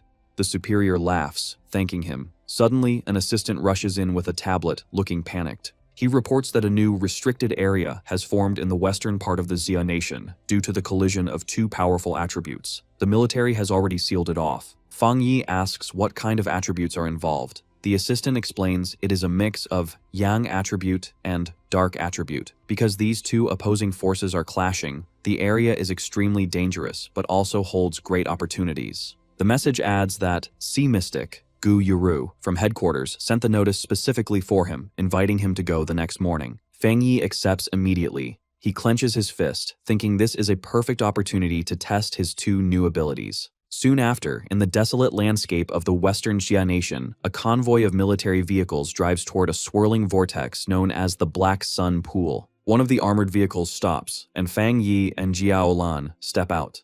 Fang Yi notes they had to bring so many people for monitoring because of the black wind and rain curtain, a natural barrier they have to break through. He stands calmly before the storm, observing the magnificent and chaotic clash between the yang and dark attributes inside. Beside him, the team asks if he is ready. Standing before the massive tornado of dark energy, Fang Yi prepares to face the new challenge. Outside the black wind and rain curtain, a restricted area covered by a massive dark tornado, Jiaolan introduces a group of new arrivals. She explains that they are elite pioneers from the headquarters in Shen City and Haishi City. She notes that these new arrivals are just like Fang Yi, top-tier geniuses at the 3-star spirit creation realm who are expected to reach the Jinggang realm soon. Behind her, the new team members appear, radiating spiritual power. A blue-haired man introduces himself as Wang Lan, the new captain of Haishi City, a 3-star water attribute pioneer. Beside him stands a spiky-haired man named Song Yiming, an elite pioneer from Shen City with powerful wind and fire dual powers. Wang Lan politely apologizes for their late arrival. Jiao Lan addresses the group, reminding everyone of the rules of the restricted area. She challenges them to use their own abilities to break through the dark curtain and enter the zone. Fang Yi stands silently, his red eyes glowing as he notices the two new captains staring at him. Song Yiming lets out a dismissive snort, unimpressed by Fang Yi. Eager to prove himself, he steps forward and says he will go first. He draws a large blade from his back, ready to show his power. As he channels his energy, he thinks to himself that half the reason he accepted this mission was because of the Sealer. He had heard rumors about Fang Yi's rare Yang attribute and wants to compare his own strength. Flames erupt from his body as he leaps into the air, activating his dual powers. He combines blue wind energy with his blazing fire sword, boasting that he has the purest fire attribute, and uses the wind attribute to boost its power to the limit. With a massive swing, he unleashes a wave of fire and wind against the dark barrier. Jiaolan notes that Song Yiming is indeed a genius who has developed his two attributes to their peak. Song Yiming lands as the energy from his attack clears a path. He scoffs, saying the dark barrier is just mimicking bad weather and is easy for him to break. Wang Lan then decides it is his turn. He activates his spiritual power, summoning a sharp, blue water construct. As he charges into the dark storm, he forms a protective water umbrella around himself, using his defensive skill to push through the harsh environment. Inside the swirling darkness, the water shield glows brightly. Wang Lan feels the terrifying pressure of the dark climate, realizing that if he had come here right after reaching the 3-star spirit creation realm, he might have died. He looks up in amazement, wondering how the Yang attribute and the Dark attribute can truly exist together. Ahead of him, the massive vortex of conflicting energies swirls in the sky. Song Yiming holds a bit of dark energy, noting that it feels cold and repels the human body. He thinks just enduring it is impressive enough. Wang Lan is concerned, guessing that maybe Fang Yi can handle the pressure well because his fire attribute is naturally close to the Yang attribute. He comments that passing through the curtain is quite difficult. Suddenly, Fang Yi unleashes a burst of golden flame, using a fire slash to cut through the darkness. Wang Lan and Song Yiming are forced to leap away. Wang Lan watches the golden figure streak past, trembling as he recognizes the pure Yang attribute. Fang Yi tears through the final layer of the barrier, creating a massive opening of light. He stands casually with Jiaolan and greets the others, saying they have waited a long time. His presence is overwhelming. Song Yiming and Wang Lan stare at him in complete shock, stunned that the sealer moves through the deadly barrier so easily. Wang Lan asks how Fang Yi manages to keep the black wind and rain curtains split open. Fang Yi holds a ball of golden energy and calmly explains that it is simple. He says that as long as one uses a Yang attribute that is stronger than the surrounding dark attribute, the darkness can be suppressed. He admits it uses a lot of spiritual power, but can be maintained with enough reserves. Meanwhile, Song Yiming is annoyed that Fang Yi calls such a feat simple. Wang Lan wonders if Fang Yi is really in the same realm as them. Jiaolan smiles and tells him he will get used to it, as every genius pioneer is shocked when they see Fang Yi's abilities. Fang Yi simply smiles, unbothered by their shock. Suddenly, the system alerts him that a source of pollution and an A-level dark anomaly have appeared. The ground begins to shake violently. Song Yiming looks eager. He says if it is just an A-level anomaly with a dark attribute, he wants to try fighting it. With Fang Yi in the lead, the group rushes toward the source of the disturbance. Ahead of them, 3 mysterious figures walk out from a cave. Fang Yi narrows his eyes and instantly recognizes that these people are from Country B. Jiaolan and Song Yiming are shocked to see others there. Jiaolan realizes these strangers have destroyed the anomaly. She shouts that there are no other authorized pioneers for today and concludes they must be stowaways. Jiaolan demands to know who they are. The 3 intruders stand boldly. A blonde man in a purple shirt, a muscular man with long black hair, and a man in a hood. The blonde man smiles arrogantly and introduces them as pioneers from Country B who have come to train. Song Yiming is furious, shouting that this is Jia Nation's territory and they have no right to be in a restricted zone without permission. Jiaolan backs him up, ordering them to leave, but the intruders stand their ground, saying that times have changed. The blonde man arrogantly states that if the Xia people won't take the resources here, his group will. He claims they are justified because they believe they are stronger than the Xia team. Hearing this, Fang Yi steps forward and calmly asks the intruders if they really believe that opportunities belong only to the strong. The blonde man smirks, thinking his country sent their elites here to start a conflict. Fang Yi looks at him with a cold, terrifying smile, his red eye glowing, and tells them that if strength is the rule, they can get lost. While Fang Yi confronts them, Jiaolan tries to report the situation to headquarters, but the enemies launch a sudden attack. The blonde man unleashes a surge of green energy, shouting that they have refused his polite offer. Song Yiming and Wang Lan are shocked, realizing the enemy has the rare and dangerous dark attribute. The blonde man laughs, declaring that this dark attribute environment is his perfect home field. Jiaolin analyzes the disgusting energy, realizing it is a nether poison attribute, mutated from decaying corpses. Panic sets in as she yells that the attack has destroyed all their communication devices, cutting them off from the outside world. Fang Yi realizes the intruders intend to kill them all. Song Yiming, refusing to wait, charges forward with his flaming sword. He shouts that if they can't absorb the dark attribute, they should just destroy it.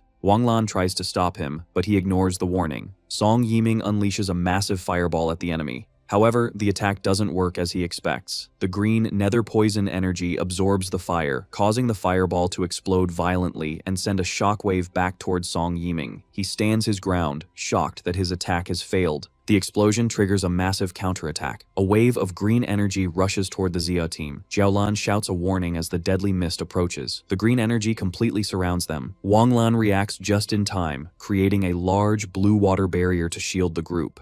Inside the barrier, while his teammates are tense, Fang Yi remains completely calm, his red eye glowing as he observes the enemy's power without any fear. The battle intensifies as the blonde man from Country B attacks Wang Lan's water barrier. A huge, shadowy claw tears through the shield, and Fang Yi steps forward, telling the group to scatter. He unleashes a powerful slash of golden energy, cutting through the dark mist and pushing the enemy back. The blonde man is caught by surprise as his attack is stopped. He quickly recovers, floating in the air, mocking Fang Yi as a fire attribute pioneer from Xia Nation. He warns that his teammates are even more useless than him. Suddenly, dark green vines shoot out from the shadows, wrapping around Jiaolan, Wang Lan, and Song Yiming, trapping them in a corrosive mist. Zhao Lan shouts a warning to Fang Yi, telling him this enemy has hidden his true strength and is at least at the second level of the Jinggang realm. Seeing the Ji team trapped, the blonde man laughs maniacally. Meanwhile, outside the restricted zone, the military watches helplessly as the massive black wind and rain curtain closes again, sealing the team inside. Zhao Lan's subordinate anxiously watches a recording of the blonde man on a laptop, noting grimly that the rumors were true. Someone from Country B has mastered the dark attribute. He analyzes the video, concluding that while the enemy hasn't fully mastered the pure dark attribute, he has a deadly sub-attribute that causes wounds that cannot heal. The blonde man gloats that Fang Yi's partners are poisoned and will soon rot to death, their spiritual power becoming his food. He demands that Fang Yi return with him to the great Country B and become a part of him. Trapped, Zhao Lan screams at Fang Yi to fight back. Suddenly, golden flames burst from Fang Yi's body, pushing back the darkness. He mocks the enemy, asking if he hasn't realized something important about their power matchup. Fang Yi activates his bonfire domain, creating a huge sphere of golden light that pushes back the nether poison.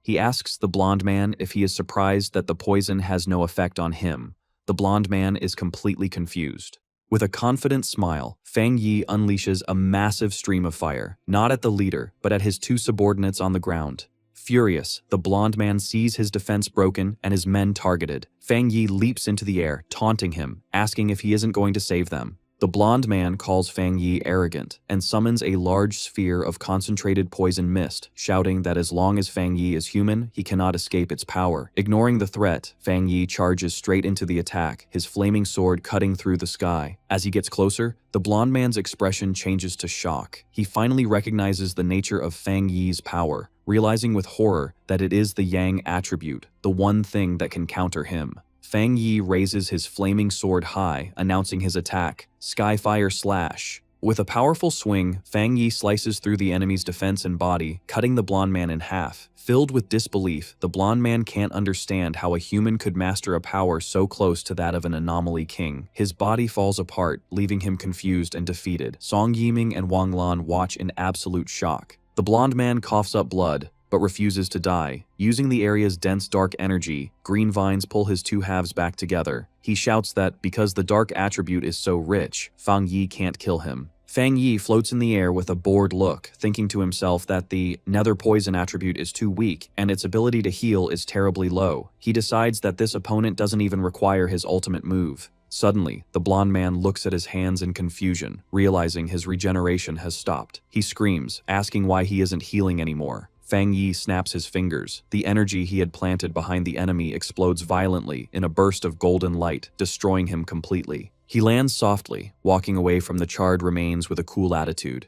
He reaches his hand out toward Wang Lan and Song Yiming, and crackling blue lightning surrounds them, targeting the green poison spots on their bodies. Fang Yi explains he is removing the dark attribute, leaving the two pioneers amazed. He then taps Zhao Lan on the shoulder, purifying her as well. She expresses her shock that he killed a Jinggang realm pioneer so easily. Fang Yi analyzes the fight, thinking the blonde man did not reach the Jinggang realm through normal means because his spiritual power felt impure. He also finds it suspicious that the enemies seemed unaware of his existence. Zhao Lan admits she is also confused, but recalls an internal rumor that years ago, Elder Wu blocked a strange disaster that was supposed to hit Country B with his own body. They consider the theory that the rivalry between the two nations has always been strong, and Elder Wu likely became a target because of his heroism. The mood lightens as Song Yiming bursts into excitement, declaring that from now on, he will hang a portrait of the sealer by his bed to motivate himself. Wang Lan asks his teammate with a straight face if he has been broken by the Yang attribute. Fang Yi turns away from the group, telling them that although he has removed the dark attribute, they are not in good enough condition to enter the core area of the restricted zone. He tells Zhao Lan to take the others back or let them train in the outer area. As he speaks, he walks alone into the swirling wind and dust, leaving the team behind. With his eyes glowing gold, Fang Yi reveals his true intention: to see the true face of the core of this restricted area for himself. He stands alone before a massive, terrifying storm of blue lightning and dark energy. The sky cracks with power as he prepares to enter the dangerous core that no one else can reach.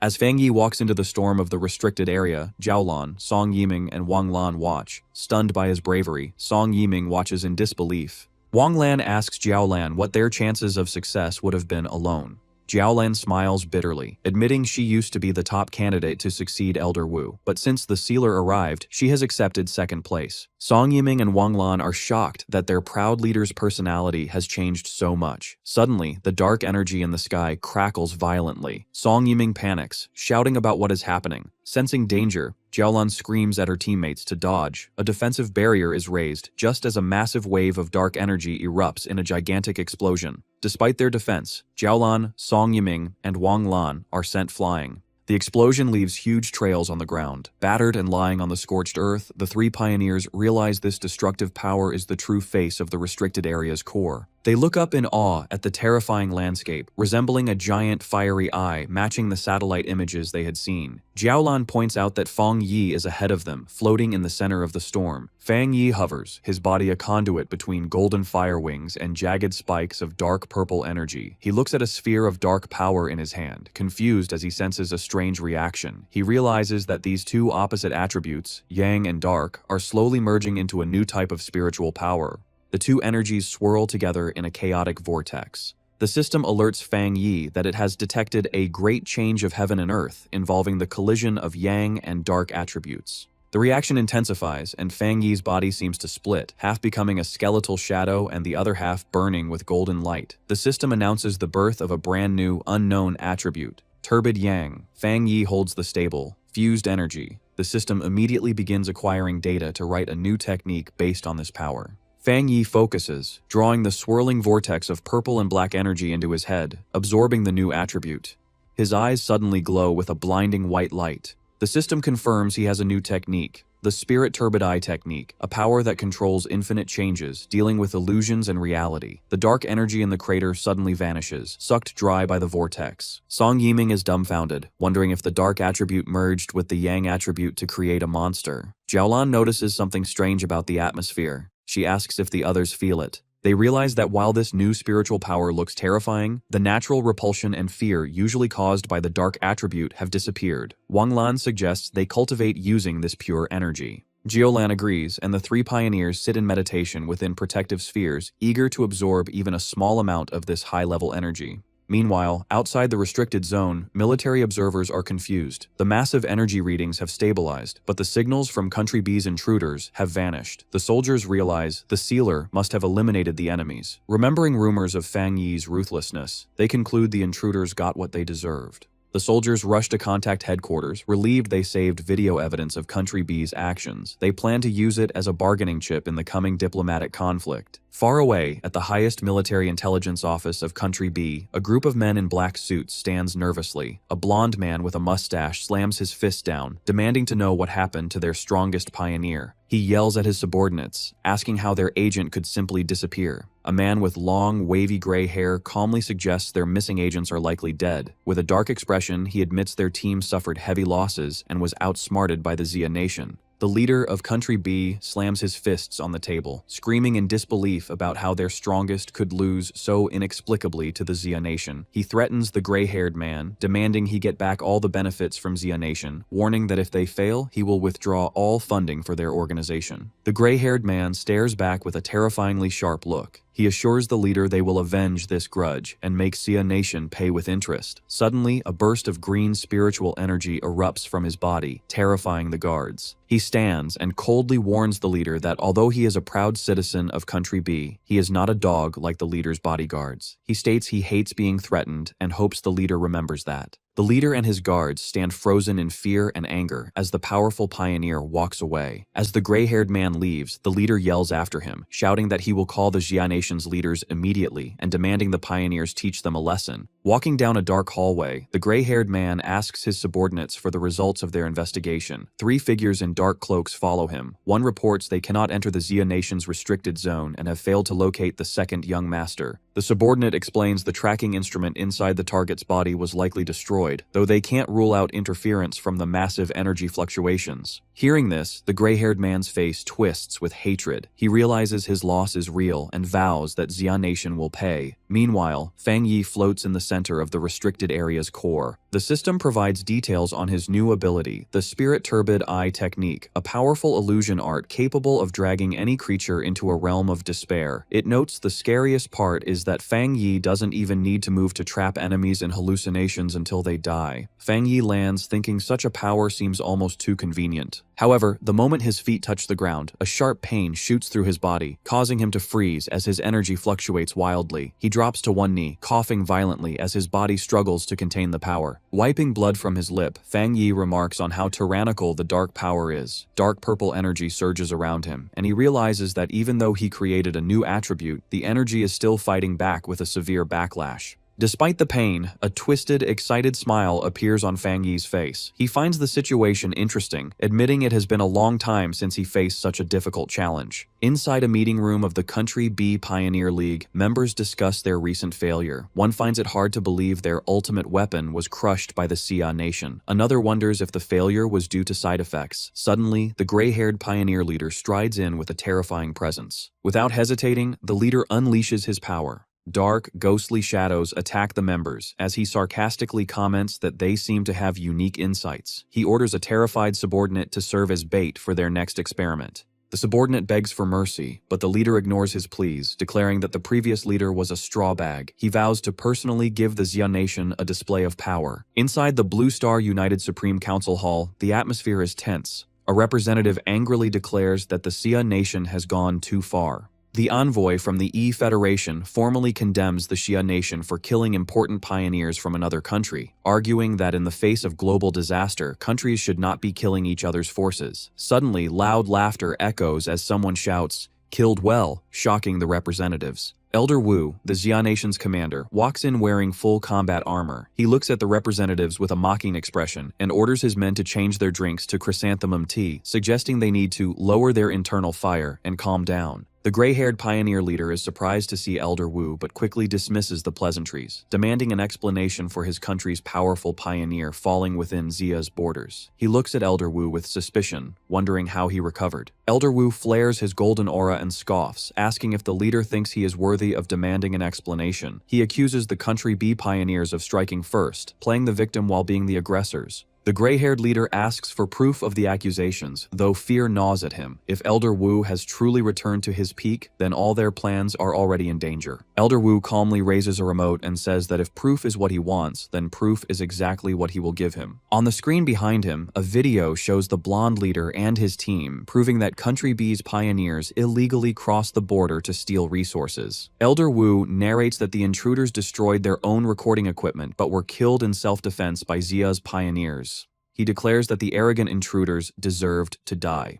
The audience is shocked by the clear evidence of Country B's treachery. Elder Wu stares down the gray-haired leader, quoting that those who commit injustice will destroy themselves. He warns that if any other nation tries to steal Xia's resources, they will face the same consequence. Enraged, the gray-haired leader secretly gathers green energy in his hand, preparing a sneak attack. He hurls 3 blades of green spiritual energy directly at Elder Wu. However, Elder Wu easily reflects the attack with a golden barrier, repelling the energy back at its source. The reflected force slams into the gray-haired leader, sending him flying backward. Elder Wu laughs heartily, mocking the attack as an insignificant trick. The gray-haired leader crashes onto the stairs, and his subordinates rush to his side in panic. Elder Wu watches with a satisfied expression, thinking about Fang Yi and how many more miracles the sealer can create for the Xia Nation. Back at the restricted area, a massive vortex of dark energy swirls. Jiaolan, Wanglan, and Song Yiming stand at the edge, watching. Jiaolan looks deeply concerned, fearing that the sealer might be in trouble.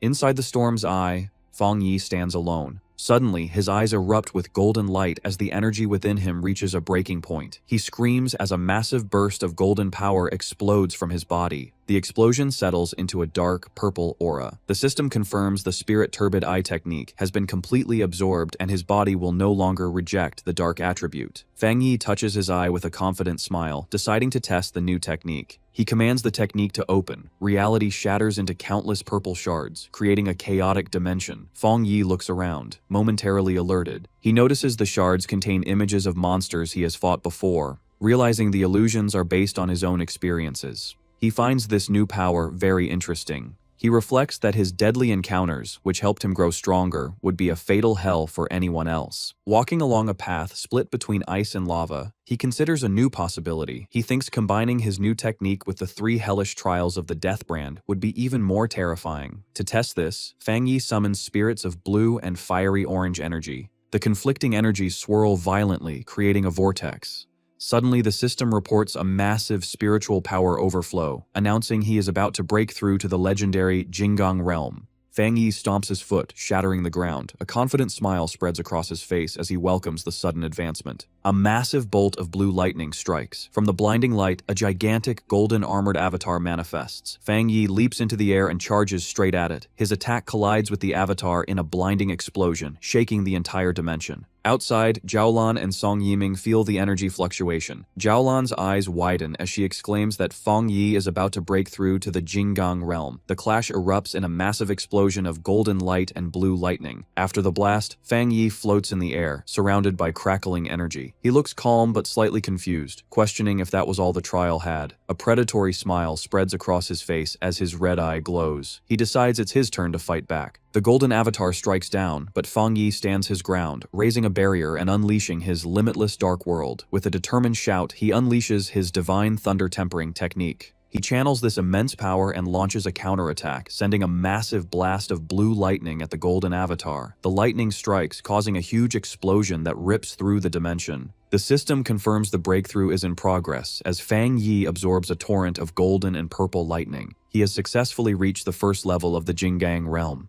Fang Yi descends from the sky in a golden aura, pleasantly surprised he has broken through to the Jinggang realm here. He gathers massive power in his hand, his eyes glowing red, and with a simple swing, unleashes a devastating force that shatters the surrounding rocks. The impact is so strong Jiaolan and Song Yiming struggle to stand, the sheer force of his spiritual power overwhelming them. The storm from his breakthrough blows debris everywhere, tossing an armored vehicle into the water like a toy. An observer monitoring the situation is shocked as the energy data instantly exceeds the maximum limit, suspecting a major breakthrough. Watching the golden glow on the horizon, the team realizes the sealer has successfully advanced to the Jinggang realm. Jiaolan stands at the edge of a massive crater, noting that the restricted area's spiritual energy has been drained dry. Fang Yi absorbed almost everything, leaving only a tiny fraction. Wang Lan, surprised, comments that Fang Yi is like a bottomless pit, but admits it is better for the sealer to have the energy than for enemies from Country B to steal it. The 3 pioneers land near the center of the phenomenon to meet him. Suddenly, Song Yiming is completely shocked by the presence he feels. From the blinding light, Fang Yi walks toward them, emitting an aura so heavy it feels like a mountain is crashing down on them.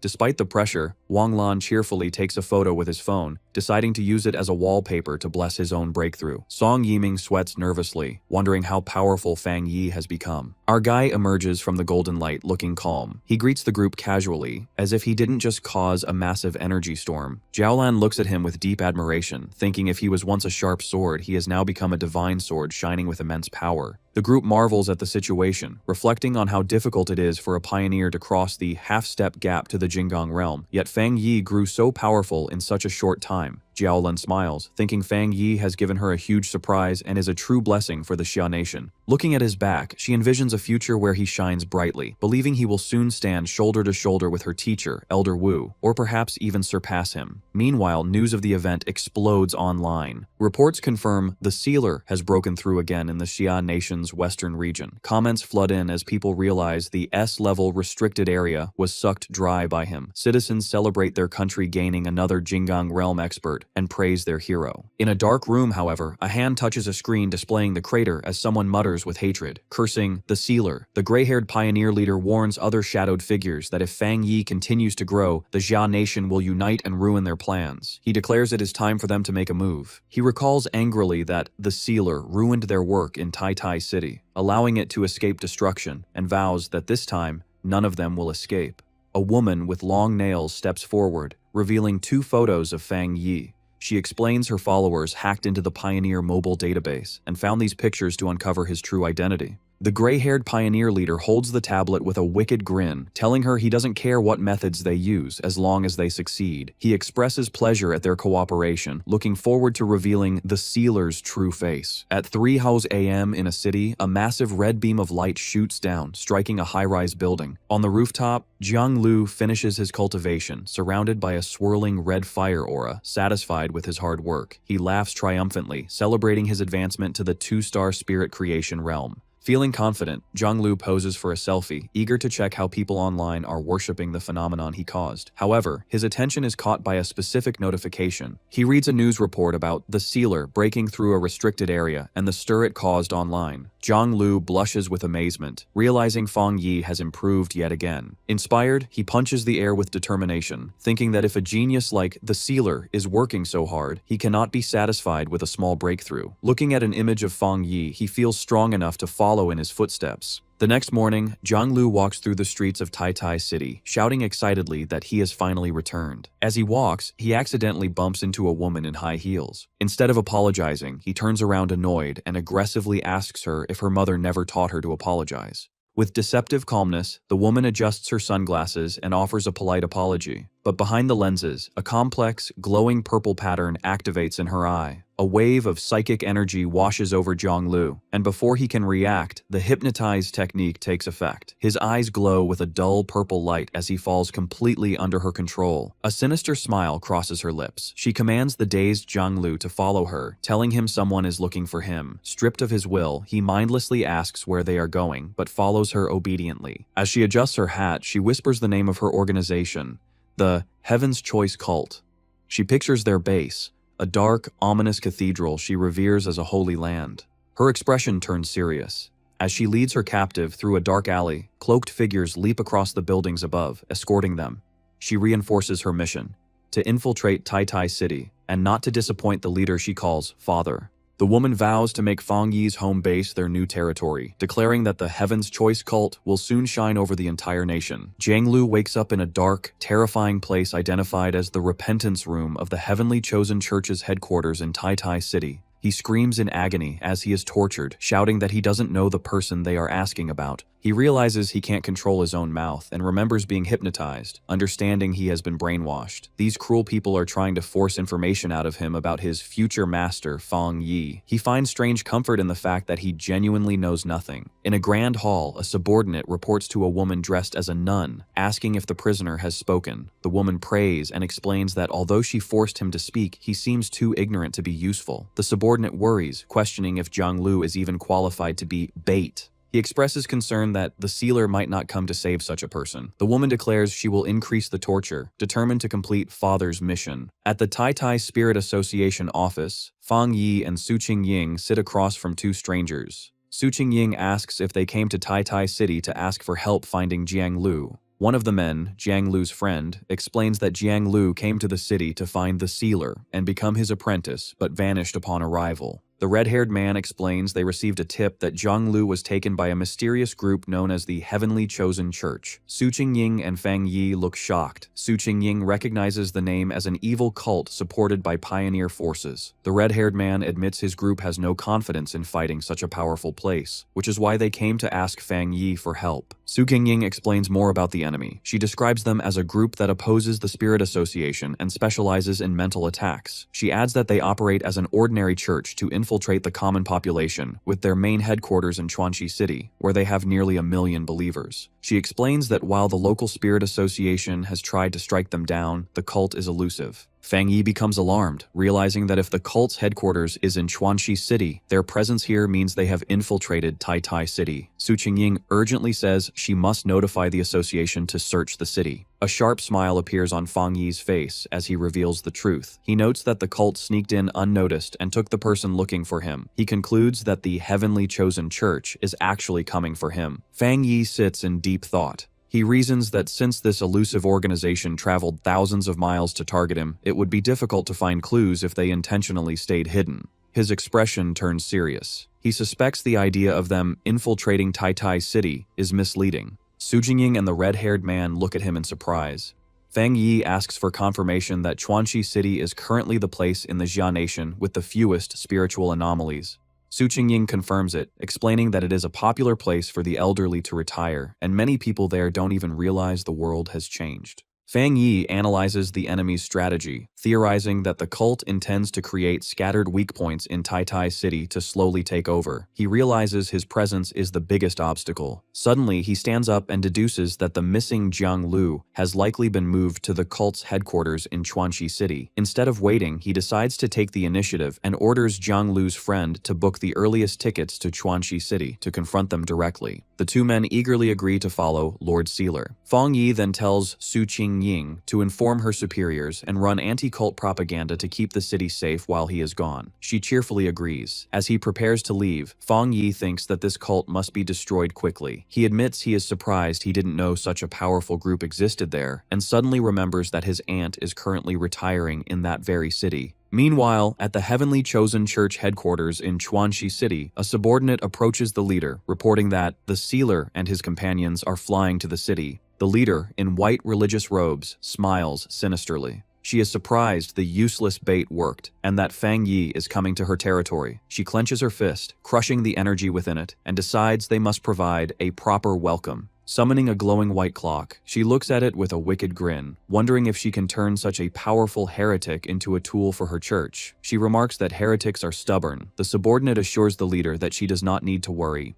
The woman agrees with a sinister smile. She turns away, her body erupting with dark purple energy, and declares that there is only one fate for heretics: to have their bodies burned and destroyed. At the Chuanxi airport, which looks surprisingly peaceful, Fang Yi finds it amazing that flights in the Xia nation are still running. As they walk through the terminal, one of his companions explains that flights are becoming rare, and if the Spirit Association hadn't helped them book tickets, they likely wouldn't have made it. Later, in a quiet wooded area, Jiang Lu's friend asks Lord Sealer where they should go next. Fang Yi tells them they don't need to go anywhere, they just need to wait. The two companions look at each other, confused by this unexpected command. Fang Yi holds up a finger, signaling for silence. With a sharp look, he tells the group to listen, having detected the enemy's presence. He announces that their hosts have arrived. A group of cloaked figures emerges from the thin air surrounding them. These enemies float in the air wearing dark hoods, their faces wrapped in bandages and their eyes glowing with a hypnotic purple spiral pattern. Fang Yi immediately warns his companions to be careful. He reminds them that the Heavenly Chosen Church specializes in mental attacks and orders them not to look directly into the enemy's eyes.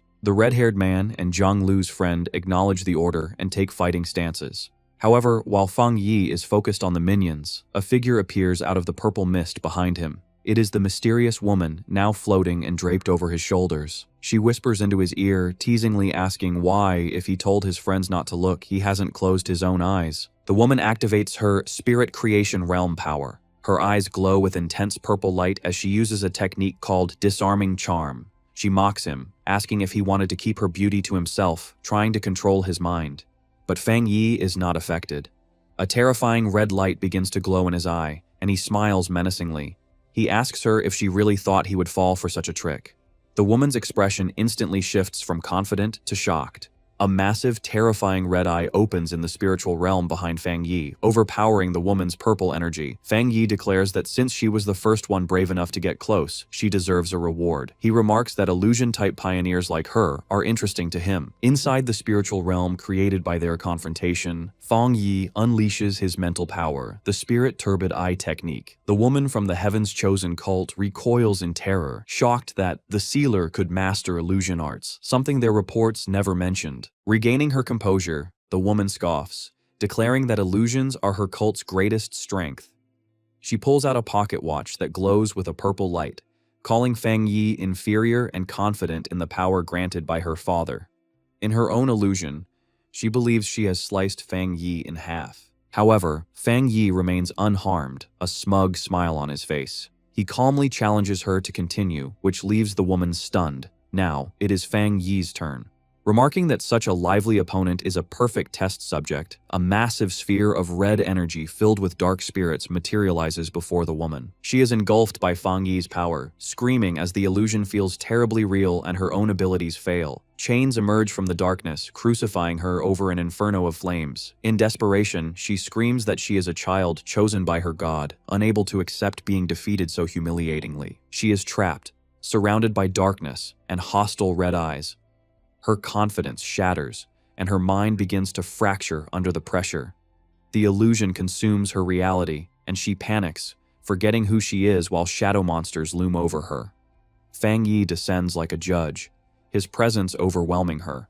The woman realizes her skills are weak and that if she resists, she will certainly die. With his red eye glowing menacingly, he demands she tell him everything she knows about the Heaven's Chosen cult's ultimate goal. Trembling, the woman reveals the father said they must remove the sealer to complete their grand plan. Fang Yi presses her for more details about the plan and the location of the father and his friend Jiang Lu. Struggling to speak, she stutters that they are at the altar, but suddenly her expression twists in terror. A restriction placed deep within her mind is triggered. Before she can finish, a lethal force strikes her from within, silencing her instantly. Her body collapses lifelessly before Fang Yi. Back in reality, the illusion dissipates. Fang Yi looks at the corpse, realizing she triggered a forbidden restriction from the father. He deduces that followers who try to reveal sensitive information are killed. The forest returns to silence. He walks through the aftermath. His defeated allies lie on the ground. Sensing that he is being watched, Fang Yi calls out to a hidden observer, asking if they silence their own subordinate. The cult's minions leap out, purple energy swirling around clock-like objects. They angrily declare that they will capture Fang Yi to make their cult famous.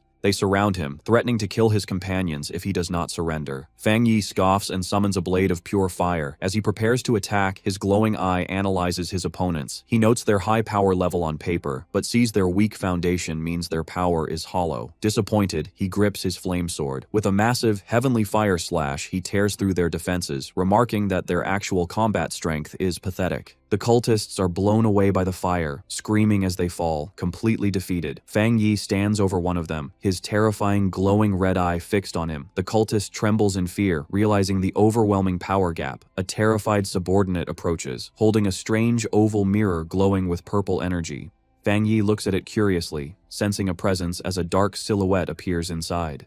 The voice from the mirror addresses the sealer, claiming there has been a misunderstanding. The voice asserts the heavenly chosen cult exists to save humanity, boasting they have solved 3 spiritual anomalies in Chuanxi City. The leader declares that compared to their holy work, the Spirit Association is incompetent. Fang Yi mocks her propaganda, telling her not to believe her own lies. He calmly dismantles their argument, pointing out that Chuanxi City is a secure area with no record of beast disasters, meaning the anomalies they fixed never existed. Fang Yi exposes their scheme, deducing the cult creates fake problems to attract believers and gather wealth for their own cultivation, dismissing their methods as despicable. The woman in the mirror laughs condescendingly. She reveals her true power, transforming a simple pocket watch into a vessel of dark energy. Furious, she declares that Fang Yi misunderstands their noble cause and that pioneers like him, who risk their lives for the Spirit Association, are hopelessly brainwashed. She questions the logic of protecting weak people, calling them a burden that should be left to die so that powerful pioneers can rule. Her face contorts with fanaticism as she screams that they are on a glorious path of evolution. Unmoved, Fang Yi's flaming sword crackles with blue lightning as he rushes forward with blinding speed. The cultist holding the mirror screams in terror while the leader watches in shock. With a cold expression, Fang Yi declares that if she believes the weak deserve to die, she should be the first to go. He swings his blade, a blur of fire and lightning, at the cultist and the mirror. The leader looks on in disbelief as his attack slashes through reality itself, shattering the mirror and severing their connection. She screams, unable to comprehend how he broke their sacred object.